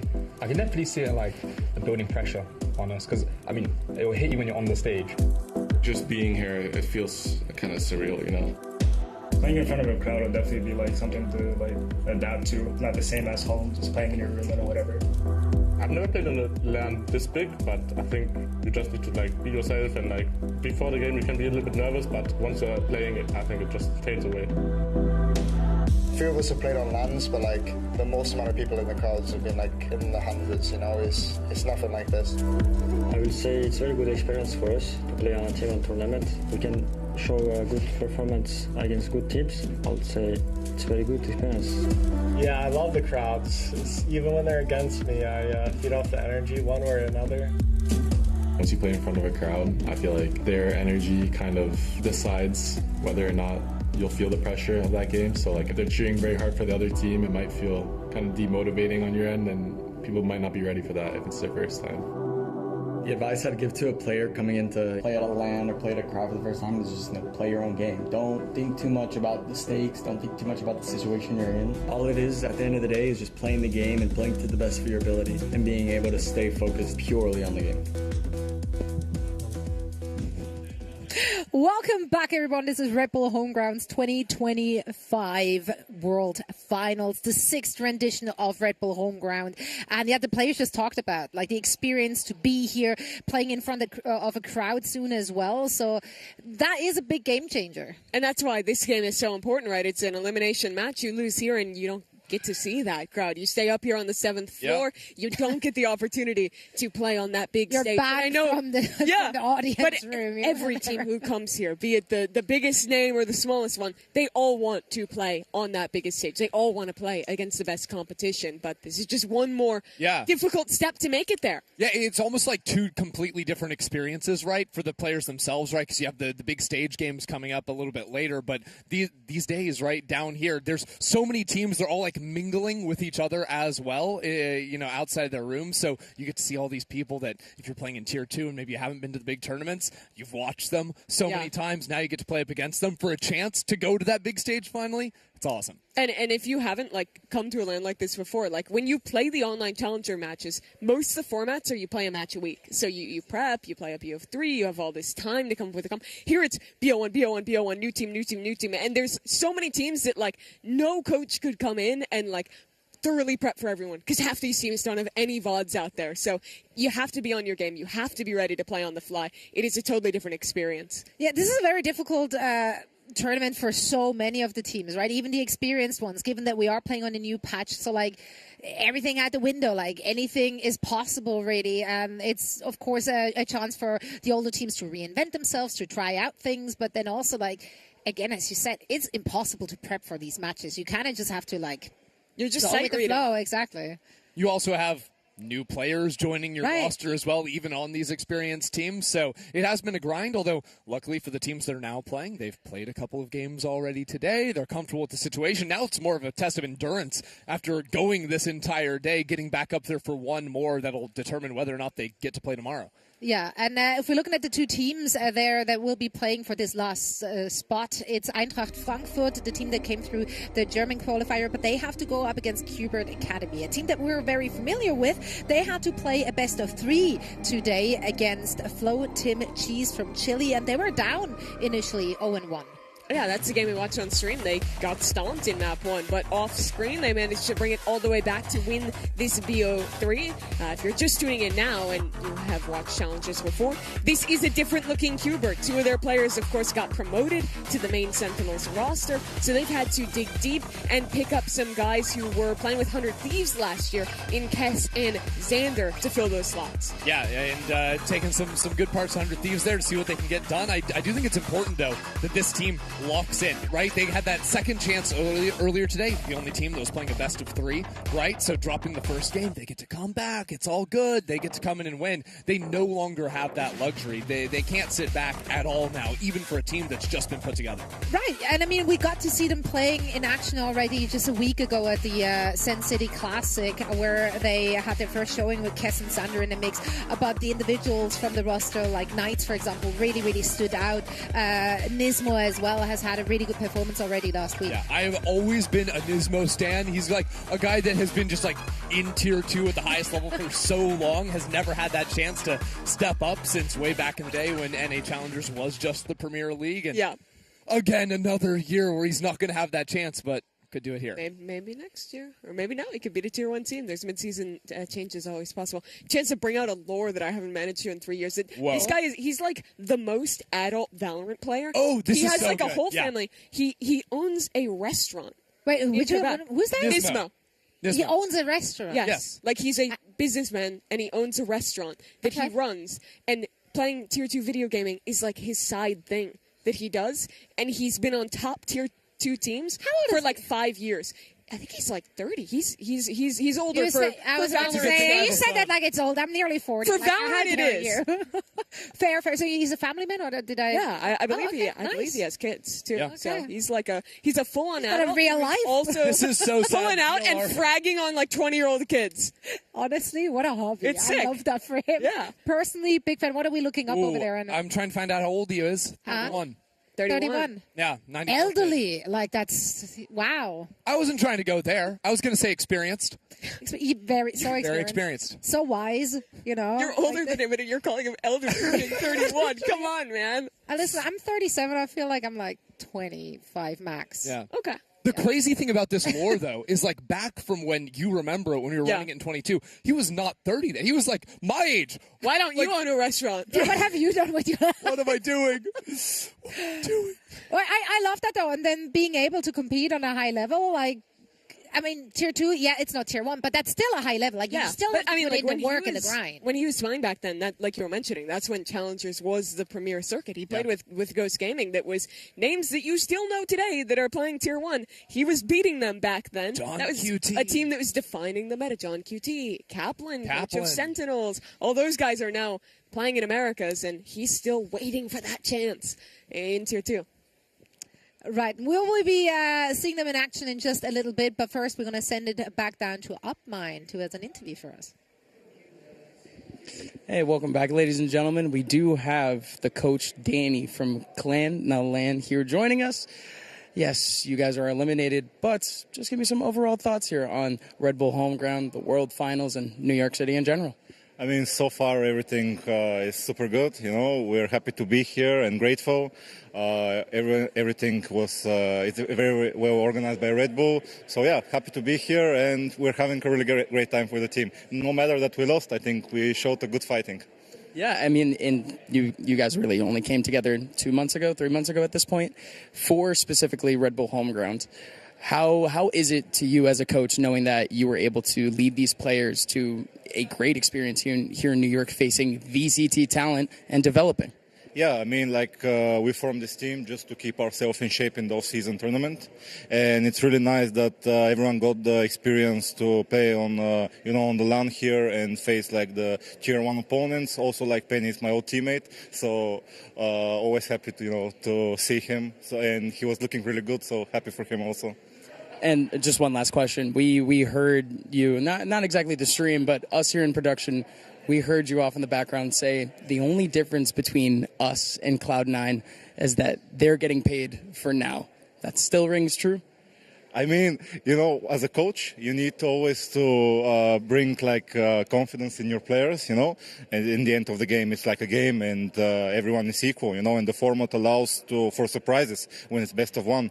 So, I just wanted to bring the confidence in the players up so they can have a good game, and yeah, it was like super close, so it might go in both ways. So yeah. All right, thank you so much for your time, Danny. Thank you. Thank you. Ladies and gentlemen, back over to the desk for one more match for day 1 of Homeground. Thank you so much. Yeah, it's just great to hear that, right? Like, to just enjoy that experience, be proud of what you've accomplished as a team. I like the phrase "getting paid for now." I'm going to start using that on you. Good. Remember, we're going to catch you're getting paid for now. Wait, whoa. I don't think that is happens. how he was using it at all. Also, we finally got an answer to what they're saying in the huddles. Yeah. What that was are they? way better than anything. We're getting paid for now. It was what he just said. Oh, that's actually what they're No, saying? like the only difference between us and Cloud9 is that they're getting paid for now, which I think is Oh, bar. is it? Well, I talked to production. I didn't really hear. But that's, I also don't that think is he was saying like inspirational. they're going to get fired. I think he was saying we're going to get paid eventually. Yeah. I mean, I felt like the implication was also like we could be better than them and be in their shoes, and they could be in our shoes at any time. Let's go back down there. I will go there myself. We're going to get up mind on the case to like really investigate the meaning behind this. I do like that it's a little, there's a duality to it, or even It's more so than true. that. Like, yeah, it's just a little mystery. Wow. Like, we love that. So deep. Ambiguous statements. That's what we're here for. Yeah. No, this one is pretty straightforward. It is a graphic. It is a team. This team is about to try and punch a ticket to our double elimination bracket play tomorrow. Eintracht Frankfurt came out on top in their first match, but then they actually lost to Envy, but still came through because of the round differential. But if you weren't watching, by lost to Envy, we mean they went to double overtime against Envy, the team that just ascended and is going to Americas for the Tier 2 squad coming out of Germany. It was a very impressive game for them to make it here into the playoffs. This is another game where I don't think they're favored, but they have proven that that does not matter at all. And they also, of course, had to win their match earlier in the day to be in that position where they could lose and still end up going through. And as always, we are still very much in best-of-1 territory where anything goes and upsets are always here. So if you're either of those teams and you went back to like quickly scan the VODs, what do you think is the takeaway? Well, actually, I don't think Hubert really could because they actually played a best-of-3 today. Like, they played 3 games, different to the other competition. They were far busier than other squads. But they had a little bit of a break in between. And actually, they finished their, I think the last 2 maps were not that long, so they might have had a teeny tiny bit more time. Possibly. I mean, I think each of the teams had about 30 Well, I think the minutes to question like is figure out what they want to Pretty do. much the only VOD they could have is if we went to Pearl, Right. which is what they played against Envy. And that's a question of if we're actually going to get that in the pool here today. Either way, I think takeaways from that Pearl game, this is a team, they're willing to slow down, but I think that when they go for these harder execute rounds, they are really solid at them. I would like to see a team who's kind of willing to give a little bit of space, play the Flood retake into them, because I think that's where the protocols cracked sometimes, when it was the more chaotic rounds that Envy was bringing in, when they were willing to always fight up. And, well, it's Sunset Simulator, I guess, here at home ground. We're going back. What is going on? How is Sunset? Because also it's like best-of-1, so everyone just kind of has to agree on what the least offensive map is. And You think somehow there's like we've a settled on gentleman's Sunset. agreement on Sunset? Well, because you just get so many bans that it's like, okay, like your typical ones. Like if we ever play Abyss or Corrode, I think it's crazy. Like I don't think any team is choosing to play that, over 3 other maps in the pool. So. Yeah, we did see earlier that Eintracht did Eintracht. Entrance. That's Me not what what I'm it means. saying. Eventually we'll learn how to say it. Yeah, I'm sorry. I'm a dumb American. Tomorrow. If we get to tomorrow, we'll learn how to say it. Well, they have to win it to make it there. See what I just did? Yeah, that was a great tee up. Thank you. Wonderful. Wonderful. And here is the agent select for our 2 teams. Yeah. Yoru Waylay action on Sunset. That's sick, honestly. The Sage coming into the mix as well. This is a map that is really good for that combo. Think about the A-main fights where you're going to have the dive in from the Waylay, satellite TPing behind. And, I mean, when you have those 2 players piloting it, it is a very exciting prospect. Interesting to see a Cypher lock. Yeah, I mean, one of the old favorites on Sunset still being relevant. I do want to talk a little bit more about Qbert Academy, though, because not having an Info Senti might be a little bit shocking to some, but I think when you're playing both Waylay and Yoru, these are both agents that on defense, always pushing forward, making use of those TPs back to get forward information. So even if you don't have perfect information of a Sentinel trip or something like this, those 2 agents always going and figuring out where the enemies are. Now, looking at the compositions there, do you feel like one has the upper hand just based on agent select? Or I don't think it matters because it's a BO1, so anything goes. I think nothing matters. It is all about how you adapt today. How much won't you answer can the do on questions. fly. You won't answer the question. That's right. You know what? The teams will answer it for us, so let's send it to our last match of the day. All right, let's jump in. Last spot here in the double Elam I'll answer your bracket. question. On I like the market. Sage comp better than the Cypher after the Cypher nerfs. I Now think they're that pretty Zoe's significant. gone, okay. She's still here. Absolutely they crazy. just can't hear her. She's with us here in spirit. I agree. I can almost still hear her voice. It's like only seconds ago she was here. But now we are jumping into the game. Qbert Academy starting things off on the attack side, but not running down too quickly. Just dodging away from a boombot to start things off before getting ready to challenge the smoke. I think Leo might have seen a little something on a pixel there. He's certainly suspicious, as his teammate is just going to get owned by Knights and, forced to post up or die. Oh, little dropping one way there. The Leo steps straight into, gets 2 kills on the right click. And now this weird timing on the flank catches a pretty sweet timing. And Qbert Academy decide not to actually hit the A site. They're going back B. Yeah, rotating all the way back through. Azuri does have a great timing here. He's going to beat them into this site. There's also this Cypher Cam in B main that can be clicked into by Phoenix. Broken now, so that will be a known quantity. A little off angle held. Zuri needs at least 1 here. That's great damage. Not gonna lie. Getting those cross map cages too. Zuri gets a kill through the smoke. Planted. And don't forget, Kess is still low. Now is Zuri gonna take his time while Felix dashes over here? Qbert have not been proactive at all. Xander going on a walk, armor and a ghost, and he might just catch the perfect timing. Finally going for it. No one's ready for him. How patient will he be?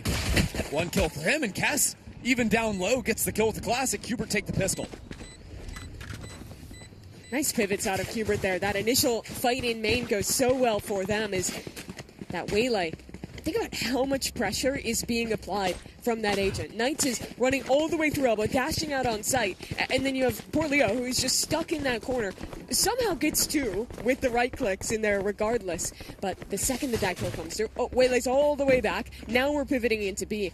That's really the beauty of that agent. We talk a lot about the dive in, use your util, get out, but you can also just full commit and spend so long in very aggressive positions with practically no risk. Back in a flash. Qbert set themselves up nicely heading into the second round. Just some pure spam out of Masashi's classic. That's crazy. It takes Knights that low, although there is a Sage on the other side, so it will be a quick field of full. Cutting through. Even regen shields on Knights as well, so he just brings back all of that damage. It's like nothing happened. I think that's one other thing that people don't think about with Sage comps is it just makes regen shields so nice because the heals come back, you get your shield back, you get your full health back, it's like nothing ever happened.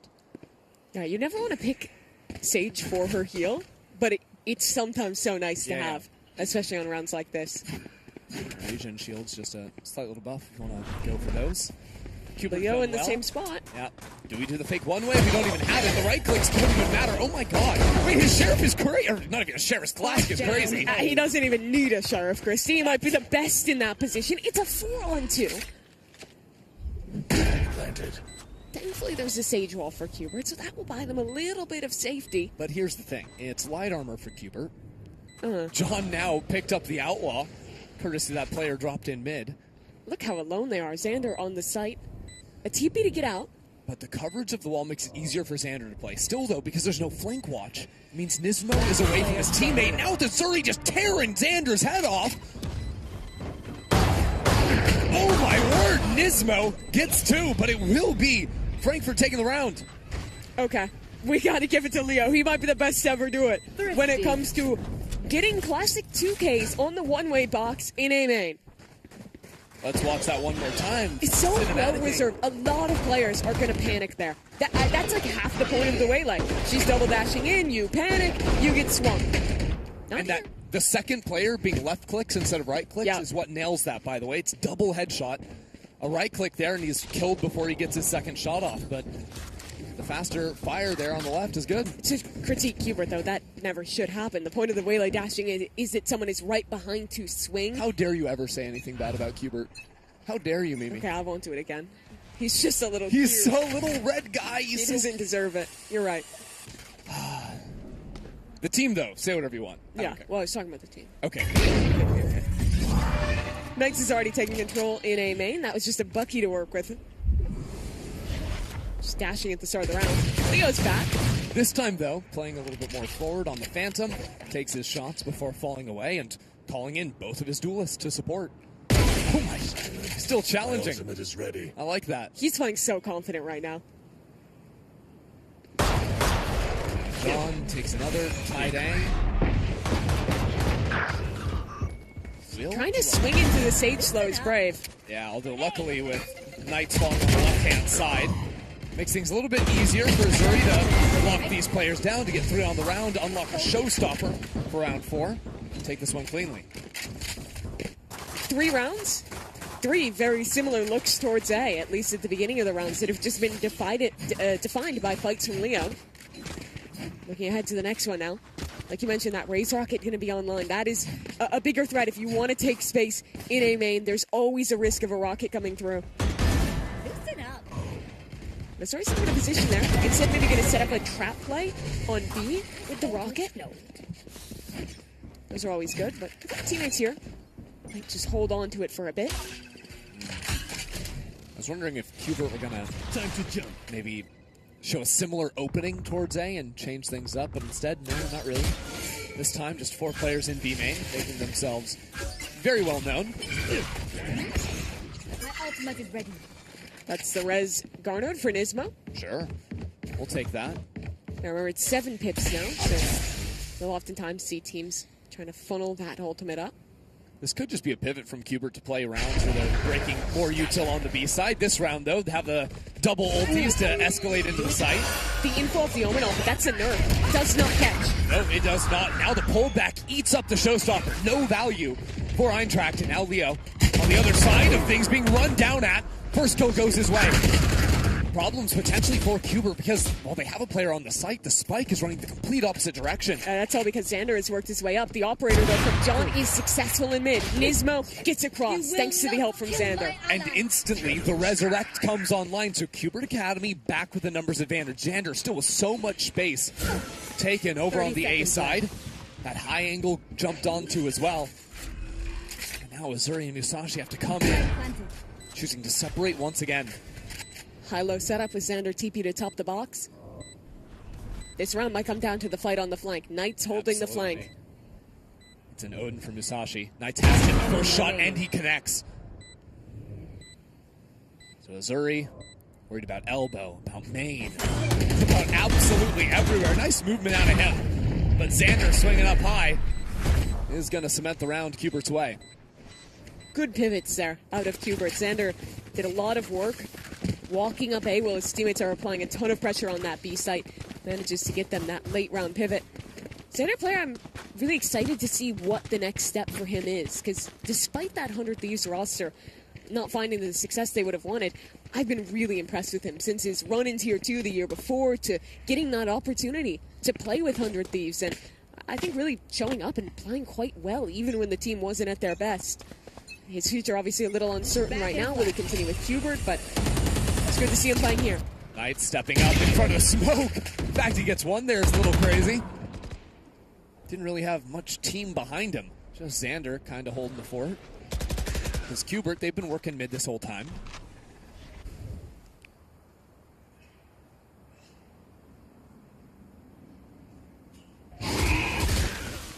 No trip used for mid, so you have to see constant attention from Musashi to deal with this area, especially now that that wall is up and he is very isolated.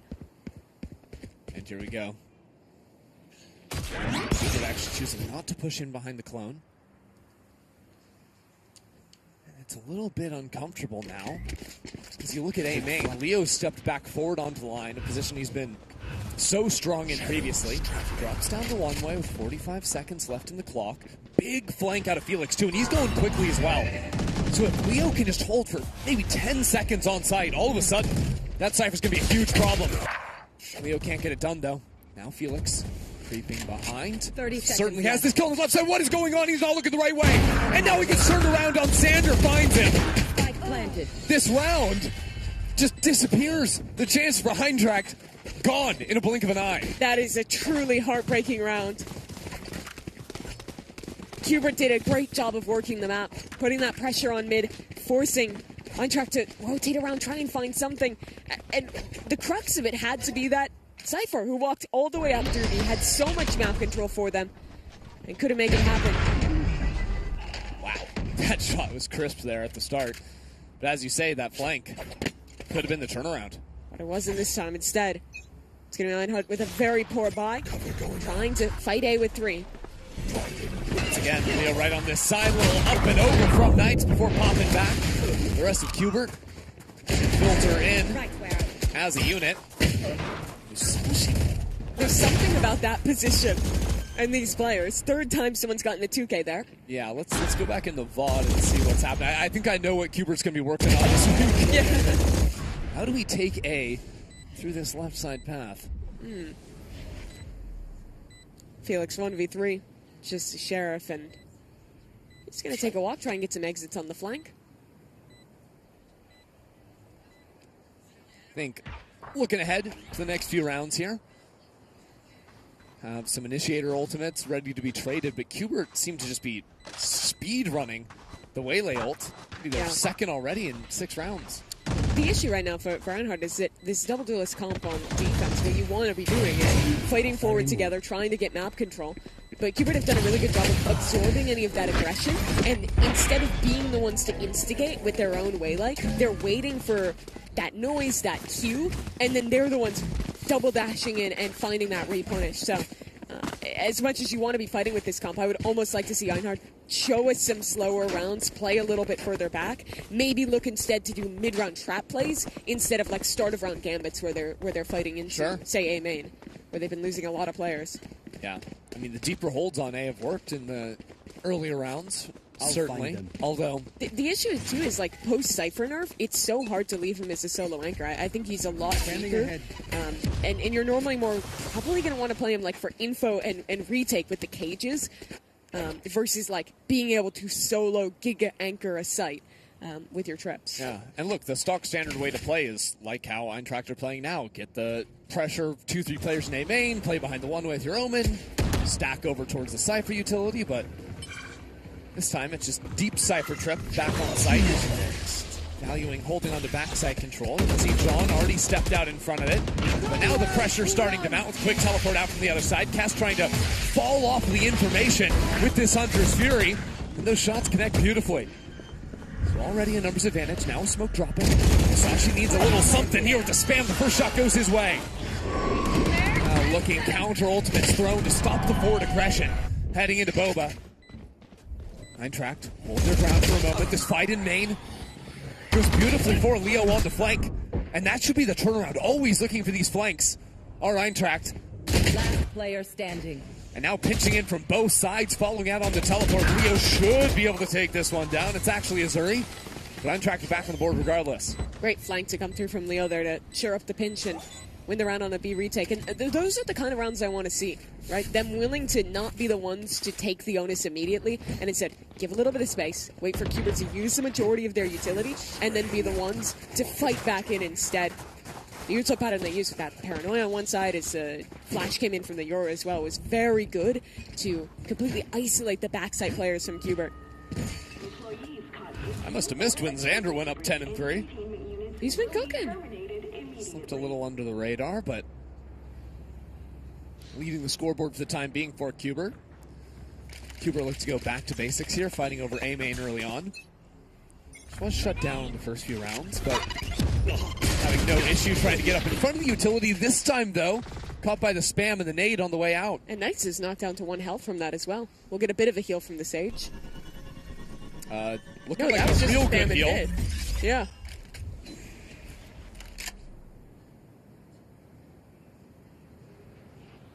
Zuri waiting to swing off of his teammate's contact. And that's going to be done with the showstopper. Way too close, though. Thought they were further up than he initially anticipated. And that's not too deep into the round. Kubert still have a minute to play with on the clock. Still hanging out around A main after causing some pressure into mid. And what it looks like to me, Xander with an ultimate means that Kubert can go back over towards the B side, really sell a fake here with a drone. Let Kess leave after Xander gets a little bit more forward. They're going to need to win the fight to sell the fake, and I think that this refight from Eintracht has actually shut it off completely. A forward tripwire as well. Means that Felix should know exactly what's going down. Good time caught through the smoke, but there's pressure in from behind him. He's got to watch his 12 and his 6. He can't watch either of them. Musashi enters into the site, now Rez as well. It's going to be hard for Eintracht to get back in. Wall cutting off so many of their angles with approach, and now this fight to back sight. Keskin just trying to post on up with this Odin. And Leo on the other side will lock it down with a flank again. It's just madness in these rounds. Yeah, it feels like we're repeating some of these rounds. It's very similar to the last B retake where Hubert try and fight backside. It's this huge brawl back and forth with Util. But that all manages to buy enough time for Leo to find his flank and that last second addition to tip the tides. I mean, ultimately, Eintracht just know they're playing against a no true Sentinel comp, no info on the flank, so every single round you see them challenging that. Usually at a certain point, you stop doing that if you've shown the look so many times, but it doesn't seem like they have any intention of slowing down. But he's just taking such late timings that eventually you have to stop watching the flank because so many of your teammates are getting traded on site. Doing just enough to keep that attention. Take a look at the money. Hubert in dire straits. And Satellite picked early again. It's getting direr and direr. And direr. Emphasis on the die. Already down 2 members.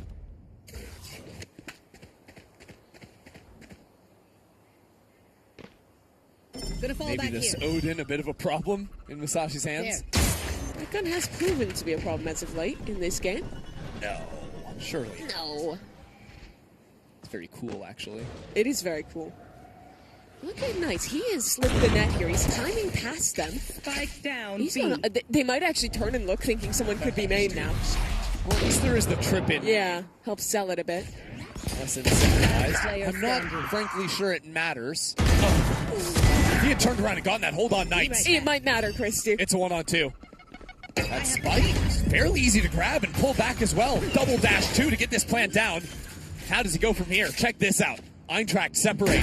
Leo again on the flank. He's done it every round. But at a certain point, you have to turn around. You got to start walking one direction, you'd think. Or else you worry about getting shot in the back of the head. I told. Wide swing, that's 3 for him. How has he managed to do that? The saturate drops down. Takes his time, but he's inside the smoke, unexpected! 1 bullet left, goes to the reload. And out from the other side, Knights takes 4 for the Red Bull clutch. My ultimate is ready. So incredibly played from Knights. A straight up 1 versus 4.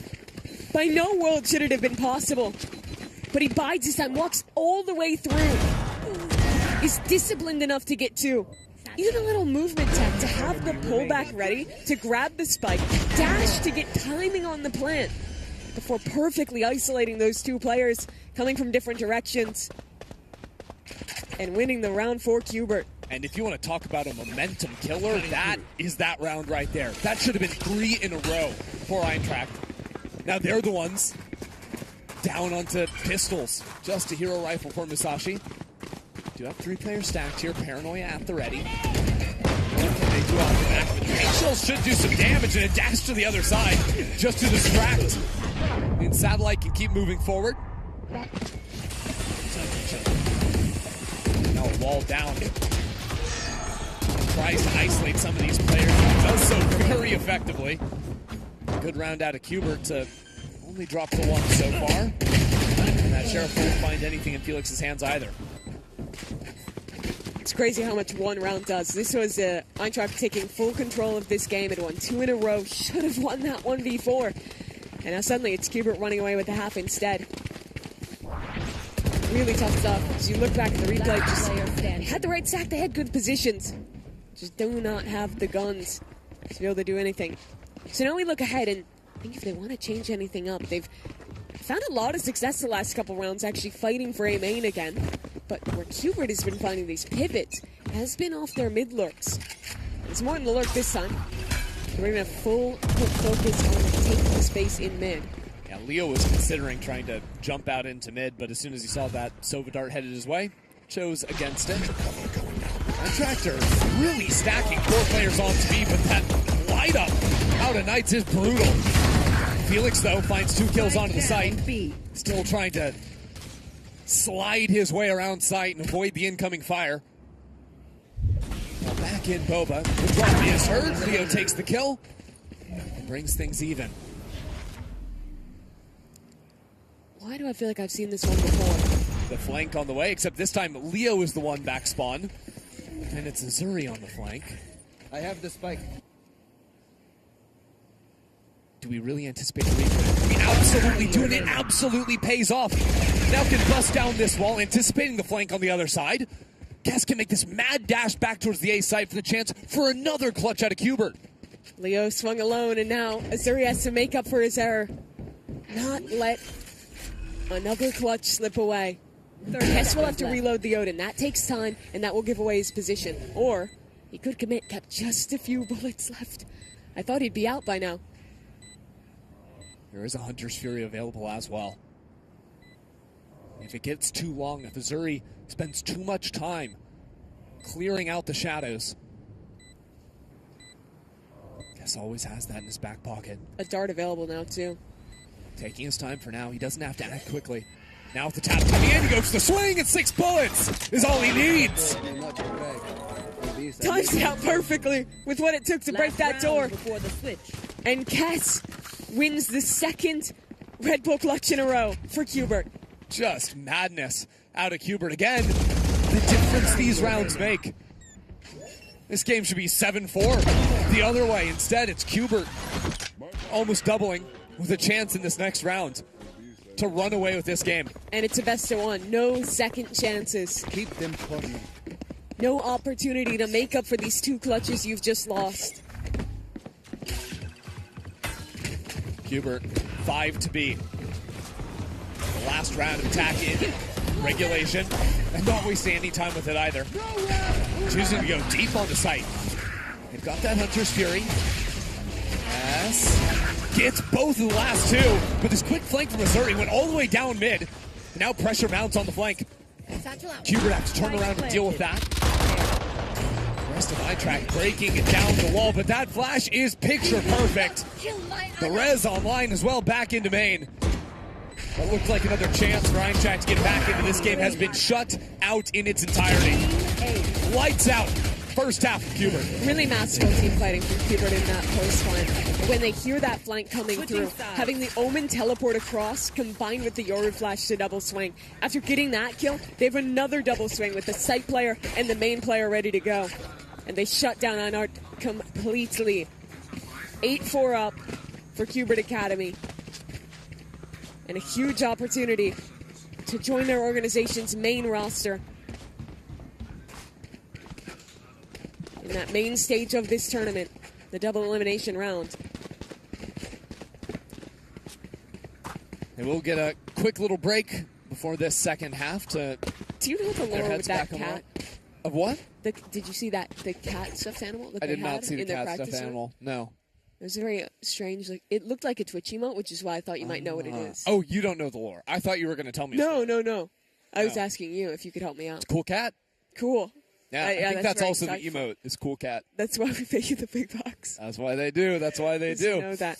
Oh, what is cool as that cat might be, what isn't cool for Eintracht is that they're trailing by 4 rounds going into the second half. Thank you for that segue. That was really, really fantastic stuff. Yeah, Azuri is the player who's leading the way right now for them. But I think you have to see more from the other half of that double duelist equation. It's been a really rough map for John.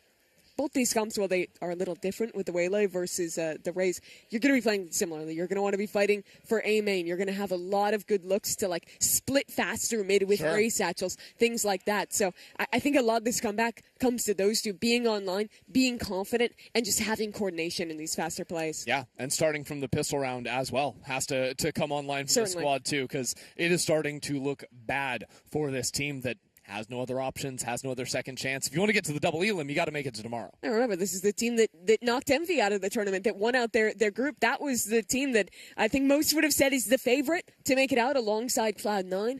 Now Kubert looking to be that team instead and qualify themselves. Yeah.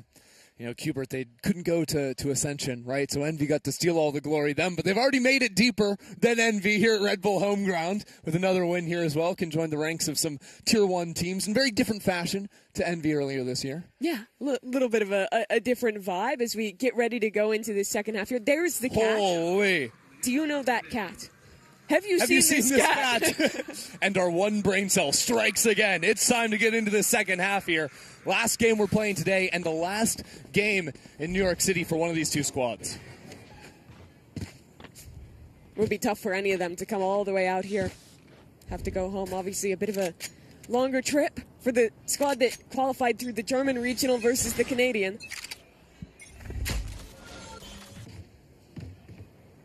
Starting things off, Eintracht working into B where there's really not much of a hold. Again, Kubert will have some gaps in their defense, especially if they stack around this Sage.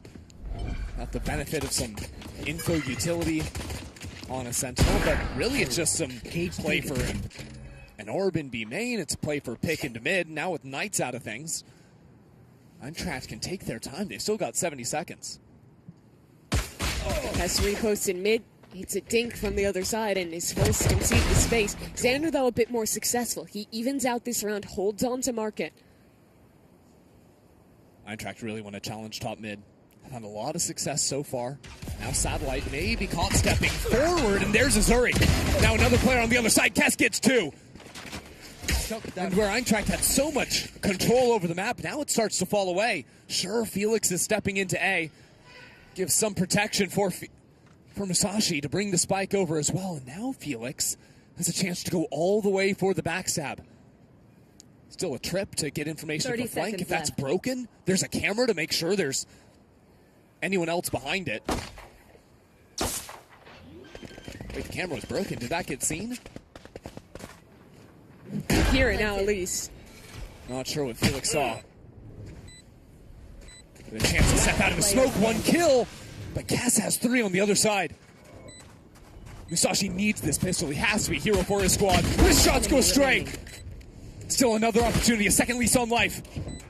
Diving around both sides. Escapes into elbow. And he has time to play with. But he doesn't have the... he has utility out in hand and he's caught. By a push forward out of Xander. That might have just done it. The 100 Thieves duo brings it through for Kubert Academy. And that's 9-4 now. He was so close to pulling that off. The haunt goes just that bit outside the smoke. The swing comes through from Xander.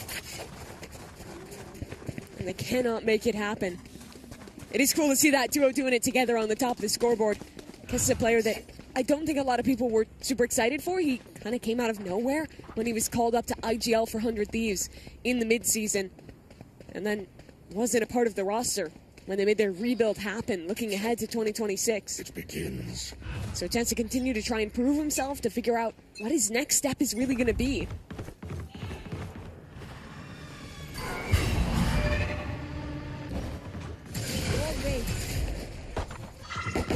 Again, early pressure into main. This time meets up a Sage wall. Those orbs have all been filtered into Musashi.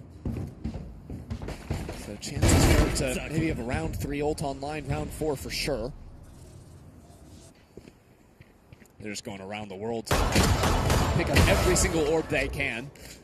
Although there's actually not an orb in A main. I think Kess picked that one up earlier, behind a one-way. Yeah, he's just threw off the Hunter Seer. He has to have been. So Eintracht walk back together through mid.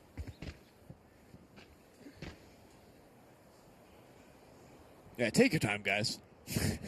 Dropping spike. I don't think they're going to be given any free kill. It's a pretty conservative setup from Kubert. The only opportunity would be Satellite here in mid, but he has the TP to get out off contact. No, please, I insist. Die. Yeah. Torque that clock all the way down. Get all our money's worth. Xander gets 2 kills. Double digits for Kubert. 3 away now. All right, this is truly the last chance rounds here for Eintracht. They're going to have guns. They're going to have an opportunity. How do they want to play? What is their style on this map? They've shown us some very, very slow rounds. But you've seen Cubert be willing to match that and not necessarily give away any huge opportunities early in these rounds. This time, though, they have a paranoia set up down mid. Either a trap play or just sending Satellite off the rip. Likely the prior. Sashi also had enough money to get the Odin here on the attack side. There he is. With it. TP down mid. Yeah, but not really doing much behind it. Cutting through. Just setting back to his position. Now he's revealed. Forced to teleport back up top mid. Einhart will feel good about that. They make a nice straight on utility. But they're still cautious that someone else walk down mid. So they have to play this a bit more conservative. And now that Sage Wall. Paper versus the Odin. Good pickup from Masashi. Satellite's back here, though. Yeah, he's going again. Double duelist step down into mid. Leo ready for it, though. Heard enough early on into the round. Let's not be caught sleeping at the wheel. Thought that might have been a dink, but no dice for him. He's forced back into market just to close the door. There's still a judge lurking in B, but Einhart, they want to look elsewhere. They've had a very deep contain on A, so they don't feel comfortable going back that way. Instead, their only real option is to pop this market door and see if they can face Nismo. Well, there's the judge, but it doesn't matter that they heard it, because they can't see it. Nismo connects onto 2, and Xander now into backside. Posing problem after problem. Less than 20 seconds left on the clock either. That spike is still in market. Where are we going? Where are we going, Eintracht? Spike down B. Going nowhere. Maybe not going to tomorrow. Hubert Academy just won the bonus. Eintracht, it looked like they didn't have any other option in that late round. They were containing so passively on the A site that they didn't leave themselves a real cancel option. And when you're playing slow, but you don't actually have a threat, like a proactive lurker that you're going to call back into, what you're doing instead is just waiting, hoping your opponent makes a mistake. And unfortunately for them, Cubert is of the caliber that they're not going to just send someone into... I mean, there were people getting arrested. It could have gone worse, but it didn't come in an opportunity that Eintracht could actually convert off of. So instead, they just wait. They end up hitting at the last second, and the outcome is exactly the same it would have been if they had sent it off the rip. Yeah. These are questions they'll have to answer themselves, maybe moving forward. Yeah, I think you either need to have your lurkers be much more proactive in the way that they're playing the extremities, or just show us a fast round. I know it's hard going into the Sage, but I think that they need to at least threaten that they're willing to go for fast rounds, or Cubert will never feel like they need to respect that. Yeah. Unfortunately, they don't have a lot of rounds left to condition. They're down No, 4-11 already. Not really condition. You have to condition while also winning. Yeah. So, good luck, I suppose. And look, they had a timeout to try and figure out what they wanted to do. They have a nightfall, so if you've been asking for a fast round, that gives you a fast round. Yeah, they've seen Sage B every round. Issues I see for them is bad money forcing up means no Odin to quickly bust down the Sage wall. Correct. They're going to A site. Great. They've avoided that problem entirely. But also Azuri with a judge. Second issue, paranoia and hinder to fight A main. Those are tough things to deal with. At least there is this Cypher cage to try and break the enemy one way. Good news, we have confirmed that Nismo is B. Now we can go back. Now get something with the judge. Bad news is, no, we didn't. And there's a Hunter's Fury. Worst news is, yeah, we're getting damaged by that too. And killed as well. And yeah, in broad daylight. Okay, worst news yet. We have no big control. Mid. Surely the news gets better from here. Just, you gotta keep waiting. John has got to pick. That's good news. But where do they go with this? What option do they have now? Last player The spike is down bottom mid. There is an option. They're getting ran down at this point. Risahi, run for the hills! 2 HP and a dream. I take the dream. Cubert Academy just need one more to continue their stint here in New York tomorrow. Cubert started their day by getting stomped by a team with cheese in the name that didn't have a single stats recorded game on VLR. Yep.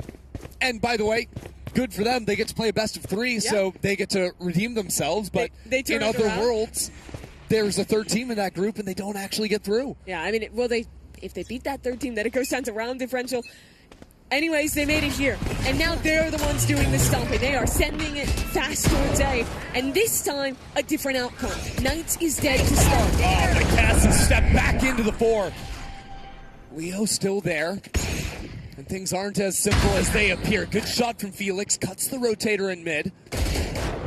And now Xander would have to hold against both of these angles, which just isn't going to happen. When you show a fast pace, you force your opponent to actually react and scramble and break their setup. And that is where your lurkers can actually get value. If there's no threat, it is so much harder for your lurkers to get anything done. And that was the issue in so many of these first few rounds of this half.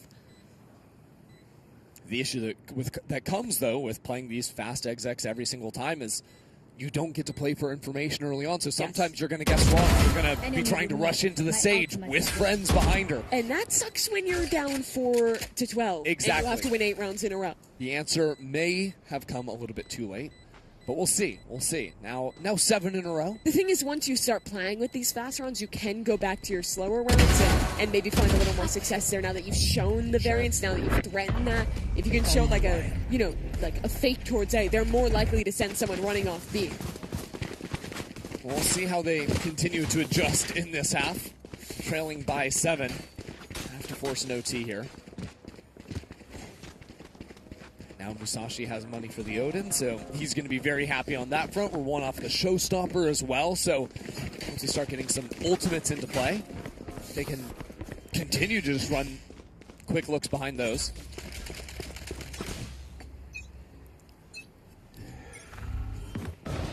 So it's a faster start in B main. Wow. A couple players in mid. Might be threatening that split through market. Yeah, picking up the ult orb for Azuri. Whenever they've wanted to farm orbs, it has been B main. 2 players step up into top mid, though. They're No one holding for contacting. it. The timing caught by Leo. Now Knight's out of the picture. I know exactly. And this ultimate is going to give beautiful information. See the stack over towards the B side of the map. And even this forward Sage wall doesn't really matter so much in A main. It's going down quickly. There's an Odin to break it.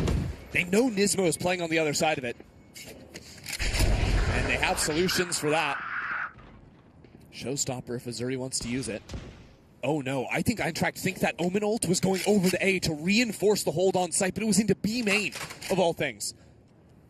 They've slowed down to try and split back into B, where they don't have good utility for clearing away this Omen in main. Raise rocket, pop fast as the door closes. Oh, this angle is absolutely gnarly. Xander only gets the 1, but it might be enough damage. Qbert has arrived. Kess with 2. 30 seconds left. And now it is all on Felix. The last hurrah for Eintracht here in New York City. They dropped Kess Strines 3, and Qbert Academy will join the rest of the teams in the double Elam bracket tomorrow. What a run back for them. They start the day with a brutal loss, win the rest of their series 2-1, and dominate here on Sunset to end the day. That duo who's playing with 100 Thieves this year, Kess and Xander, top of the scoreboard together, celebrating this victory alongside their new-look teammates here on Qbert Academy. With that, we now have all of our 8 teams for the double elimination bracket. And some of these teams, some of these groups really threw us for a little loop there, made it really, really close. A phenomenal performance. Sad to see Eintracht Frankfurt falling in their very last match after having had a really good run in their earlier games today. Yeah, they really did perform. I think this team showed up and impressed. The Envy game, even though they lost that in OT, is what was especially good to me. They did such a good job of dealing with that team's aggression, of playing together, but they just could not find the solve here on Sunset in time. And that's the brutality of best of one. If you slip down early, it is so much harder to come back and get the right read. Yeah, absolutely. Still, though, some smiling faces on the Eintracht side of things. And well, there was one. There was one smiling face. The first player smiled. Yeah, That's why they send him out first. I was like, you go ahead. But, I mean, honestly, it's heartbreaking, obviously, like, because you're probably feeling good, like, about the performance previously, and you know, like, you're just one match away from making that double elimination bracket. It's just so clutch, so much on the line each and every single game, so emotions must be running high. Yeah, absolutely. And also the fatigue, a bit of a factor, too. Right. Long day of games. You have to stay locked in even with some breaks. I think Hubert did a great job of resetting after the best of 3 to come in and just take care of business. Yeah, they played literally the first game today on stream that we saw and ended out here as well. So a very long day for these players. But a lot to walk away with happy from. I was quite impressed with Cass's performance in this game. Some of those clutches were really great for Hubert. The back-to-back 1v4 into 1v2 was wild. I think it was the 100 Thieves guys. It was Cass and Xander that were just absolutely frying a little bit. Knights as well did a great job on the entries. I like this way. Like, he didn't have like supremely crazy stats at the end of it, but did a great job of breaking crosshair placement, of getting into these sites and finding his own rounds as well. The clutches as well. Cass there in the 1v2. There were quite a few rounds that Hubert had no business winning at all in the end of the first half. You remember those? Or it was just back-to-back clutch after clutch after clutch. And all of a sudden, what was a close game just turned into this runaway 13-5. Yeah, they really did run away with it. But yeah, I mean, we did expect them to be one of the favorites to come through the group stages here. Here are the final scores and results.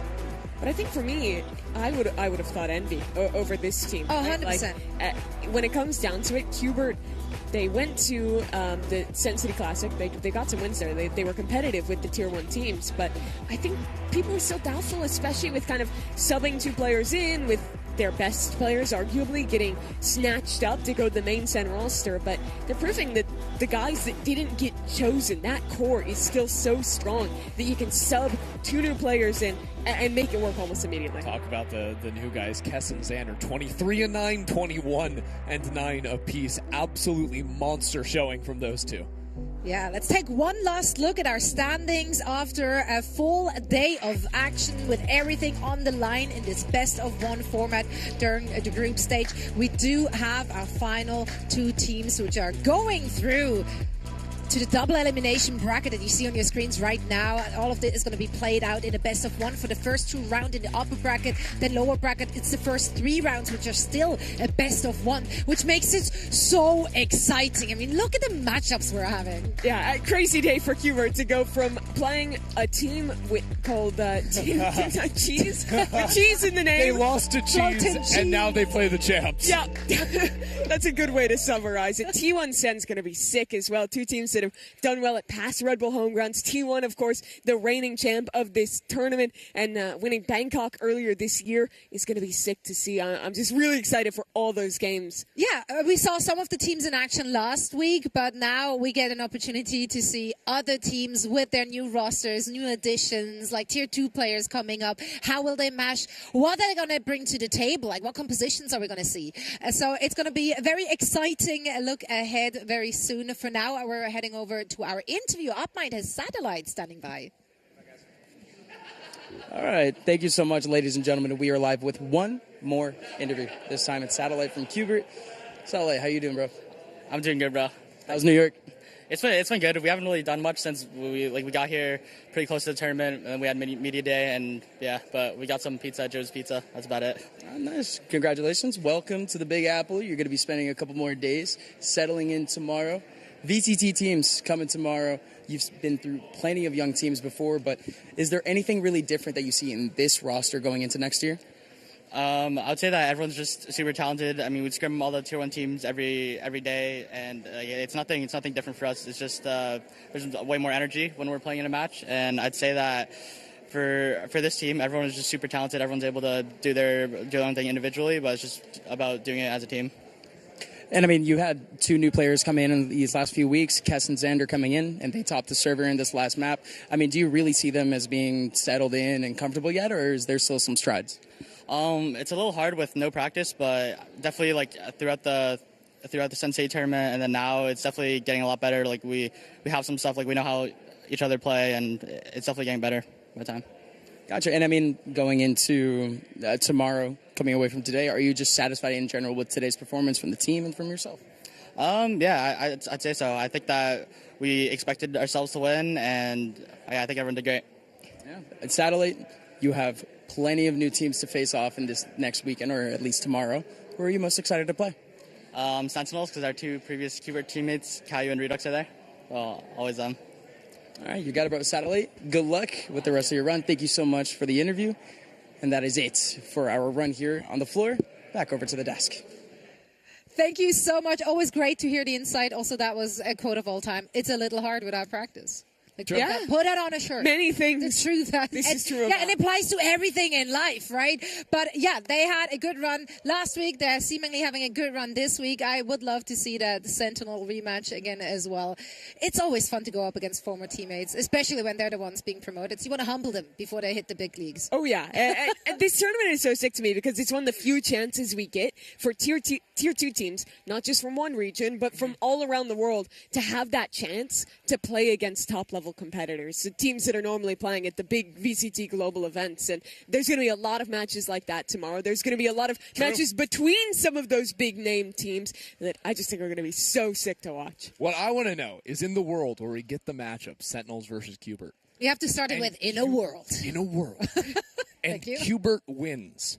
Does Rob just pull the hot swap? And Qbert goes to VCT? Maybe give it another game or two. No, I think they need to be. I don't know. I like consequences for actions. Okay, I feel like with more on the line, it's always more fun. Tomorrow, everything will be on the line. We continue in a best-of-1 format. I thank you so much for joining us for the last few matches today. We'll see those two back in action as well. All of you, hopefully, as well, because this tournament is far from over. 1 day done, 3 more to go before we're crowning our Red Bull Homeground 2025 champions. Once again, a big thank you to our partners for this event, Sony InZone, AOC, MSI, and Herman Miller Gaming, who are making this all possible. We're going to see you same place, same time tomorrow. So rest up, and we hope to see you again.